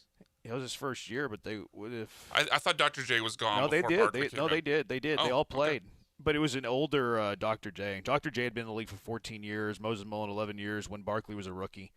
That's kind of crazy that you had Dr. J, Charles Barkley, and Moses Malone all on the same team. I found a list of the worst trades in Houston sports history. Joe doesn't care about Moses Malone. Because it happened before 1992. Listen to the disrespect. The disrespect you just had for Moses, Barkley, and Dr. J was just gross. I had a that follow-up. was sick. Look at this other list that I saw. I had not a even your follow-up. list. I had a follow-up Rockets comment. Okay, I wonder if you're the same place I am, because I think Jeremy admitted a Rockets trade. Well, I was going to ask about your co-host. What do you mean admitted one? You left out one. Let's hit it on the other side. Okay. What are the one Houston sports history trades that you would like to cancel in the same vein that the Ravens canceled the Max Crosby trade? 713-780-3776. Jeremy and Joe, ESPN 97.5, 97.9 HD2. You should be canceling your lunch plans every day and go to Federal American Grill for lunch. You can order online at thefederalgrill.com. Yeah, cut out the middleman. Just go up to thefederalgrill.com. You scroll up to the top right corner, order online, boom, there you go. Bam, wham, thank you, ma'am. You can thank me later. Also, join Club Fed while you're there. You get all the rewards, perks, and exclusive offers. Plus, it doesn't have to just be lunch. You could order dinner there, too. Cancel your after-work plans today. Go over to Social Hour at the Federal American Grill, 3 to 7 every day. They have $10 appetizers for you. They're all delicious. You're gonna enjoy the food there. The handcrafted drink specials daily, too, great. It's perfect for after work, perfect for getting the night started, great. World-class whiskey and bourbon selections. Also, what do you have going on Easter morning? Don't forget about Easter brunch at Federal American Grill, any of the 5 locations, My Spot in the Woodlands, Hedwig Village, Katy, Shepherd location, downtown, the River Oaks location coming soon as well. Maybe you're going there for dinner tonight, or maybe you're looking for dinner plans. Federal American Grill, any of those locations I just mentioned. Maybe you start off with some quail nuts for a little appetizer. That sounds pretty good. Maybe you split the cheeseburger bowl. How about that? That sounds like a pretty good lunch option, too. The Federal features. How about the truffle stuffed chicken. Fantastic. They have seafood options as well, like the grilled salmon. They got burgers and sandwiches, the Freedom Burger. Every Freedom Burger sold, well, they donate $1 to the veterans at Camp Hope, which are battling against PTSD. So you're donating to a good cause as well. Federal American Grill, your lunch spot, your dinner spot, your Easter brunch spot, and most importantly, your drink spot at social hour from 3 to 7 every day. Federal American Grill, where precision cooking meets quality ingredients in a tribute to classic American cuisine.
You're listening to Jeremy and Joe on ESPN 97.5 and the ESPN Houston app. Live from the Huntington Bank Studios. Here's Jeremy Branham and Joe George.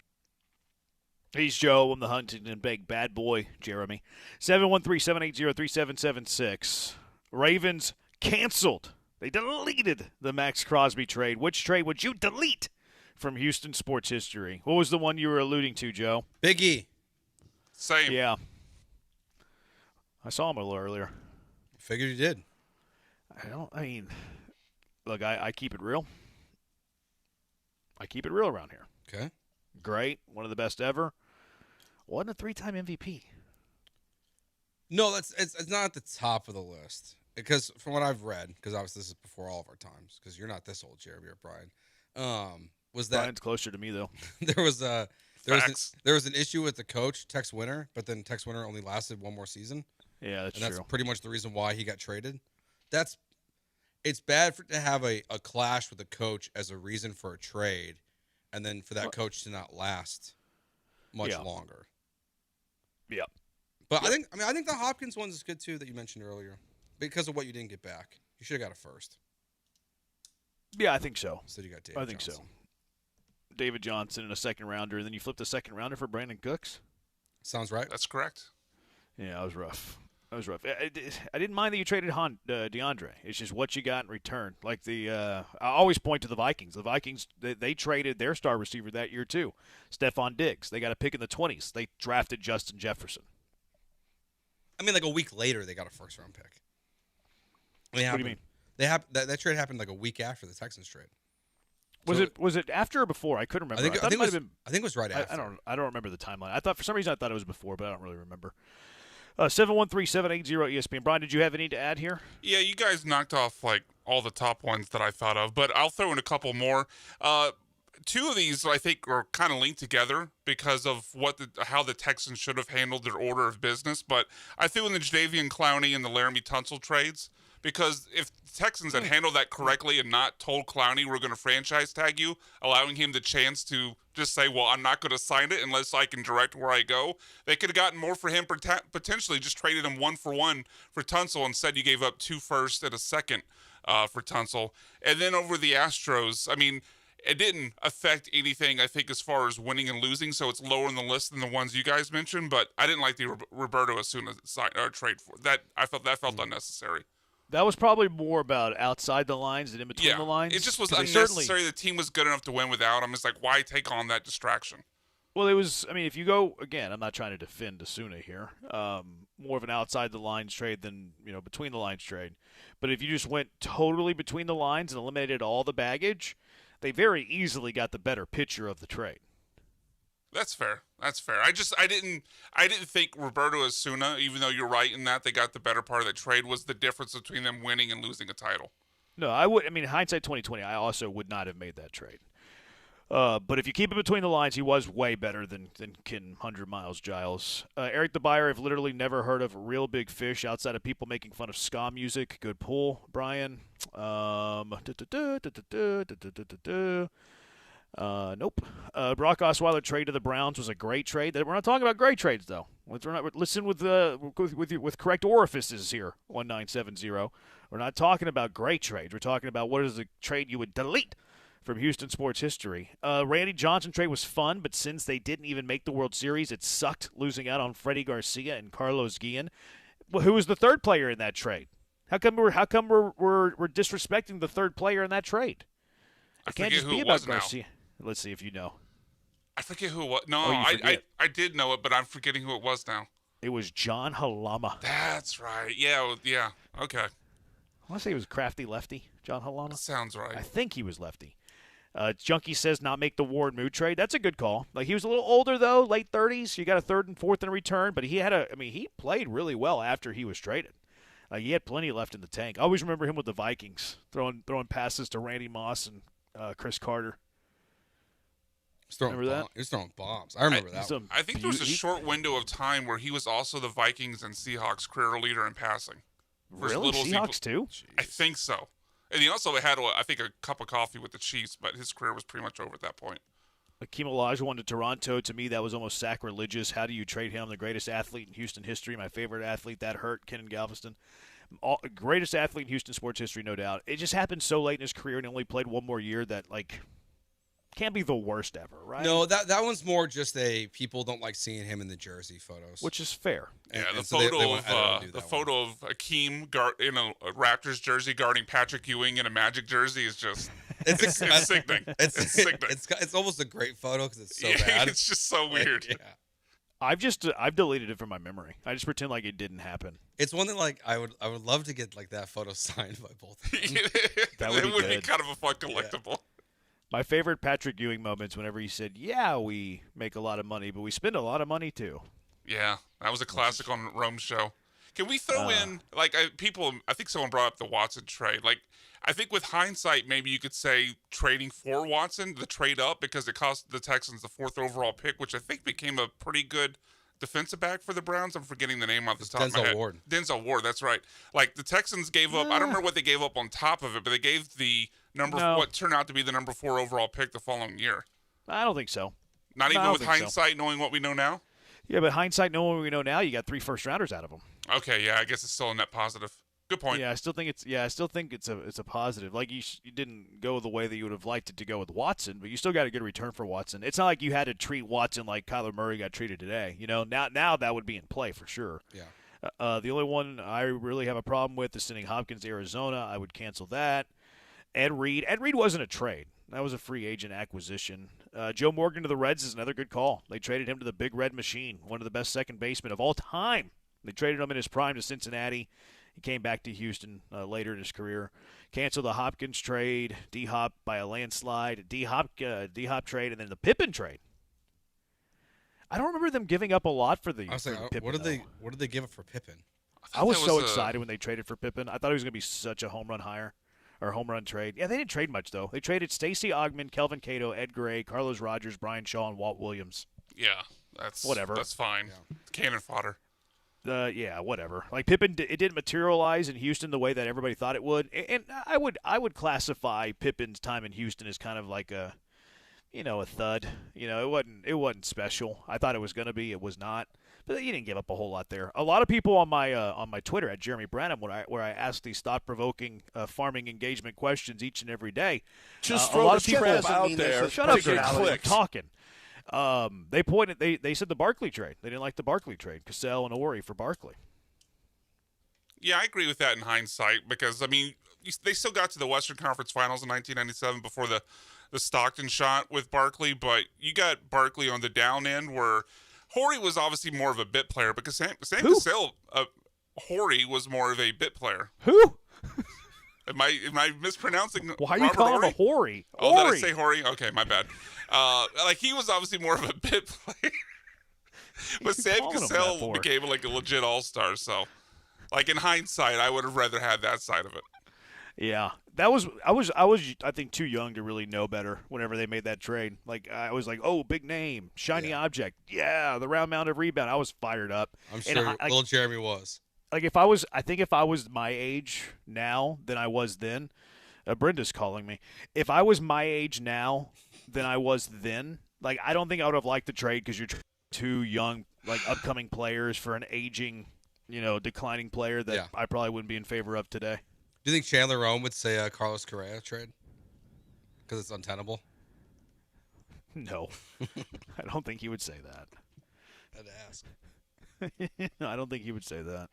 Although things are looking better on my side of that whole thing. They are. They're looking good for you right now. So I keep throwing shade on Twitter, and people are tagging them in it whenever I. Oh, really? Yeah. Because I was using that. What was that line I was using last week where, the manager writes the lineup, it's about time you listen to him or something like that, which was Rome's line that he used, kind of the opposite opinion. So I've been throwing it right back out there from the other opinion, and people tag him in it. You've got a nice little army behind you, man. Between this and your war with the 19-year-old, you're really getting after it. Oh, have you gotten blocked yet by the fake podcast? No. Rome blocked you pretty quick, but. Yeah, Rome blocked me. I knew it was coming. I knew he was too sensitive. But no, I learned yesterday this Inside the Icebox guy's 19 years old. Yeah, so he admitted it. Bad. Did he really? Yeah. Yeah, I feel bad arguing with he's not even half my age. I can't argue with this guy. I feel terrible now. It changes the whole dynamic of it, all of it. Yeah, so Inside the Icebox, people were like, what are y'all talking about? Inside the Icebox was a podcast that Joe started with me last year. And then I got fired, and he hired Mapes to replace me. And they did it for the entire season, and it's an in-season podcast. So they haven't done anything in the off-season, but they're going to start it up here pretty soon whenever opening day comes around and, the season goes on. In this podcast, Schwab and some 19-year-old, they created a podcast named Inside the Icebox. So whenever I caught wind of that, I started to, troll them a little bit. And then they got the guy who runs the account was getting real sensitive with me, and I found out later he's 19 years old. Yeah, so it made it really awkward. I know. I'm still gonna troll him, but I just want to argue with him. That's fine. That's fine. Which Schwabi slid into my DMs yesterday. He probably didn't want me to say that publicly. I wasn't gonna say that publicly. But. Oh, is that how you found out he's 19? No, this kid admitted it on Twitter. Oh, he admitted it in the argument. Yeah. He admitted in the argument. He's like, because he was calling me big guy. That's such an underrated diss. Obviously, Chief gets the most run as disrespect. But big guy is up there. I try to be respectful whenever I argue with people. I try not to name call or get personal or demeaning. And I'm not bulletproof when it comes to that, but I try to keep it about the conversation, right? So when people don't do that to me, I call it out because he was like, "What do you?" I don't remember what he was saying. He's like, "Blah blah blah, big man. You're not even man enough to DM me." Which I was like, "What? I'm not man enough to DM you. That's a thing now." But I was like, "Why?" I was like, "You're the one being demeaning or whatever." And he's like, "Well, I'm 19." I was like, "He goes, I'm 19 years old. That's not a demeaning comment." I was like, "Oh." Given this show's recent track record, though, are we sure he's not lying about his age? I have no idea. We've had a lot of people call in and lie about their age recently. No, I think he was being honest. Okay. All right. Yeah. Now that he said he's 19 and like looking at his comments, it makes sense. So can I ask one last follow-up question to this? So when he eventually applies for an internship here at ESPN 97.5, do I say no or do I say yes? I think that's probably out of the question. Yeah. I don't think that's going to happen. But you have to work on our show only. You have to work with Jeremy and call him promos for Jeremy and call him Big Guy every day. What's up, Big Guy? Big Guy and Joe, weekdays 3 to 6.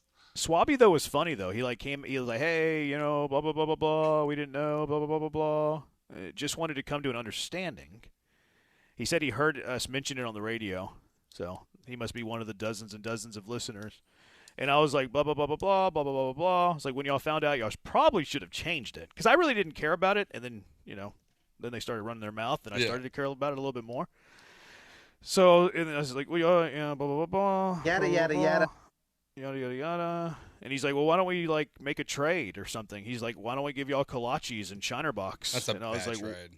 I was like, well, it's an in-season podcast, and they plan on continuing it once the season starts. He said, so they will continue during the show, during the season? I was like, yeah, Schwabi, that's what I just said. Why are you asking me that question? That's literally what, it's there. It's still there in print. And then I was like, yeah, they're going to keep doing it. And he's like, okay, got it. Go Astros. It's like, all right. He signed off with Go Astros? He said, appreciate it. Go Astros.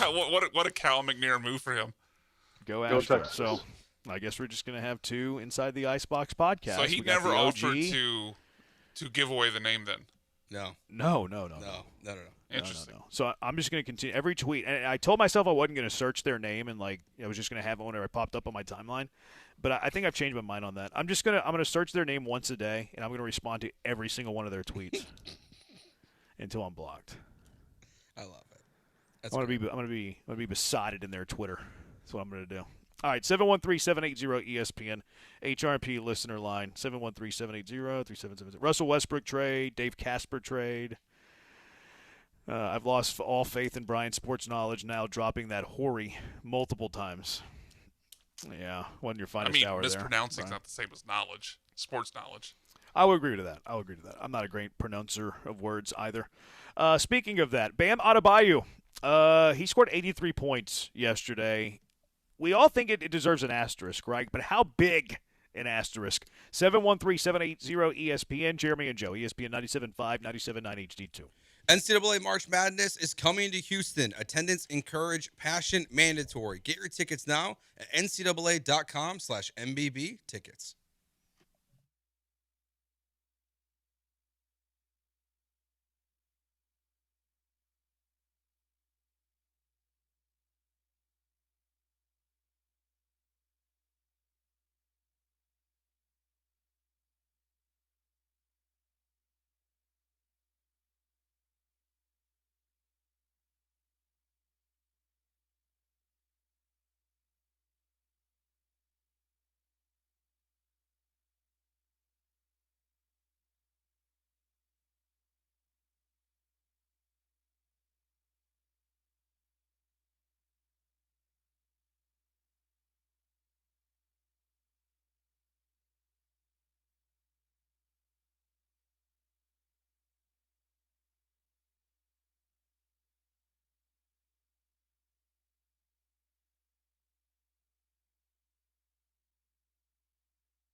It's Jeremy and Joe. On ESPN 97.5 and 97.9 HD2. Broadcasting live from the Huntington Bank Studios. Here's Jeremy Branham and Joe George.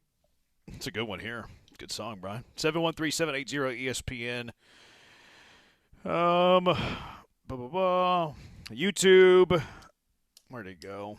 E. Killam said Teoscar trade was bad. The problem whenever you bring that up is like, well, they won a World Series. Still a bad trade. You traded Teoscar Hernandez for Francisco Liriano. Still was a bad trade. Liriano did nothing for you in the World Series. I think he got one out, you know? That just reminded me. Won it all. There's one that you haven't mentioned yet that I'm surprised by. Yeah, I know what you're going to say. You're going to say Wilyer Abreu. Yeah. Yeah. No, it wasn't that. It wasn't as bad as Schilling, Lofton, Joe Morgan. Like, yeah, it wasn't a good trade, but it's not one of the worst ever. No, it's not. It's not.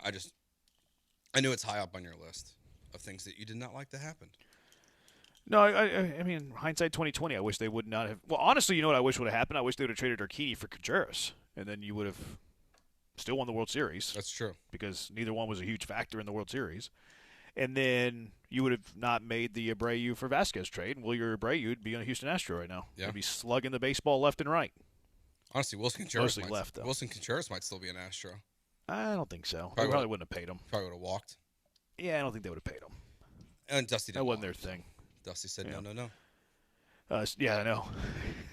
He's like, no, that ain't happening. All right, 713-780-ESPN. We'll get to the BAM in a little bit.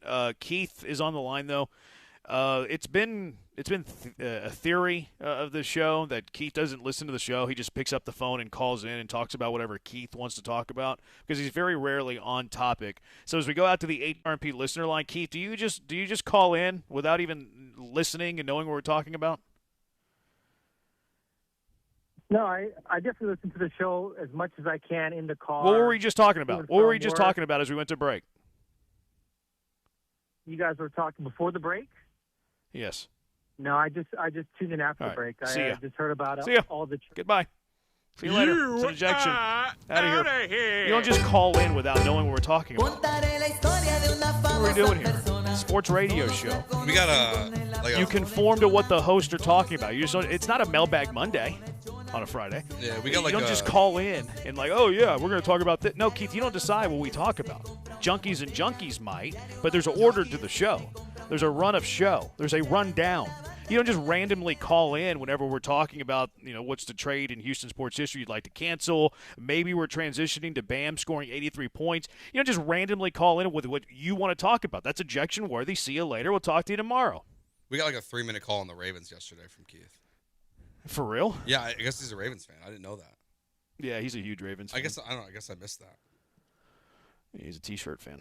He's probably having a bad day then. What did he want to talk about for 3 minutes on the Ravens? They were going to cancel the Max Crosby thing? No, just asking if we liked all the moves they were making, basically, or all the guys they've lost, and getting Max Crosby instead. Y'all entertained it? I didn't want to be mean.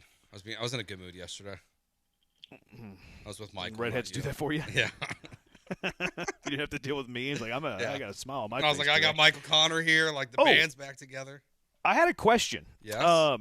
Because I went into the rundown after the show yesterday. That way I can get ready for today. And I saw you had a bunch of topic ideas. Yeah. You had a bunch of segment ideas. You had a bunch of really good questions, riveting, thought-provoking questions. Was that your work or was that Connor's work? That's all my work. Oh, okay. I'm just wondering why you don't provide that kind of work whenever I'm here. I put questions in. I put that amount in every day. You put that amount of work in that you had yesterday on a daily basis with you and I. I don't have. We have a team here, the three of us. We rely on our teammates. So you work harder. You work harder whenever you have Michael Connor with you, and you give me a fraction of your best on a daily basis. I get nothing from Connor, and I definitely get nothing from the part-time producers. So if this was a group project, you were like one of those guys, like, I'm just going to sit here and let everybody else do the work. No, I put in topics today. Okay, out of the topics you put in today, how it's a fraction of what you had yesterday. It's a 12-segment show. I put in 4 today. I'm just pointing it out. I'm just pointing out that on days when I'm not here, you work at least twice as hard. Probably. Yeah, I will say yes. Maybe take that as a compliment, Brandon. It takes a lot of work to fill your shoes. I'm not taking that as a compliment. Exactly. You know what I would like to do? I'd like to work half hard. I can fill it out. I like that. I'd like to work half hard. Don't be a pervert, Brian. I wouldn't even coming from the pervert aspect. Just a weird phrase. Half I hard. want to work half hard. Yeah, don't like it. Yeah, it's just an observation that I had. I was like, I wonder if Michael Connor's putting these questions in, or if Joe's getting me 12 segments worth on days that I'm not here, and then maybe 4 on a day that I am. I don't think Michael even has access to the Google Doc. He does. Oh, he does? Yeah. Okay, I guess I didn't see that. Yeah. Just an observation I had. Just a Tuesday take that I had. Just wanted to confront you about that. Yeah, that's a fine observation. All right. 713-780-ESPN. What'd you say? I don't think Joe meant that was a fine observation. Let's get to the Bam Adebayo conversation. How big of an ass? Chewy's in our Twitch right here. He's like, Bam deserved it. Bam earned it. He doesn't need an asterisk at all. All right, Chewy.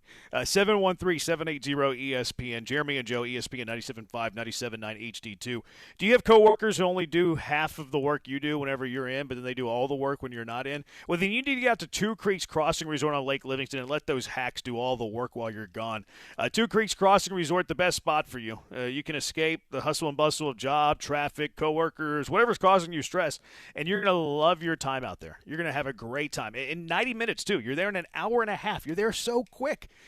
We do 2 shows. We have to do 3 hours. You're there in an hour and a half. You could go there and back, and we'd still be on the radio. It's 90 minutes from Houston. You can escape the city without going too far at Two Creeks Crossing Resort.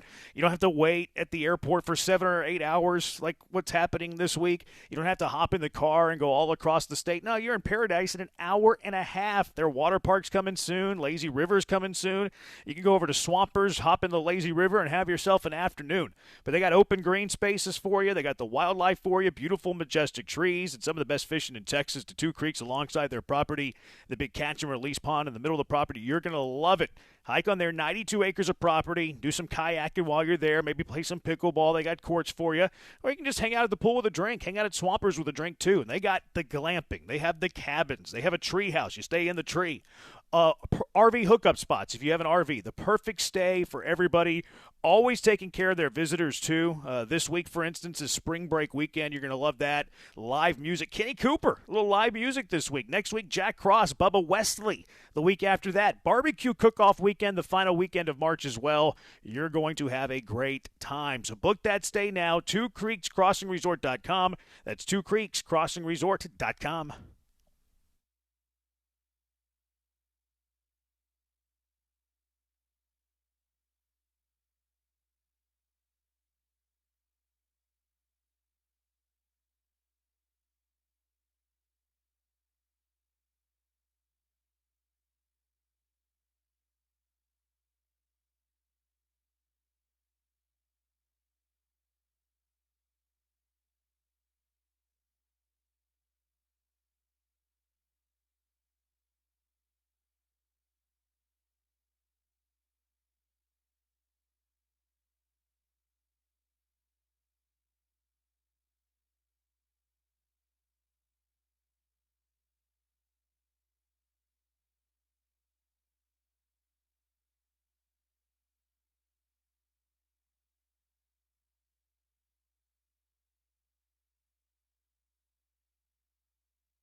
You're back with Jeremy and Joe, broadcasting live from inside the Huntington Bank Studios. On ESPN 97.5 and 97.9 HD2.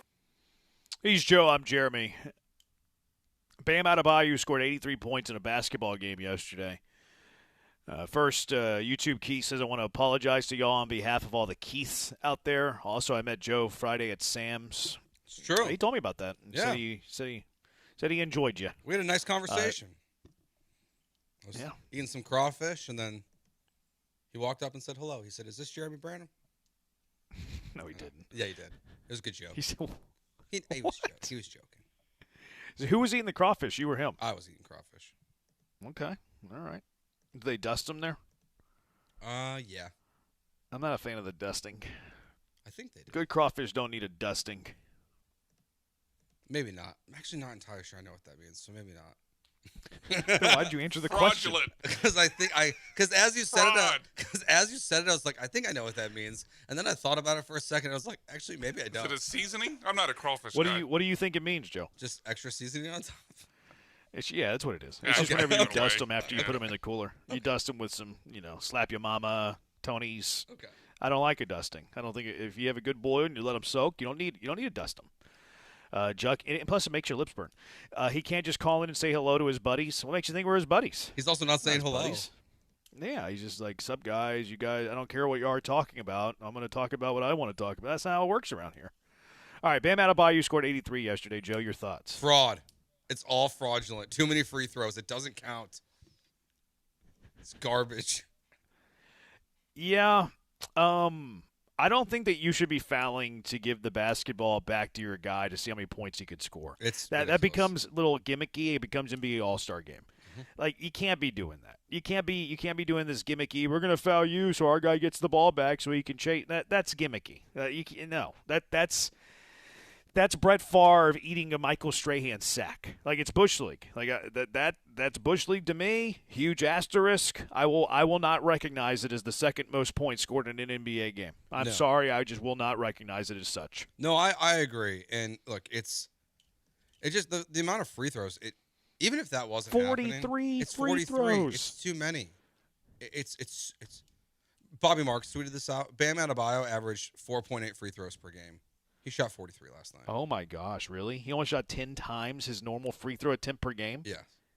He was averaging, 18 points a game coming into this? Yeah, I think it jumped to like 20 because of the game. Look, here's the thing. Like, I'm not poo-pooing on 83 points. Like, you still have, that's still an unbelievable accomplishment.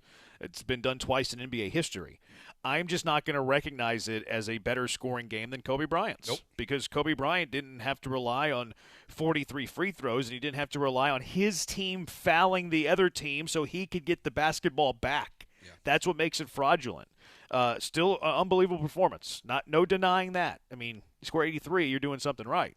But I'm just not going to recognize it as the second greatest scoring game in NBA history, even though the stats will tell you it's the second greatest scoring game in NBA history. I will not recognize it as such. No, because you have other games that didn't equal the point total, but they look more similar to normal box scores. Luka scored 70 a couple years ago, and I think he only took 16 free throws in that game. When Kobe he does that a lot. When Kobe scored 60 in his final game, he only took 12 free throws. Well, you know how many he scored when he scored 81? Or how many free throws he shot? It was like 20-something, right? 20 on the dot, yeah. So, less than half. It's atrocious.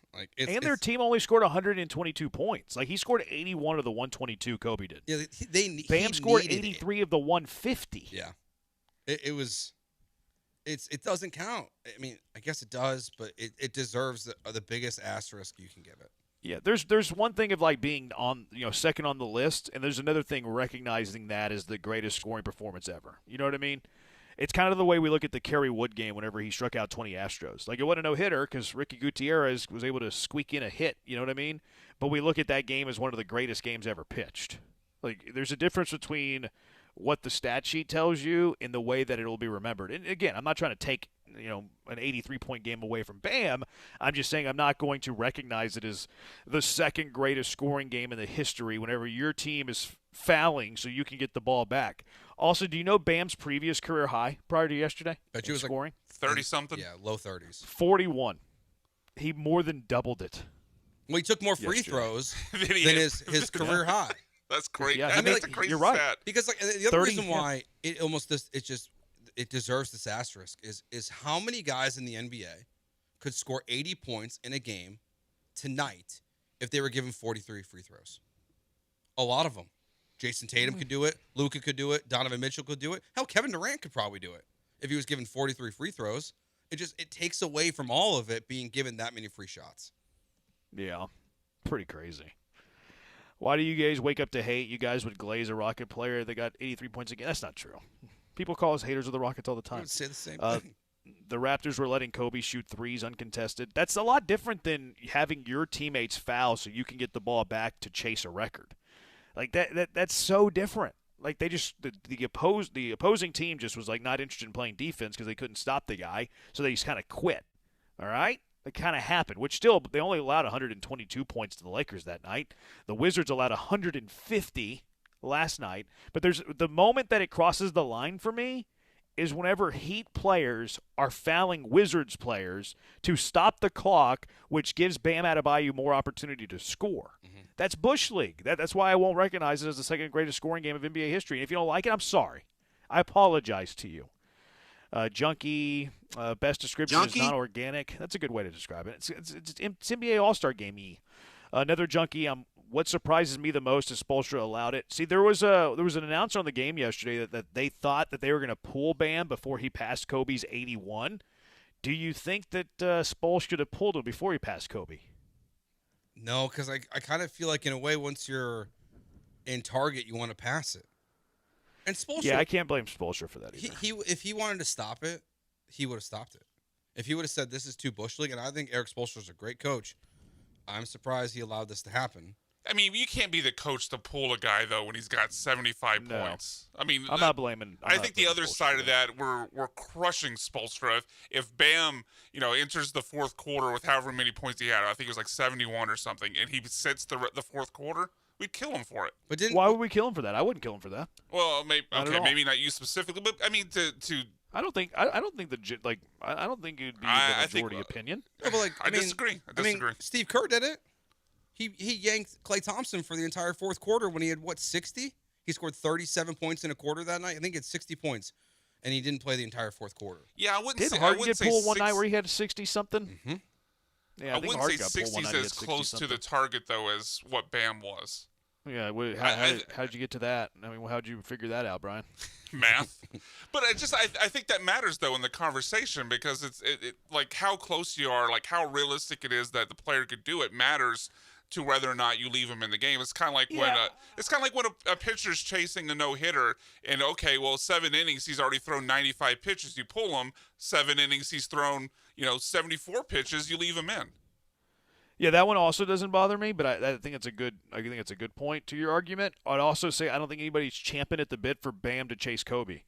No, besides Bam and the Heat players. And maybe the Heat and maybe the Heat fans. Yeah. But I don't think maybe that's like a local take is like Heat fans would like that and like hey it's Spoelstra's job and it's not his job to entertain the Heat fans.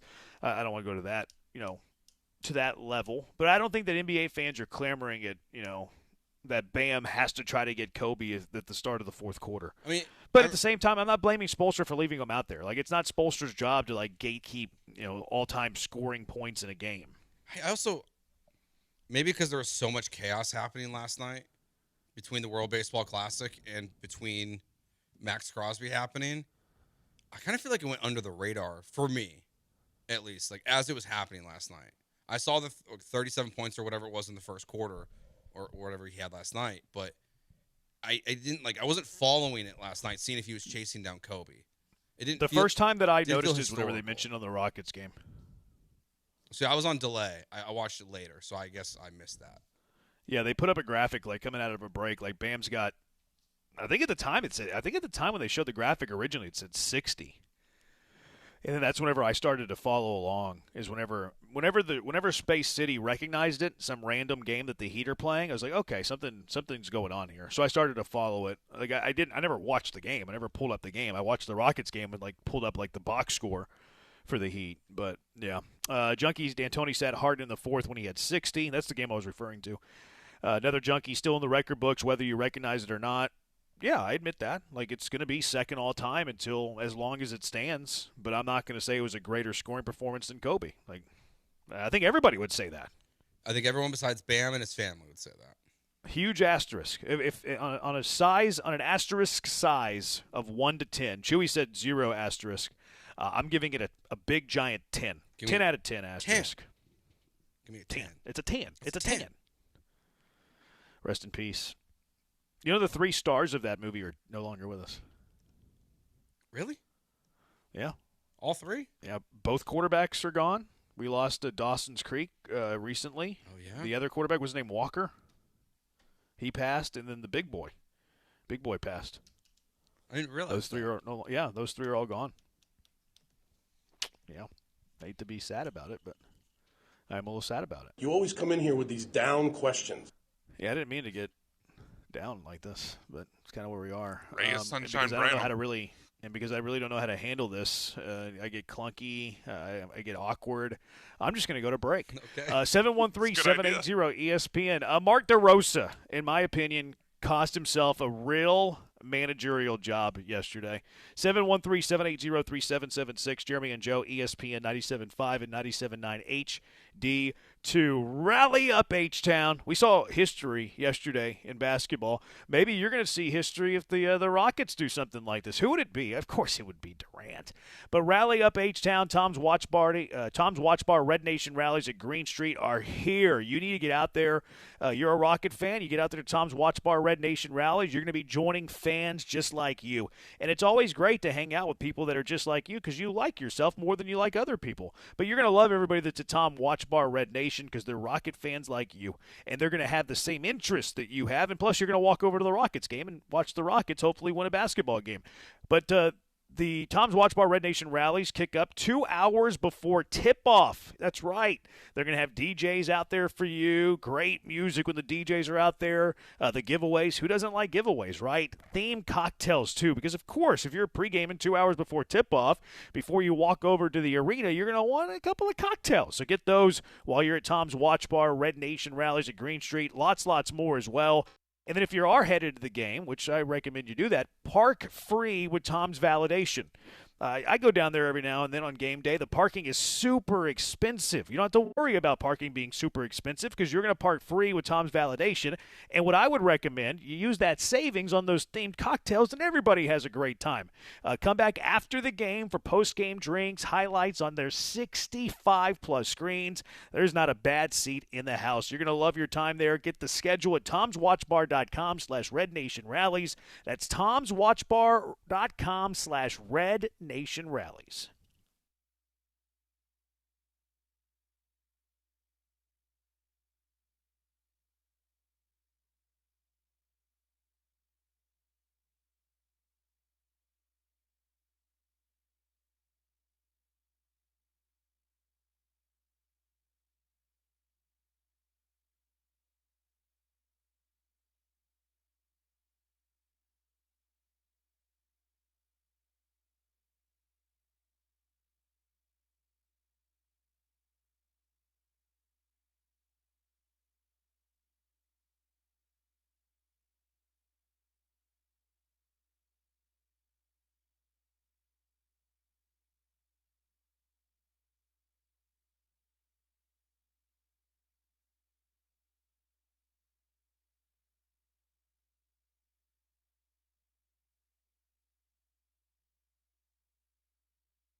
anche 18. Come adesso! Il K di Greg Weissert, l'Italia fa la storia, l'Italia batte gli Stati Uniti al World Baseball Classic, l'Italia batte gli Stati Uniti a Houston 8-6, e allora... Now back to the Huntington Bank Studios with Jeremy Branham and Joe George. On ESPN 97.5 and the ESPN Houston app. Grade the call. The Italia victory over the Americans yesterday. 713-780-3776. Grade the call, Joe. How great was that call from the Italians? 7. Joe, are you there? 7. I give it a 7-8. That was fantastic. I don't understand a word they were saying other than the World Baseball Classic. Yeah. So give me all of that. I think I heard a Houston in there at one point. He did say Houston, yeah. Yeah. He did, in an Italian voice. What a game yesterday. Now, most of this, the drama coming from yesterday's game was Dero. Dero, Mark DeRosa, the manager of the American WBC team, we'll let you hear it. Here was DeRosa before the game on MLB Network talking about the upcoming game against Italia. Ton of respect for Italy. It's weird. We want to win. We want to win this game, even though our tickets punched to the quarterfinals, because Mexico plays Italy actually tomorrow. So the way the schedule lines up, this is an important game for us. Nolan McLean will start. He's on the bump and he's good to go. He's an absolute beast, and I expect him to throw the heck out of him. He said he already had his ticket punched to the quarterfinals, Joe. He did. He did say that. He said he already had it. Now, they lost the game to the Italians, a team that they respect. Also a game in which DeRosa was giving a lot of his regulars the day off, like no Bregman. Harper came into the game late. People were like, why are you starting this guy? Kershaw was throwing in the 8th. People were like, why is this guy throwing? And not Mason Miller. So he said that before the game, that they'd already had the ticket punched to the quarterfinals, blah, blah, blah, blah, blah. Now, he was asked after the game, Joe, if he actually already thought they had advanced.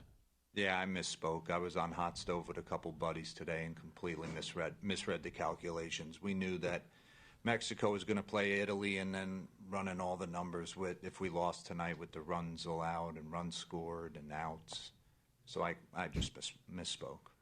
Well, I still don't know if he knows the tiebreakers based on that explanation at the end. Now, there's two misspeaking and misreading the calculations are totally different. He said that he did both. So I still don't really know what's going on here. I think he misread the calculations. I don't think it was a misspeak. He certainly sounded like he had a lot of conviction on MLB Network earlier in the day. Yeah, I also think I just saw this one during the break, but he also said before the game that players were dragging because it sounds like they stayed up late and had a good time celebrating after their win over Mexico, which makes me think that they all celebrated thinking they advanced and nobody knew the rules of what was happening in this tournament.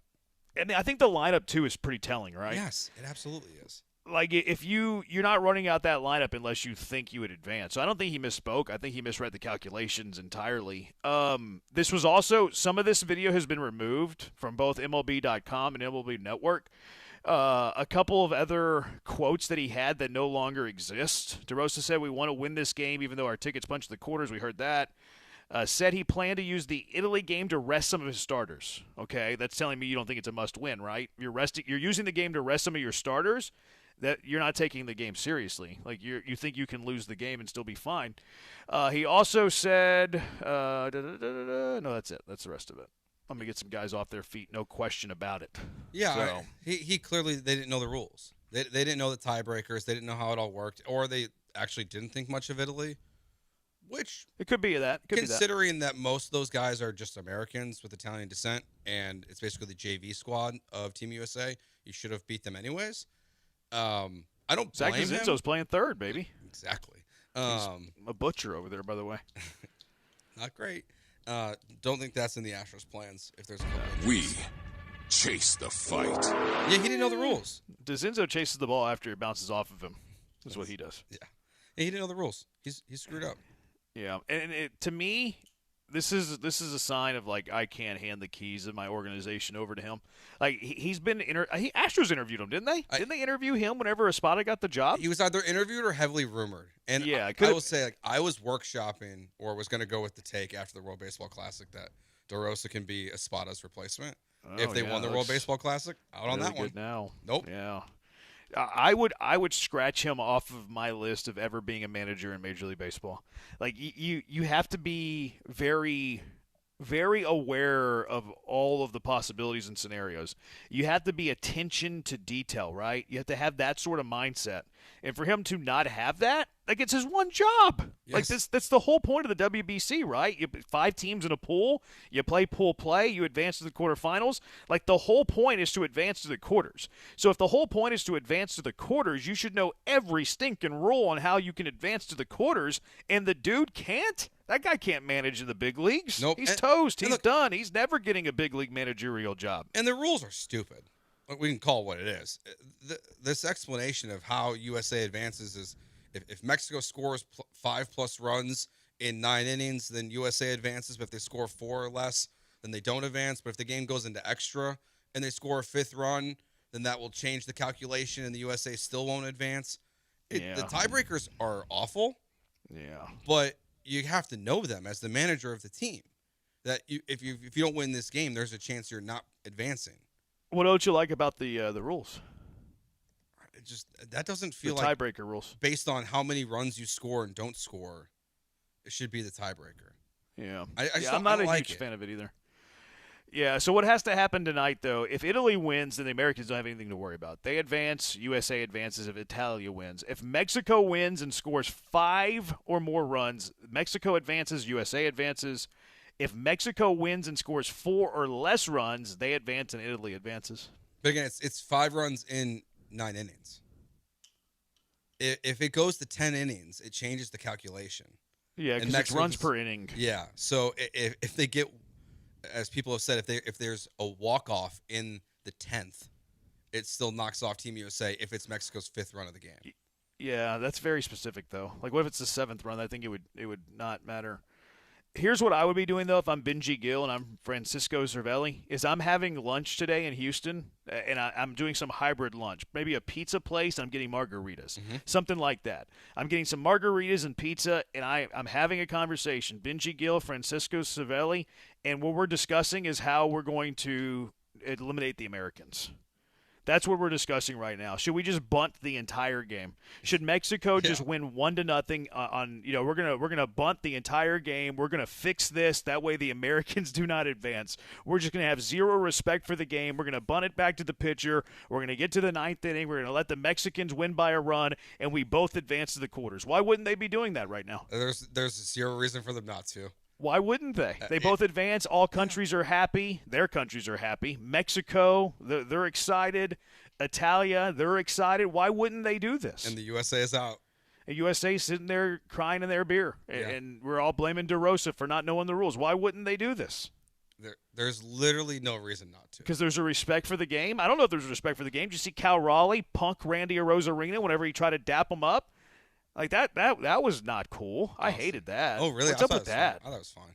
No, it's Bush League. No, He's your teammate. He's your it's buddy. fine. You're in a clubhouse with him for 162 games, and you're not going to give him knuckles because you're Team America? Yeah. That is so fake. Yeah, see, that's so fake tough guy. Oh, I'm locked in. Okay, bro. You can't Yeah. give a guy knuckles because you're locked in. That's a lie. Yeah, I'm on the opposite side of that one. I think it's totally fine, but because I'm not going to be a hypocrite, and I think what Kobe Bryant did to Pau Gasol is one of the funniest things of all time. There's a difference between that was within the run of play. That was on a play. I mean, but Kobe wasn't like You're dapping. sending a mess Kobe wasn't dapping out Pau Gasol before the game. You're comparing Kobe Bryant running through a screen the same as 2 baseball players giving knuckles as he walks to the plate. Those aren't the same things. I got no problem with it. Those aren't the same things. You're not on the same team. That's like comparing chess to checkers. Running through a screen, physical play versus little bitty knuckles before you see a pitch because you're locked in. That's so stupid. I got no problem. It made me sick. I was pulling for the Italians yesterday because of Cal Raleigh's Bush League antics. I got no problem. It was so disgusting. It's so gross. To me, it's no different than you got the big dumper not willing to give knuckles to his big league teammate. That's dumb. Like this is country versus country. This is sportsmanship. This is putting baseball on the biggest stage. This is about propelling the sport forward. And you're not giving them knuckles because you're locked in. Give me a break. Nope. You stand with your team that you're on right now. He stands right now by not giving knuckles. Yeah, no knuckles. You know how you stand for your team, Joe? You beat the freaking Italians. Well, they won. That's the how game. you stand for your team. They won the game that he was in. They're hardos. These Americans, they're tough guys. They care about country. They're not willing to give knuckles to the Mexicans, but they won't beat the Italians in a baseball game. Yeah, but that's Mark DeRosa's fault. That's so stupid. That's Mark DeRosa's fault. He didn't give knuckles. What a gamer. What a tough guy. He's a true American because he's not dapping up Randy Arozarena. I disagree. And if Aaron Judge wasn't a choke artist in Houston, they would have won. I can't believe you're on that side of knuckles. That makes me sorry. I view you differently. We're not on the same team. I view you differently. Sorry. Just like should DeRosa be managing Team USA? He's not qualified. He's not going to now because he's on TV. He should be on. Like, why is he even managing this team? Great question. Because they didn't want to pull any other managers because they're at spring training. I mean, they could have done like what Team USA basketball is doing. We learned last week while you were out. Do you know who's coaching the current Team USA basketball team that's playing right now? Steven Silas. Oh yeah, I knew that. So that's from when they lost to the Dominicans, we talked about. Yeah, Silas can't even beat the Dominicans. DeRosa can't even beat the Italians. Like Joe Madden should be the manager. What's he doing? That'd be a good idea. How about we just steal the manager from Team Nicaragua? Way better. That would have been the right call. Way better. I mean, Dusty. And Dusty would have benched Cal Raleigh's big dumper behind for not giving knuckles because you know why? Because Dusty Baker invented the high five. Nope. Dusty, you think the inventor of high five. You think the inventor of the high five, Joe, doesn't want his own team knuckling? Give me a break. He high fived Give me a break. his own teammates. You got Dusty Baker with armbands of Dusty Baker that invented the high five, and he's gonna condone that kind of behavior. Nope, he was, absolutely not. Nope, he was not high fiving the other team when he invented it. He was high fiving his own teammates. If Dusty Baker's on my side. If Dusty Baker was the manager of the Americans, your big dumper catcher would be given knuckles to the rival countries, and the Americans would have already punched their ticket to the quarterfinals. I believe that with everything that I'm worth. Yeah, I disagree. You don't think they'd be in the quarters if Dusty was the manager? I mean, well, because he might know the rules, but I also not totally confident in that either because he doesn't know which hand was hurt for Yordan Alvarez. Well, that's HIPAA. I guess that's... He goes from HIPAA to the big dumper. He'd be fine. Yeah. Spot on. He cost himself a future in coaching. How do you not know that you can still be eliminated? That was embarrassing. It was bad. It wasn't just him. It was everybody. Don't be soft, Branham. Okay, because I like sportsmanship and international play. I'm a soft boy. Jeremy is soft. I can't trust him on my team. They were competing, Jeremy. I would not shake his hand either. Your outrage on this is fake, dude. No, it's not. I think it's so stupid. So dumb. So dumb that you don't give knuckles to your own teammate that's coming to the plate. What would be the comparison here? Like, if you and I got placed on two different teams, like maybe we did International Radio Week or something, and you went and did like white boy sports radio, and I went and did like half sports radio, and like we're competing against each other. You wouldn't dap me before we went on the air. Not now. I would have dapped you. I would have dapped you, and then I would have kicked your butt once the ball was put in play. The ball's not even in play. Joe, have you ever seen Brandon give knuckles to anybody? No. I've never seen that once. No. I give knuckles all the time. I've never seen it. I've known you for 10 years.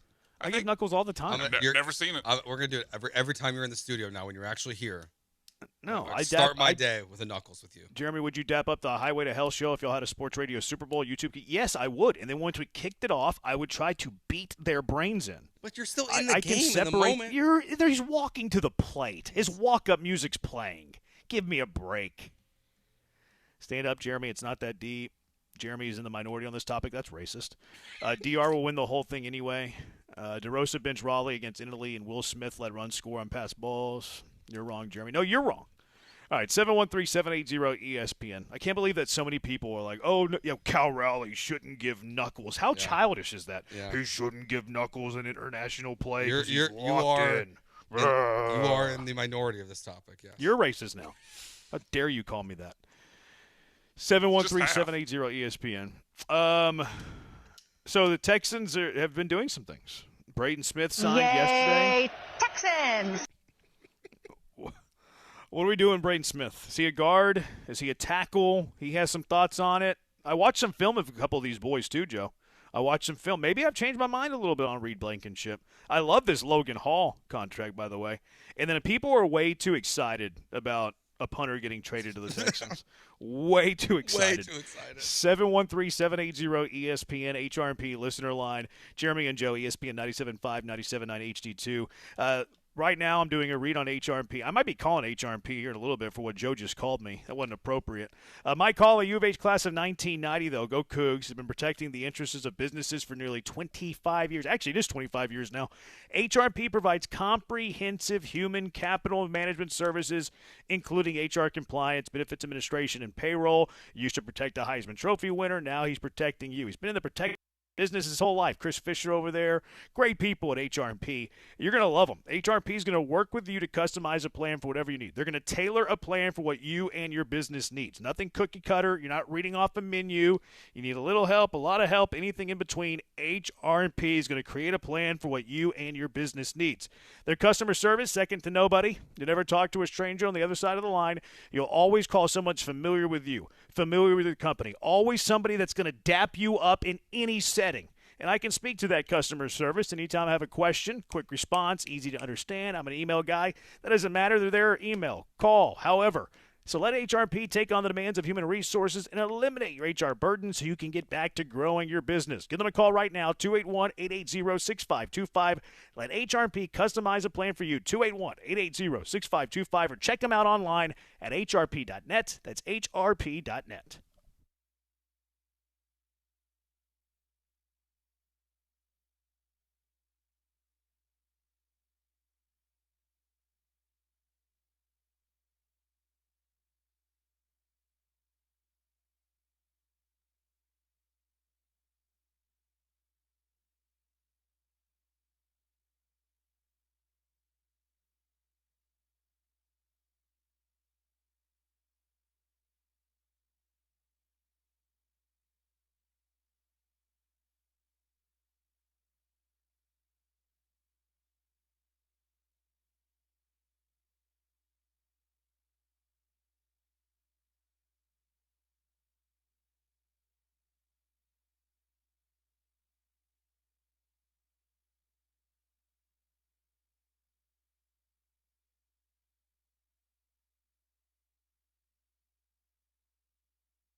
Broadcasting live from the Huntington Bank Studios, it's Jeremy and Joe. On ESPN 97.5 and the ESPN Houston app.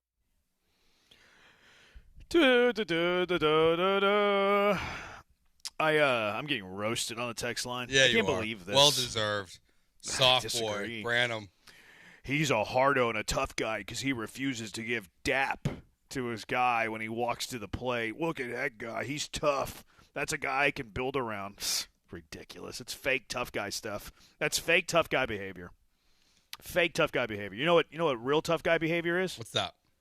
You dap him up, and then you drill him in the back. You dap them up, and then you beat Italia the next day. That's real tough guy behavior. Okay, let me ask you a running follow-up. through a screen between the run of play. That's tough guy behavior. I got a follow-up question then to this. Let's use your example here. The hit of Rosarina right there. I was kidding. I know. He charges the mound. Who does Cal Raleigh protect? He protects his pitcher. Not his teammate in Seattle? It's in the run of play. That's what you're not understanding in this. I understand. When somebody walks to the plate, they're different. Oh my goodness! I don't think they're different. You think a guy walking to the plate and refusing to dap him up is the same as somebody charging your pitcher and not having his defense? What? Those things are equal to you? I used the Kobe example. Yeah, you're not teammates. It's in the run of play. It's in the run of play. You don't think before the game that Paul Gasol and Kobe, like right before the jump ball, that they went up and dapped each other up? I do not. I think Especially they did. Since we know Kobe's shoulder tackle was premeditated. Yeah. Like he planned that out before the game. I'm not denying any of that. But you don't think before the game that Paul Gasol and Kobe, before jump ball, when everybody's like, hey, about to play, we're dapping each other up, because that happens at every basketball game before tip-off. You give the other guy a little bit of dap before you start play. You don't think Kobe and Paul dapped it up before tip-off? I mean, it's before the game, so maybe. But I'm sure before Cal the game, Raleigh, before the at-bat. I'm sure Cal Raleigh and Rosarina talked to each other before the game started. But once the game started, you're not teammates. Bro, he's walking to the plate. Not games in play. Oh, my goodness. Not really. Games in play. Not really. There's no action in that moment. There's no activity in that moment. Zero. Game is on. I love Cal Raleigh. He's such a tough guy. He didn't give knuckles to Randy Arozarena. What a soldier. What a warrior. What a guy you want to go into the trenches with. Why do you want to go into the trenches with a big dumper? Because when he was playing Team Mexico, he didn't give knuckles to Randy Arozarena. That's so fake. That's my kind of guy. So fake toughness. My kind of guy. Real toughness is running through a guy setting a screen in the run of play. Real toughness is throwing a little bit of an elbow. Real toughness is charging them out. Real toughness is protecting your pitcher when he's getting charged. Refusing knuckles is so tough. Come on. I didn't say it was tough. Come on. I didn't say it was tough. I'm just pro Cal Raleigh. What a patriot. He's not giving knuckles to that Mexican Randy Arozarena.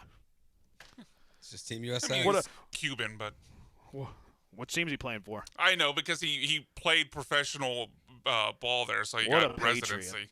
He refuses. He refuses some diplomacy. I mean. I'm fired up. I can't even talk straight. I'm madder than a bunch of hornets. Maybe I'm off on this, but this feels like kind of a wild take to have, considering you're pro bounty hunting. I'm not pro bounty hunting. I have fun with that. I don't know. You've been on the record more than 3 times, I think. I have fun with that because it fires people up. I think you should hit people as hard as you possibly can within the whistle between the echoes of the whistle. Absolutely. But that's the run of play. It's a run of play. After the game, I'm going to go up, shake their hand, and say, if you beat me, good game. If not, hey, it was a great battle. Before the game, hey, we're about to do some war today. Wish you safety, I'd probably have the same mindset as Aziz. But guy coming to the plate to hit the baseball, what's up, man? Good to see you. Now we're going to try to strike your behind out. That's competition. That's How being many a competitor. times have you seen a hitter and a catcher dap each other up right before an at-bat? Almost every time they come to the plate ahead of their first at-bat. Maybe I'm just not looking for it, but I've never seen a catcher and a pitcher and a hitter give each other knuckles before an at-bat in a Major League Baseball game. Yeah, you don't watch much baseball then, brother. Because that happens all the time. I legit never Usually they'll walk up. Now, maybe not like knuckles, but certainly a greeting. Oh, like well, they'll walk up to the moving plate, tap the umpire. Just watch a game this year. Watch opening day. You're going to see knuckles, dude. Okay. Watch opening day. You're going to see knuckles. I'll be on the lookout for it. Now, You'll see knuckles. Cal Raleigh is locked into this now. Whenever Randy Arozarena went up to him to ask for knuckles, Cal Raleigh looked at him and was like, "Hey, man, I'm not going to do it right now, but I love you." Like, we don't know what he was saying, but he didn't recognize the knuckles. He talked to him. Yeah, he just said no knuckles right now. Yeah, the game has started. What a tough guy. What a tough guy.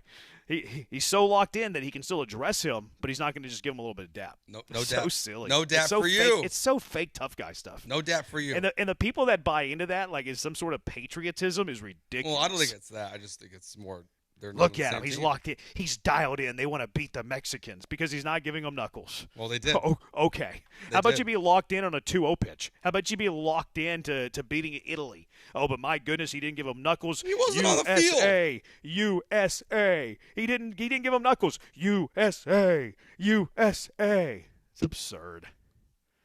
The batter usually hits the catcher's shin guards. Yeah, it's a term of endearment. He usually talks to the umpire, too. Ryan didn't dap Ventura. Yeah, he did. He dapped him with a fastball, and then he dapped him on his skull multiple times. He definitely dapped him. Big Dumper and Rice-A-Roni. When the Rosarina was like cussing him out post-game, too. I loved it. Maybe Cal Raleigh's going to get traded now. This becomes a problem if Cal daps other players throughout the season. That's a good point on that. We'll see if he does that. Yeah, he's kind of locked in now. Like if Correa throws a dap out there in a game, he can't say yes now. I know. It's kind of his brand now. He should do it to troll. I meant to say the batter taps the catcher's shin guards as hello. That happens. That's a term of a hello. Like you see it often. Like a dude walks to the plate, hi to the catcher, hi to the umpire, go time, ready to go. It happens all the time, actually. Bagwell talks about this on the broadcast, about how like Joe West would get mad if a batter went up to the box and didn't say hello to him. You never heard that, Brian? Yeah, I've heard that. No, I haven't heard that podcast. It's not a podcast. It's a broadcast. Oh, I was prepping something. I misheard broadcast and podcast. My bad. Any thoughts that Mexico and Italy conspire to keep the Americans out? They should, because of Cal Raleigh's poor sportsmanship. Branham is such a whiner. You're whining about me whining. What does it say about you? Fact. Conspiracy that Rosarina was reaching for a handshake and not knuckles, and that he may have over-pine-tarred his hand to come up Cal's throwing hand. That'd be funny. Let's see. He was literally squatting and ready to catch. It was in a game. How can you blame him for not wanting to shake hands? I wasn't a shake hands. It's a little dap. A little acknowledgement that, hey, I'm here. Hey, I love you. Not today. Oh, my goodness. What's Joe talking about? Worst takes of all time. At least Heard one the catcher didn't want to get pine tar. Y'all haven't spent enough time talking about this. Can you do the whole 5 o'clock hour? Maybe, if you ask nicely. Randy should have given him a Nucky sandwich. There you go. He should have. The DAP was about respect. USA has shown that they think they are superior in baseball and don't respect the other teams. Good call. And Karma might come back to get him, too. That's fair. Karma can get him. Jeremy, you're in the minority in this. I'm Mexican, so I can say that, and it's not racist. I don't care that I'm in the minority. Mexican. People are like, oh, you're in the minority. It doesn't matter. Like, Christopher Columbus was in the minority whenever he set sail and found America, although many people didn't find America. But you get the point. Minority opinion doesn't mean wrong opinion. He was reaching for a handshake. Watch again. There's always a greeting between the leadoff batter and the catcher. Batter always taps on their shoulder or a quick fist pump. Always. Thank you. Thank you for watching ball and recognizing ball. Can't say that about all of us. That's regular season baseball. What if you compare it to a playoff game? I still think you see it. Maybe not every game. Maybe like the start of a series. Maybe. I mean, I feel like in the playoffs it is a little different. But you're also like, you're not – the context is different. You're not normally on a team with those guys to be on. I'm not on your side with this, but these guys are teammates for 162. So even though it is a playoff level atmosphere, it is different compared to a normal game. Somebody sent a picture saying a Rosarina is trying to shake hands. It is an open hand and not a knuckle, but you can also look at Raleigh looking at him right in his eyes. Like, would it have been so much for Raleigh just to stick his hand out and be like, "What's up, man?" Does that make him less of a competitor? Does that make him less of a patriot? Does that make him less locked in? No. I do like the pine tar theory, though. Yeah, that's pretty fair. Randy got 2 bird hurt, though. He overreacted after the game. That's just the personality of Latinos. They're just fiery, and they talk like that. UCF came from behind to beat Cincinnati in overtime, Joe. 66-65. They're probably going to eliminate Cincinnati from the tournament. Big win for Johnny Dawkins. Who do you guys get? Which game? Which game do I have to watch? We get the winner of BYU and West Virginia, which will play at 6. I won't be on the show tomorrow, by the way. I hope you knew that. I won't be here tomorrow either, actually. Yeah, so you don't care. So I hope you're ready to go, Brian. It'll be Kunkel. Yeah, if Joe was doing it tomorrow, he'd work 3 times as hard. It's true. All right, Texans happenings. I know that you junkies want us to talk about this for the next hour, but I think we're out of steam. I want to talk about the Braden Smith thing. Texans also just signed somebody, Joe. Yeah, Foster Moreau. Joe, I was just going to tease it. I thought you were I was going to tease it. It sounded like you were lost. Lost? Am I ever lost? Well, it sounded like you were like looking for like their player. I thought I was being a good teammate there. I thought I was helping you with a little dap there. No, I wasn't actually going to tease it. I'm messing with you. I don't think you can tease a Foster Moreau. But I was going to say they signed Foster Moreau, and what do we think about it? So 713-780-ESPN HRMP listener line, 713-780-3776. It's Jeremy and Joe, ESPN 97.5, 97.9 HD2. First a moment on Pro Dunk Hoops. Highest quality basketball goals you'll find. They're so good. They're like you see in the pro gyms, the college gyms. They are fantastic. Highest quality basketball goals you'll find. Don't waste your time in the big box stores. Those are no good. Backboard's going to break with a little bit of a storm. They're going to fall on their belly. The rim's going to break. They're not level.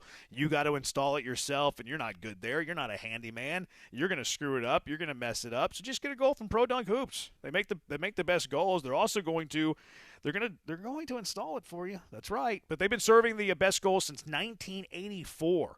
Longer than some of us have been alive. Tempered glass backboard gives you that true, authentic feel. It's got a breakaway rim. That way when you dunk on it, throw down some jams, it's going to be fine. It's not going to break. It's going to be able to hold you up. That breakaway rim makes it very, very safe for you. They also got the extended overhang, so you don't have to worry about those weak-ankled people. Stainless steel hardware. It's height adjustable, and it's rust-proof, but that height adjustment anywhere from 5 to 10 feet. Also with their Thor lightning adjust feature on that bad boy, you can raise and lower the goal with a drill anywhere from 5 to 10 feet in a matter of seconds. Easy to do, and it's fun to do. Their accessories, top notch. You're at work during the day, kids are at school, you can't play all throughout the day, you can only play at night. We'll get LED light kits, that way you can play throughout the night. Backstop nets, pole pad lettering, lots more, and they have it all too. They have all the goals. Mentioned Thor, but they got the in-ground adjustable, portable, wall mount, roof mount. They can do it all. And they also install that goal for you, too. That's right. The pros at Pro Dunk install your goal perfect height, perfectly straight. You don't have to do anything. So order now, produnk.com. That's produnk.com.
You're listening to Jeremy and Joe on ESPN 97.5 and the ESPN Houston app. Live from the Huntington Bank Studios, here's Jeremy Branham and Joe George.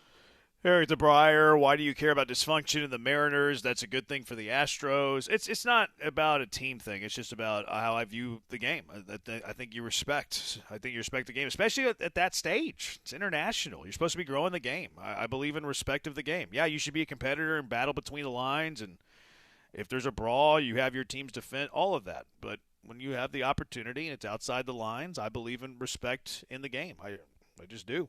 Is it any different when boxers bump gloves before the round? I think that's a good comparison. Otani even nods to the opposing manager in the first at-bat of the game as the leadoff hitter. Great pull, great call. I've seen him do that a bunch of times. So just a respect thing. I believe in. I love the game of baseball. I love the game of basketball. I love the game of football. I believe that you should respect it. All right, 713-780-ESPN. We'll get to the all the other free agent stuff in here in a little bit. Braden Smith, Reed Blankenship. I did some film work on Reed Blankenship. Got into the lab on the, what do they call them? The exciting whites. I guess in this sense it would just be the exciting white. Yeah. Pat McAfee called him and DeJean the exciting whites. Which after watching a lot of Reed Blankenship film, you know the thing I think I learned the most? What's that? Cooper DeJean's overrated. Really? Yeah. Like, that's the thing I learned the most watching Reed Blankenship film. So I don't think Cooper DeJean's all that good. But anyways, we'll get to all that a little bit later. Punter, Logan Hall, Cougar returns home. But the Texans have just made a move. They've brought in Foster Moreau. How you pronounce it, Moreau? Is that guy? Yeah, that's correct. You don't know who Foster Moreau is? You noob? You casual? No idea. I'm just having fun. Everybody knows who Foster Moreau is. Do but they? I think so. I think people who listen to us, we have the most intelligent, we have the smartest listenership in all of Houston sports radio. The dozens and dozens of junkies, smarter than them all. I think they all know who Foster Moreau is. I think a majority do. I think they all do. No, I don't think so. 713-780-ESPN. Do you know who Foster Moreau is? 713-780-3776. I'll do a Twitter poll too. Did you know before the Texans signed him? Okay. Did you know? You guys talk amongst yourself. I got work to do here. So, yeah, I mean, look, it's fine. It's kind of how I feel about a lot of their signings, honestly, at this point in this offseason. But you need a tight end depth. You need another guy on this roster. Cade Stover hasn't really developed in anything. The ghost of Brevin Jordan is still on this roster. So you needed another tight end. So I think it's one of those moves where, all right, it checks the box. Yeah, he's just a body. Is he even actually an improvement over any of those guys? I don't think so. I think he's instantly your best blocking tight end. He's definitely okay. I'm blocking. Yeah, sure. I guess I'm, thinking more from a pass production concept. But yeah, but why? Why would you think along that way? They tell you they want to run the ball better. Yeah, I mean, I guess it depends on how often they plan to play two tight ends, and we did definitely see that from Nick Caley and the Texans' offense this year. Them willing to use two tight ends. I just don't expect much production other than like what you mentioned, run blocking. Yeah, well, that more, matters to me. Like I care about running the football. Cade Stover hasn't really brought you anything. I mean, maybe there was a better option at tight end that they could have gone, but they're playing in the margins here. So this is I think it's fine. It's a depth piece. I mean, I don't really disagree with you a whole lot, Brian. I'm just trying to be stubborn. But I mean, I don't view it as a warm body per se, but it's more of a depth body for me that I do think becomes your best blocking tight end. Like how valuable is that? It's up for interpretation. But they're also being very clear, I think, this offseason that they want to run the ball better, right? Like, I think both of their offensive line signings, like, okay, these guys are good run blockers. They traded for David Montgomery, way better of a running back between the tackles than they had last year. So they want to run the ball. Their words have been they want to run the ball. So, and this is another example, much lesser scale, that hey, we want to be really good in the run game. So I think it's a solid move. Like, it's not a splash, it's not the sexiest thing, but not all of them are going to be. I like it. I think it's a solid move. Solid move for the Texans. Yeah, I like it. And there was another move that we missed. I don't know if you saw this one, that Mark Edwards has been released. Oh, yeah, I saw that. Because of failed physical. I kind of figured something was coming because, like, they've signed in the defensive line, you know? Yeah. Like, there was another move happening. Yeah. Branham needs to dap up other team announcers every game. I do. I dap every one of them up. In fact, whenever they come to the Fertitta Center, you know what I do? I go over to them. I say, hello. Do you have everything you need? Great to see you. Do you remember where the media room's at? I hope you have a great game. And as I'm walking back to my seat, I'm like, I hope we beat your brains in. Yeah, between my, I say that. And as you're walking back, someone says, man, that Jeffrey Brenham guy's a great dude. Yeah. Jeffrey Brenham. Junkie says 0 clue who Foster Moreau is. They must be trolling. Brian thinks we're all mashed potato brains, and he can't even pronounce Robert Horry correctly. Yeah, that wasn't a great moment. Have you ever seen – this is very obscure. It's a hilarious story, but it's very obscure. Have you ever seen that show Red Oaks on Amazon Prime? Never heard of it. Never heard of it. It's not very watched, but the setting is like this country club. It's a country club. Big E's calling me. It's a country club, and it's one of the tennis pros. Every time he says like that sound, he's always like white. You hear he like has that very pronounced white. It's hilarious. Made me think of you, Brian. All right, hilarious story. Because Brian's white. Is that what you thought of it? White. Horry.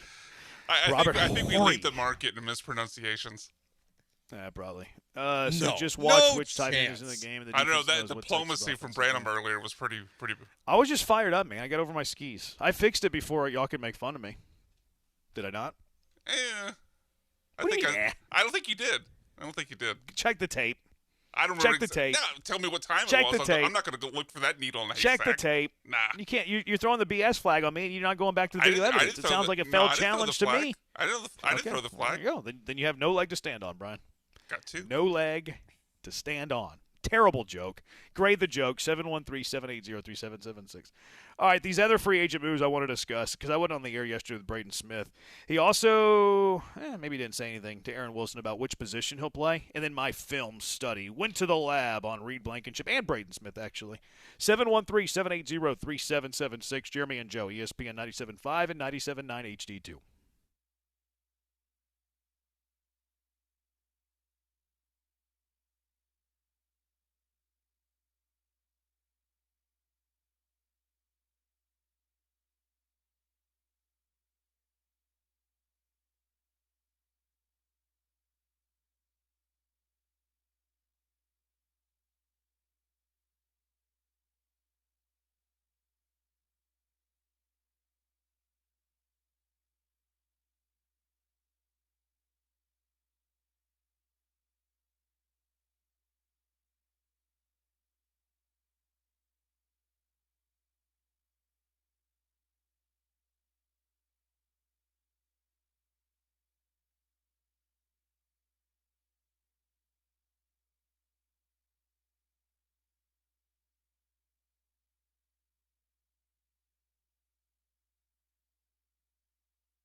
It's Jeremy and Joe. On ESPN 97.5 and 97.9 HD2. Broadcasting live from the Huntington Bank Studios. Here's Jeremy Branham and Joe George. Get ready. Bracket Madness is coming soon, thanks to our presenting sponsor, Golden Nugget, Lake Charles, and our supporting sponsors, Two Creeks Crossing Resort and Republic Boot Company. 713-780-ESPN. Junkie says the Texans look like the Minnesota Vikings of the South. All they need now is a quarterback. Ooh. Shots fired. Vikings don't even have a quarterback. They will soon. They will soon, yeah. You're right about that. All right. So, Braden Smith. What do you make of the? What did you make of the Braden Smith signing? Whenever you filled out the rundown, the entire rundown yesterday, and y'all talked about this. I mean, it's. I think he's gonna. It sounds like he's gonna be a guard at this point. I talked to Lance about it first. He's got little arms. That's what I heard. He's got real little arms. So my initial thought was, it's either a competition at right tackle with him and Trent Brown, or you bring him in, you turn him back to what he was in college at Auburn, which is just a guard, and that this is your left guard signing. I don't think we'll know for sure. I guess just as free agency plays out, like if they sign someone else, it'll all feel differently. But I think on paper you've got one or the other with him, and also maybe the draft comes into play. It seems fine. Like the run blocking grade's great. Like if you look at PFF, it was interesting. Like they immediately tweeted out his run blocking grade. Didn't tweet out his pass blocking grade, so I haven't seen that yet. But I imagine if they're not pumping it up, it's not very good. Yeah, my take on PFF is that if it speaks well to a player you want it to speak well about, that it's good. And if it speaks poorly about a player you want it to speak well about, you think it's bad. Like that's how people feel about PFF. Mm-hmm. Like if you have a player that the Texans just signed and you want him to be good and the PFF grade is good, you're like, yay, PFF. If I'm playing phone tag with the Big E.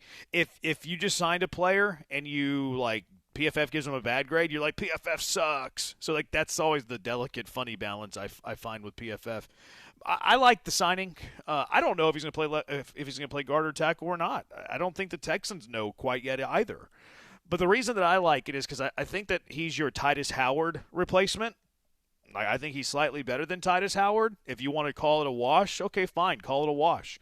You know, he gives you position flexibility, can play tackle, can play guard. The thing is, Braden Smith is a lot cheaper than Titus Howard, so you're getting an equivalent player for far cheaper. Mm-hmm. $10 million a year. Titus, when that new contract triggers in, is going to be making $21 million a year. So you're getting a comparable player at almost a 50% discount.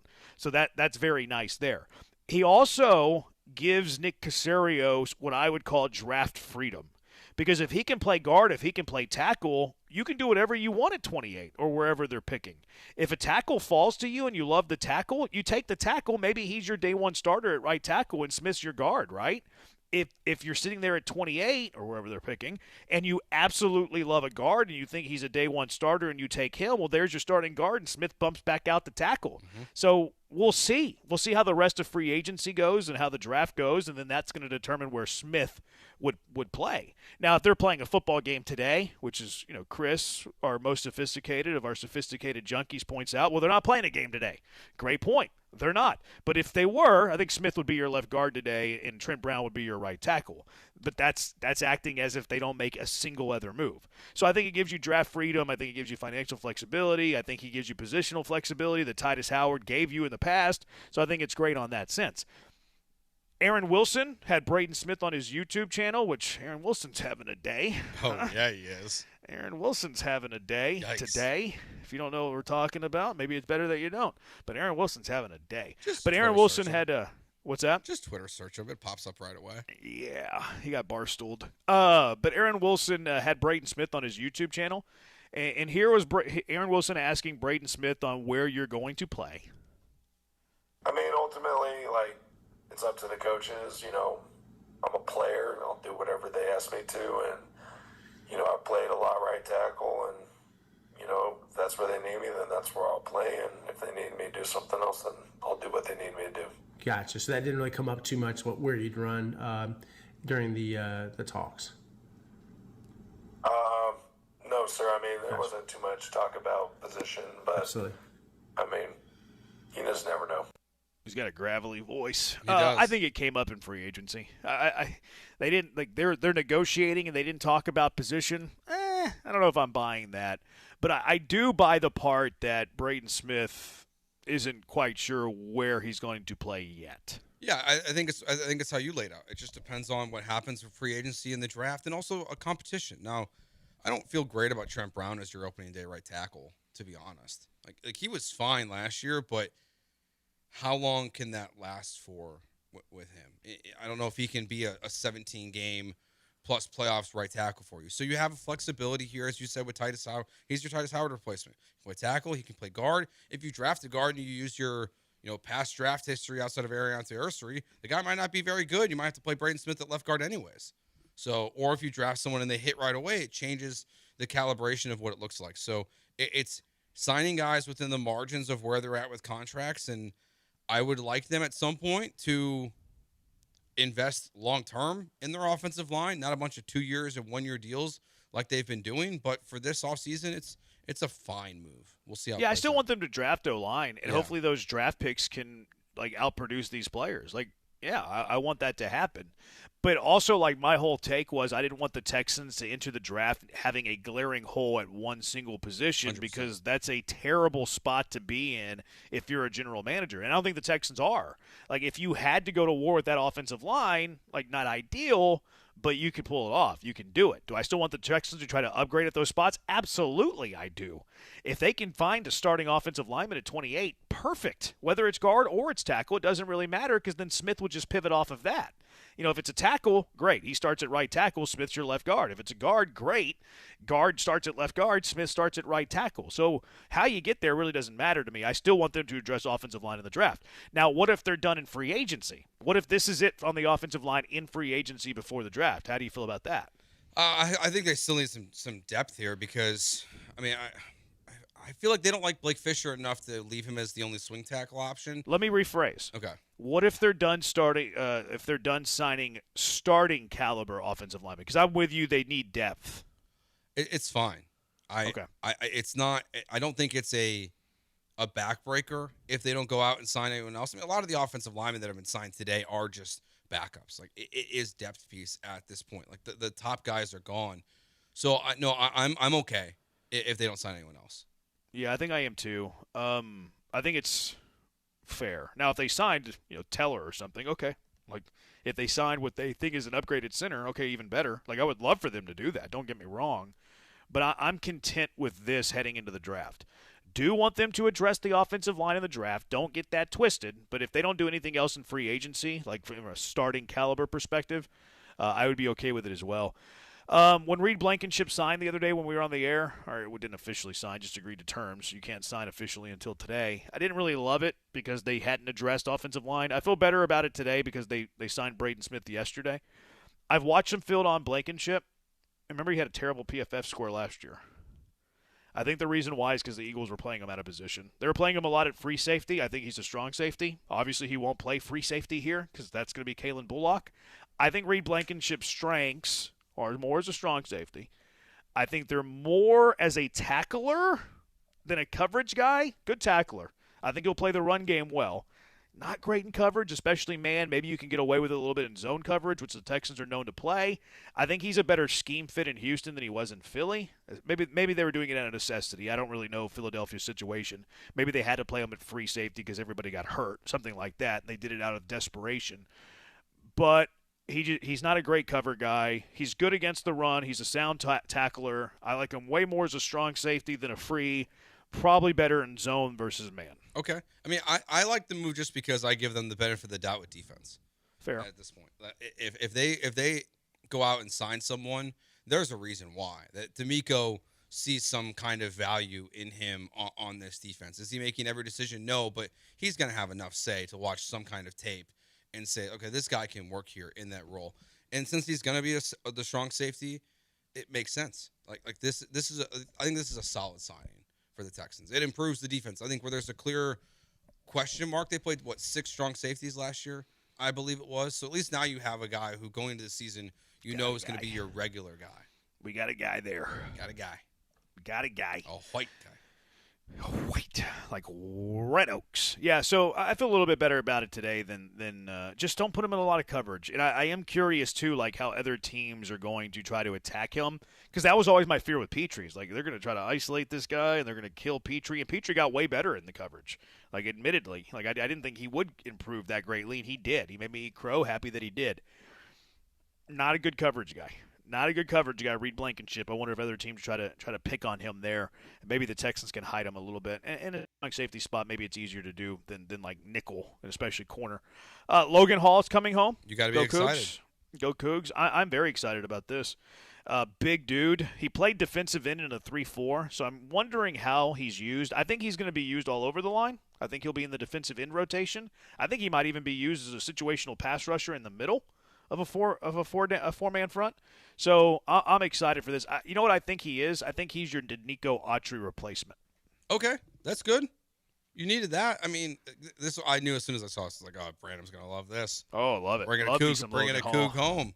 Shouldn't stop there. Let's find what's Peyton Turner up to? What's Grant Stewart up to? Greg Ward needs to be a practice squad receiver. Let's go. Let's bring them all home. Draft Tanner Koziel, Dean Connors, practice squad running back. Let's go. What are you waiting for? Just get them all. What are you waiting? Pipeline. Yeah. Houston Cougars, you're the farm system for the Houston Texans. You got your future quarterback then next year in the draft. You're ready to roll. Replace CJ Wigman. Stroud. There you go. Connor Wigman, that's the guy. Now, I think Logan Hall is going to be good with, especially with this. Like, he's not going to be a starter. Like, he's not going to start for this team. No, but then with I think he'll play a lot. That happened today with Mario Edwards, it makes sense because I was like, oh, they bring in 2 defensive linemen on the outside, but he, again, as you said, he's a bigger body guy. And now with Edwards being gone too, you can see how the roster construction makes a little more sense with what they've added at this point. Yeah, and they love defense. They like to add defensive guys. They do like to add defense, but he's going to be a good piece. And then they traded for a punter, which Saints fans are so happy that they traded Kay Kroger away. Like, they're fired up. Like, they think he sucks. They think he's terrible. Which is kind of odd that a team that has a rookie punter is immediately trading rookie punter. Mm-hmm. So it's like, okay. So Saints are willing to quickly get rid of a rookie punter because whatever. Like, they got a draft pick for him. They late-round pick swap. And then Saints fans are so excited that he's no longer going to punt there, which is always kind of funny. But whatever. Like, we'll see how it goes. I'm not going to lose my mind trading for a punter. It was a late-round pick swap. I don't care about 6th or 7th rounders. But what I thought was funny is we know Houston Stresson's on social media. Mm-hmm. Joe knows him very well. He's very homery, as you might imagine. He's very homery. His take on the Texans trading for Kay Kroger, emergency quarterback, onside specialist, highly regarded coming out of college, but underwhelming rookie of year, plenty of upside. So, if you wanted a homery perspective on one Kay Kroger, I don't know why people want to have punter takes. I want him in the HEB commercials. No, I feel like you got to establish yourself to get that. Well, I just wanted him in it because his last name is Kroger. Oh wait, I missed that. Great call. Yeah. Stop trying to put mediocre U of H players in the Texans, please. Which mediocre player did I put on the Texans? I didn't put a mediocre player on the Texans. The mediocre ones I had on the practice squad. The good ones I had on the team. Yeah. And what difference does it make if I'm trying to do it? It's not like they're going to listen to me. Although they did listen to me on Logan Hall. Oh, yeah, you called Nick Cassera and were like, this is the guy you got to bring in? Not directly, but I did tweet about it earlier in the offseason. And, we know Nick Cassera follows you on Twitter, so. I think he might. Really? No, he doesn't. I was like, you think there's like a burner account that follows you? No, he doesn't have Twitter. I am Nick Casero's burner account. Is that accurate? Yeah, it is. Are you going to miss Tommy Townsend, though? Nah. Townsend was good. Why are they not signing him back? He got paid. Yeah, he got like $6 million, I think it was. Yeah, $6 million from the Titans. Over 2 years, right? Revenge That's not game. a 1 year. Yeah. 2 years, $6 million. Yeah, so $3 million per year. They went cheap there. And it looks like Kaimi Fairbairn is now the highest kicker in the NFL officially. Highest paid kicker. Oh yeah, they redid his deal. Yeah. Got to take care of your He specialist, can punt. man. Can he do both? Like these college kickers, they kick and they punt. Can you just pay him and then he does both? It saves your roster spot. Yeah. Why not? Carry another guy. You got Dari. Dari can be your backup kicker. Maybe Graham Mertz can be your backup punter. Save a roster spot. Why don't teams do this? I don't know. Like, I know that it's hard to find guys who are that good at both, but like that, was it Dicker the kicker? Didn't he do both in college? Like, he was really good at both. Brian? No, I don't remember Dicker punting. Somebody did it. I can't remember who it was. It seems like an easy way to save a roster spot. Be able to use a roster spot for other things. The Shohei Ohtani of kicking. It's got to be around there somewhere. All right, 713-780-ESPN, HRP listener line. They signed Foster Moreau. Yeah, we discussed. I do not blocking know tight this end, man. good depth. Brian doesn't know who he is. I literally have a Twitter poll 23 minutes ago. Do you know who Foster Moreau was 30 minutes ago? Yes or no? How's it going so far? Most people saying yes. It's closer than I thought. Okay. 56% say yes, 44% say no. But here's the thing here, Joe. This show's listenership, most sophisticated listenership in all of Houston sports radio. Yeah, ours is much higher than your Twitter audience. Well documented. Yes, exactly. Much My higher. Twitter following of 11.6 thousand. Not the brightest. Not the brightest. Where do you rank them? Like on a scale of 1 to 10? Like listeners, Twitchers, Twitter followers. Listeners are at a 10. Okay. Twitter followers probably a 6.5. Twitchers, I'll give them a solid 1. Nice. Who's a fat guy in Solid his one. underwear living in his mother's basement. It's higher than I thought you were going to give them. Feeling charitable today. All right, Rockets won a basketball game yesterday. Let's talk about it. 713-780-3776. Jeremy and Joe, ESPN 97.5, 97.9 HD2.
NCAA March Madness is coming to Houston. Attendance encouraged, passion mandatory. Get your tickets now at ncaa.com/MBB tickets.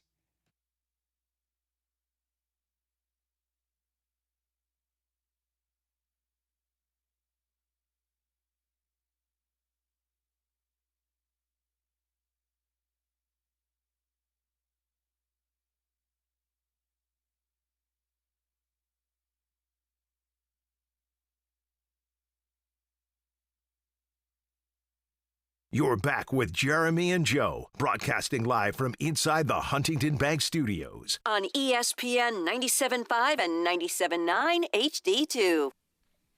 What if we are a listener and a Twitter follower? You're a 10. I'll give you 10. A 10. Great song, Brian. Hockey Day in Houston is March 21st at St. Arnold Brewing, but the night before, on March 20th, is the second annual Houston Hockey Hall of Fame banquet, and we've got 2 tickets to send you to the event. Tickets including a la carte dining, whiskey and tequila tastings, and the opportunity to meet and greet local Houston legends. 2 tickets to caller number 4, 713-780-3776.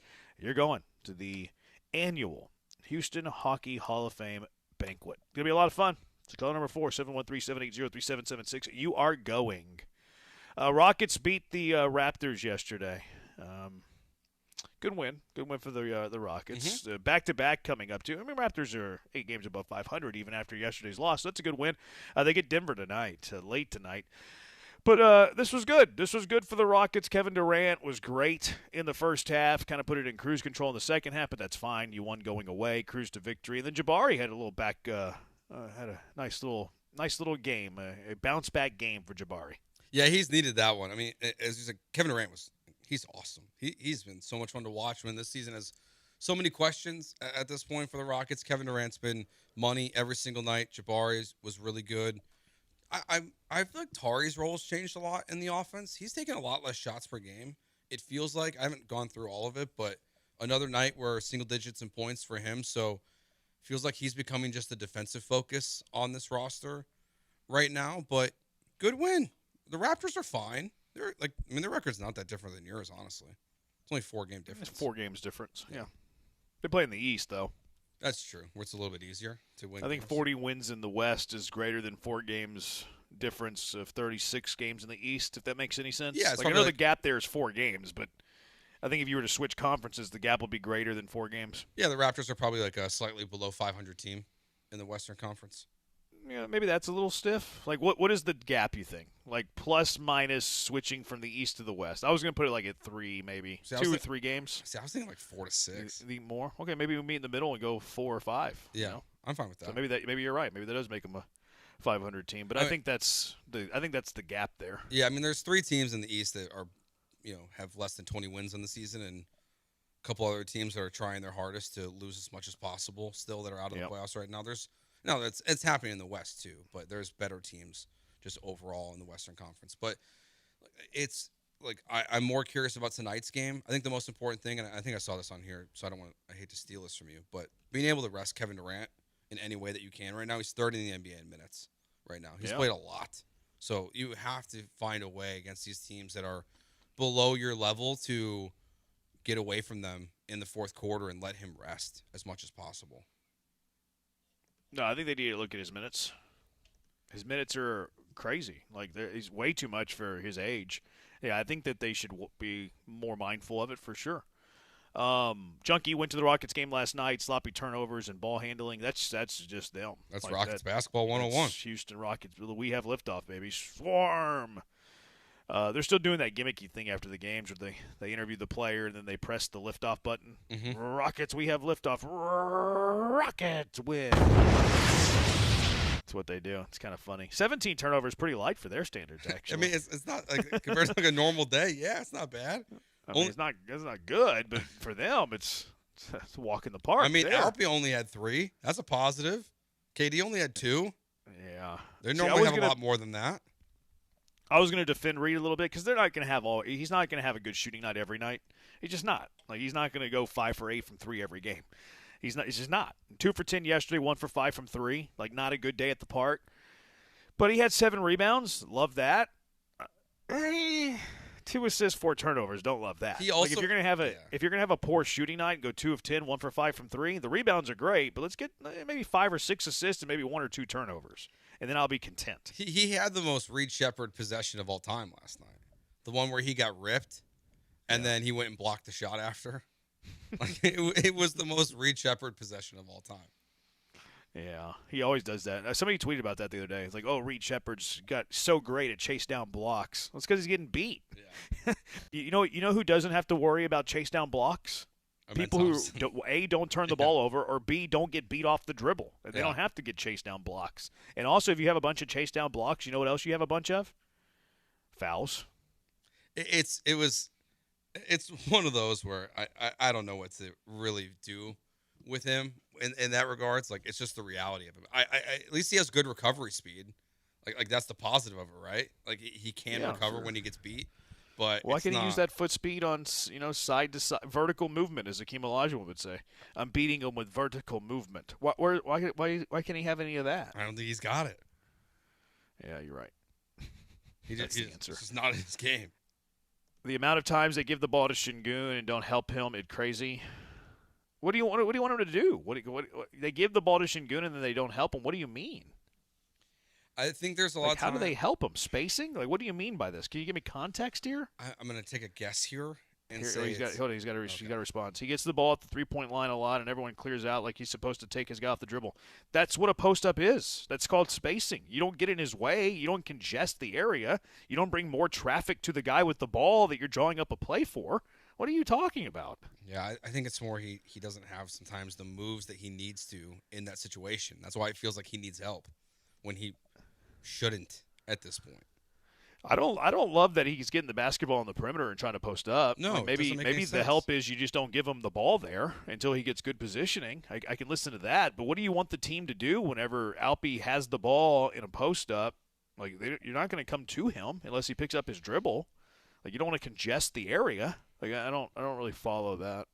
Maybe there's a lot of standing. There is a lot of standing around. I feel like when Alpi's in the post, so maybe they want more activity. Well, it's spacing. They're shooting in case they send an extra man. Yeah, it's kind of normal basketball, I think, with what they do with Alpi at this point. Now, where he's catching the ball matters. Yeah, I don't like that, but that part of that's because they don't have a point guard, right? Within the design of the offense, that's how I view it. I mean, it's just basketball IQ. Maybe not having a good point guard does interfere with that, but I mean. Like if you're delivering a post-entry pass and the guy doesn't have good post positioning, why would you deliver the post-entry pass instead of swinging it around? Because they're kind of lost, honestly. Yeah. I just don't feel like it's a very difficult decision. Like here you go, I have the ball, you're in the post. Okay, you don't have great positioning because you're way too far close to the perimeter. So instead of giving you the ball, I'm going to swing it over here.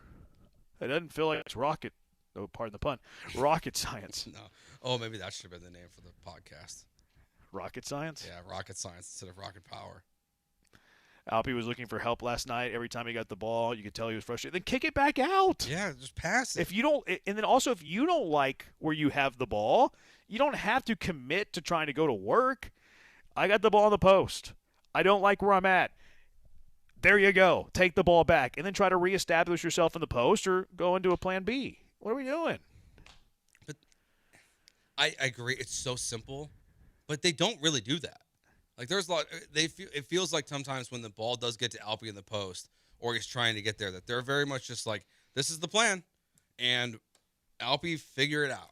And instead of him being like, I'm going to pass it back out, I'm going to try to figure out how to get to the hoop and get a competent shot, and he doesn't a lot of times, and that leads to turnovers. But isn't that on Alpi?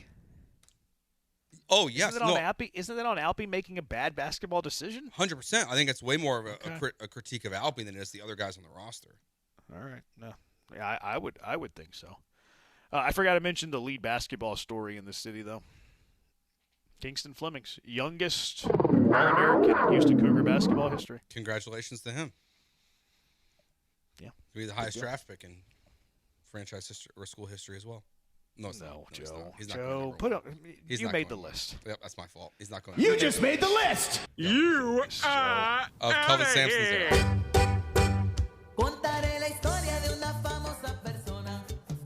Highest draft pick in Houston Cougar basketball history. I can't believe you even finished the sentence. I know. Akeem is here. All right, Robert Horry. Akeem. Yeah, my bad. I have a problem with the H's, apparently. Don't ask me to say our shortstop's name. Thank you. Bye-bye. I'm so disappointed in you guys. There's not an H in Pena's name. I know. My excuse falls flat there. Look at this. Bob Nightingale just tweeted this an hour ago. Randy Arozarena going around shaking hands with Italy and reporters. What? What reporters? Just reporters. He's going around shaking hands with Italy and reporters. It sounded like you mispronounced it Italian. Never mind. This guy's on edge. He's searching for anything. All right, 713-780-ESPN. Cash him or trash him. What are you cashing? What are you trashing? 713-780-3776. Jeremy and Joe, ESPN 97.5, 97.9 HD2. You know what I'm cashing? I'm cashing ownwell.com. And, in fact, you should be cashing ownwell.com. And you know what ownwell.com is going to do for you? They're going to save you cash. You're not adulting right if you're not using Ownwell. Property taxes keep going up. It's a headache owning a home. It's a headache owning any sort of property because those property taxes are outrageous. Protesting property taxes is a hassle, right? Hearings, that's no fun. Long waits, confusing rules, paperwork, inconsistent appraisers. It's not anything you want to do. Let Ownwell do it for you. Ownwell has 140,000 Houston properties that use Ownwell. Ownwell has an 88% success rate in reducing property taxes, and new customers, you should have done it for years, but if you're a new customer, you can expect to save on average $774 a year by signing up. Why wouldn't you sign up? There is no negative to this. Well, I don't want to pay anything up front. You don't have to with Ownwell. Well, I don't want to pay anything if they don't save me money. You don't have to. You only pay if you save. Risk-free, only pay if you save. Why haven't you signed up already? Ownwell.com. I used Ownwell last year. They saved me a couple of bucks. I'm excited to see how many bucks they can save me this year. You get the compound savings. Ownwell is fantastic. They do all the work for you. All you have to do is head to the website, ownwell.com, fill out a few questions. You're done in 3 minutes. They're going to email you every step along the way. And then at the very end, here you go. Here's how much money we saved you. So why wouldn't you do this? Don't wait. Deadline to protest May 15th for most counties. May 15th. Save money on your property taxes with Ownwell. Sign up in less than 3 minutes at ownwell.com. That's ownwell.com. Let them know Branham sent you when you complete your sign up at ownwell.com.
Cash 'em or trash 'em. 713-780-ESPN. What are you cashing? What are you trashing? 713-780-3776. The HRP listener line.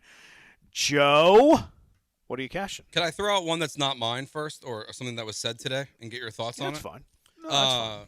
The Ravens general manager had a press conference today, and he said that their intention was to sign both Trey Hendrickson and trade for Max Crosby. Cash or trash? Trash. I don't believe him. Him. I don't believe him. I don't believe him. I get he's trying to save face here and make it seem like they didn't do something scummy. You can't convince me a team was going to commit $224 million to their edge rushers. He should have just said that he didn't like the physical. and he did eventually. But Maybe okay. But he said but their intention was to do both of them. And he's like, it makes me sick that we couldn't complete. Yeah, he's lying. Yeah, he's lying. Yeah, I have a spoiler alert for all of you people. A lot of times when people are at the podium and doing press conferences and talking to the media, they lie. Yeah. They lie a lot. Like a lot. All right, you ready for mine now? Yeah. Cash or trash, Bobby Witt Jr. wins AL MVP this year. Paul Skeens might marry him. He does love him. Find somebody who looks at you the way Paul Skeens looks at Bobby Witt Jr. He's got Liv Dunn or whatever her name is, and he looks at Bobby Witt with more admiration than her. Yeah, well, she's out doing TikToks with Lane Kiffin, so I don't blame him. What's it? Livy Dunn? Is it Livy? I think it's just Liv. Maybe it's Livy. I feel like once you grow, he looks at Bobby Witt the way that I look at my wife. Yeah, forget the Paul Skeens to the Yankees rumors. Start to the Royals rumors. Because he looks at Bobby Witt the way that Brian looks at Robert Horry. He looks at Bobby Witt the way you look at Michael Connor. So cash or trash? What was I cashing or trashing? I forgot. Bobby Witt MVP. Tangent. MVP just in baseball this year? Yeah, AL MVP this year. I'll trash that. Trash. Think it's Judge again? I don't know. I just don't think it's – I'm just playing the field here. Okay. I like my odds. You want to bet it? I did bet it yesterday. You want to bet with me? Witt versus the field? You didn't have to play the VIG if you would have done it with me. Yeah, I like my plus 550. Yeah, I wouldn't give you plus 550. I was trying to get you those suckers. No, I was going to say, can we do 5-1 beers? I think I like Bobby. I think I like that value, actually. Like, I'll play the field, but I don't think that's terrible value. I think you got a solid bet there. Okay. So, I mean, I would a solid bet. I would do the same bet with you. 5 beers to 1 beer. Nah, I was trying to gain value there. I didn't get it. You're not going to get it from me. I'm not a sucker. I used to get it so easily. Yeah, well, suckers are gone. I was talking about Brian. You mean the bets that I win? Hey, he wins all your bets, Jeremy. Yeah. Great comeback. And Boom shakalaka! See, what I have an issue with Brian having that boom shakalaka drop at his disposal, he only uses it for himself. Have you noticed that? Anytime we have a boom shakalaka moment, do we get the boom shakalaka drop? Never.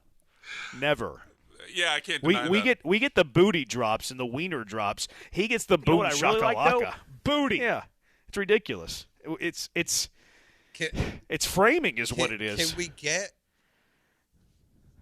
Can we get a boom goes the dynamite just for Jeremy whenever he gives a good take? I can find that. Yeah, that's lame. I love that. Passes it to the man. I thought of a drop. That I need to add.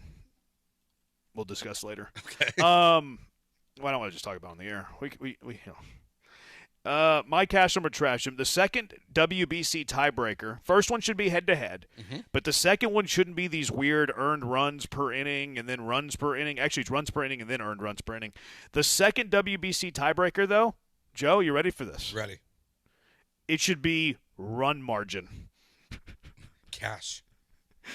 Run margin. The first tiebreaker is record between tied teams, so head-to-head. Second record tiebreak is runs allowed per defensive outs, so it's runs allowed per innings. Earned runs allowed per defensive outs. Highest batting average in games between tied teams, and then the fifth tiebreaker is determined by draw. Why isn't the second tiebreaker just run margin? I don't know. People are like, well, you don't want a 23-1 game. The heck I don't. You don't think I want to see the Americans pound Great Britain to the tune of 23-1? Well, you don't think I want to see the Mexicans pound Great Britain to the 22-3? Of course I want that stuff. The only and it's pool play. It's pool play. You're facing the same opponents. Give me run margin, baby. And they don't. Technically, it can't even get that high because they do. Well, it can. Is there a mercy rule? There's mercy rule. Right, but it's after an inning is finished. Yeah, like Juan Soto hit a walk-off home run in like the 7th the other day, I think it was. Right. Yeah, but you can score 30 runs in 6. That's true. You can. But no, I think you're right. Cash it. It should be run margin. It's so stupid that it's not. It's so stupid that it's not. Oh, and I have one from somebody else, some random on the internet, that has this proposal. Hey, NCAA idea. If a player... This is from Travis Clones. Hey, NCAA idea. If a player stays for 4 years at one school with no red shirt, they get a 5th year of eligibility. And then there's no more 5th years past that? Like the only way to get a 5th year is if you stay? Because I would cash that. Well, I think that there would still be the medical red shirt thing. But what this idea is, it's promoting you staying at one school for 4 years. And if you do that, you can get a bonus year of eligibility. Cash it. I think it's a great idea. It's an anti-transfer. Yeah, I think proposal. I would love that, and then only medical red shirts is the reason why you get extra years. So could you get a medical red shirt and a 5th year of eligibility for staying 4 years at one school? No, I think you'd have to have one or the other. I disagree. I'm cool with the 6th year. I'm cool getting both. Now, my favorite rule is you just get one free transfer. You don't get it the second. You can transfer a second time, but you have to sit out a year at that point. That would be how I did it if I was the commissioner of college sports. I'd be fine with that as well. One free transfer anytime. One free transfer if your coach leaves anytime for free. But if there's a multiple transfer after those 2 exceptions, then you have to sit out a year. To be my rule. Now, could you transfer? If you went to a school, the coach leaves, you get a free transfer. What if your coach gets fired at the next school as well? Do you get another free transfer? You get transfer there. Okay. Yeah. Okay. Yeah, I'm fine with that. You can get one free transfer. No, for whatever reason. Coach leaves, but retirement, firing, new job, you get a free transfer there as well, as many times. Okay, I like that. I'd be down for that. Many times. But if you transfer on your own accord, then you have a second time. Then you have to sit out a year. I would be very pro this rule. That to me is my favorite rule more than this one, but I would like this one too if the other one didn't pass. Brian, I think the Rockets season next year will start with Alpi not on the Rockets roster. Well, I think you guys talked about this on Monday about kind of realizing the roster might be capped in regards to the rest of the Western Conference, specifically the Spurs and the Thunder, and I agree, and I think they're not going to trade him in. We know at times Udoka has been unhappy with Shingun's defense and his complaining of the referees, to put it mildly. So I think Alpi is the big trade piece, and they shake up the roster after the season's over. Ooh. I'm ready. Spicy. Cash it. Are you cashing it out of knowledge, or is this your head talking or your heart talking? Both. I'm going to trash it. Trash. Just because I don't think they're going to get Giannis. But I don't hate the idea. You think he's the only player they would trade Alpi for? No, they're probably going to want him in. No. He's saying the Rockets side. Yeah. I mean, there might be one or two others, but I think it's a very limited pool, and I think they're going to want to run it back at full health. So I'm going to trash it. I hope you're wrong. I do too. I do too. But again, I'm playing the math here. All right, 713-780-ESPN. Junkie of the day.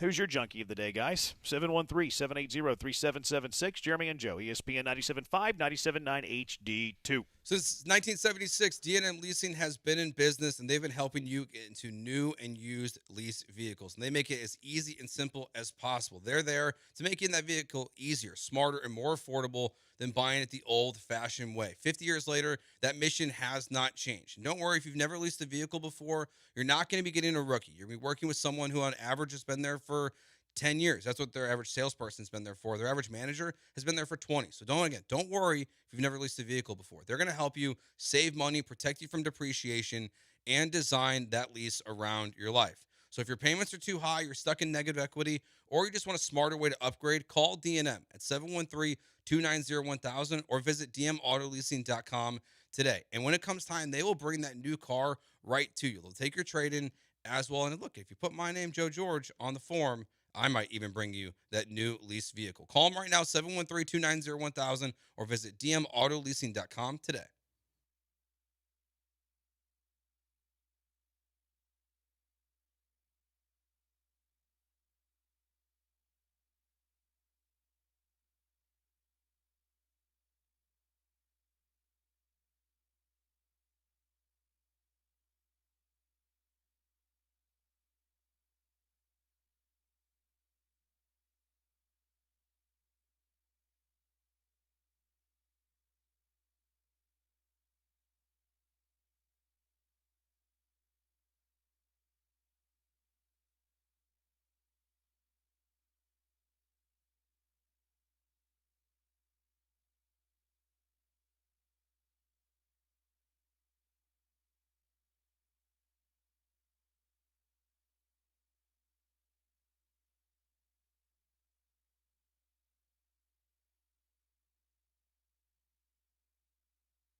Programming note, Destination 2026 after us. Joe and I will both be off tomorrow. Company mandated therapy for the two of us.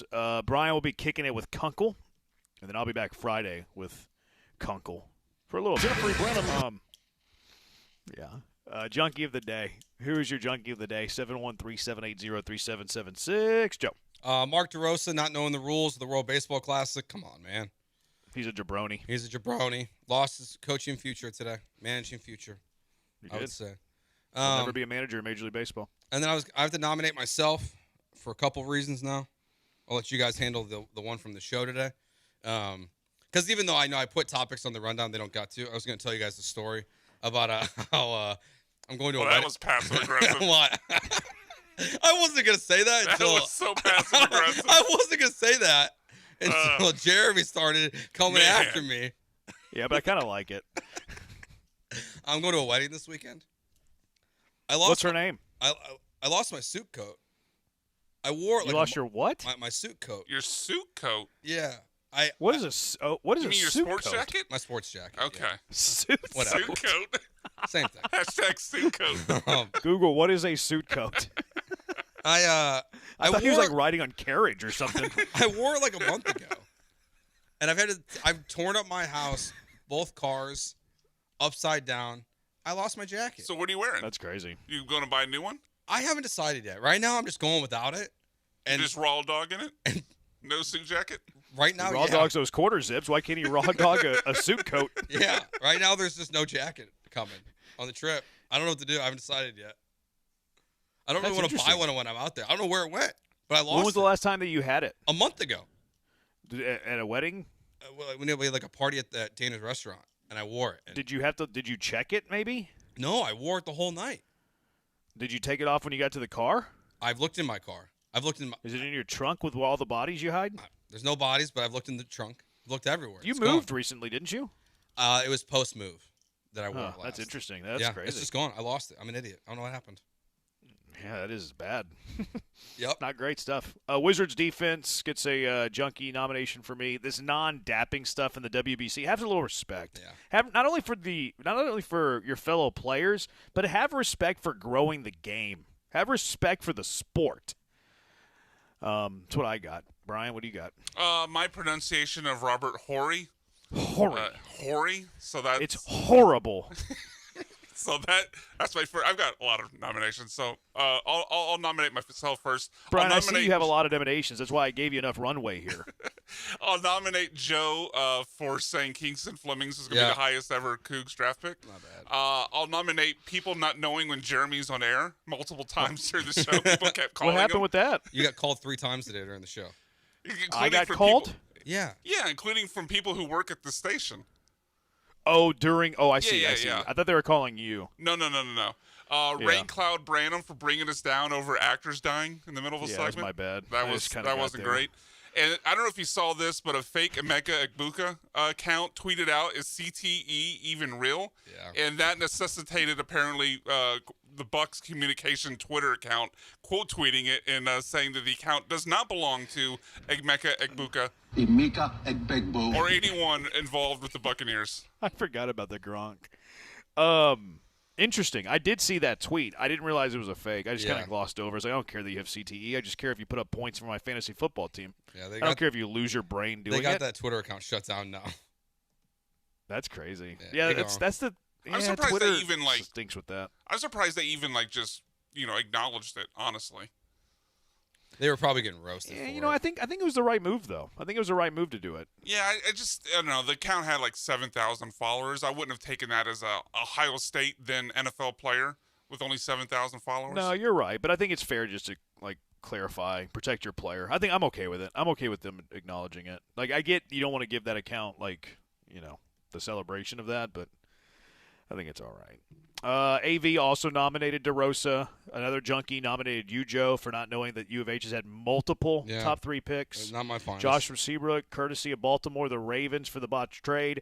And then Ravens fan Nate, who promised to shave his head completely if the Ravens trade for Max Crosby, who followed through with the shaving of the head, only for the news to get overturned. So that stinks for that guy. That's tough.